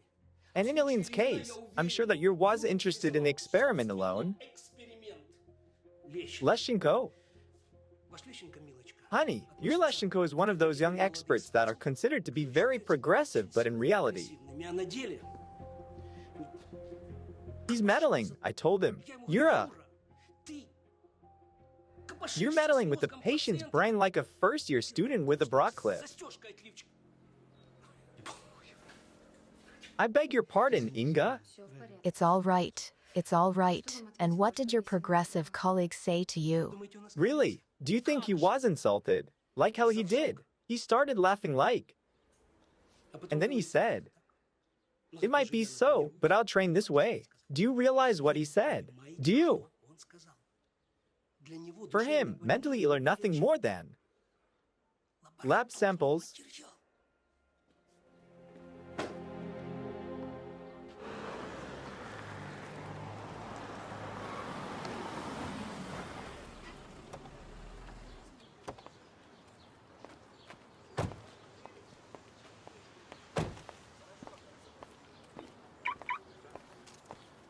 Hello? Hello. Hello.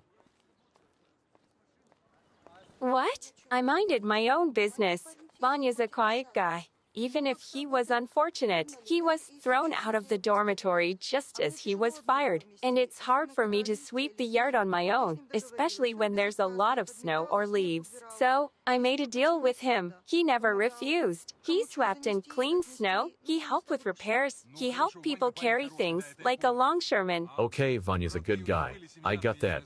Did he have relatives, a family, a roommate? Did anybody ever visit him? No, I didn't see anybody. I think he's as lonely as a thumb. I asked him once, "Do you have any relatives, Vanya?" He got upset, waved his head, and said, "I don't know. Maybe somebody is alive, but I have no idea where to look for them." If somebody told me yesterday that Vanya did such a massacre, I never believed that. He always avoided fights. However, when the husband of Lucia from the third entrance began pulling her by the hair in the yard, Ian got into his face. See?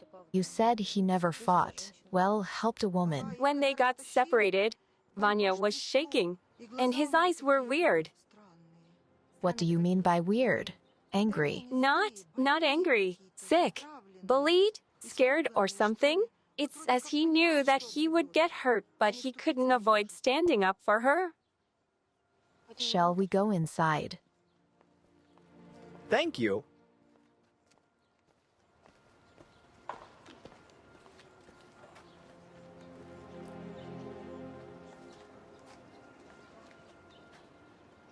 The district police officer won't file a report, and I won't tell Major anything about this incident. You want to be noble, don't you? Well, well. Look, stop behaving like... Fine. I didn't tell Major anything only because you need to report him about it personally.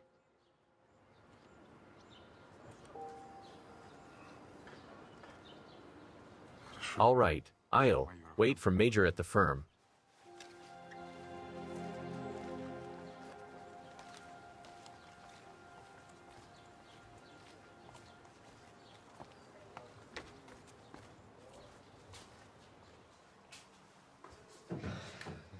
There were neither documents nor money.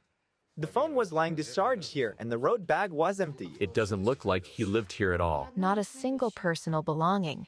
Usually people have some memorabilia, photos, trinkets, children's toys, I don't know. And this person is like a clean slate. I understand that you have a new theory. For some reason, I believe that he asked to take him off the drugs himself. I mean, it takes 5 minutes to go from home to the pharmacy, but he didn't come back here, not even to wash off the blood.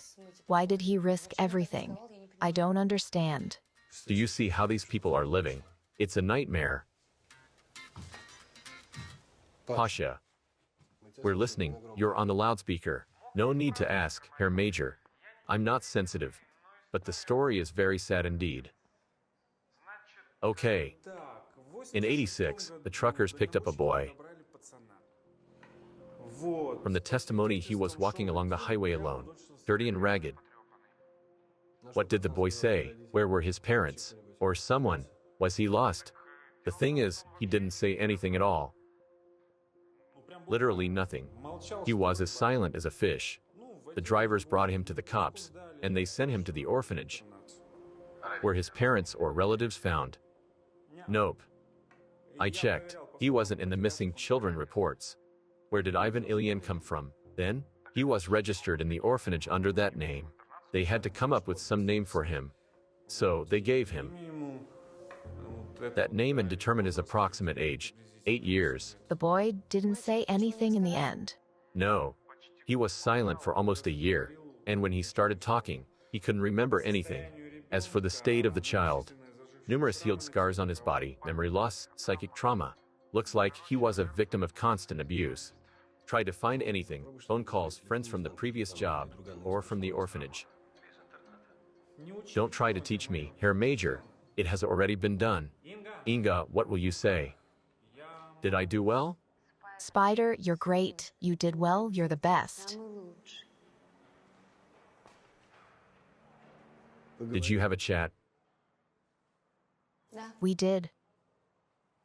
Well done.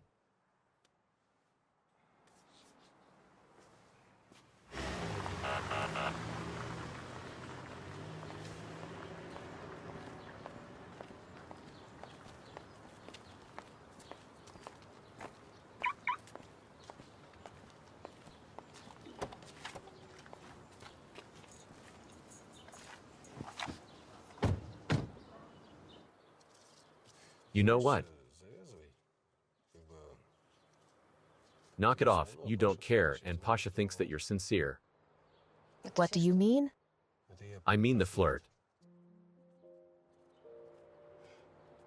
Major, sir, who can I flirt with? You know your subordinates better than I do.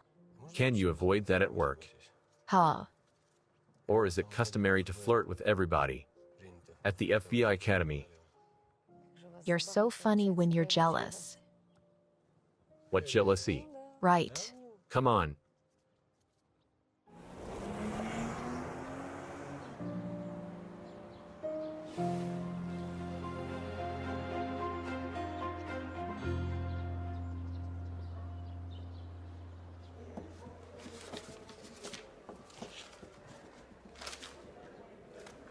Okay, look up again, please.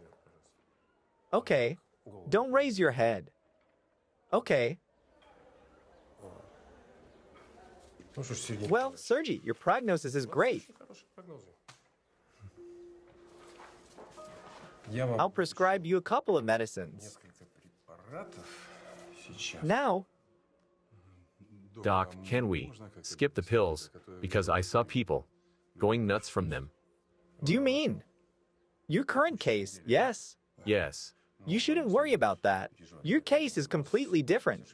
Yours is a classic example of a recurrent post-traumatic disorder. Unfortunately, it happens after serious mental traumas. I think we've already discussed it. Yes, we have. Okay, Так вот, here's the first medicine. первый препарат пропьете Take по one одной pill for таблетке 3 days 3 дня. and take the second one for a month. Будете принимать месяц. Вот I'll make a схему scheme я for you. здесь расписываю. Does it mean a month without work, right? Aha. Заработать только You be without work for 3 days while you're taking strong medicines, and then work as much as you want. But don't forget to take the second medicine. второй препарат. Ну, такой It's a light antidepressant that will help you manage the change of emotions and normalize your sleep. эмоции, ну, должен нормализовать. And Вот от алкоголя stay away from alcohol. воздержитесь. I'm not a fan. Very well then. Очень хорошо. Рецепт Get the возьмите. prescription from Artem.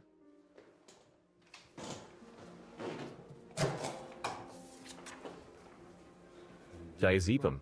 Doc, how does it work? Take a seat here. Я вам щас I'll prescribe another medicine for you now. Sergey's not picking up. He left before we did. Did he tell you anything? No, he wanted to see you when you got back. Fine. А чего там And what's with? I can't remember your terms. The profile of the subject. I'm absolutely sure that Ilian had a serious psychological trauma in his childhood. It's connected with violence towards his close ones. I would say it was a woman, his granny, sister, or mother. Again with the very far-fetched conclusions. The conclusions are based on facts. The pharmacy, the first victim, a man covered in blood. He runs up to a pharmacist, a female, and Ilian wasn't taking his drugs for a month at the time. That scene became a trigger for him. If he saw a similar situation in his childhood, why didn't he talk about it to the police or the teachers at the orphanage? Why? It was a very serious shock. A little boy consciously blocked himself from terrible recollections, set a barrier, so to speak. That's why he doesn't remember the past. Perhaps. But what now? Did he suddenly start to remember? Not suddenly. That's the thing. Ilian decided to try and remember his past because that black hole was interfering with his life. He thought that if he could remember something, it would help him in future. He might feel better. Listen, the pharmacist said that when asking her for a medicine, he was saying something like, they had to go. Maybe he was already hearing voices. Ilian's second doctor took him off the drugs. Ilian held on for about a month. Then he got worse. Your suggestions. He wants to remember everything about past. He's getting there. I'm sure that he'll go to the place where it all started. We need to find out where that place is. Okay, I'm going to Spider.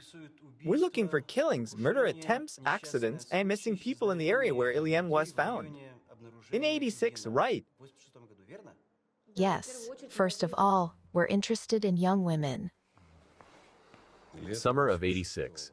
What a time period. People were being moved out of Kornobel. You could kill not just a person but an elephant there, and nobody would notice that.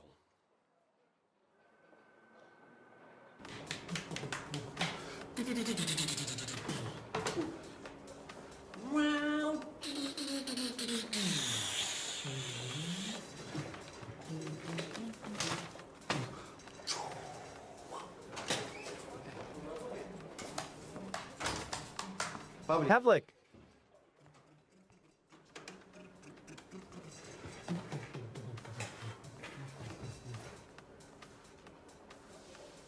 Mikhailo, you can get somebody a heart attack like that. Excuse me, kid.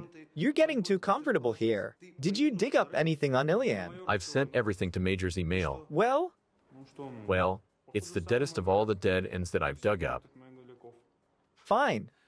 Maybe you'll remember something later. Okay, listen here. I've got mail from Pasha. Nothing interesting. No credit cards. No driving license. He last used his phone a month ago, and he called his doctor. Ilian didn't have any friends. He didn't have who to go to. I found out something interesting. And Let's go to our office. I'll tell it to everybody. Something happened. Well, no. Major, sir, may I address you? Fine. I'll go have a coffee outside and then come back to the office. Of course, you may address me, Sergey. Let's go. Well, I need to take a sick leave for 3 days, and then I'll be able to work. There. Oleg. I thought that I'd manage on my own. It's fine, Seryoga, get well soon. And talk to the district officer.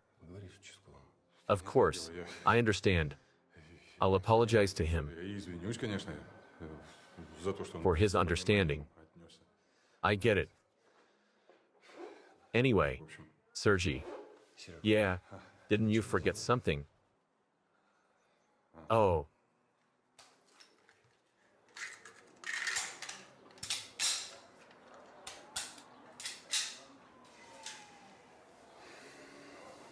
Okay, go and buy pills in the pharmacy. I'm waiting for you in 3 days. Inga, she's asking for Major Mischenko, and he's not picking up. Major Mischenko is having a serious conversation. Inga will take me there, won't you, Inga? Of course, Lisa, I'll take you to Oleg's office. Come in.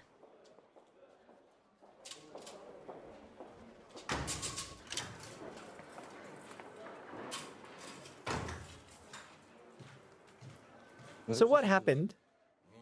Well, here's the backstory. My dear colleagues, you'll have to do without me for the next 3 days. There. Well, because I need to calm my nerves down a bit.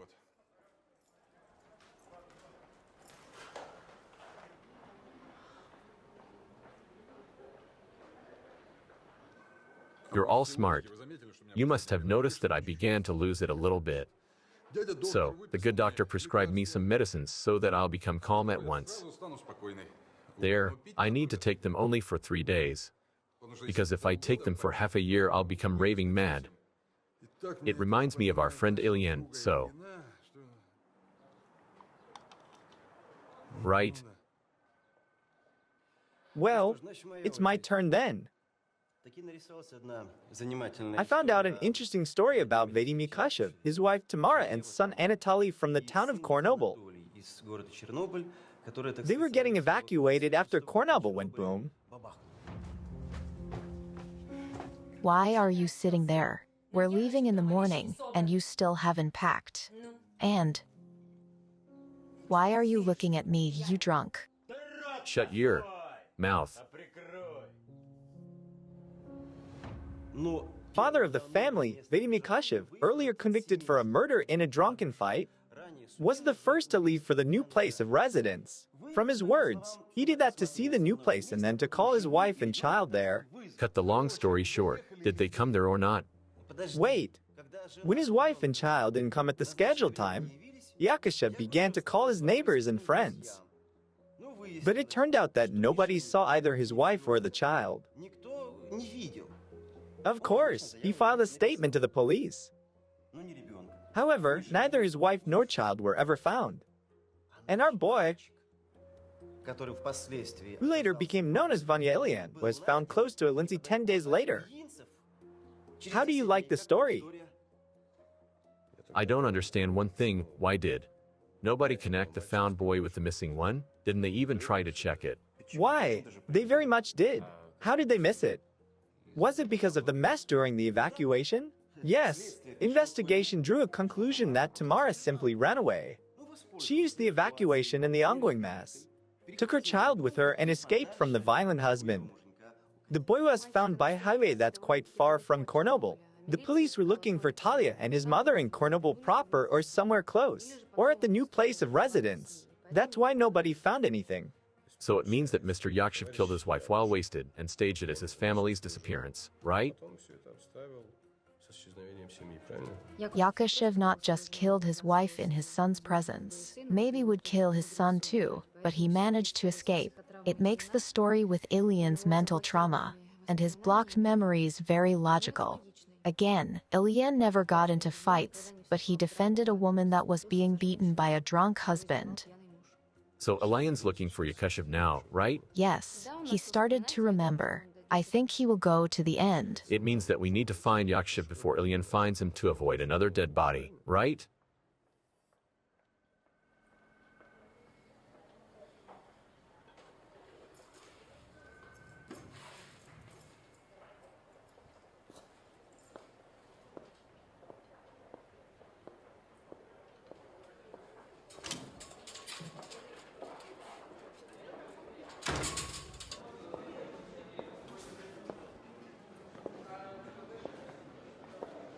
Oleg, I'm sorry that I didn't listen to you and came here. I just wanted to know the news and was worried. Inga took me to your office. I was waiting for you, but you weren't coming, so I went looking for you. I thought that maybe Inga was too busy and forgot about me. Lisa, excuse me, I forgot to warn Comrade Major that you were waiting for her, but you've met, and that's the most important thing, right? Yup, thank you. You're welcome. Oleg, we need to talk.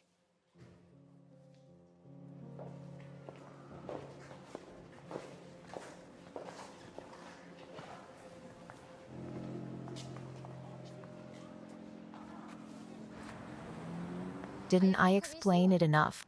Oh, already. Are you serious? Amazing. You've surpassed yourself, Spider. Come again.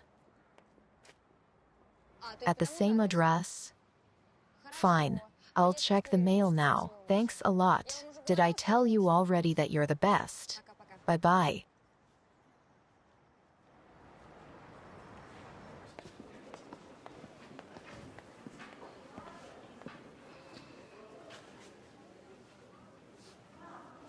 Thanks for not giving me up to Major. You're welcome. Let's consider it my rehabilitation for the report against Stephanie. That's right. See you in 3 days. Good luck. Lieutenant, it's just a part of the rehabilitation, just so we're clear.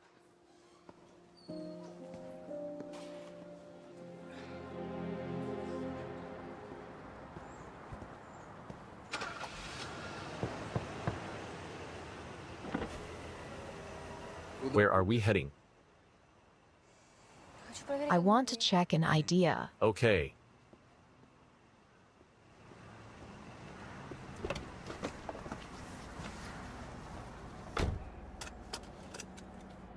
I'll go with you. Oh, I don't know you too well, Inga, but I think that your idea is dangerous. That's one. Plus, I'm sure that Major doesn't know about it. That's two. So, where are we going? to the Yakashev's old address. Yakashev Sr. returned there in a year after his family had gone missing. He still lives there. If Ilyan began to remember, it means he'll be there soon. I'm investigating your brother's murder. If we find something out, you'll be right away, as the closest relative. There.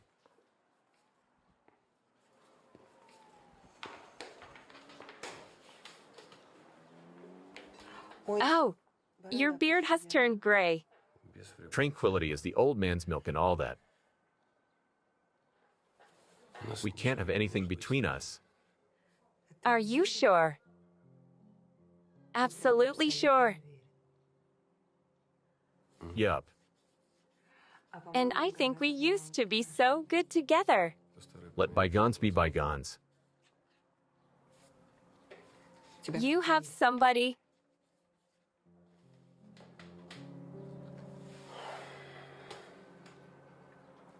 Her? Are you serious? I'll be damned. I just can't believe it. Lisa, it's none of your business whether I have somebody or not. Lord, Mistinko, you have a talent to fall for wrong women? That's right. Fine, I agree. I'm a bitch that cheated on you. However, maybe I wouldn't if you were home more often. But her? She will chew you and spit you out? How long do you think she will last our exotic parts? 6 months? I think less. And then bye? She will wave her hand and leave to her FBI. I'm sure that she has a boyfriend that's waiting for her there. Cool. You know about that too. So, are you fine with the fact that you're a substitute here? Well, Oleg, I'm impressed. Older age made you more tolerant to female weaknesses. It's a pity we've met so early. Aren't you hot? I'm not.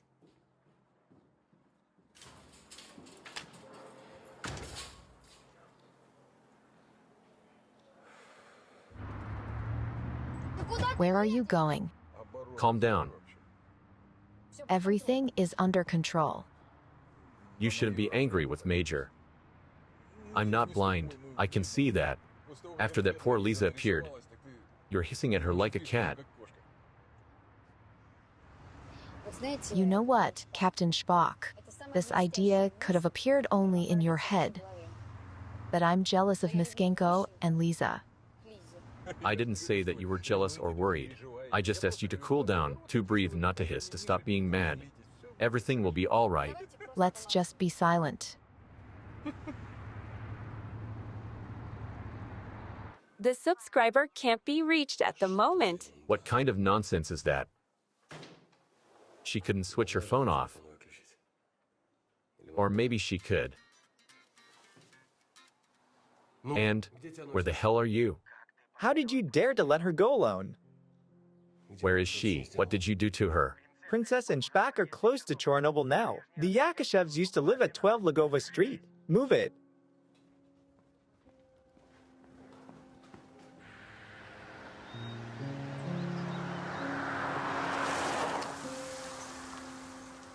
You just don't get it, Lieutenant. Lisa is courting Major, and Inga gets mad because of it. I didn't notice Inga being mad. You didn't notice it because Inga's smart. She can express her dissatisfaction to the Major without drama. Hello? Spider. Let's go.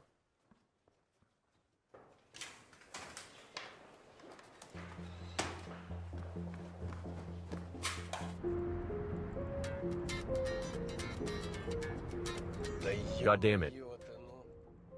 Yeah, they are in the zone already, Major, a couple of minutes from the address. Call her. Why are you calling me? There is no connection with her. Listen, Major. She is not alone there, right? Cap will watch her back, right? With what? With a finger? He gave his piece in.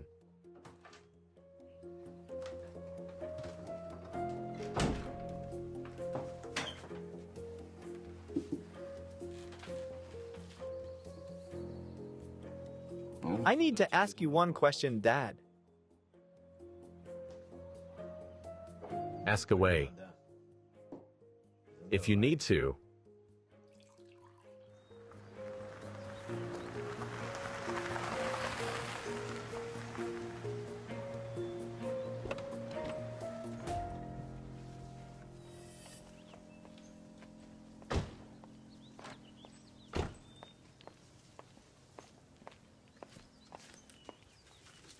Are you sure this is the right place? It doesn't look like somebody lives here. We'll check it out now.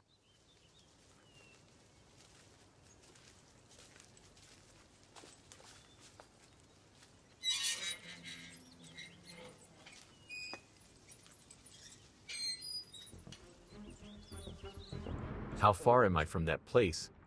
20 minutes at this speed. Only if there are no delays. Make sure there are none. You'll have a green quarter to the place in. You've got it. Hit it, Major. Taryn and Stepanik will follow you. Come on, guys, move it.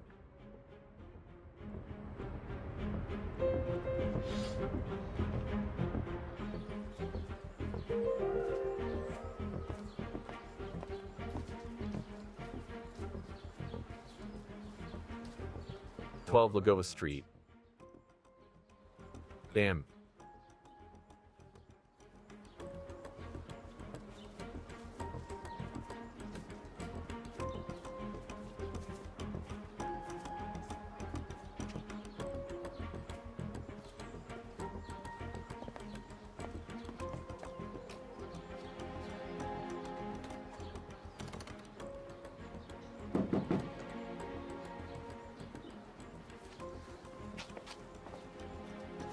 Stay here, don't go anywhere.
You killed her.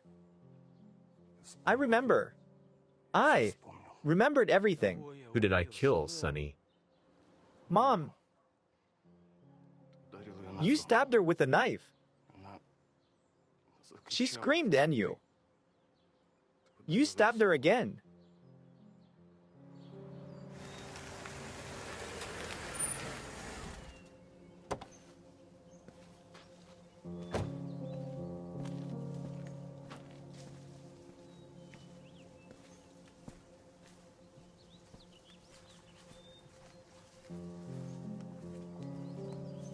I was waiting for you. I was thinking all the time about when you'll come back.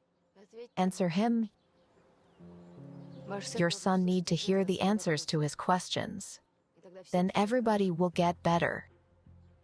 And you don't have to kill him.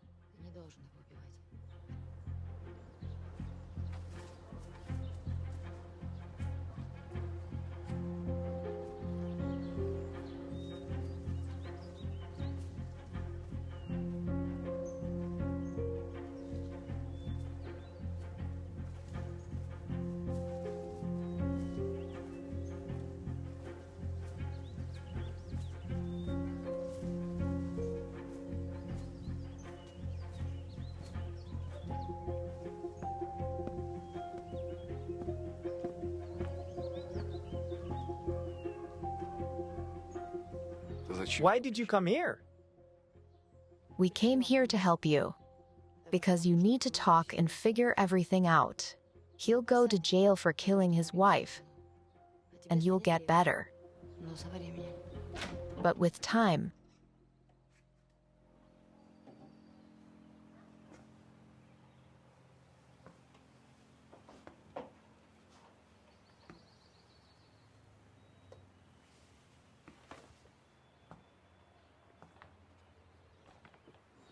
I will kill him. I am an adult now. I can do it. I'll avenge her. That's right. But you need answers. Ask him. Ask him why he did it.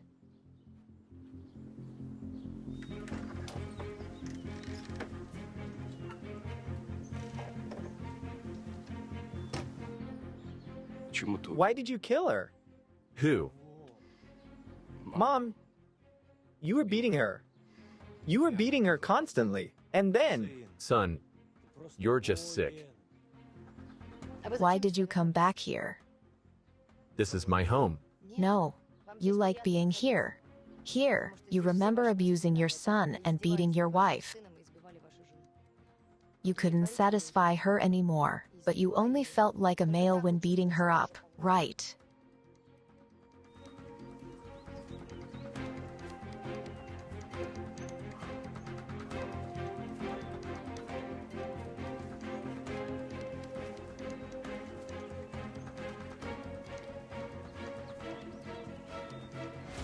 Shut up, bitch.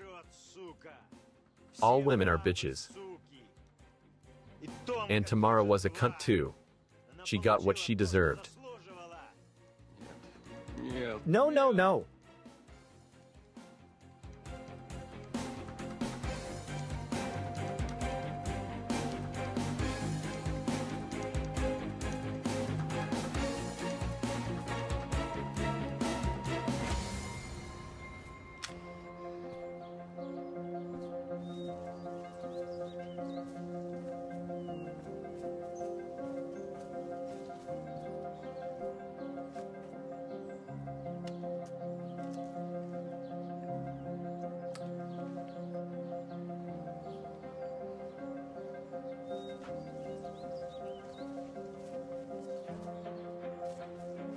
Here you go.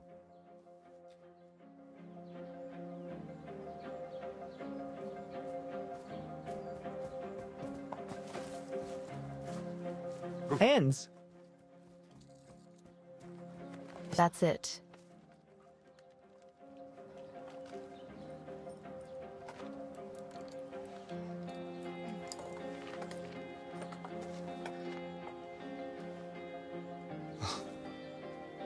Thank you, Lieutenant.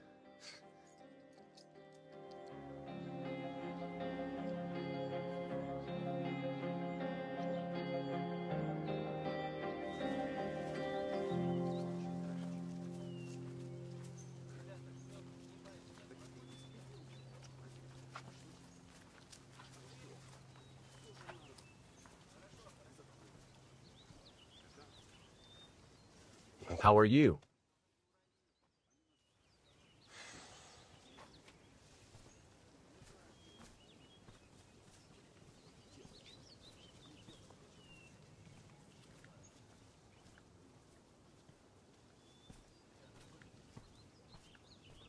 I don't need that blanket. You're the third person bringing it to me. How's Sergi? Fine. He would get a concussion if he had brains. It's all my fault. I brought him here.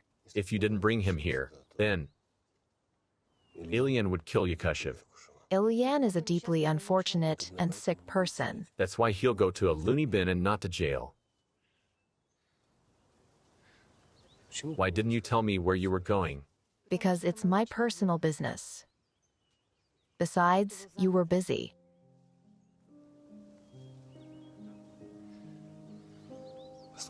Listen to me carefully, please. There is nothing and there can be nothing between me and Lisa. Fine. Right now, I am interested in another woman. Good for you.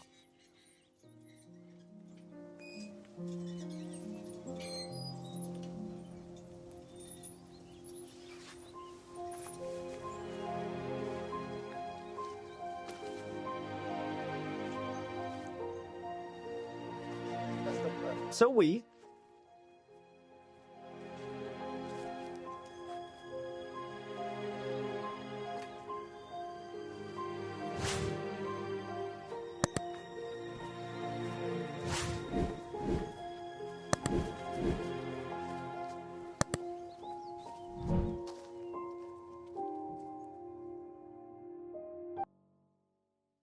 Episode 13.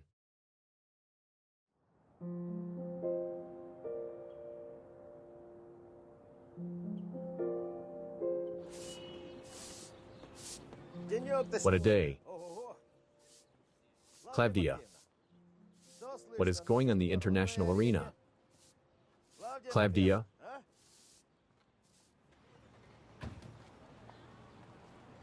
You're talking to yourself, Semenovic. This is bad. It means you lack communication. You need to go out more often. I didn't mean that. Maybe something happened. Klava is not at her post. Don't worry. What could have happened? Klava, she'll outlive both of us. She is. The Highlander in a skirt. No, maybe something happened to her? Don't make things up. Unknown caller. Coming.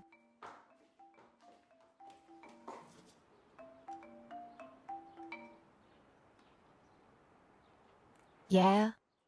It's a fine day, princess. Not anymore. A punishment awaits you. I prohibited you from going after the psycho from the pharmacy, and you didn't listen. For that, I will punish you. Look out of the window.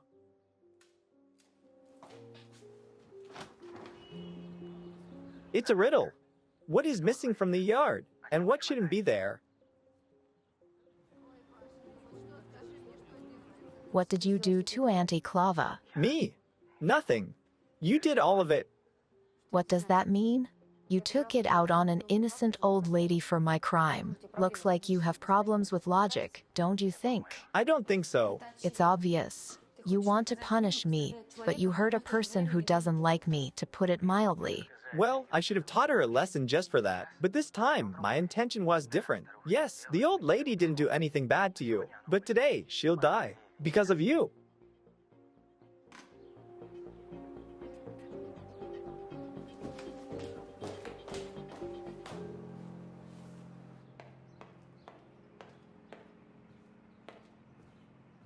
Auntie Klava.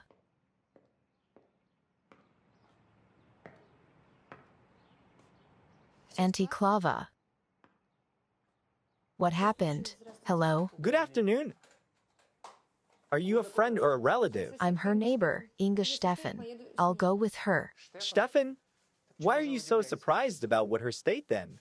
You were the one to call us. You said that the old lady felt unwell. It's probably the heart. We were surprised.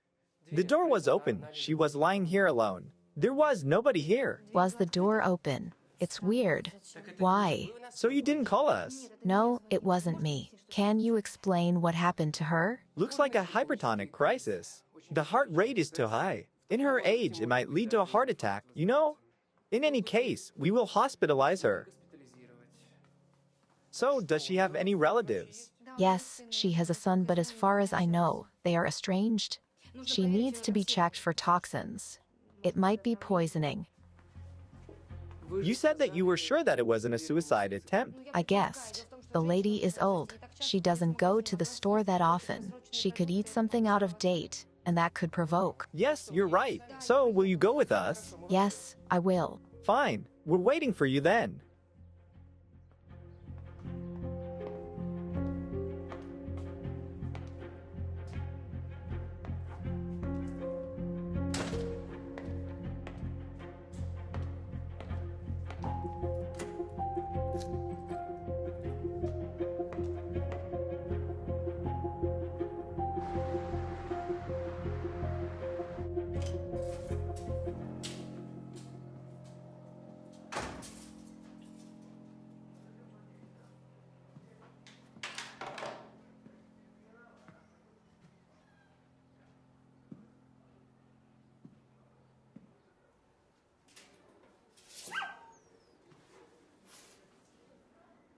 What? Let everybody in, let nobody out. Got it? You have to make a good service dog. At least figuratively, right?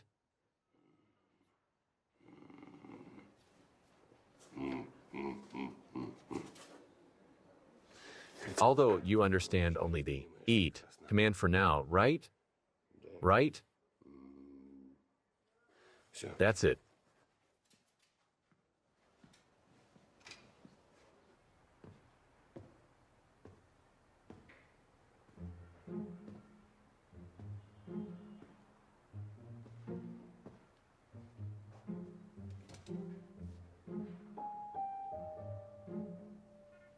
It's boring to sit at home. I was thinking, if I can't do detective work right now, Maybe I can help you somehow. I don't know, keep Spider in check. Put the screws on somebody. You can do general management in the office, like the flight control center. Yeah, keep shooting the bull, fliboys.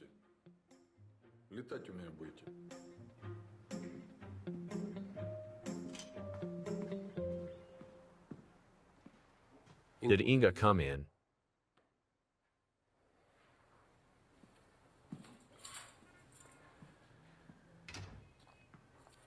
What is it? It's only 9:10, and the major is twitchy already, like a hen over her chicken. It's because caring for the subordinates is our everything.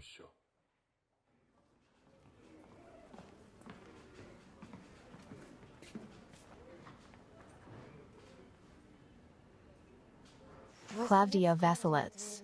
A probable heart attack. Yes, Inga, I already remembered. We are talking for the third time this hour. The patient is stable. I'm telling you, it's not a heart attack. I'll tell you about the accurate diagnosis after a full examination. Tell me, maybe she needs anything. Medicines, consumables, or a consultation of an expert in some field. My parents own a private clinic. Maybe I could help. We have everything for now. We will call you if we'll need something. Don't worry. This generation will outlive us. Tell me, when will you know the exact diagnosis? We'll call you. Maybe you'll call her relatives. Yeah, thank you. Yeah? Where are you? I have an emergency. I'm at the hospital. It's dead. Where is my second phone with that thing? Damn it. I left it at home.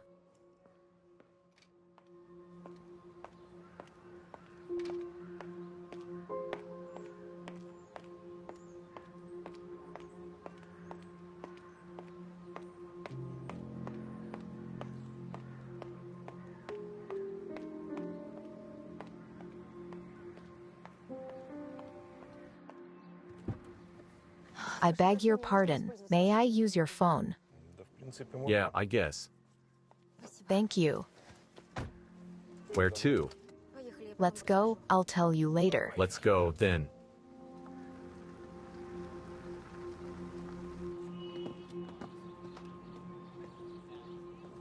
I have troubles with my phone. Come to my place, urgently.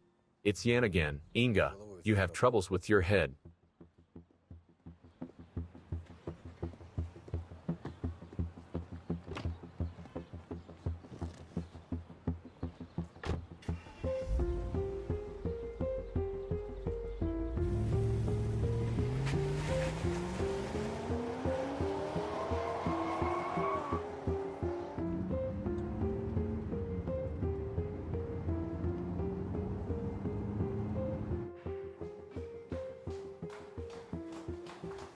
What is it? Spy games. Are you checking our qualification? I'd laugh, but the situation is not great. A person got hurt because of me. Let's go.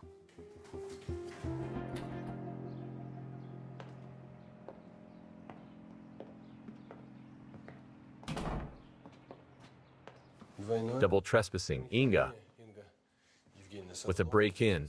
It's a felony. Tell that to Yan when you'll catch him. No break-ins. I have the keys, and the apartment isn't sealed. We need to find out what he has done to Auntie Clava. Do you understand that if he wanted to poison her, he wouldn't go ahead with the ambulance, right?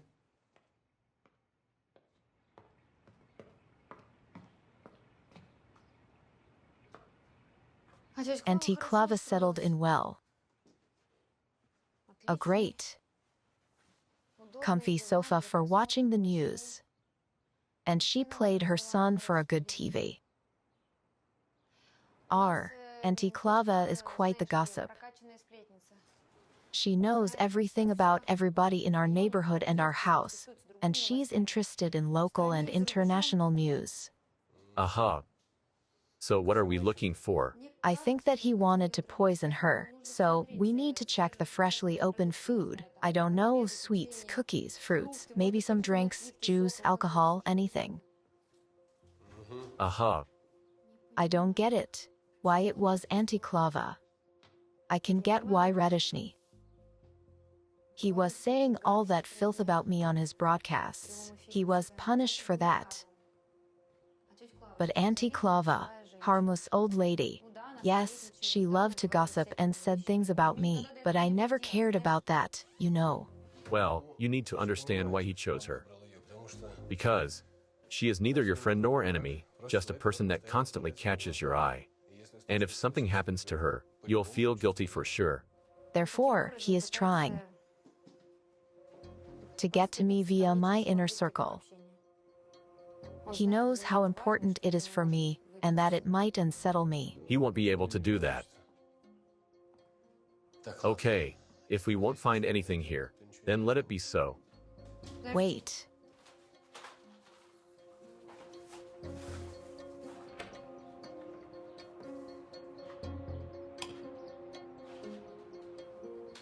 I think I found something. Listen, they're not here.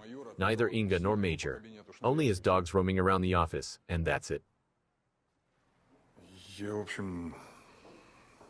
Well, I let Modi out.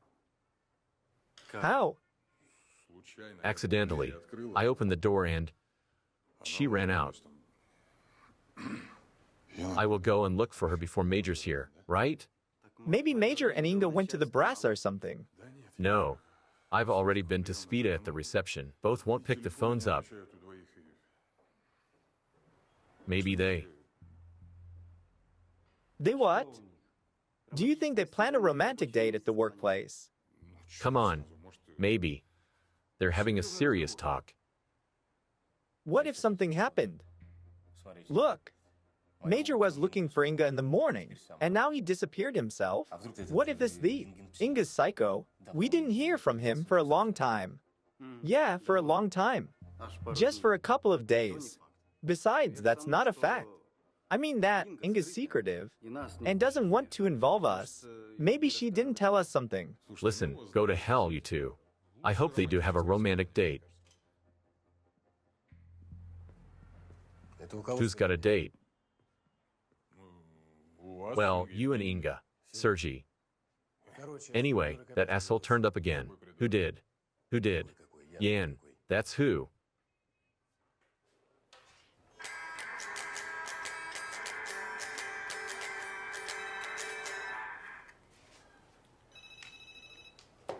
What's up, Herr Major? Hype again? Pavlik, I won't ask you about what hype is. Come on. Put the guitar back in the case and hurry to the detectives. Can you tell me about it on the phone? I'll start faster that way. Good try. Move it. We're waiting. Your guitar will wait. You'll receive a task. Wow.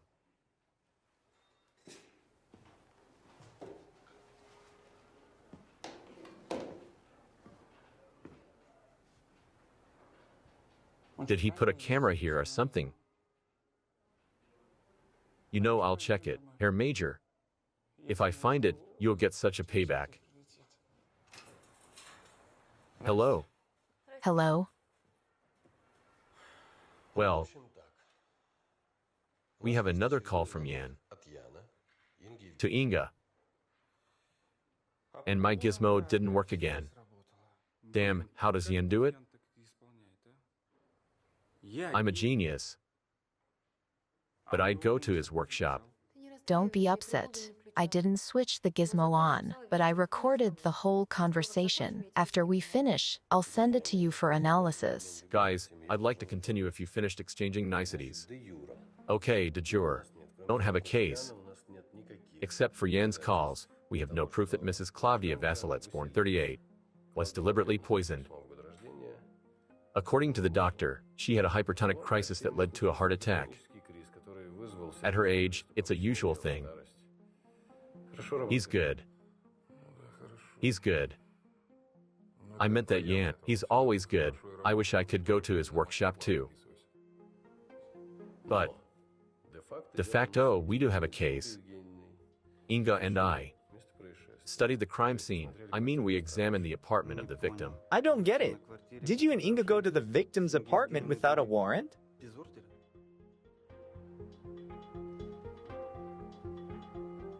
We examined the victim's apartment with her son's permission. Vadim Vasilets, whom I called. Right? Everything's clear. You got a permission to examine the apartment from the victim's son and the keys over the phone. Go on, Major, sir. And we found evidence. Yes, Melishko. Since '98. Yes, I see the mail. No, I didn't check those materials yet. Anything you can. It's very important. It concerns one of ours. Yes, a female one. So smart, aren't you? That's it, I'm waiting.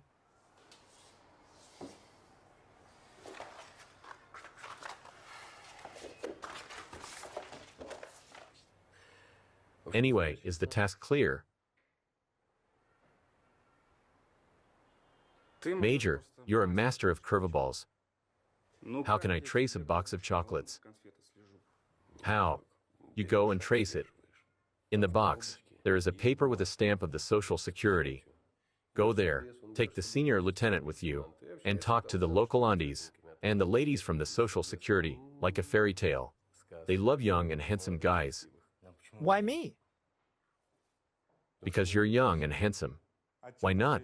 Are you scared of the ladies from the Social Security? Did you ever do business with them? That's right. If you did, you'd be scared too. Okay, let's go. Sergey, you're responsible for carrying out the task. Didn't I tell you that I'll be in charge here? Just don't overcharge yourself.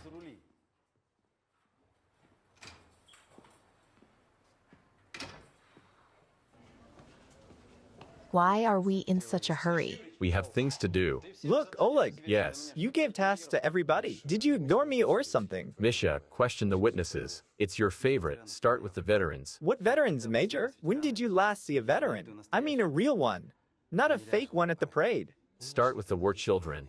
They get some benefits. They are always promised something. Tell them that you're collecting information for a database. Start with the lonely ones who don't somebody to talk with. Maybe they saw our auntie with some stranger. Maybe someone visited her. They must have seen somebody if a stranger came by. I understand that the entire yard knows Auntie Klava.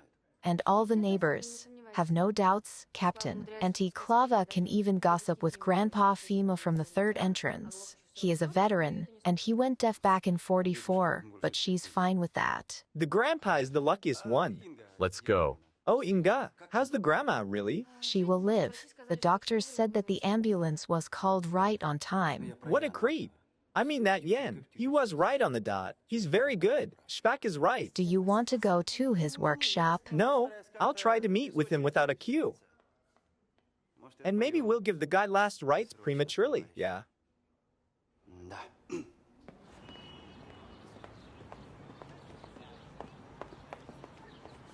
Why are you laughing? I could eat a horse now. Listen, I don't want to be in charge now. Let's go and have lunch. What? We'll skip work. We already did that. Any objections? I don't have any, Major, sir. Let's go then.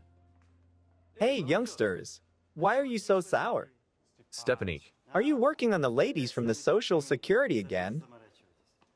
Well, Lieutenant, don't be shy in front of them. Tell them a compliment. They love it. Yeah, Herr Major is doing well. He got everybody to work. Except for Inga and himself, of course. Where are they, by the way? I can't find them. I can't say about the whole directorate, but I think they're on a date. Looks like Sergey needs to moonlight as a fortune teller. A date? But it's working hours. How can it be? He threw us into a crocodile pool and went out with a girl. Stepanik, how do you call that? Kid, that's called c'est la vie. Or church is la femme. In our case, it makes no difference. So go to your femmes in the Social Security. Maybe they are not so bad. Let's go and exercise the social services.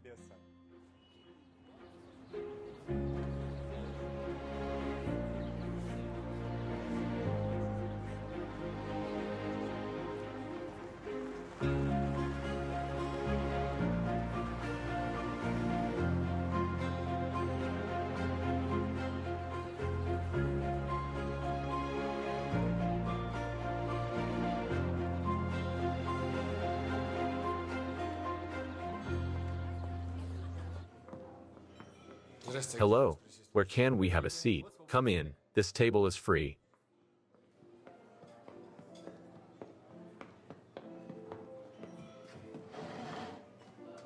Thanks.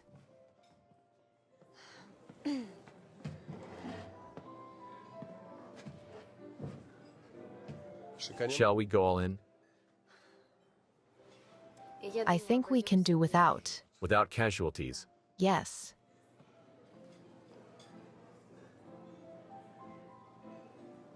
Business lunch.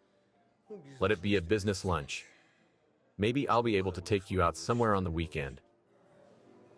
We'll see. If nobody gets killed before the weekend. I get scared myself when I say that. Well, you get it. I don't have any objections if everything's going to be fine. You know, I feel like a patient now who got an unfavorable diagnosis. 2 business lunches, please. What will you be drinking? Oh, will we have some compote? Oleg, it's weird. We've worked together for quite some time, and you still don't remember what I drink.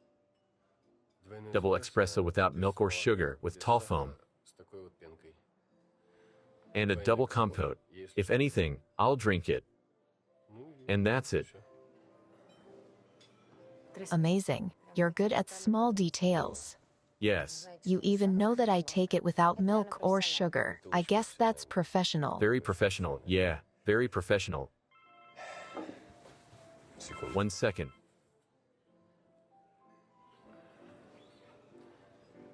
Your uncle is just in time. Andriy, good afternoon, sir.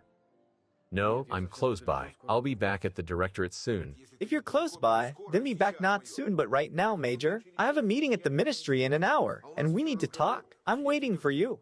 Yes, sir. On my way. What are you busy with, Oleg? Something urgent. Well, Andriy thinks so.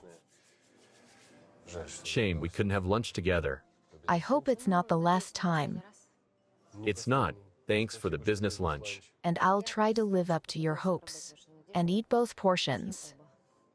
Bon appetit. It's on me. Wow.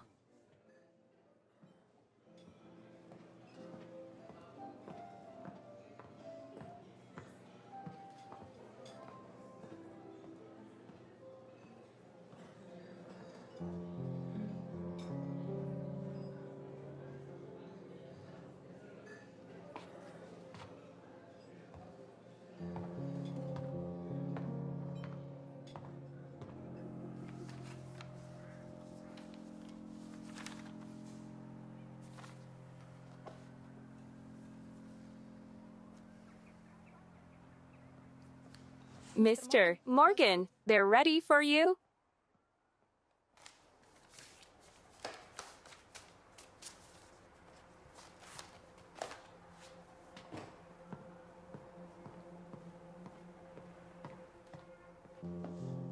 Good afternoon, Inga. Good afternoon. You look great. Well, as always. May I? Yes, of course. Anyway, your admirer is weird, Inga. To order a business lunch. My God, next time he'll take you out for burgers.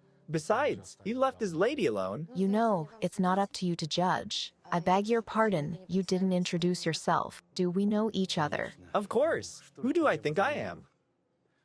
You had so many patients than the FBI, and now you work at the police. Of course, you don't remember me. Solev. Andriy Solev. Last year, before your trip to the States, I came to you for consultations.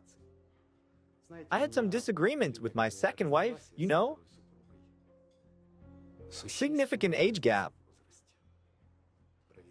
A hick. Yes, I remember you now, Andriy. You came alone without your spouse. No wonder I didn't recognize you. You've changed a lot. For the better, of course. You used to be utterly depressed, but now... Well, only thanks to you, Inga. Only thanks to you. Thanks.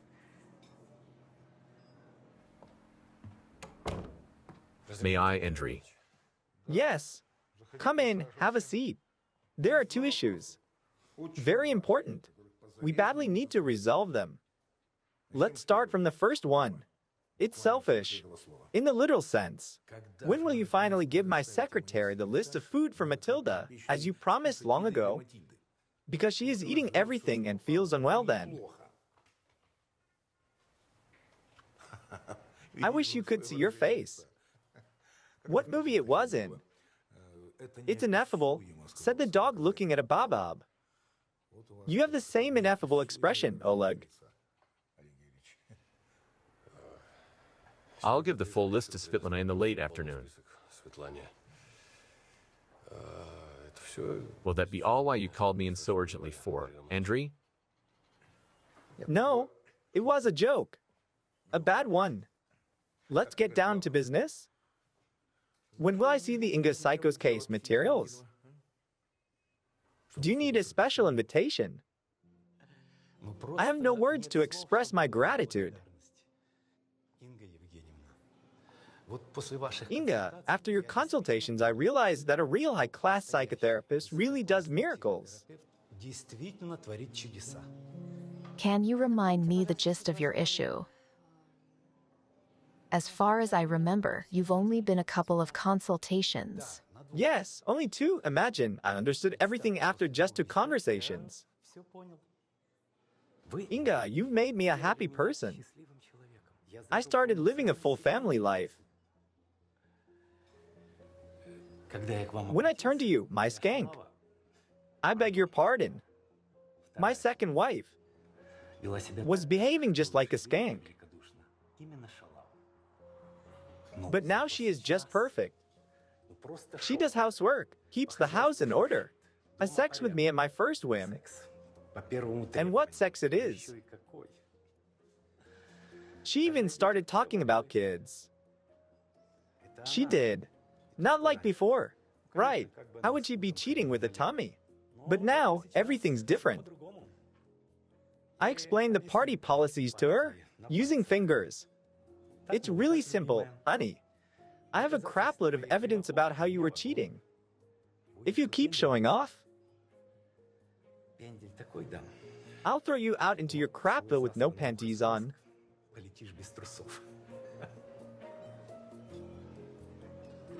Well, I'm glad for you. It means you solved your family issue on your own. I don't understand how I helped you. What are you grateful to me for? You did it all yourself. What do you mean? I'm grateful to you for your most valuable advice.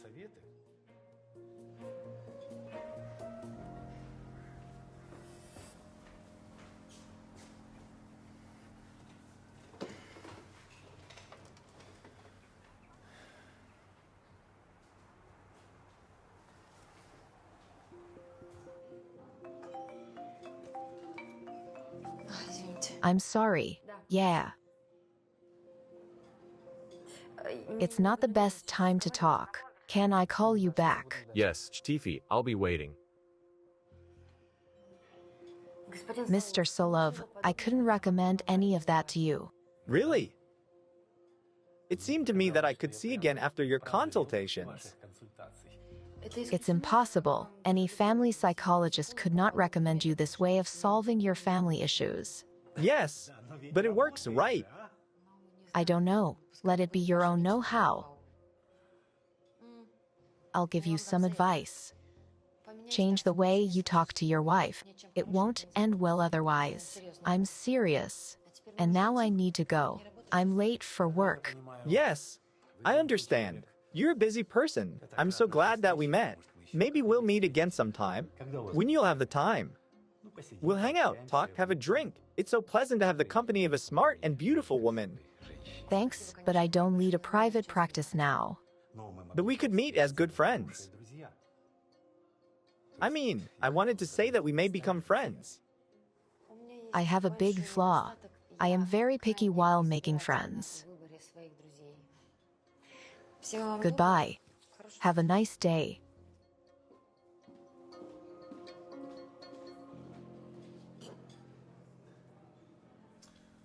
So that's how it is. Well, Your life is in full swing, with a baseball bat to the head. When were you going to tell me about it? Andrei, there is nothing to tell. There are no developments. There was an emergency with her neighbor today, and she only called me once. The first step is the beginning. He is progressing before our own eyes. More and more each time. Do you understand what's going on?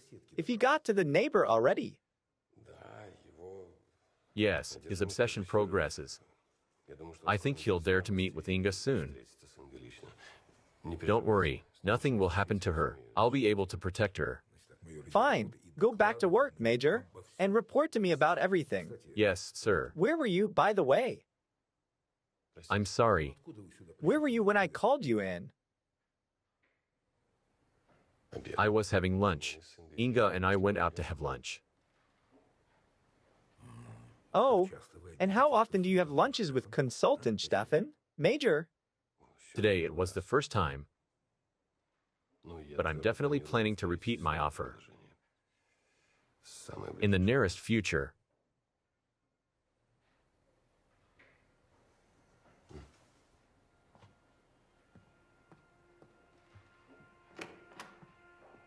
Planning, my ass.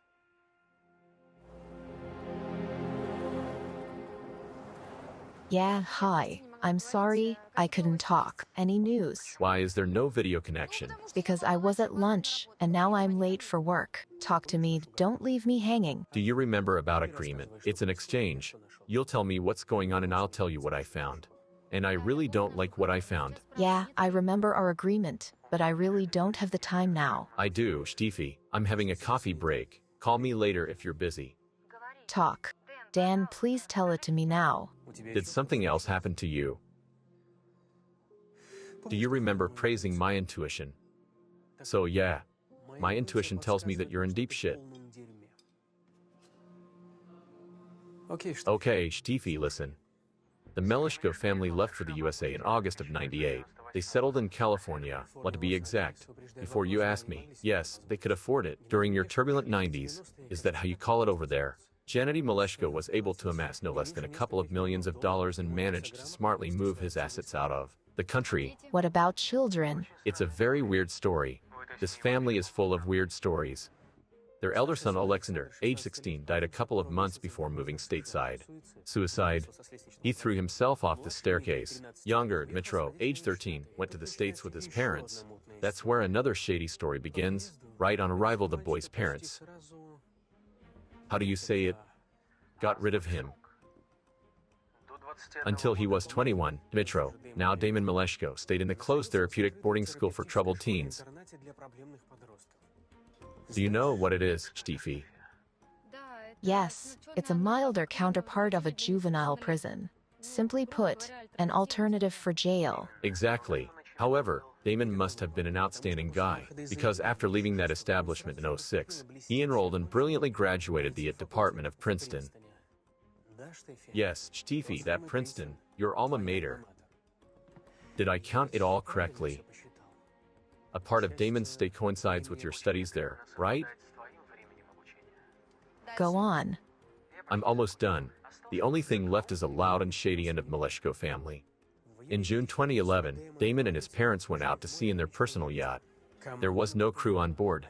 Father and son steered the vessel on their own.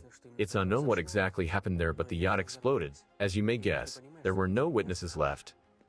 Were the bodies identified? You see, there wasn't much to identify. It took a long time to find the debris. And not all of it. I am waiting for an explanation, Steffi. Dan. I'll tell you everything tonight. Okay? I promise. Fine, Steffi. I'm waiting for your call. Be careful. I love you.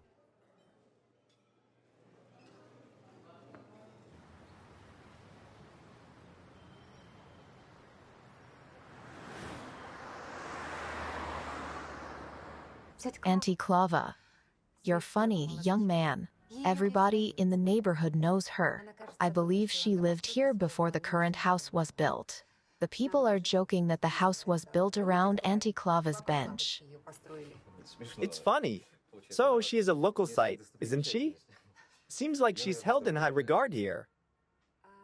May I ask you why you're interested? Понимаете, я You see, хотел узнать... I wanted to know whether she is a reliable person. Can she be trusted in financial matters? I heard that she was selling her apartment, so I'm looking around. It can't be Auntie Clava selling the apartment. I don't know. Her son Vadim told me about it. You shouldn't listen to him. He dreams of selling his mother's crib. But Auntie Clava is very principled and very independent despite her advanced age. No, she won't move in with Vadik.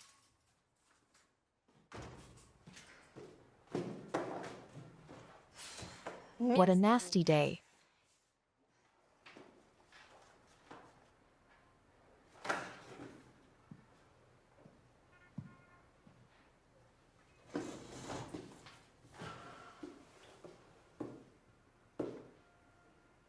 What happened? Tell me.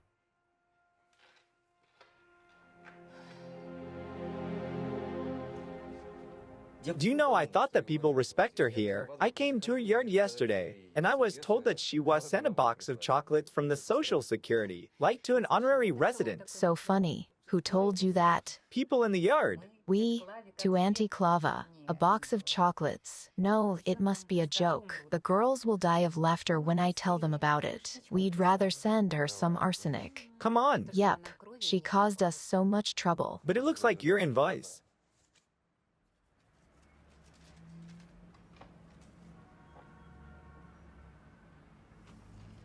The stamp is from the Social Security, but it's not ours. It's from a different district. Where did you get it? It was in the box. Thanks, Ireda, for the tea and the useful conversation. Looks like Vadim lied to me about the apartment. Or maybe he wanted to talk his mother into it. Thanks anyway. I wanted to repay you. Maybe it is our stamp. Let me have a closer look at it. You really are incredible. I left you in a nice place just for an hour, and somebody already tried to pick you up. How? You know, I think I got mad not because of him. Well, I feel sorry for his wife. He's a sleazy guy, but these news from the States.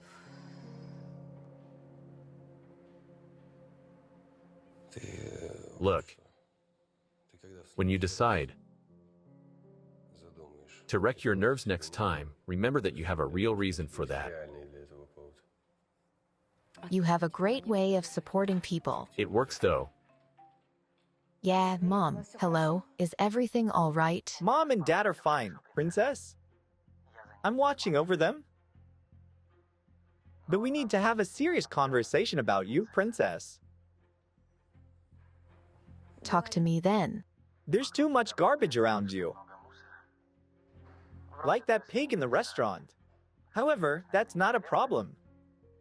Will you solve this problem like the one with my neighbor? Will you be killing all people I know? People you know. No, only those who stand in your way, and I. Can you send me a list, just for me to understand who interferes with my life? Except for you, of course. So much character. That's why I love you, and I. You promised me a date. I'm getting tired of waiting. You're right, and I. Let's talk when we meet. I'll choose the time and place that you like, of course. I love you and kiss you, my princess. See you soon.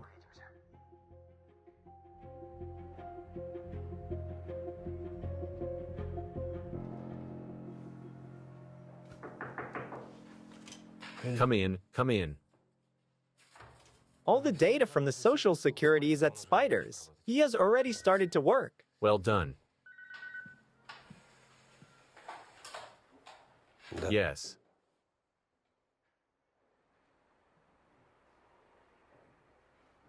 Sure, we're on our way. Well, people, we have a body. It's a businessman, Andrei Solov.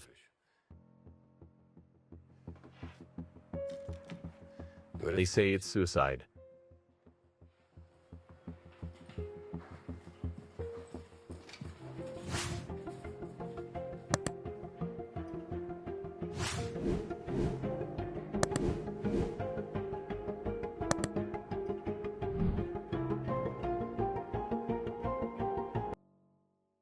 Episode 14.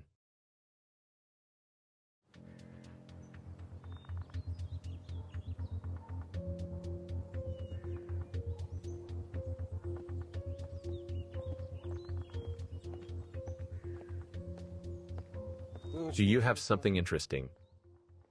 You can see that the deceased wasn't denying anything to himself. The guy was quite wealthy. That means he was respected. I don't understand one thing. Why did you call us to a suicide case? And the whole crowd at that? Not the whole. Where's Sergi? He's still on a sick leave. Oh, I see. He is on a sick leave when we're at the directorate. And when we need to go to a call with a dead body, he's... Let's go already.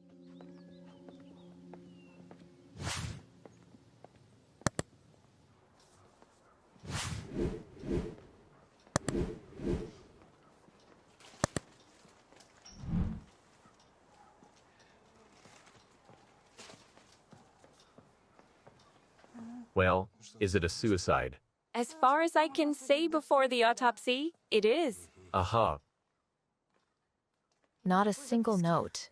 What is the approximate time of death? 5:45 p.m. How can you be so precise? There was a gunshot. Deceased's widow is in the kitchen. She ran in here on hearing the shot. I see.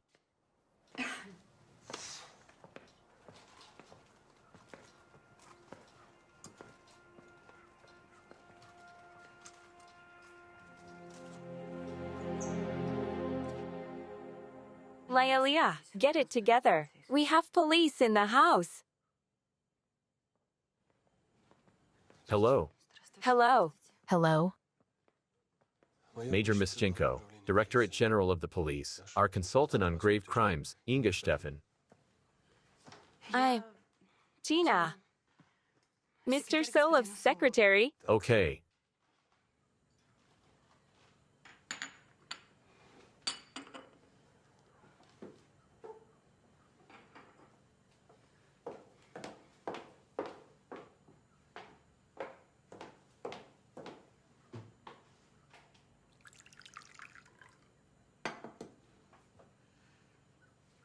This is Laelia, Andrew's wife. I'm sorry. His widow. Laelia, can you testify? Can you hear us? We're from the police. I understand that she won't be able to testify. She's in shock. Yes. I'll go and call the doctor. Mr. Major. Just Major. Excuse me, Major. I can testify.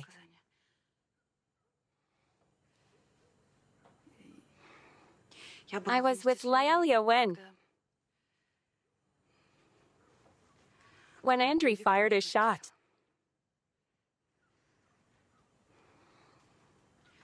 Laelia was opening the door for me at the time.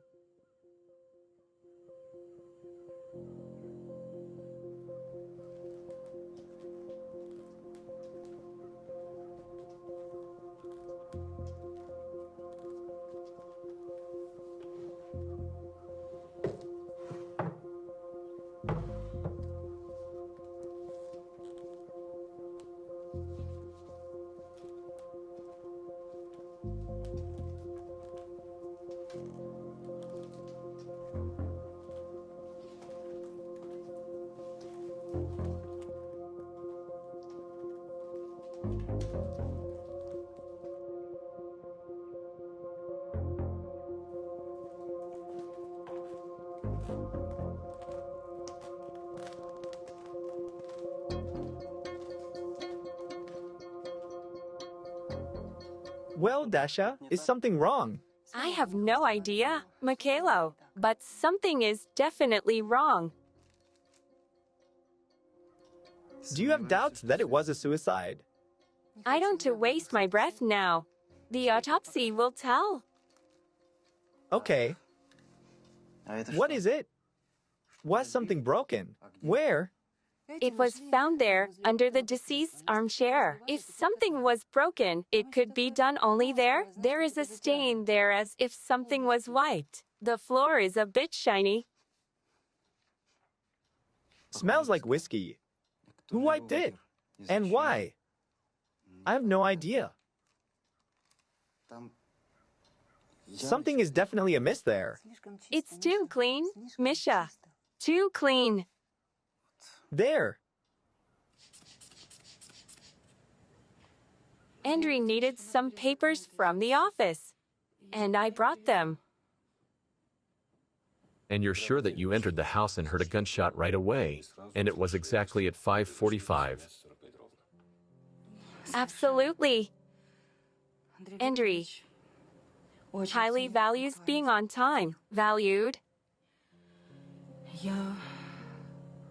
I had to be here at 5:30, but got into traffic. Well, I was waiting for Lialia to open the door. I was constantly looking at my watch, and Lialia opened the door at 5:44 sharp. We just entered the hall and something went bang in the office. And what did you do? We got scared at first. Lialia froze even. Then we rushed to the office. Andrew was lying in an armchair there. Did you realize that he was dead right away? No. Lialia froze. She couldn't move at all. Then I approached and saw a wound on his temple, blood on his shirt, and a gun on the floor. What did you do then? Did you call the police or the ambulance? Are you from the police? How did you came here and I didn't meet you. Andrew wouldn't like that. Do you want some tea? No, thanks. Stay with the doctor. He'll help you. You need to calm down. Don't worry. Come on. I beg your pardon. Can I go with Lialia? She is definitely not the smartest woman in the world, but she loved him to pieces. Did Andrew love her as much? Of course. For her, he was like a prince for a Cinderella. We'll continue later. Very weird. When I was talking to Mr. Solov, I get the impression that their story was the one of a prince and a Cinderella. I wonder why this prince called in the secretary with papers first, and then shot himself to provide his wife with an alibi. Or the contrary, the secretary provided an alibi for his widow. Well, let's go. Did you forget? I am driving. I'd like to accompany you. You'll go, with guards and the escort car like a real princess. It's not the best joke.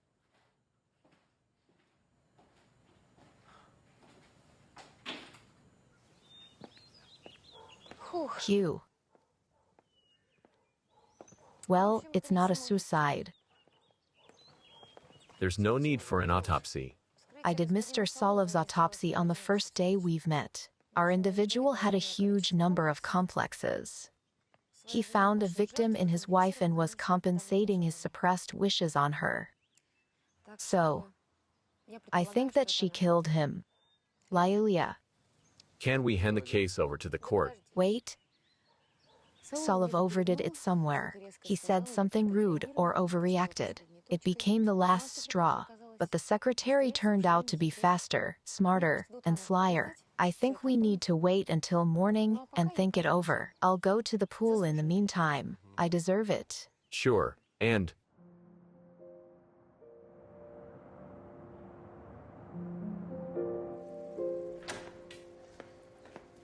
Good evening.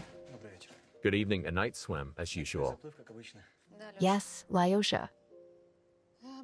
It's a cure for my insomnia. Will you leave it in the safe again? Yes, there's no reception in the pool anyway. Thanks.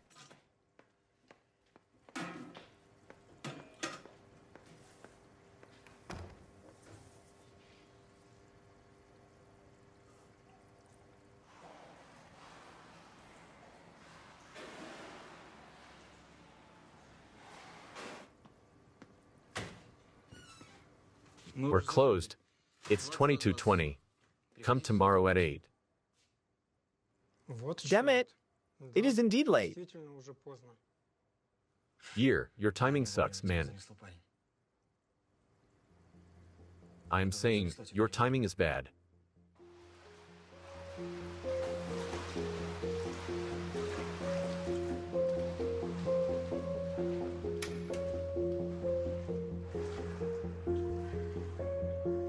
Lyosha. Is something wrong with the electricity? Fine, fine, I got it. I am coming out.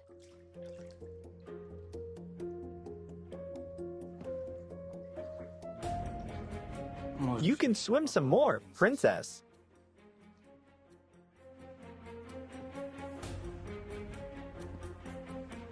I will wait.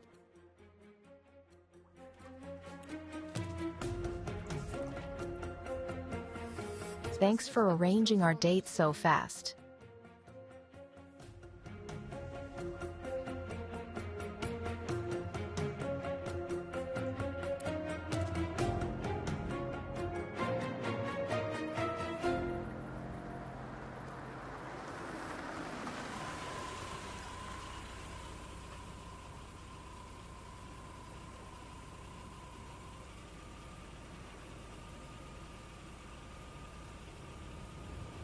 Do you still think that it was a suicide? 1 year ago. Yes. I see. You know, I was always sure that good cops have intuition. But you don't have it. It happens. It does.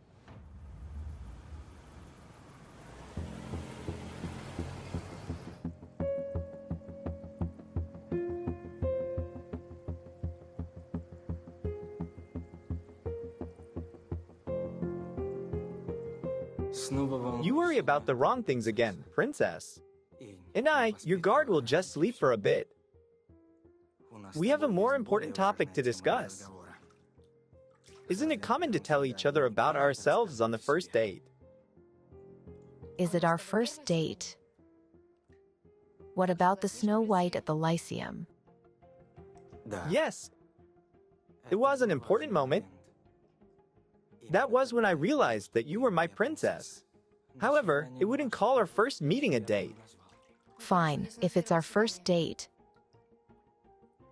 Tell me about yourself. Don't fake it, princess. Didn't your cowboy from the FBI tell you enough about me? You're overestimating him. Agent Morgan is not a genius, of course, but he's quite good. Otherwise, I wouldn't let him be close to you for so long. And sleep with me. And sleep with you, among other things. But the main thing is to be with you. To be in your life and your thoughts. And that's strictly my prerogative. There won't be competitors here. And you know about it well. Do you remember what happened to your friend, the swimmer?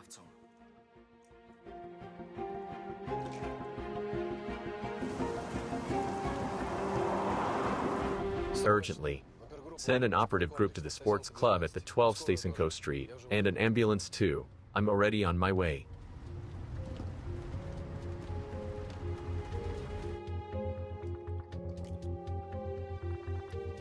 Why did you kill your brother? I didn't even know him.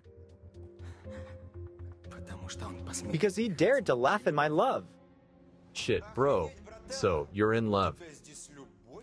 15 years ago. With whom? Give it back. Yeah, the girl is first class. I can't say otherwise. Dude, you have to grow up a lot to get her. You're 2 heads shorter than her. Tomorrow, I'll tell everybody at school about it. They will die of laughter. Better yet, I'll tell Stefan right away. That girl lives. Without knowing that she has such a knight by her side.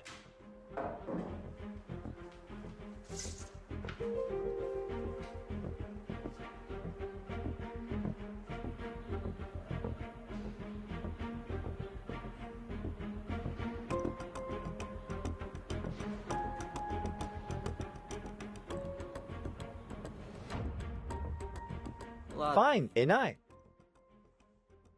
You can come out. I can see that you're quite cold. Wait. Is your new name really Yan? Don't disappoint me, princess. Ying. I'm Yan only for you. Yin and Yang are one, don't you get it? Like light and darkness. They are inseparable. One can't exist without the other. You're a romantic too, right? Explain how you'll use it all for real. Just like that. When you're ready, the entire world will be by our feet. I'll never be ready for that. You're almost ready right now. By the way, I wanted to tell you long ago, your psychology lectures at Princeton were very good. I listened to all of them until the end. I admired them.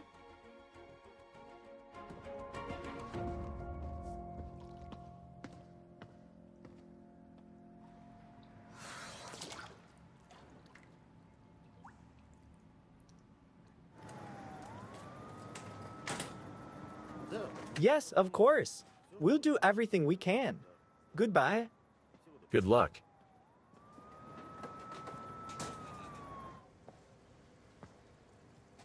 How are you? I've been better. It's a shame that I won't recognize him. How is Lyosha, the guard? He's fine.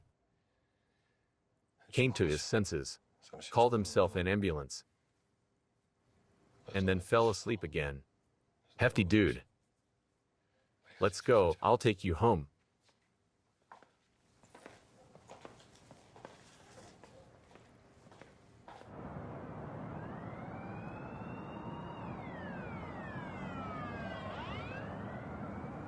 Listen, is he doing all that just to show off before you? Something like that. Yeah. Actually, he's a genius manipulator. He believes that we're an ideal couple. I mean, we can be an ideal couple if he finishes my training. Okay, yin and yang. Yeah, 2 is 1. We can't live without each other. Kind of. Yes. I'm still waiting for your call, Stiefy. Did something happen? I'm not home yet. I'll be there in half an hour. I'll call you. And I beg you, please stop calling me. Shh. Give me that. Give me the phone. Hello, Dan. We haven't met yet. But Inga is fine. I'm seeing to that. Stiefy, please call me when you're alone. Love you, kiss you. I'm waiting. That's it. Why are you doing this? What am I doing? Why are you being so informal?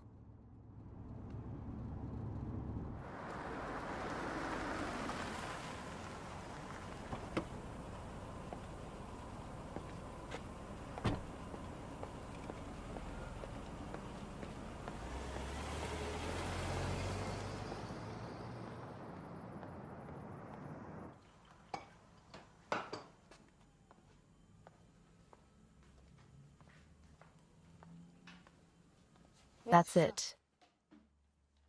Now I am all yours for sure. All mine. Why is your boss taking you home in the middle of the night? A competitor. I won't tolerate it. Dan, cool down, please. Jealousy doesn't suit you. It's not your strong suit. You wanted me to tell you everything. I can tell you everything right now. I'm listening, Stiefy.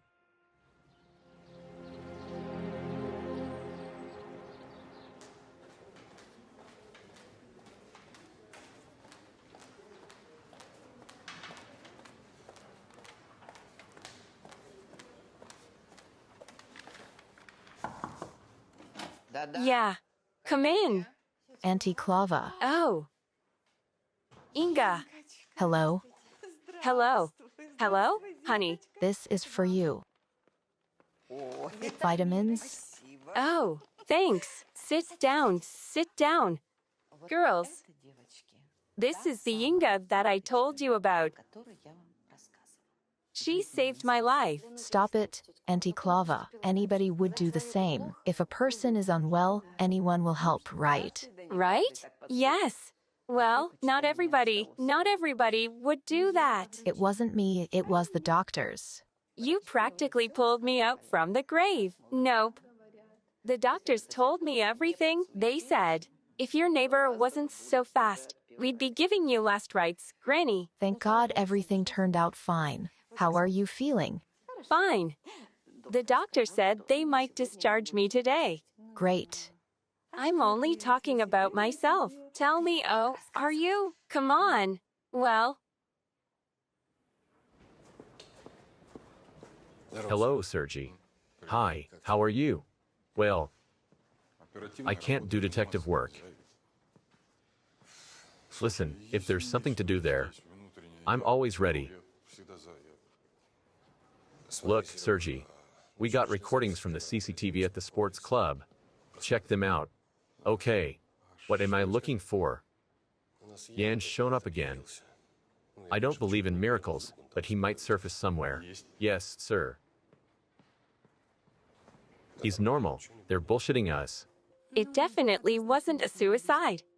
The shot was point blank.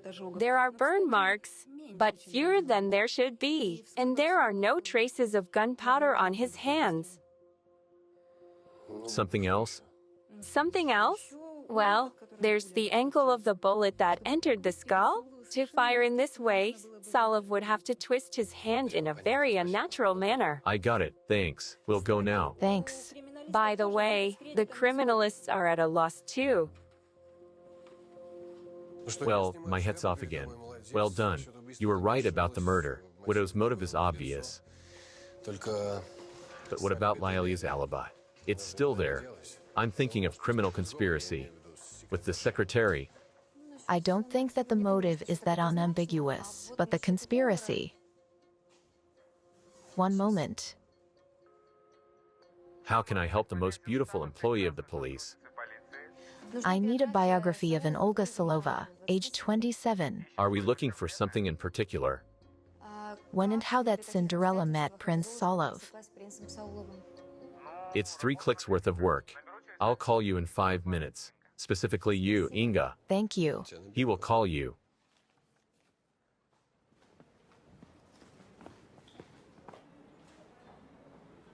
I see, Tina. I see. You're so young, but you know people so well. What relations did he have with his wife? Did they fight often? Tell me as a woman. Was Lily a drama queen? A bitch? They didn't fight at all. Lialia is a ninny, but she knew who is earning the butter on her bread. On the contrary, she was always trying to please Andriy. She even fired the housekeeper to look after her beloved on her own. Besides, to tell you the truth, Andriy wouldn't tolerate drama. Was he very strict to his young wife? Not that strict, but Lialia knew her place. Well, they were fine. Don't you think that Jan could have fed Solov? I thought about that. But no, there are at least 2 reasons. First, we were called to examine Solov's body right after Jan's call. Secondly, he'd boast of that to me at the pool. There is nothing on the cameras from the sport club. Oh, I forgot to tell you. They installed those cameras just for show. One doesn't work at all. The one above the reception is looking at the ceiling. And the third one is fake. It's funny. Yup. Yes. Thanks, Grigory. We're on our way. Yes. Sergi, go to the criminalists. They have something. Will do, Major, sir. And Mikhailo is talking with Solov's housekeeper now, right? Yes. Kristina is mistaken. Nobody fired me, especially Lialia. I mean Olga. She is a nice woman and was looking well after Andriy. But she wouldn't be able to clean such a huge house on her own. So, we were doing general cleaning with her once a week. They were married for 1.5 years. Was it always like this? No. A year ago, Andriy decided that, and Lilia. Olga supported him. Before that, I used to come in every 3 days. And was buying the food too. And a year ago, Master decided that his wife could manage on her own. He must have been angry with his young wife to tighten the screws. He pinned a household like that on her. Master always was strict but fair. He paid generous bonuses. He always remembered about my birthday or New Year. Good man. Was Lilia not a very good housewife? What can I say? Lilia is a good woman, but she wasn't the one for Andriy. He brought her from the boondocks, but Master never offended her. I think he even loved her and tolerated all her tricks. Tricks? Was she allowing herself something? No, he wouldn't tolerate that. When she came to the capital, she was like a puppy on a walk. Happy and jumpy. She wanted to see everything. Huh. Clubs and restaurants, I bet. No, cinema and theater, because she loved it all. But Andriy quickly explained to her that cinema will always be there. But a good wife should look after the house and care for her husband. Were they thinking about kids? What I don't know, I don't know. But if Andriy wanted to. Well, the story of your Cinderella, as one of my friends used to say, is full of shit and sorrow. She was born and grew up in a family of hereditary drunkard proletarians. After the 9th grade, she went to study at the trade school and then ran off from them to a dormitory. Then she got a job at a factory and got married at 18. Very unsuccessful. Yeah. She found the same deadbeat alcoholic, just 30 years younger. Her husband was beating her. For sure, regularly, as her medical file states. But, by the way, she never filed a complaint against her husband. Right? A classical syndrome of a beaten woman. Yes. How did she manage to meet Solov? And this is the start of a real Cinderella story. There. I'll send you the photos now. Have a look. Solov saw Lilia on a business trip and brought her with him to the capital like a real hussar. And not on some ragged horse, but on a real Mercedes. And nobody has ever seen Lilia in her hometown after that. Solov's lawyers filed for a divorce with her first husband remotely. She never saw her first husband too. This is the end of the story. Thank you for listening. Oh no, wait. I'll send you a couple photos now, fresh from the press. What do you mean by fresh? From Solov's 50th birthday. They had bears, gypsies, strawberries and chocolate, black and red caviar. Everything as it should be.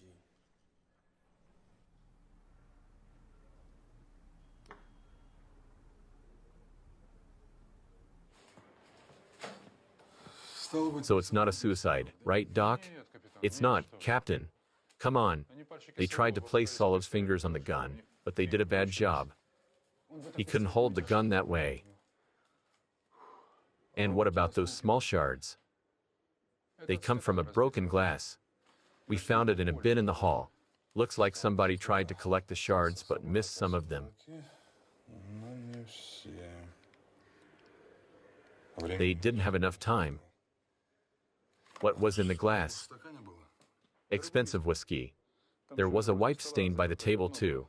By the way, we also found a sponge that was used to wipe whiskey off the floor. Yes, there it is. His business was doing fine. He was even planning to open a new office. It means we may forget about the version of a suicide. Sasha, what do you have from the cameras around the house? Yeah, at noon, Solov's wife went out. She was out for 2 hours. At 1700, Solov arrived himself. The secretary came in the evening. She came to find a dead body. Okay, excuse me, I need to make a call.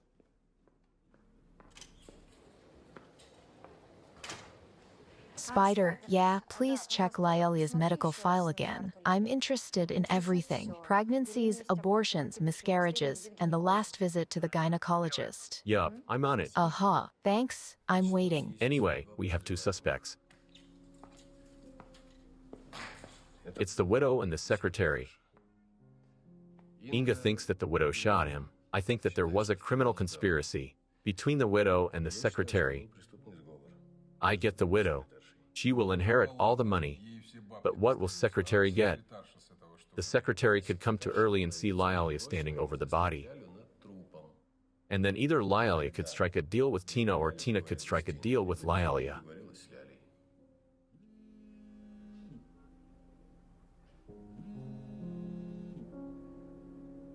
Yeah? Inga, you're definitely an oracle. It's a sad story. 2 miscarriages with the first husband, due to beatings, as I understand, and an abortion for the same reason. And with Solov. Everything is clean with Solov. No pregnancies. But yesterday, Lyalia went to the ultrasound. Pregnancy of 8 weeks was confirmed. Thanks, Spider. You're the best.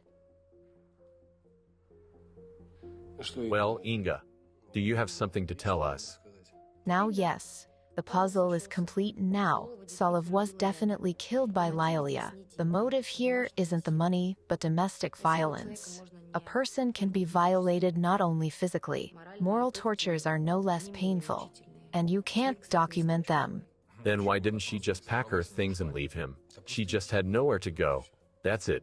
Lyalia lived under severe psychological violence from Solov. She is 3 months pregnant now. Yesterday, her pregnancy was confirmed. She came to her husband, told him about it. He must have reacted to it in such a disgusting way that she lost it. Insults, fear. Maybe hormonal failure provoked this terrible tragedy. Look what happened to her in a year and a half with Solov. So, it meant that Doe has nothing to do with it. I believe she wasn't thinking about money at that moment. But you can't say the same about Tina. That was in the right place in the right time. She thought that she could gain a lot from the shocked widow. Yeah, that's great. Send her right to the interrogation room and bring him to my office. I know that she won't talk without him. Don't worry. Okay, that's it. Solov's widow came to testify with a lawyer. I bet that it was Tina who sent her a lawyer. They were together yesterday, and Tina had a lot of time to talk Lyalia into it. That's great. Then I'll talk to him first, and you'll talk to the widow if you can. It's a deal. I don't quite understand why you separated me from my client, Major.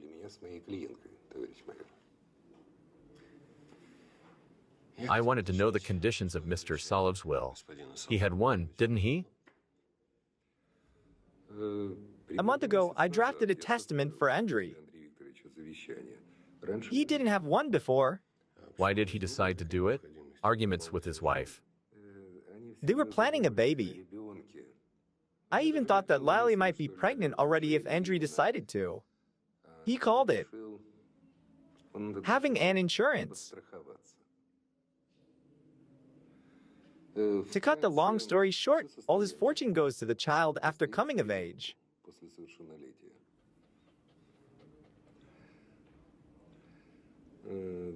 There are constant target payments for the baby, and the money is managed by an executor. The widow has a right to live in the house and raise the child, under the condition that she never marries again. It means he left her without a penny. Why are the conditions so strict? I don't want to slander Andriy's name. We were friends for many years, but he got burned with his first wife, and with Lilia, he was twice shy. He was insanely jealous of her. Were there any reasons? Absolutely none. Ollie is a decent girl. And Andriy, 6 months after the wedding, he went off the rails. She even went shopping only with the driver. He didn't let her go anywhere in a year. She was going out only with him. Sergey, it wasn't Olga who turned to you. Mr. Solov's secretary turned to you. I can see that you want to help your client. Let me tell you how we see this case and you'll decide what's best for her. Where's Sergey? He'll be here in a moment. Olga, don't worry, and we can talk in the meanwhile. I won't talk without a lawyer. It's not on the record. Did you love your husband, Lilia?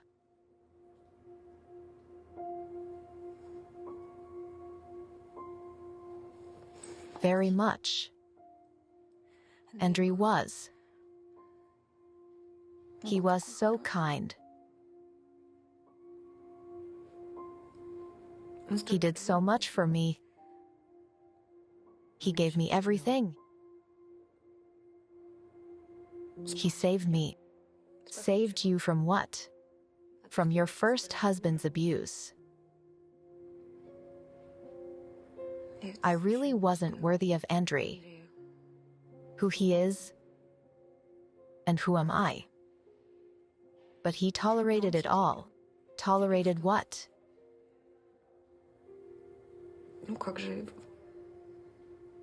Well, who I am, a gray mouse.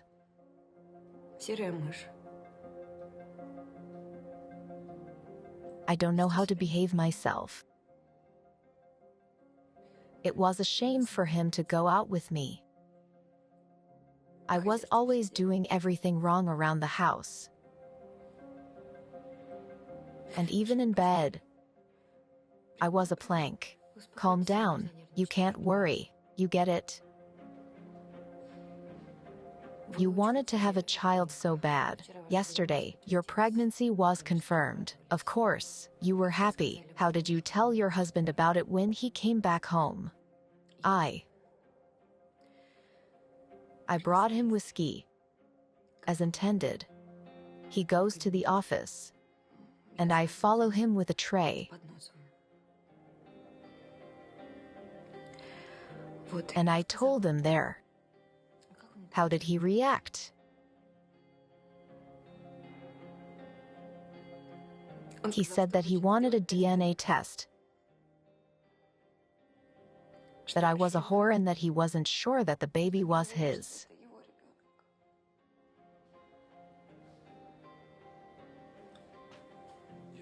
I can't believe that Andrew was behaving with her that way. Looks he wasn't that sincere with you. I need to talk to my client. She will sign a full confession, of course, but defense will insist on a crime of passion. Of course. Certainly, I also recommend talking to our psychologist. She insisted that your client was under psychological abuse from her husband from the very beginning and that she committed the crime of passion. Major, sir. Yeah. I beg your pardon. I watched the cameras from Solov's house again. Tina came 10 minutes after the emergency call from the address. Well, there's your main trump card. She called the ambulance and the police. That means that she was going to confess right away. How can we nail Christina, though? I think I know how.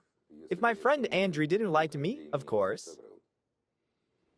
Miss Tereshchenko, you're suspected of participating in a murder of Mr. Solov. And also in giving false testimony and blackmailing his widow. Did Lilia tell you that? She's deranged? Who are you listening to? That, as you said, deranged girl confessed in the murder of her husband. And you were covering up for her. Why? Or do you two have problems with seeing reality? Don't be rude to me, Major. You'll get me for false testimony. But I did it out of mercy. One fool helped another. I covered her up as a fellow female. And her husband was quite an asshole. Dozens of witnesses will confirm it. He was your lover, wasn't he, Tina? Why do you think so?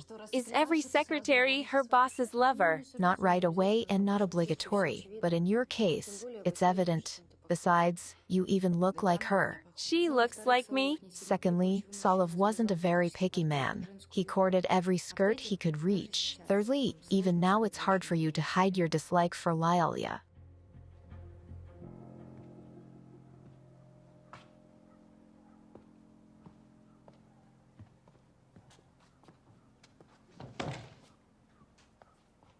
So what?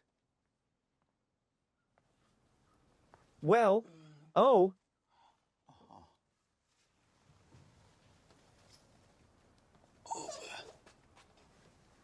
There we go. We got it.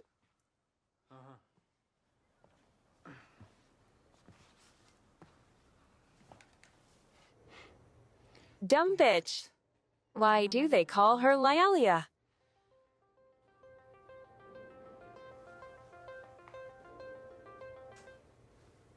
Yeah. We found it, Major, sir. Just as the lawyer said. At least, Solov didn't play him here. This paranoiac installed a surveillance camera and bugs in his bedroom and in his wife's bedroom. We've checked them out already. Christina gave a real performance for the widow. Don't be scared, girlfriend. I'll cover for you. Nobody will suspect nothing. I'm your alibi. Just don't open your mouth, Lialia. Yes. Thanks. Great job. Come back here. You knew that Solov was abusing her. Didn't you feel sorry for her? Sorry. For that dumb sheep. I almost burst out laughing when I saw her crawling around the body and wiping whiskey from the floor. Because Andrew won't like it. Lialia, open the door. Did something happen? Open up, I tell you. Is Andrew in his office? Did you swallow your tongue? Or did Andrew shorten it for you? Damn it, you retard. What have you done?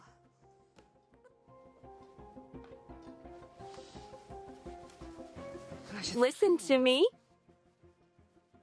We won't tell anybody that you killed him. I'll cover up for you. We need to clean up. Because people will come here now.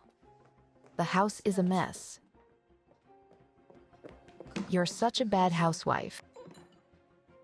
Calm down. We have to clean it up.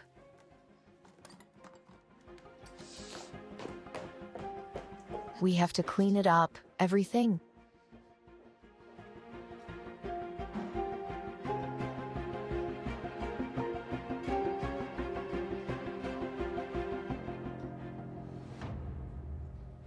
You think you've got me. Courts feel sorry for pretty girls now, especially if you cry convincingly. Tell about my hard fate. I can do it. But dumb Lialia cannot. Do you know what's interesting? Lialia doesn't have a penny. According to your lover's will, his wife gets nothing in case of his death. I don't understand at all why you went through these motions. Tina.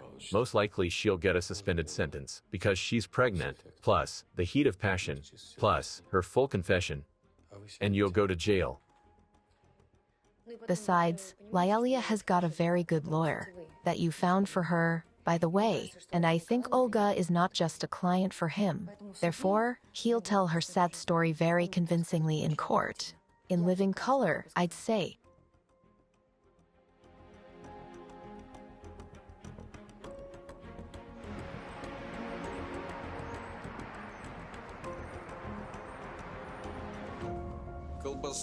She doesn't eat salami. She eats fresh cucumbers. Does she like carrots? Well, shall we get some coffee?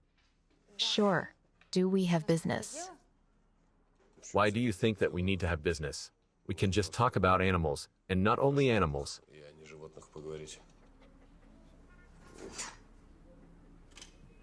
Oh, it's good that I've found you. You have a visitor. Who? Well, the officer on duty couldn't reach you and said, please tell Inga that a gentleman came to see her. He says that she's expecting him.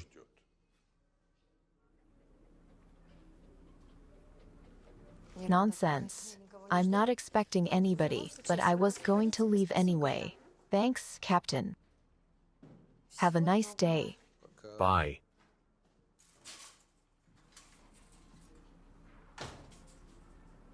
Listen, Oleg, he is with flowers, I mean. That guy is with a bouquet.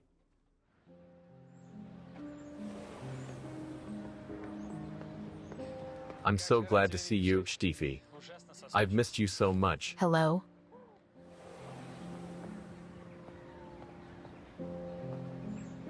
How did you end up here? What a surprise. Well, it's not a surprise. How could I leave my beloved girlfriend in trouble? I took the first flight from Richmond to get to you.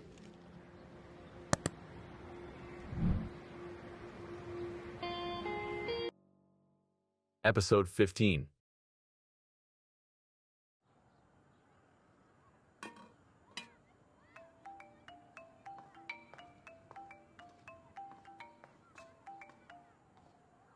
Yes, good morning. Something happened. Did something have to happen? I'm just calling you to say, good morning. Good morning, Special Agent Morgan. May I continue getting ready? You may, but hurry up. Why? I'm not being late. By the way, I can have some coffee. You'll do without coffee. Don't get cocky. Agent Morgan, morning coffee is sacred. Exactly. That's why you will hurry. Come to the hotel to pick me up, and we'll have it together. Like I have nothing better to do. See you at the directorate. Got it? I'll be there in 40 minutes.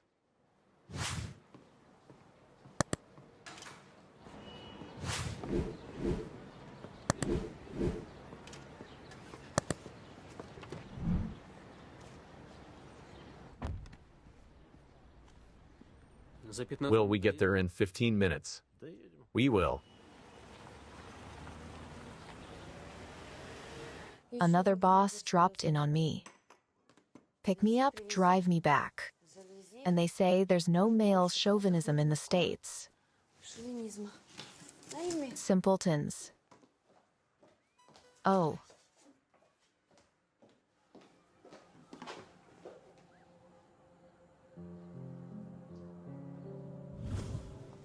Looks like the guy really tried to create a new appearance for him.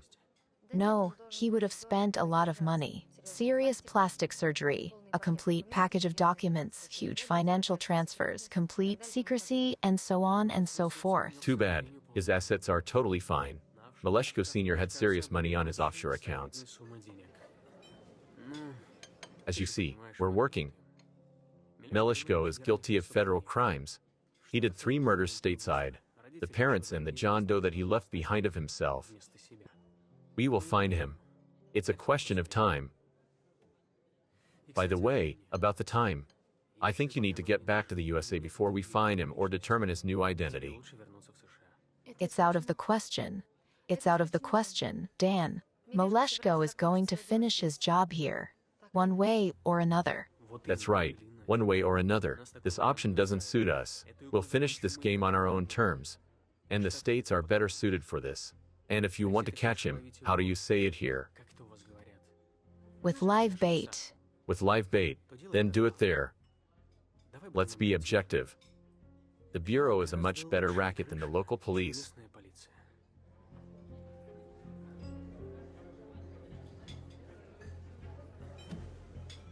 You came here as a private person, didn't you? Not as a part of an investigation, right? Why did you come then? Not to play bodyguard. I understand everything. You came here to make me get back to the States. I'm worried about you. I came to make sure that you were fine. And I'm fine. Be sure, Inga, you'll leave this place. With me.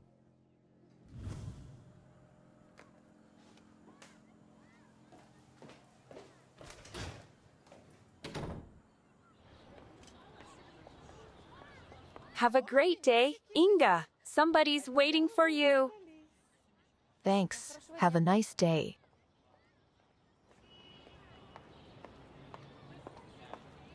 Hello? Hello. You see, you shouldn't have been in a hurry. We'll have time for everything. Why stage this circus then? Pick me up, we'll have coffee. We could have met at the directorate. Why, Stiefy, to have our morning coffee without your grumpy colleagues? They are not grumpy. They are good people. Yeah, I've noticed that. I was thinking of what will happen first. Will they make a hole in me with their gazes, or will your boss do it with his piece? Let's go already.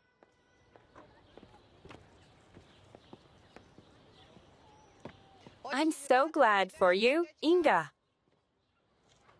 Oh, Lord. You go, girl. You found such a guy? Polite and well-mannered. And he looks pleasant. Is he a foreigner or something?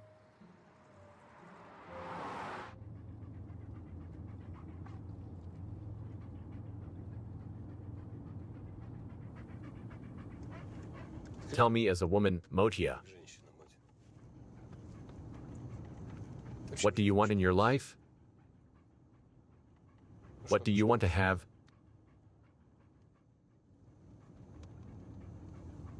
I'm just interested.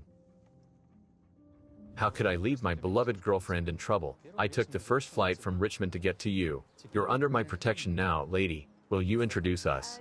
Guys, please meet Morgan. Dan Morgan, special agent of the FBI. And the instructor of the academy, my good friend. This is Mischenko. This is Captain. I know who he is. The head of the Grave Crimes Unit, Major Mischenko. Captain Spock. Senior Lieutenant Terran. And one of the team's members is missing, right? Captain Tarantiv. I mean Stepanik. Is it how you call him? I see you came well prepared, Mr. Special Agent. Just Agent, or just Morgan. I won't object. Of course, I know who Steffi's working with. It's against my rules to leave my beloved girl without any supervision. Listen, you're overdoing it. Our relationship is not a military secret. Besides, I'm sure that your higher UPS also made inquiries about their new employee. Am I right, Mr. Major? Of course. I can't hire a person I know nothing about. Did you come here for long? We'll decide. Tell me about it. Let's go. Go, just go. Oleg, I beg your pardon. Shall we have dinner? Just don't take me to a tourist dive. Something intimate and tasty. Okay. Stiefy, what kind of a dumb nickname is it? What was that? It's all right. Spider will check that slick out tomorrow.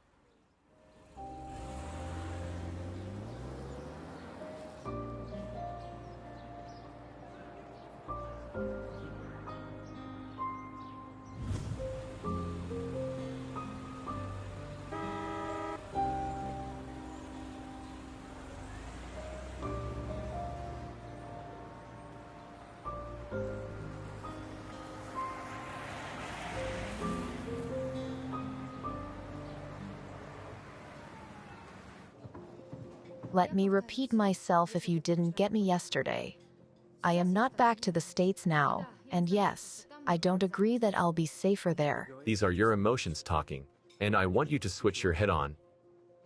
According to your logic, it's easier to catch Maleshko here. Thanks. Because he's more active here. Thanks. Coffee, please. One moment. But think, how do we know about it? You got it, yeah? I can see it. We know about his heroic deeds here from him and him alone. And frankly speaking, Maleshko keeps quiet about his stateside adventures.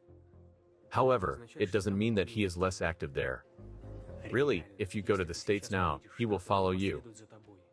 He went too far to stop now. But in the States, we'll have a lot more resources to catch him. Dan, you won't change my mind.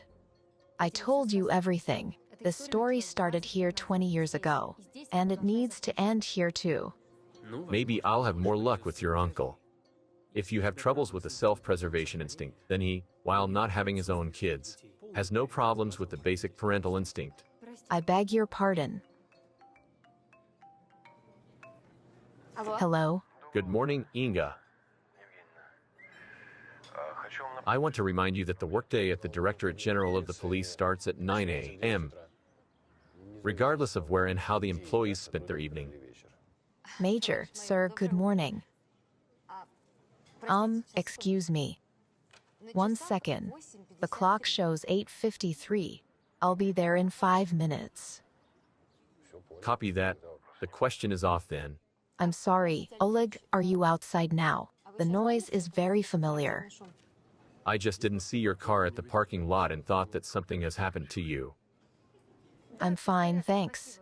I'm having coffee with Morgan. We're having breakfast. We'll be there soon. Fine, I got it. We're waiting. She is having breakfast. With Agent Morgan. Why did I call her such a retard? Why did he call? Stiefy, you're something. What? Genius insights at work while being completely blind in your personal life. Do I need to consider this as a compliment or an insult? I don't know yet. Explain it, then. That's unlikely. It's not in my best interests. Oh.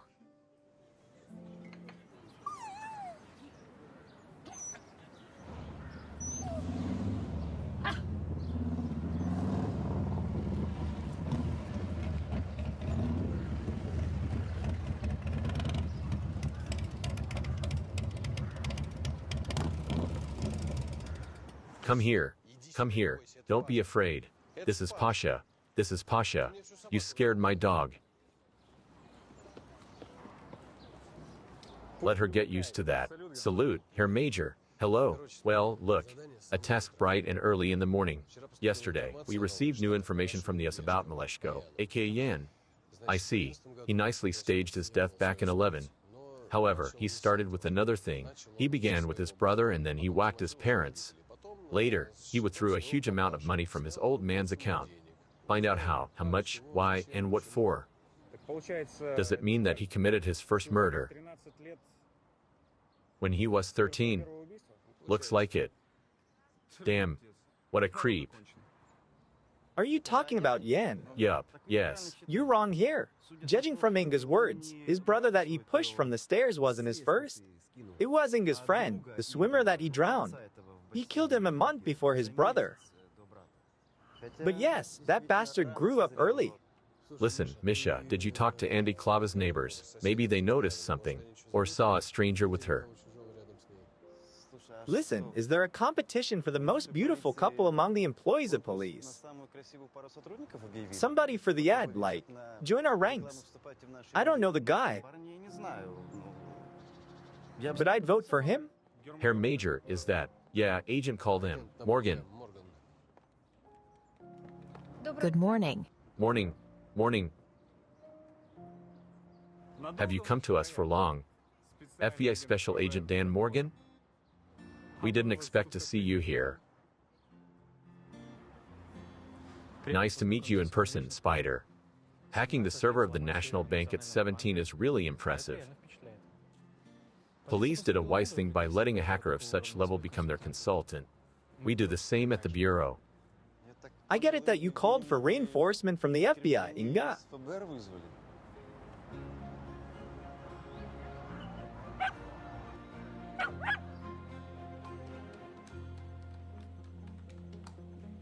Oh, like that. How about now? Okay. You're good, Yan? Even though you're a damn psycho. Okay, let's try this.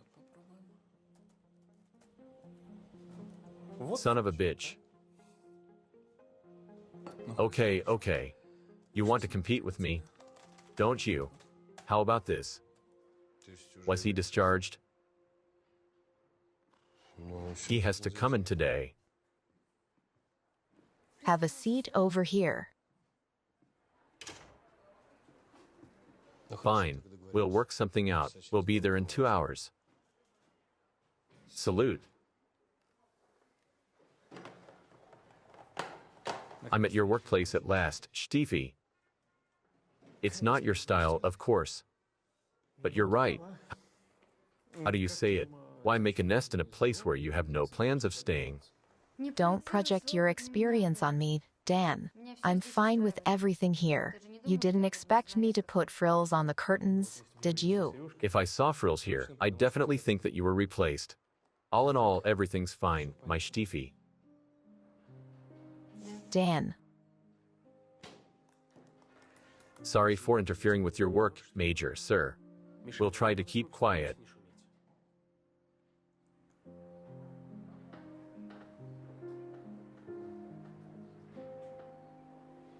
When will you remember this address?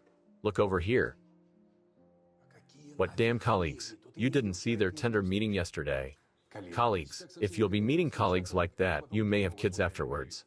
L. Lieutenant, confirm it. What? Are you gossiping about Inga and Morgan? Yeah, they did meet like good friends. Good friends. You're a master of mild wording. Do you French kiss all your friends? There. I feel we'll have fun times in our unit soon. Hey, come on, Sergi. Cool down. Inga is not the one to wag her tail in front of everybody. If that Morgan is her boyfriend, she'll tell Major about that sincerely. Although, they look great together. Nothing to hide here. They are a beautiful couple.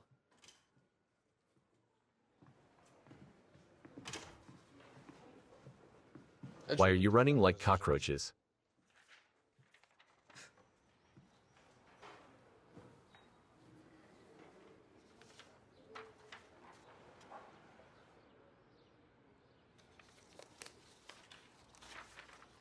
Well, if you finish discussing Miss Stefan's private life, I suggest we work for a bit. Senior Lieutenant, you need to store paperwork like that. Misha, go to the hospital. The sport club's guard is in there. Let him describe the subject. And take the artist with you. Maybe he'll get something out of him. By the way, you didn't answer me whether Andy Klava's neighbors had seen anything. They saw a courier. He brought the chocolates. I checked. It's a dead end. The chocolates were brought to the delivery service by a boy that was around 16. He named Klava's address and paid with cash. They can't describe him. Of course. Okay, keep working.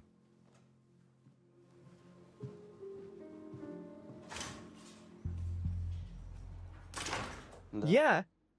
Our Major is definitely down. As if you wouldn't be down. The man was living the good life, and then there you go. A mix of James Bond and George Bush Jr. rolled into one. And you too. A beautiful couple. Yeah. Major, are on a walk somewhere. What do you mean on a walk? Nobody is picking up at your office. Maybe Inga went out too. Or maybe she's just busy. Svetlana, what do you want? Oleg, the general wants to talk to Special Agent Morgan. I get that he's in your office now. Tell him that he's expected. I got it, Svetlana. If Agent Morgan is still at my place, I'll tell him that. Perhaps he's not in your place, but at Inga's. But in your office. Fine, I'll tell him. No, a bit like that. Or like that.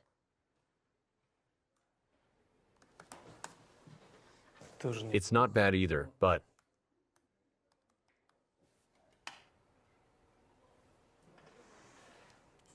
My friends, I'm very sorry to disturb you. But Dan, the general is waiting for you. What do you mean waiting? I warned you that I wanted to talk to your uncle.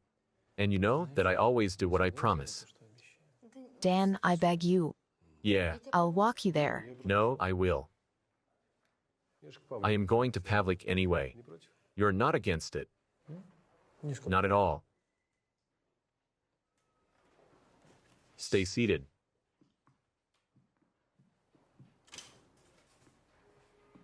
Please. After you. No.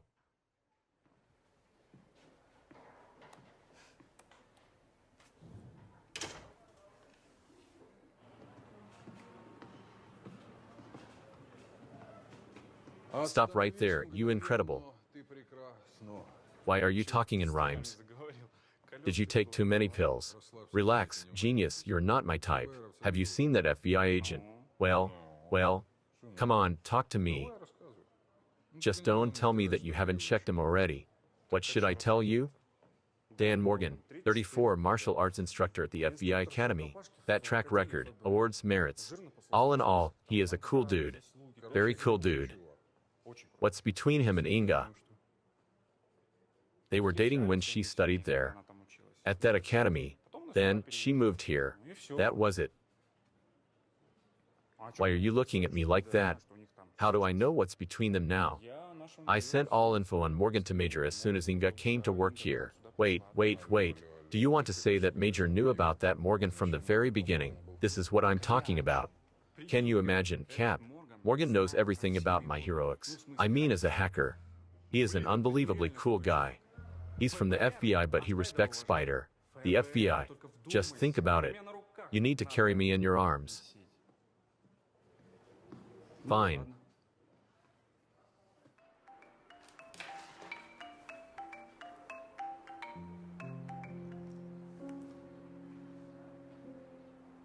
Why use this silly pseudonym if you've decided to sign your name? Why not Damon, for example? Or what is your name now?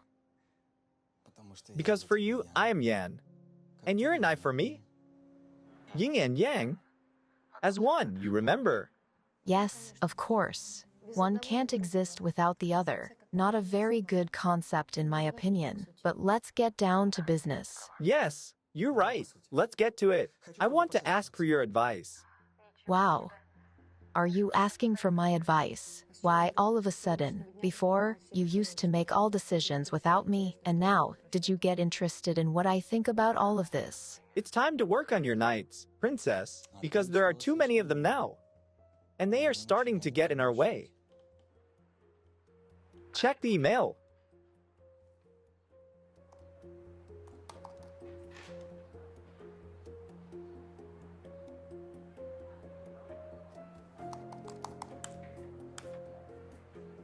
Did you have a look? Great. What about making Captain Spack the first to get out of the game? He is neither very valuable nor very pleasant. The Department of Internal Affairs will work on his case, and we'll clean up your social circle a bit. You know, I'm not against it. You offered a decent option. No, I do feel sorry for Spack as a person. But on the other hand, he couldn't even protect me from Ilian. I had to sort everything out myself, and sit there with a gun aimed at me until the police arrived. Are you playing the reverse psychology? Not bad. You're allegedly not against it. And that's why I won't touch that lousy cop. But you forgot that I studied the same techniques, some of them at your lectures. Well, there are many options. Do you know that Captain Tarantiv's daughter doesn't study in city's best school? Petty dealers are constantly loitering there, and the girl could have gotten addicted after what she'd been through. Don't interfere. Do you hear me? This is our game. Got it? You involved them yourself, princess. The more you tell them, the more actively they participate. Well, I've heard your opinion. Wait, what are you going to do? You have a lot of interesting subjects around you. Real heroes. I even admire some of them. Partially, of course. I'll tell you about my choice, my target soon. Don't worry. Wait. Who is that target? Tell me. Please?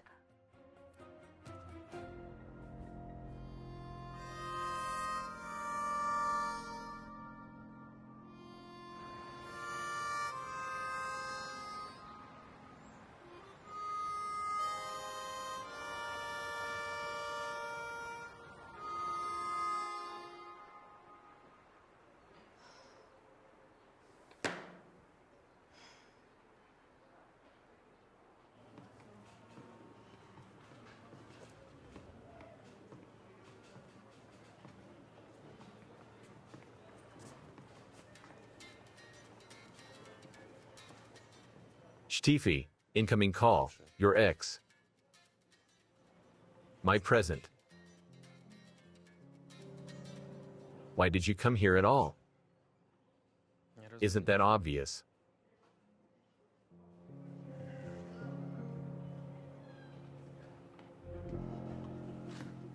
Oh, Herr Major, how convenient. Cool jacket. It's about Melishko's money. In a nutshell, the money was transferred to an offshore account, then invested into a hedge fund that went bankrupt soon after.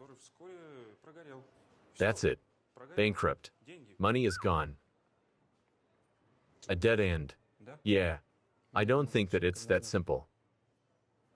It looks more like a long con than a dead end.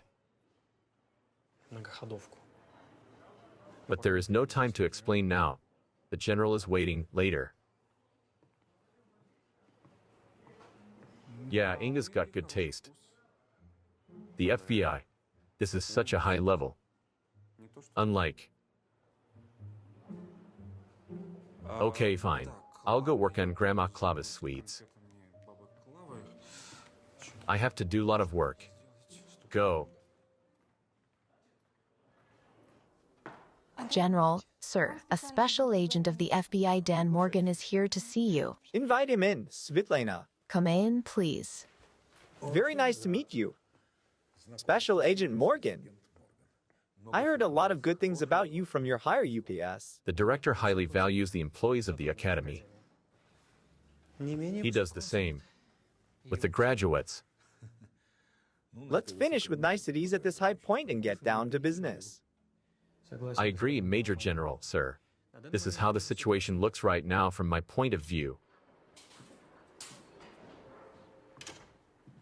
Isn't Morgan with you? Morgan? With me? It's none of my business. He's at Strizix. Do you miss him already? No, everything's fine. I'm good.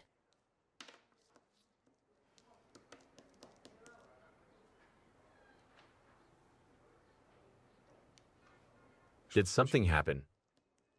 Everything's fine.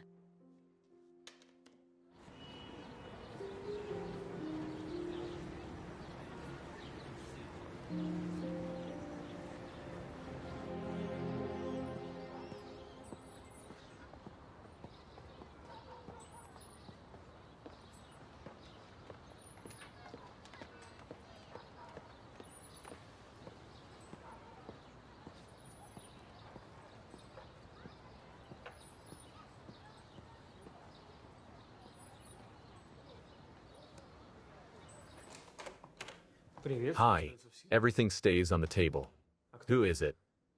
Where is he? Got it. How was your talk, Special Agent Morgan? It was fine. Please tell Miss Stefan that I have to leave. I'll call her later.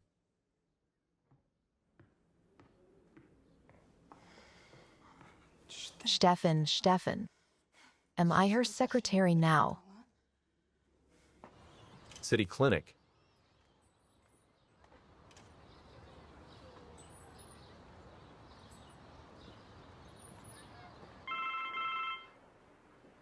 Yes, Misha. Hello, Oleg. Well, I talked to that guard. And? A guy aged 30, 35. Tall and thin. Regular build, well dressed. He noticed the watch when the guy hit him. Did you take the artist with you? I did. And? If we look for him using the portrait, then every second man of his age will be a suspect. Or every fourth one, if we exclude fatsos, short ones, and hobos. Well, I got it. Okay, later. Go back to the firm. Listen, Oleg, I'll come back a bit later. Marina called me. Lara has problems at school. I'm nearby. Can I go there? Lara? Okay, go. Great. Did something happen to Lara? Nothing. Something at school. He doesn't know yet. Reception. Ask if Morgan's still there. Yes, Spitlina. Fine, on my way. Bye. I asked you to ask whether Morgan was still there or not. I didn't hear that. I have bad ears. Please find out.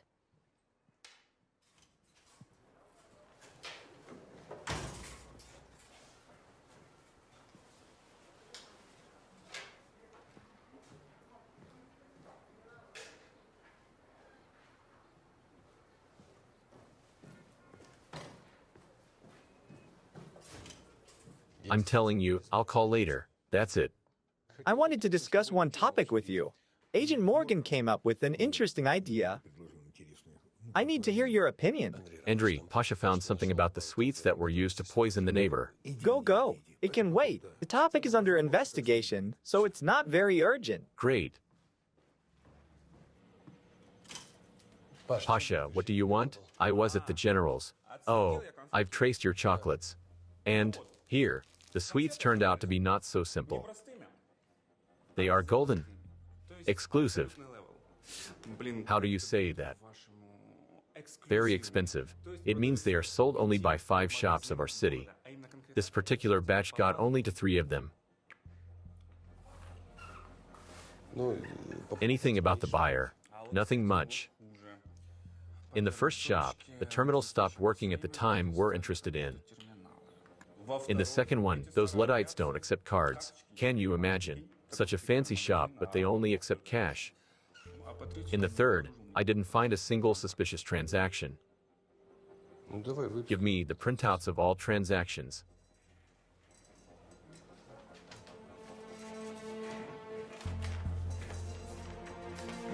That's all right. Right. Thanks, Pasha. Anytime. Sure.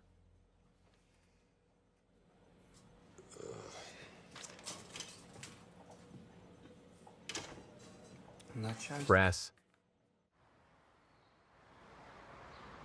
Yes, I'm here.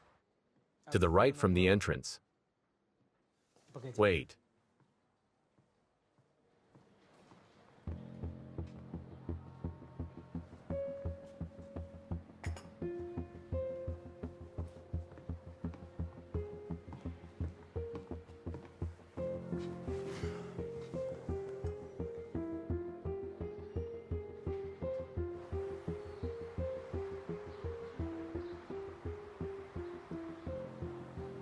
You're spoiling me with your attention today, Damon. You're always the center of my attention, princess. But I called you now because I promised. You promise a lot. What now?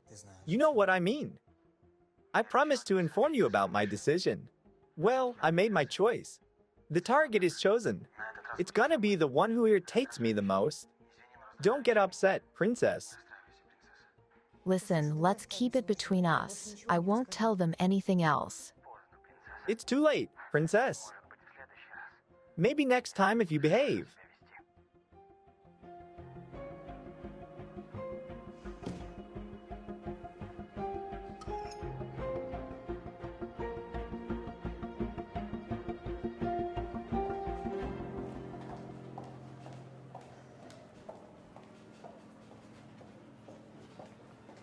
Say hello to Special Agent Morgan. Did I say something wrong?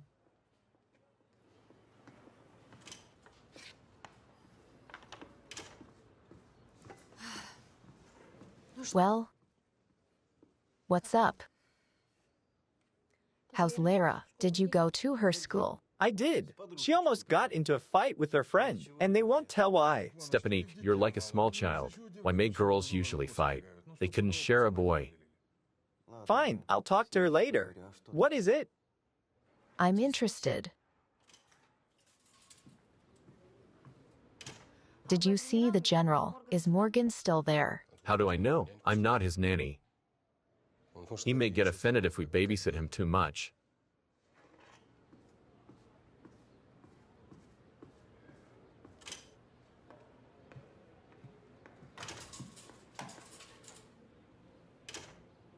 What's going on?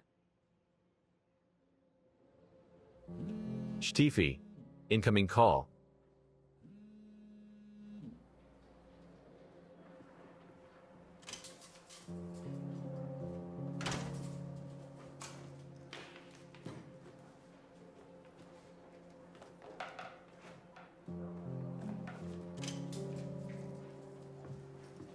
So,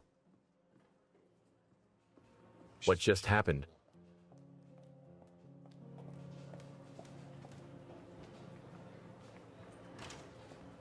What happened to Morgan? I am asking you, what happened? It's a good question. Let me go. When did that Morgan go outside? Morgan?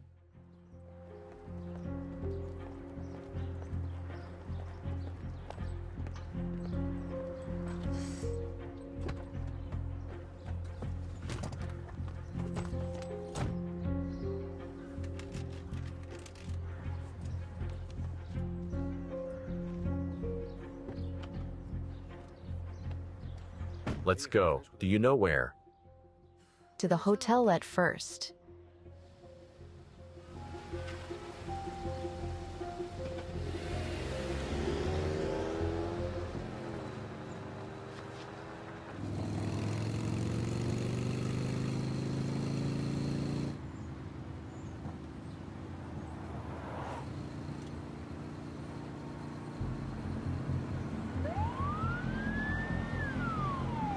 Driver of a motorcycle AK-3616, stopped by the side of the road.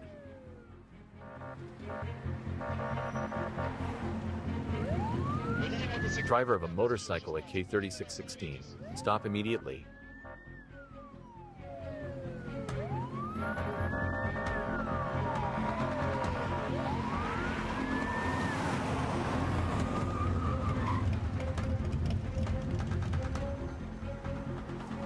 Step aside from the bike fast. Guys, what's wrong? Is it some kind of joke? I wasn't even speeding. Is the Major joking with me? Where is he? Hands. Major, it's just like in a movie. Cool, well done. Cool actors, very good. Hold hands so that I could see them. Everything is fine. My hands are here. Everything is all right. And now I have to show you my documents, right? Here are my doku. Hold the hands so that I could see them. I just wanted to show you my papers. Here they are. Oh, it hurts. What are you doing? Are you out of your mind? Guys, I'm one of you. Look at my papers. Look in my inside pocket. Be careful. Officer, look, I have the papers. I'm one of you.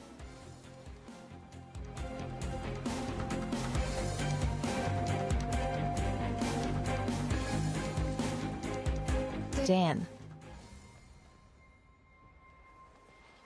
Is everything all right?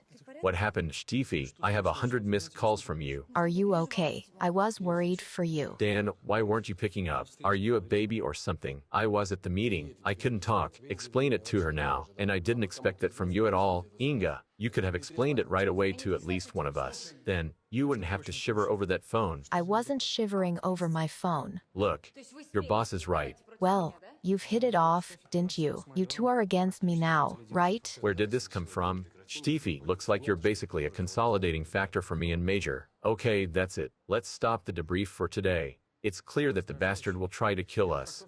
Who is going to be the first? The most irritating thing is that it could be anyone from Inga's closest circle. Enough. I am here too. Don't talk about me in the third person, please. I'm not embarrassed. Are you? Come here.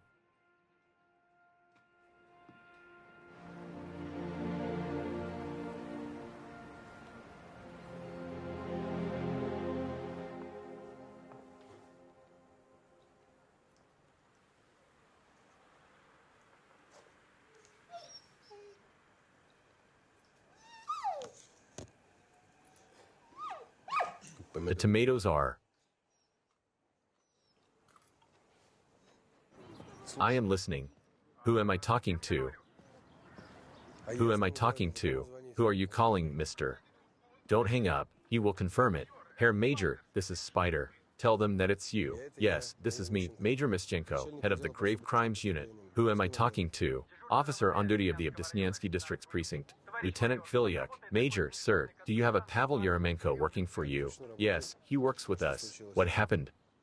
He was arrested for hijacking a vehicle and inflicting bodily harm to its owner. There was an APB out. That's bullshit. It's impossible. I'm on my way. Later. Looks like we found out who is the most irritating. Let's go.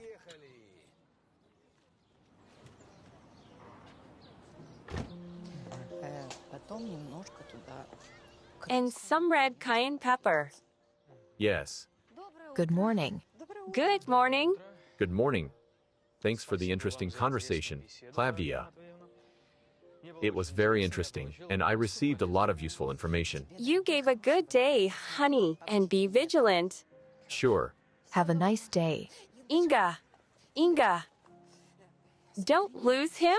He is such a great guy, and he loves you so much. You're very lucky. Am I? Yeah. Thanks for the advice. I'll keep that in mind. Your boss who brought you here yesterday, you don't need him. I lived for a long time. I saw a lot. So I am telling you like it is. Major is not the one for you. And Morgan is the one. You're an ideal couple. Great. Thank you.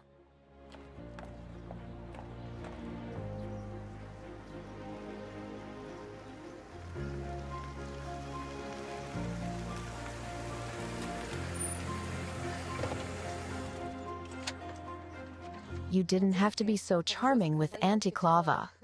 What will I do with it? When you leave, she will torture me with her questions. You have a great way out. We leave together and everybody will be happy, including Andy Clava. Don't talk nonsense. What nonsense. Marry me, Inga. Dan, this is just. It's just not the right time. Let's go. Please take my laptop, will you?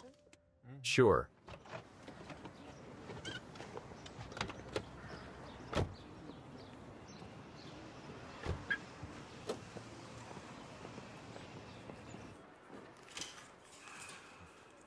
Did the major come in?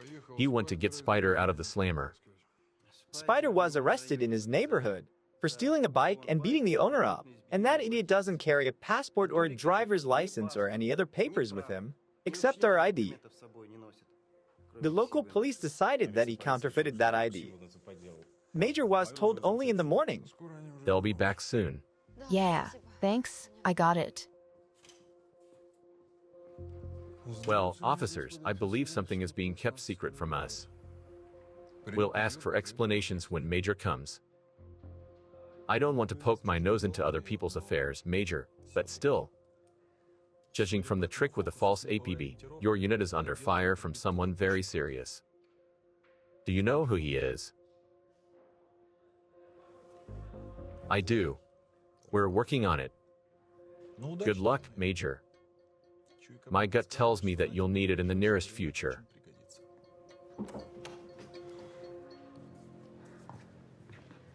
Oh, it's like that, Herr Major.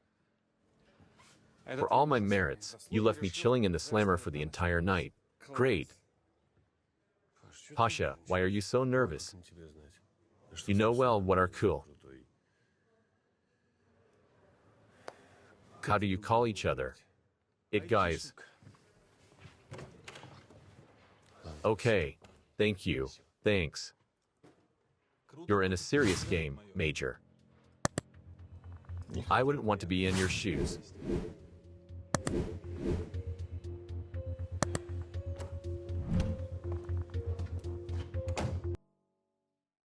Episode 16.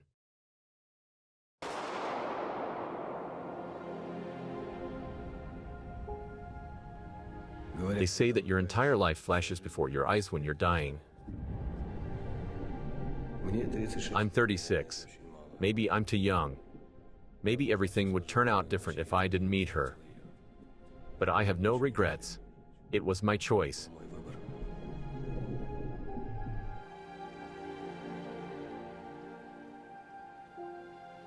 I understand that now we're all playing his survival game. 24 hours earlier. Pasha was a test case. He got off relatively easy. Yeah, sure. Spend a night in a cell first. I'll listen to you then, okay? Quiet, kid. Major's right. A night in the cell is child's play. The question is, what does Yan consider to be serious? That's it. Nobody will get hurt anymore. I shouldn't have involved you in all this from the very beginning. It's my problem, and I should have solved it myself. And that's it. When Yen calls, I'll tell him that I'm going back to the States. I'll go back, and you'll be safe. We need to talk.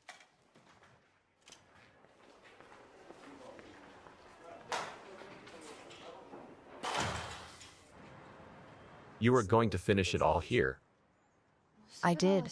But Yan started a survival game, so I can't bear for any of you to suffer. You're right. All of it has to end here. I even know how to speed up the process.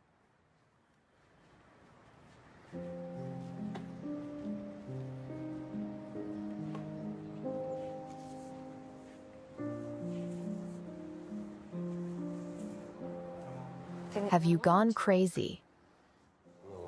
Well, that bastard told you to behave. It means that you have to break bad. So today, we're definitely leaving work together. And you're definitely spending the night at my place. Something else, sudden boyfriend, sir? Nothing. We need to inform Strizik and Morgan about our plan.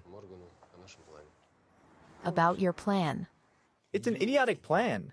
I don't think this will work. We don't need to provoke that psycho. He will do everything himself. Andriy, he keeps imposing his rules on us. This way, he'll play according to ours. It's very dangerous. First of all, dangerous for her.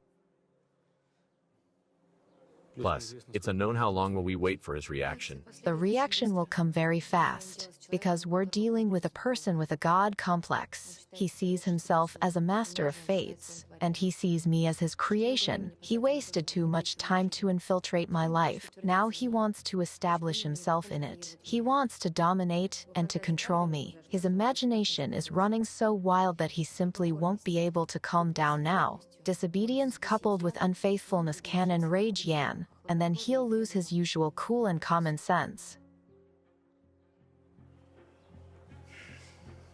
The plan is shitty, of course, but I will approve it because we don't have another one. Consult the team. And you can prepare a draft for me, what to tell your parents and if something happens, God forbid. Uncle, I think we'll pull it off. We have to. We have to.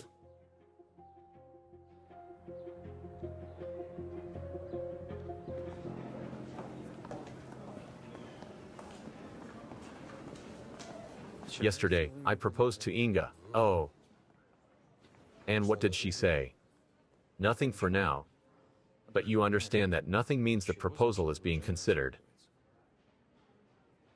I told you just to be clear. We're clear. Thanks.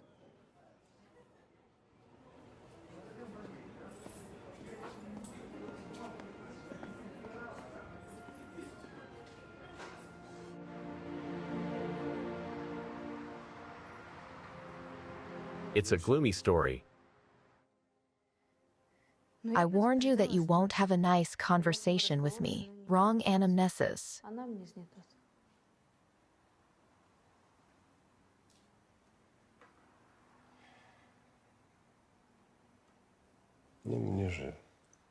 I'm interested to know not only your fun stories, but the sad ones too. I want to know everything about you.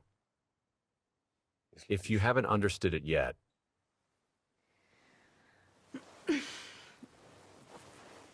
I think now is not the best time to talk about it. Now is exactly the best time for this. At least now I'm sure that you won't be able to run away from me. That's true. I definitely won't run away. Shall we go to sleep? May I ask you one question? Sure. What will you tell Morgan?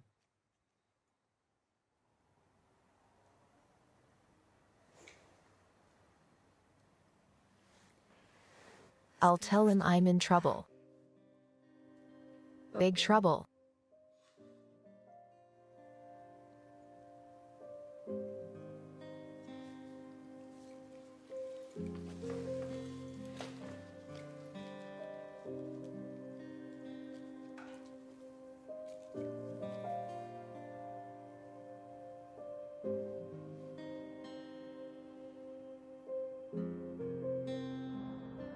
I remembered the girl in the Capitol.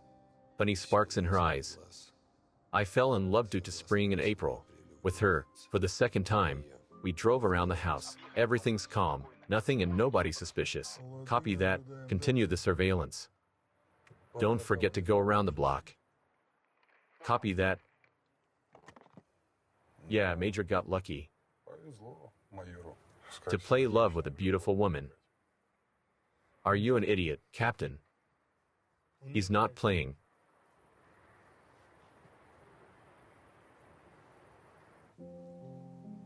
It's bad to be alone in the winter cold.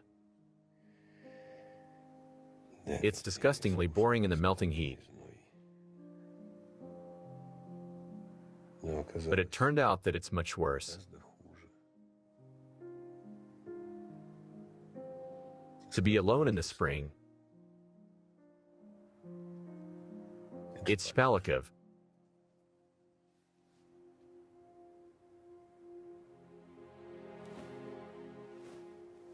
Okay, good night.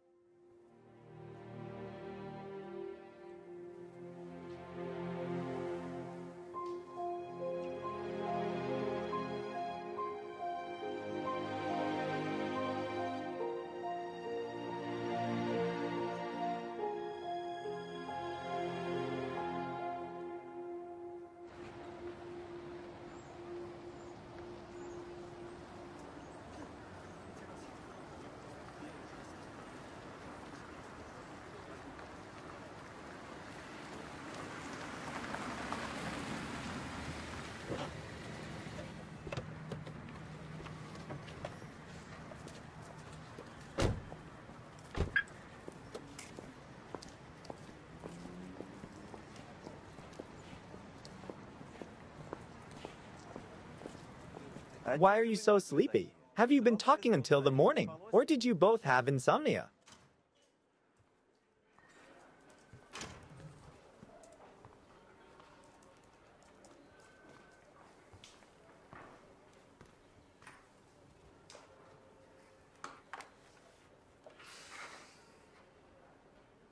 Well, what? Well, how did it go? What do you mean? Come on, Cap, stop playing dumb. You were on duty all night by Major's house. Well, how did it go with Inga? Did they have a good sleep? I don't know. I wasn't holding the candle. Go and ask Major yourself if you're interested. But I don't think Morgan was so happy to spend the whole night under their windows. You're right, Captain. It wasn't the best night of my life. But that's okay, I'll have others. It's good that you're here. About the money from the accounts of Maleshko Sr. Can I come in? So he didn't call. It means he's still our subject. I think he's getting ready for something. Tell me, Major, what is your interest in this case?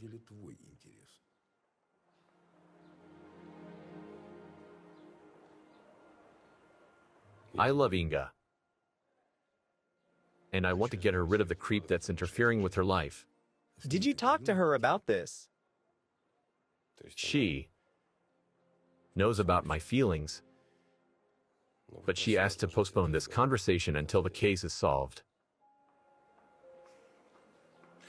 Clever girl. Well, Major, go and solve this case. Yes, sir. Maybe there will be nothing to talk about after. De jure, the money went bust with the bankrupt hedge fund. But de facto, Maleshko Jr., our subject, simply withdrew everything in cash using private agreements. Yeah, cool scheme. Yup. And it is next to impossible to trace the cash, right? And that means that this thread won't lead us to Jan's new identity. This provocation is our only hope, then. I'm sorry.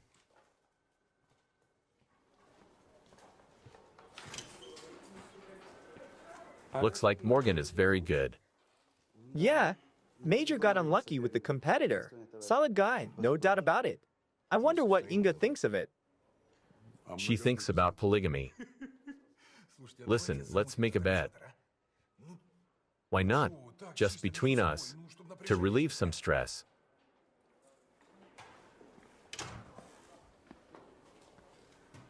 Why did you go quiet? Don't be shy, gentlemen. Make a bet. And think where you work while you're at it.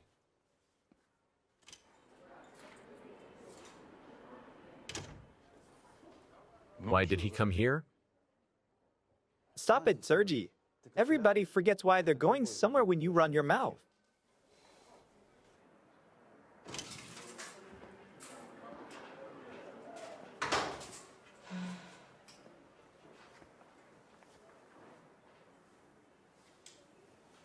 Over a day has passed. Maybe we read his reaction in a wrong way. Are you tired of playing my girlfriend? Don't talk nonsense. You won't get rid of me. It's gonna be fine. He'll turn up soon, in the nearest future. I'll go home then. I need to get my stuff. I'll go with you. No, let's do it like this. I'll drive my car, and the guys will follow me. I'll pack fast and come to your place after. You mean, move. Yeah. Right? Fine.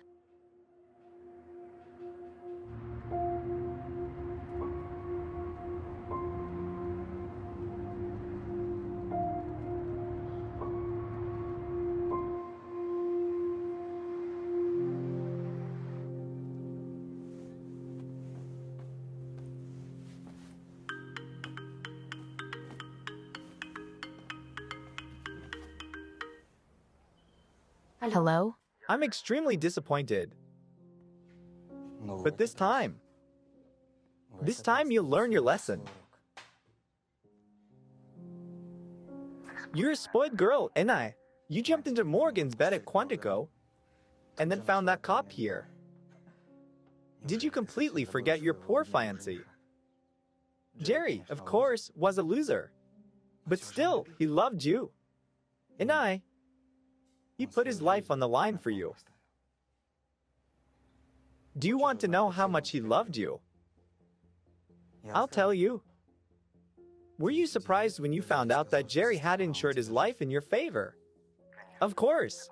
A typical American pragmatic guy, and suddenly such a soap opera. Well, it was my idea. You're lying. You're a good manipulator, but Jerry was too smart to fall for your tricks. Got it? You're underestimating me, princess. And the abilities of social networks too. We became good friends with Jerry before your trip.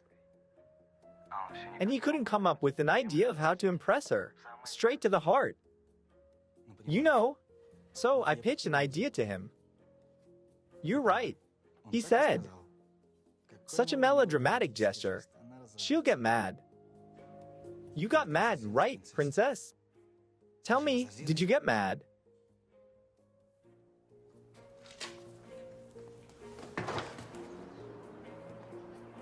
And now, let's get down to business. Do you still want to know how Jerry died? You do. You have a last present from Jerry. Look at it closely. I'll call you back in 30 minutes. If you don't call your cavalry like you did last time.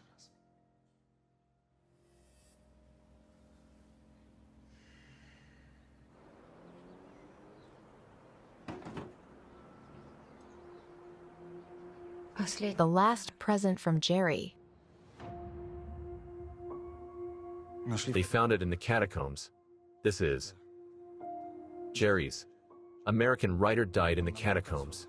He showed it to us. He said that he had bought it for you before the trip, but didn't have the time to give it to you.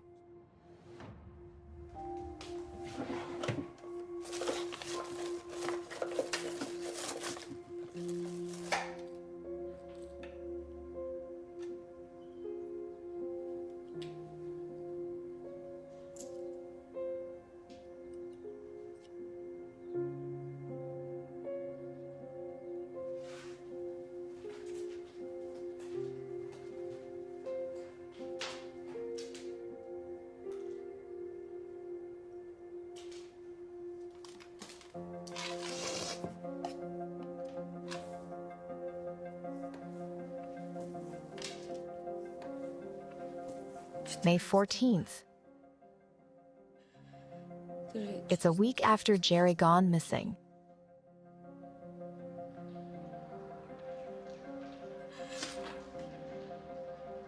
Don't be so upset, Jerry. Don't look at me like this. God forbid if the princess thinks that you came to hate her in the end. Or maybe you do hate her. You wouldn't be here if not for her. Jerry, tell her that you're dying here because of her. Besides, it's true. Go to hell, psycho. It's time to bid farewell. We spent 7 eventful days here. Your last words, Jerry.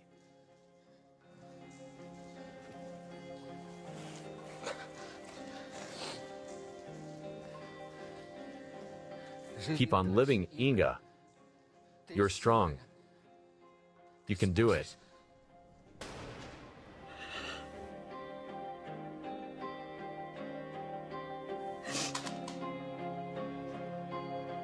Jerry.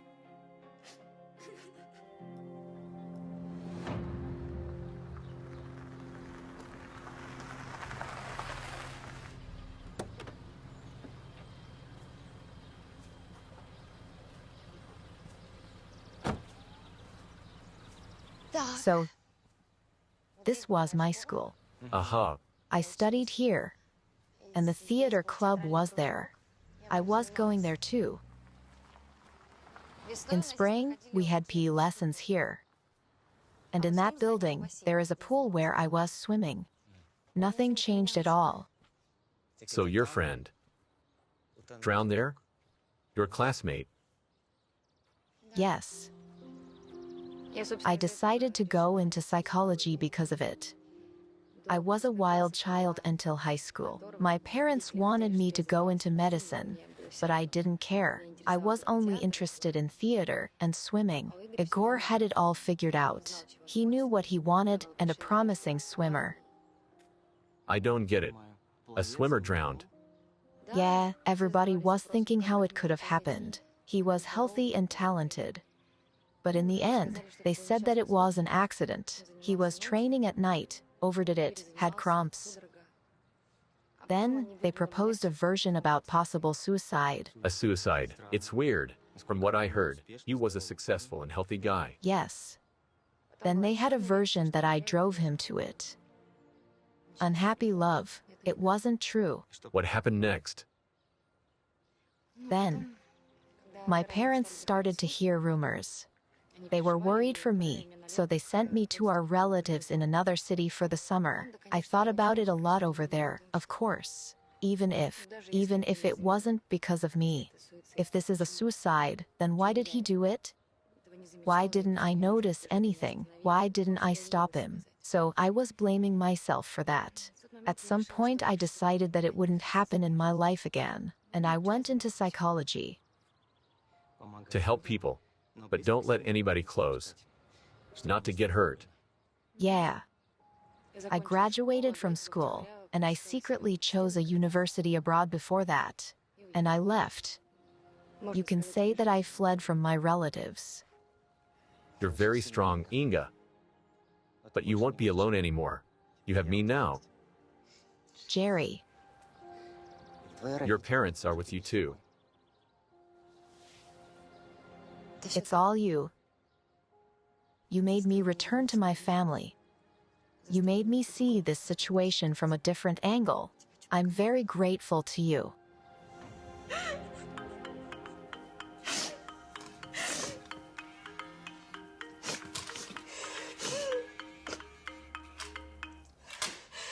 I'll kill you. Do you hear me? There! At last! My Darkiny! Do you want to kill me? I'll give you the opportunity. But maybe you want to know where his body is first. Do you remember? As soon as the body is found, you'll become a rich woman. Jerry and I took care of that. If no, you at least know where to bring flowers. Where? I'll show you. But now, listen to me very carefully. Inga's late. She said she would be back in 30 minutes max, and it has over an hour. She's a woman. She lost something and can't find it. She needs to change. Or maybe her girlfriend or mother called. There's your 30 minutes. There. Took her long enough.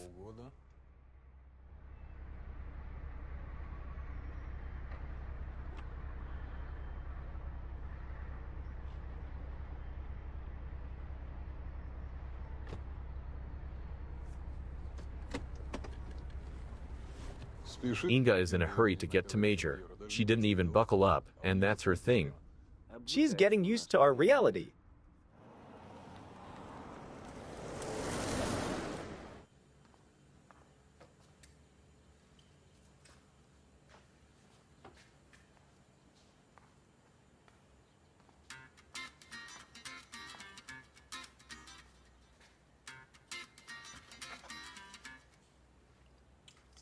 Yes, Sergi. Reporting in, Major, sir. The object left her place of residence, and she's going to your place right now.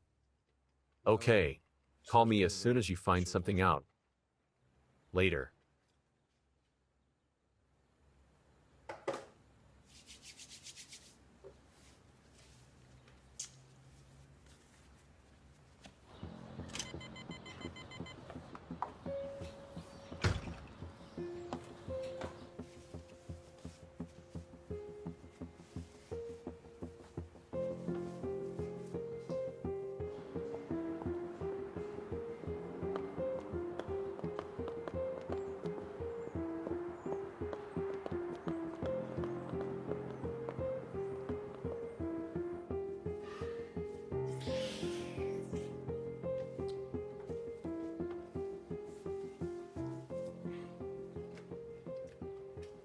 Mom, I don't get why you like them.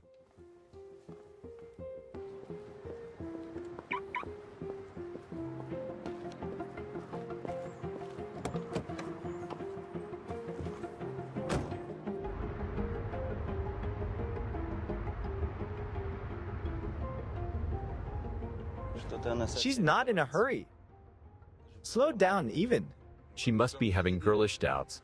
Shall she let him do it or not? And if yes, then what to do next?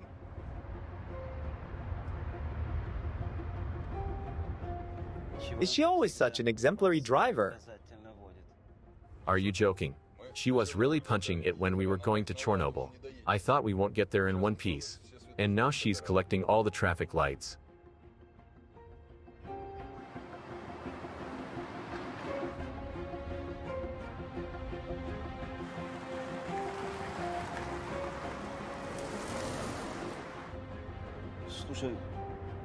Listen, Palik, let's stop her now. On it.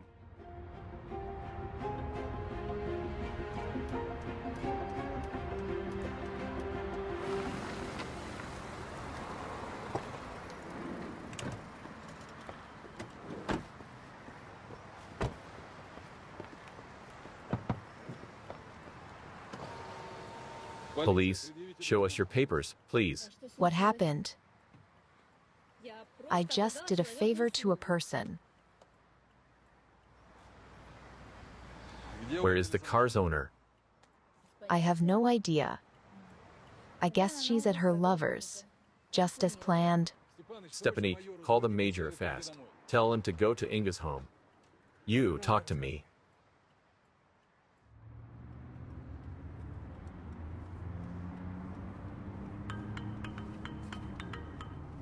Yeah? Be careful, princess. Don't go so fast. I won't disappear. I just can't wait. Slow down and buckle up, or I reschedule the meeting. Wait. I've buckled up. Atta girl. See you. See you.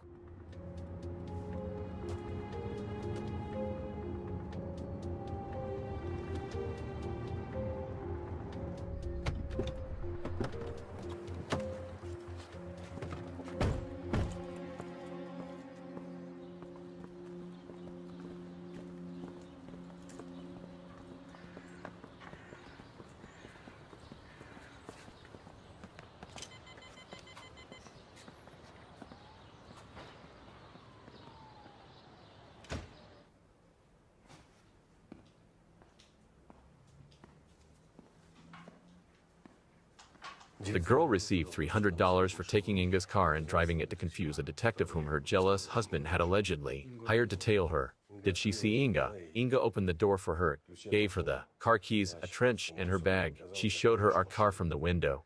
I don't understand why Stiefy escaped. Sasha, how did he get her? And here's the answer to our question. Keep on living, Inga. You're strong. You can do it.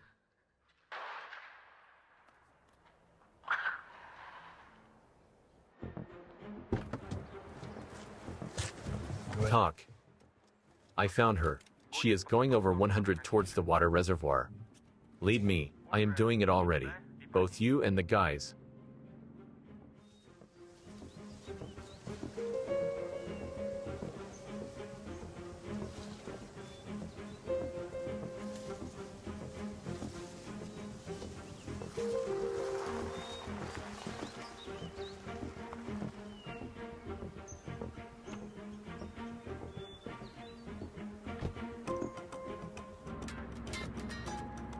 Herr Major, looks like she stopped.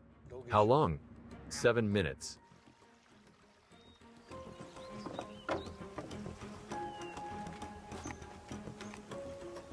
She is moving now. Where? To the far mooring. You can't drive there. You need to walk through the forest.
Where did you bury Jerry?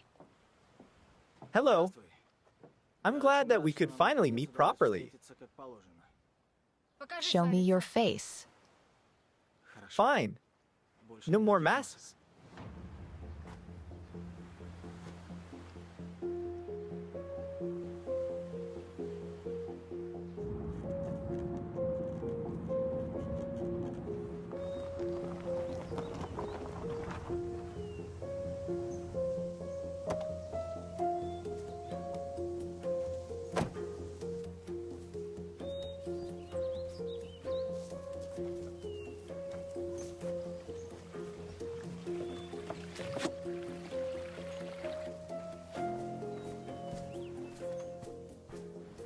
Lyosha. I knew that you'd appreciate the idea, Princess. Lyosha, the guard from your favorite pool. Not an exciting role, very primitive. But you and him even became friends.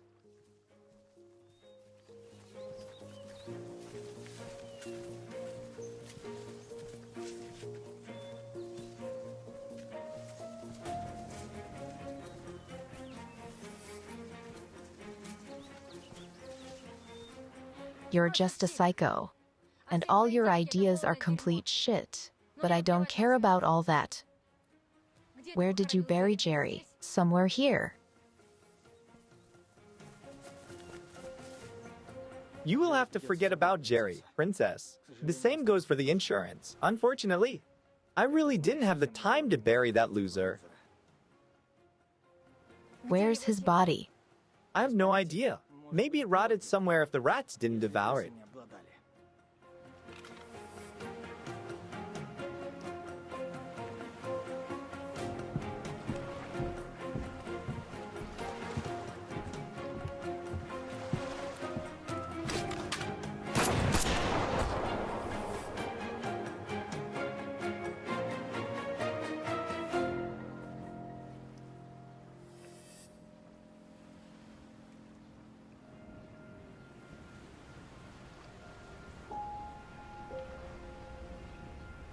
They say that your entire life flashes before your eyes when you're dying.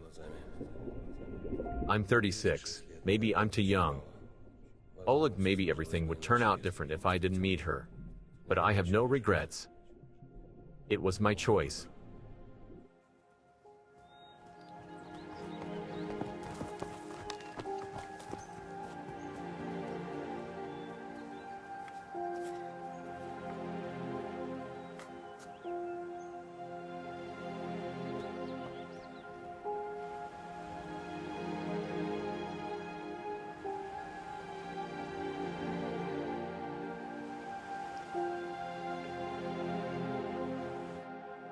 We stopped the search. We were poking there for 5 days. The divers stopped working today. They checked 2 kilometers downriver. The waves were so high that the body could have been carried away further. You understand it yourself, General, sir. Captain, you understand that the body could have been carried away. And at the same time, the bastard could have climbed out on the bank. He's good at that. Taryn and Morgan are sure that the major wounded him. The blood splattered from under his left collarbone, and they rushed to Mischenko's rescue first. Thank God that they found him fast. He lost half a bucket of blood. How is Mischenko doing? No changes. The doctor said that the surgery went well, but he is still unconscious. General, sir, what do we tell him? About Inga when the major comes too?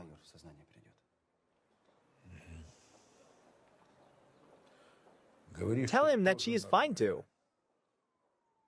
Inga's fine. She's coming back to her senses too. We'll share the rest later. Yes, sir. Can I go?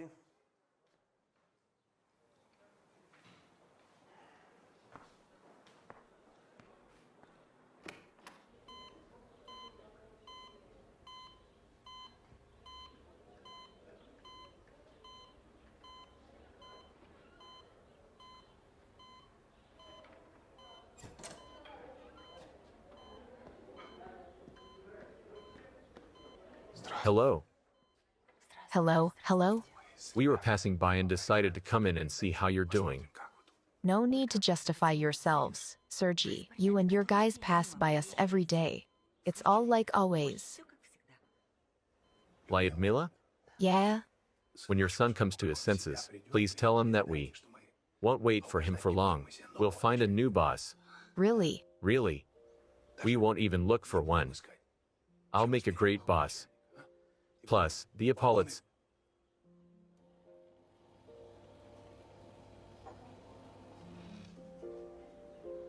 You're too young to wear Major's epaulets, Sergey.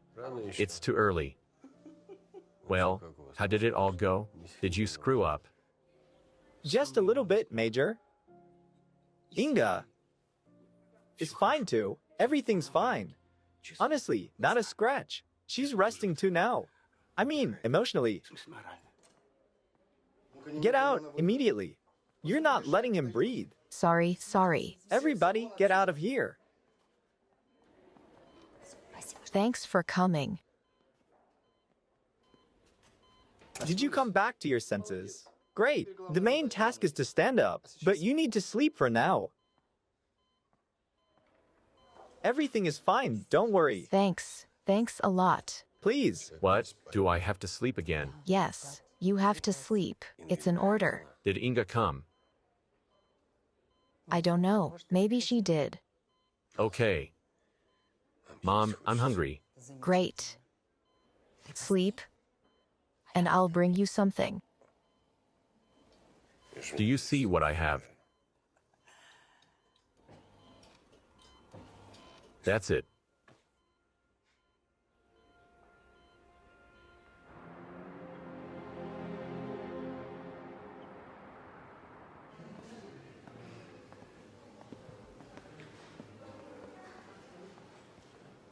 Please.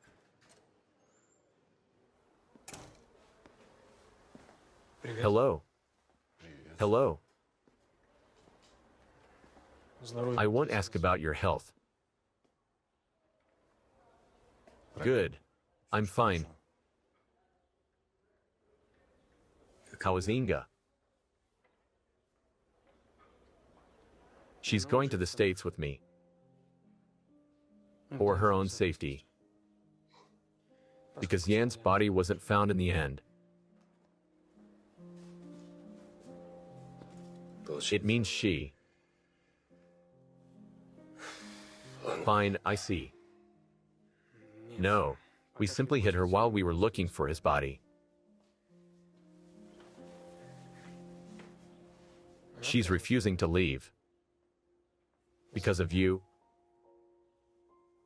I came to beg you to talk her into changing her mind. Why should I talk her into changing her mind?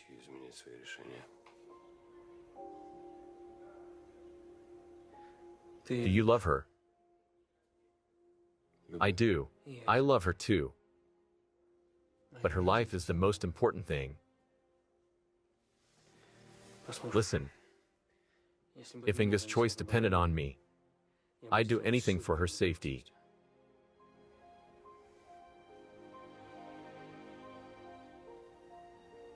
Fine. You're right. Her life and safety are the most important.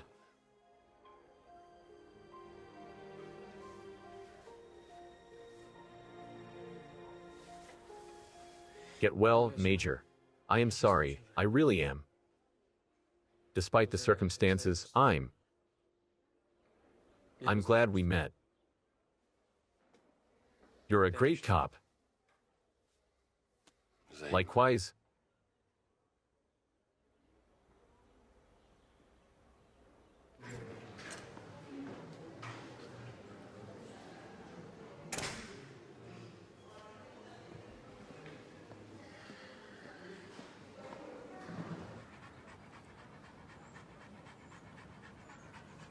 Come here.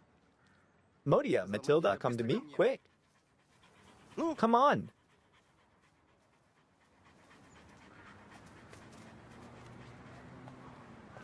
What's up, Stephanie? Are you waiting for the Major? No, I'm waiting for Darina.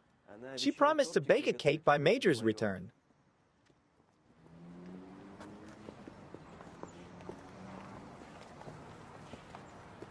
While you were being silly, I arranged it all. The sergeant will warn us as soon as Major will be at the door. Guys, he's coming already.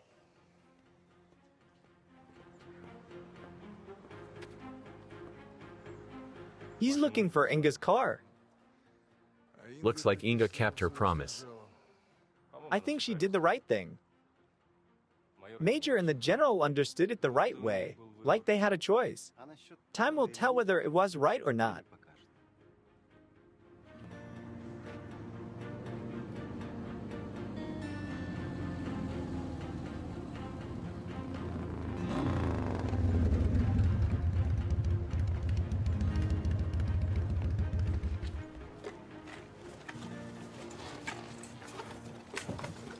Hugh.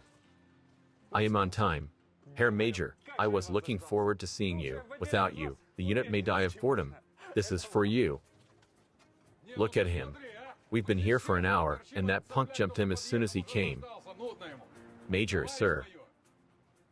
Maybe you'll arrange a party with me and officers outside too.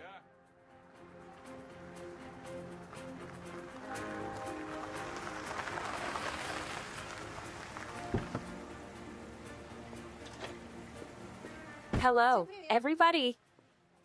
Major, sir, I even baked a cake for you. I called your mom to consult with her, just the way you like it.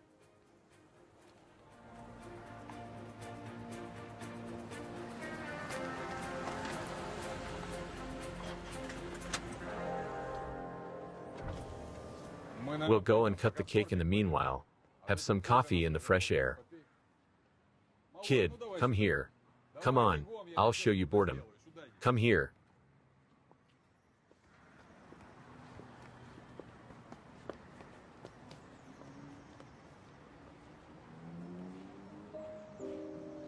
Hello?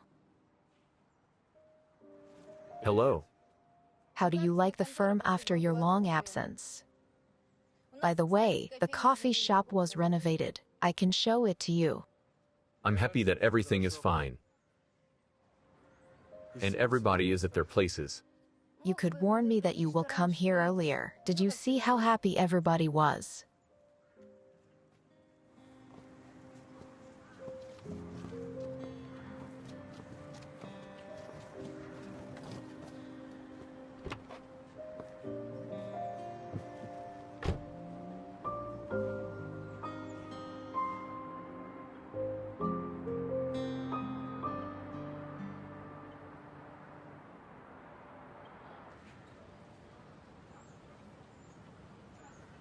By the way, I still didn't forgive you, Major, sir, for your solo performance at the hospital.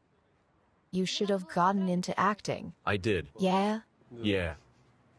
I'm serious. Your monologue, Madame, you only cause problems. Go back to your states, was disgustingly convincing. I almost believed you, by the way. But you didn't believe me. You forgot that I'm a great psychologist. Besides, your eyes betrayed you. What's wrong with my eyes? Your look didn't match your words.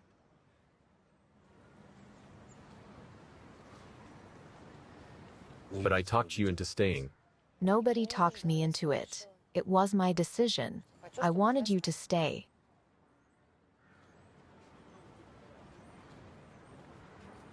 And if Yan shows up again, I'll be able to protect you. I know it too. By the way, I love you.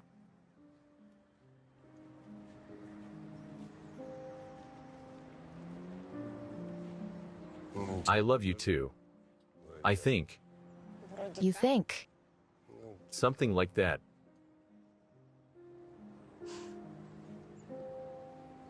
I'll take my words back now. Let's go. Before Pavlik eats the whole cake. Are you in a hurry?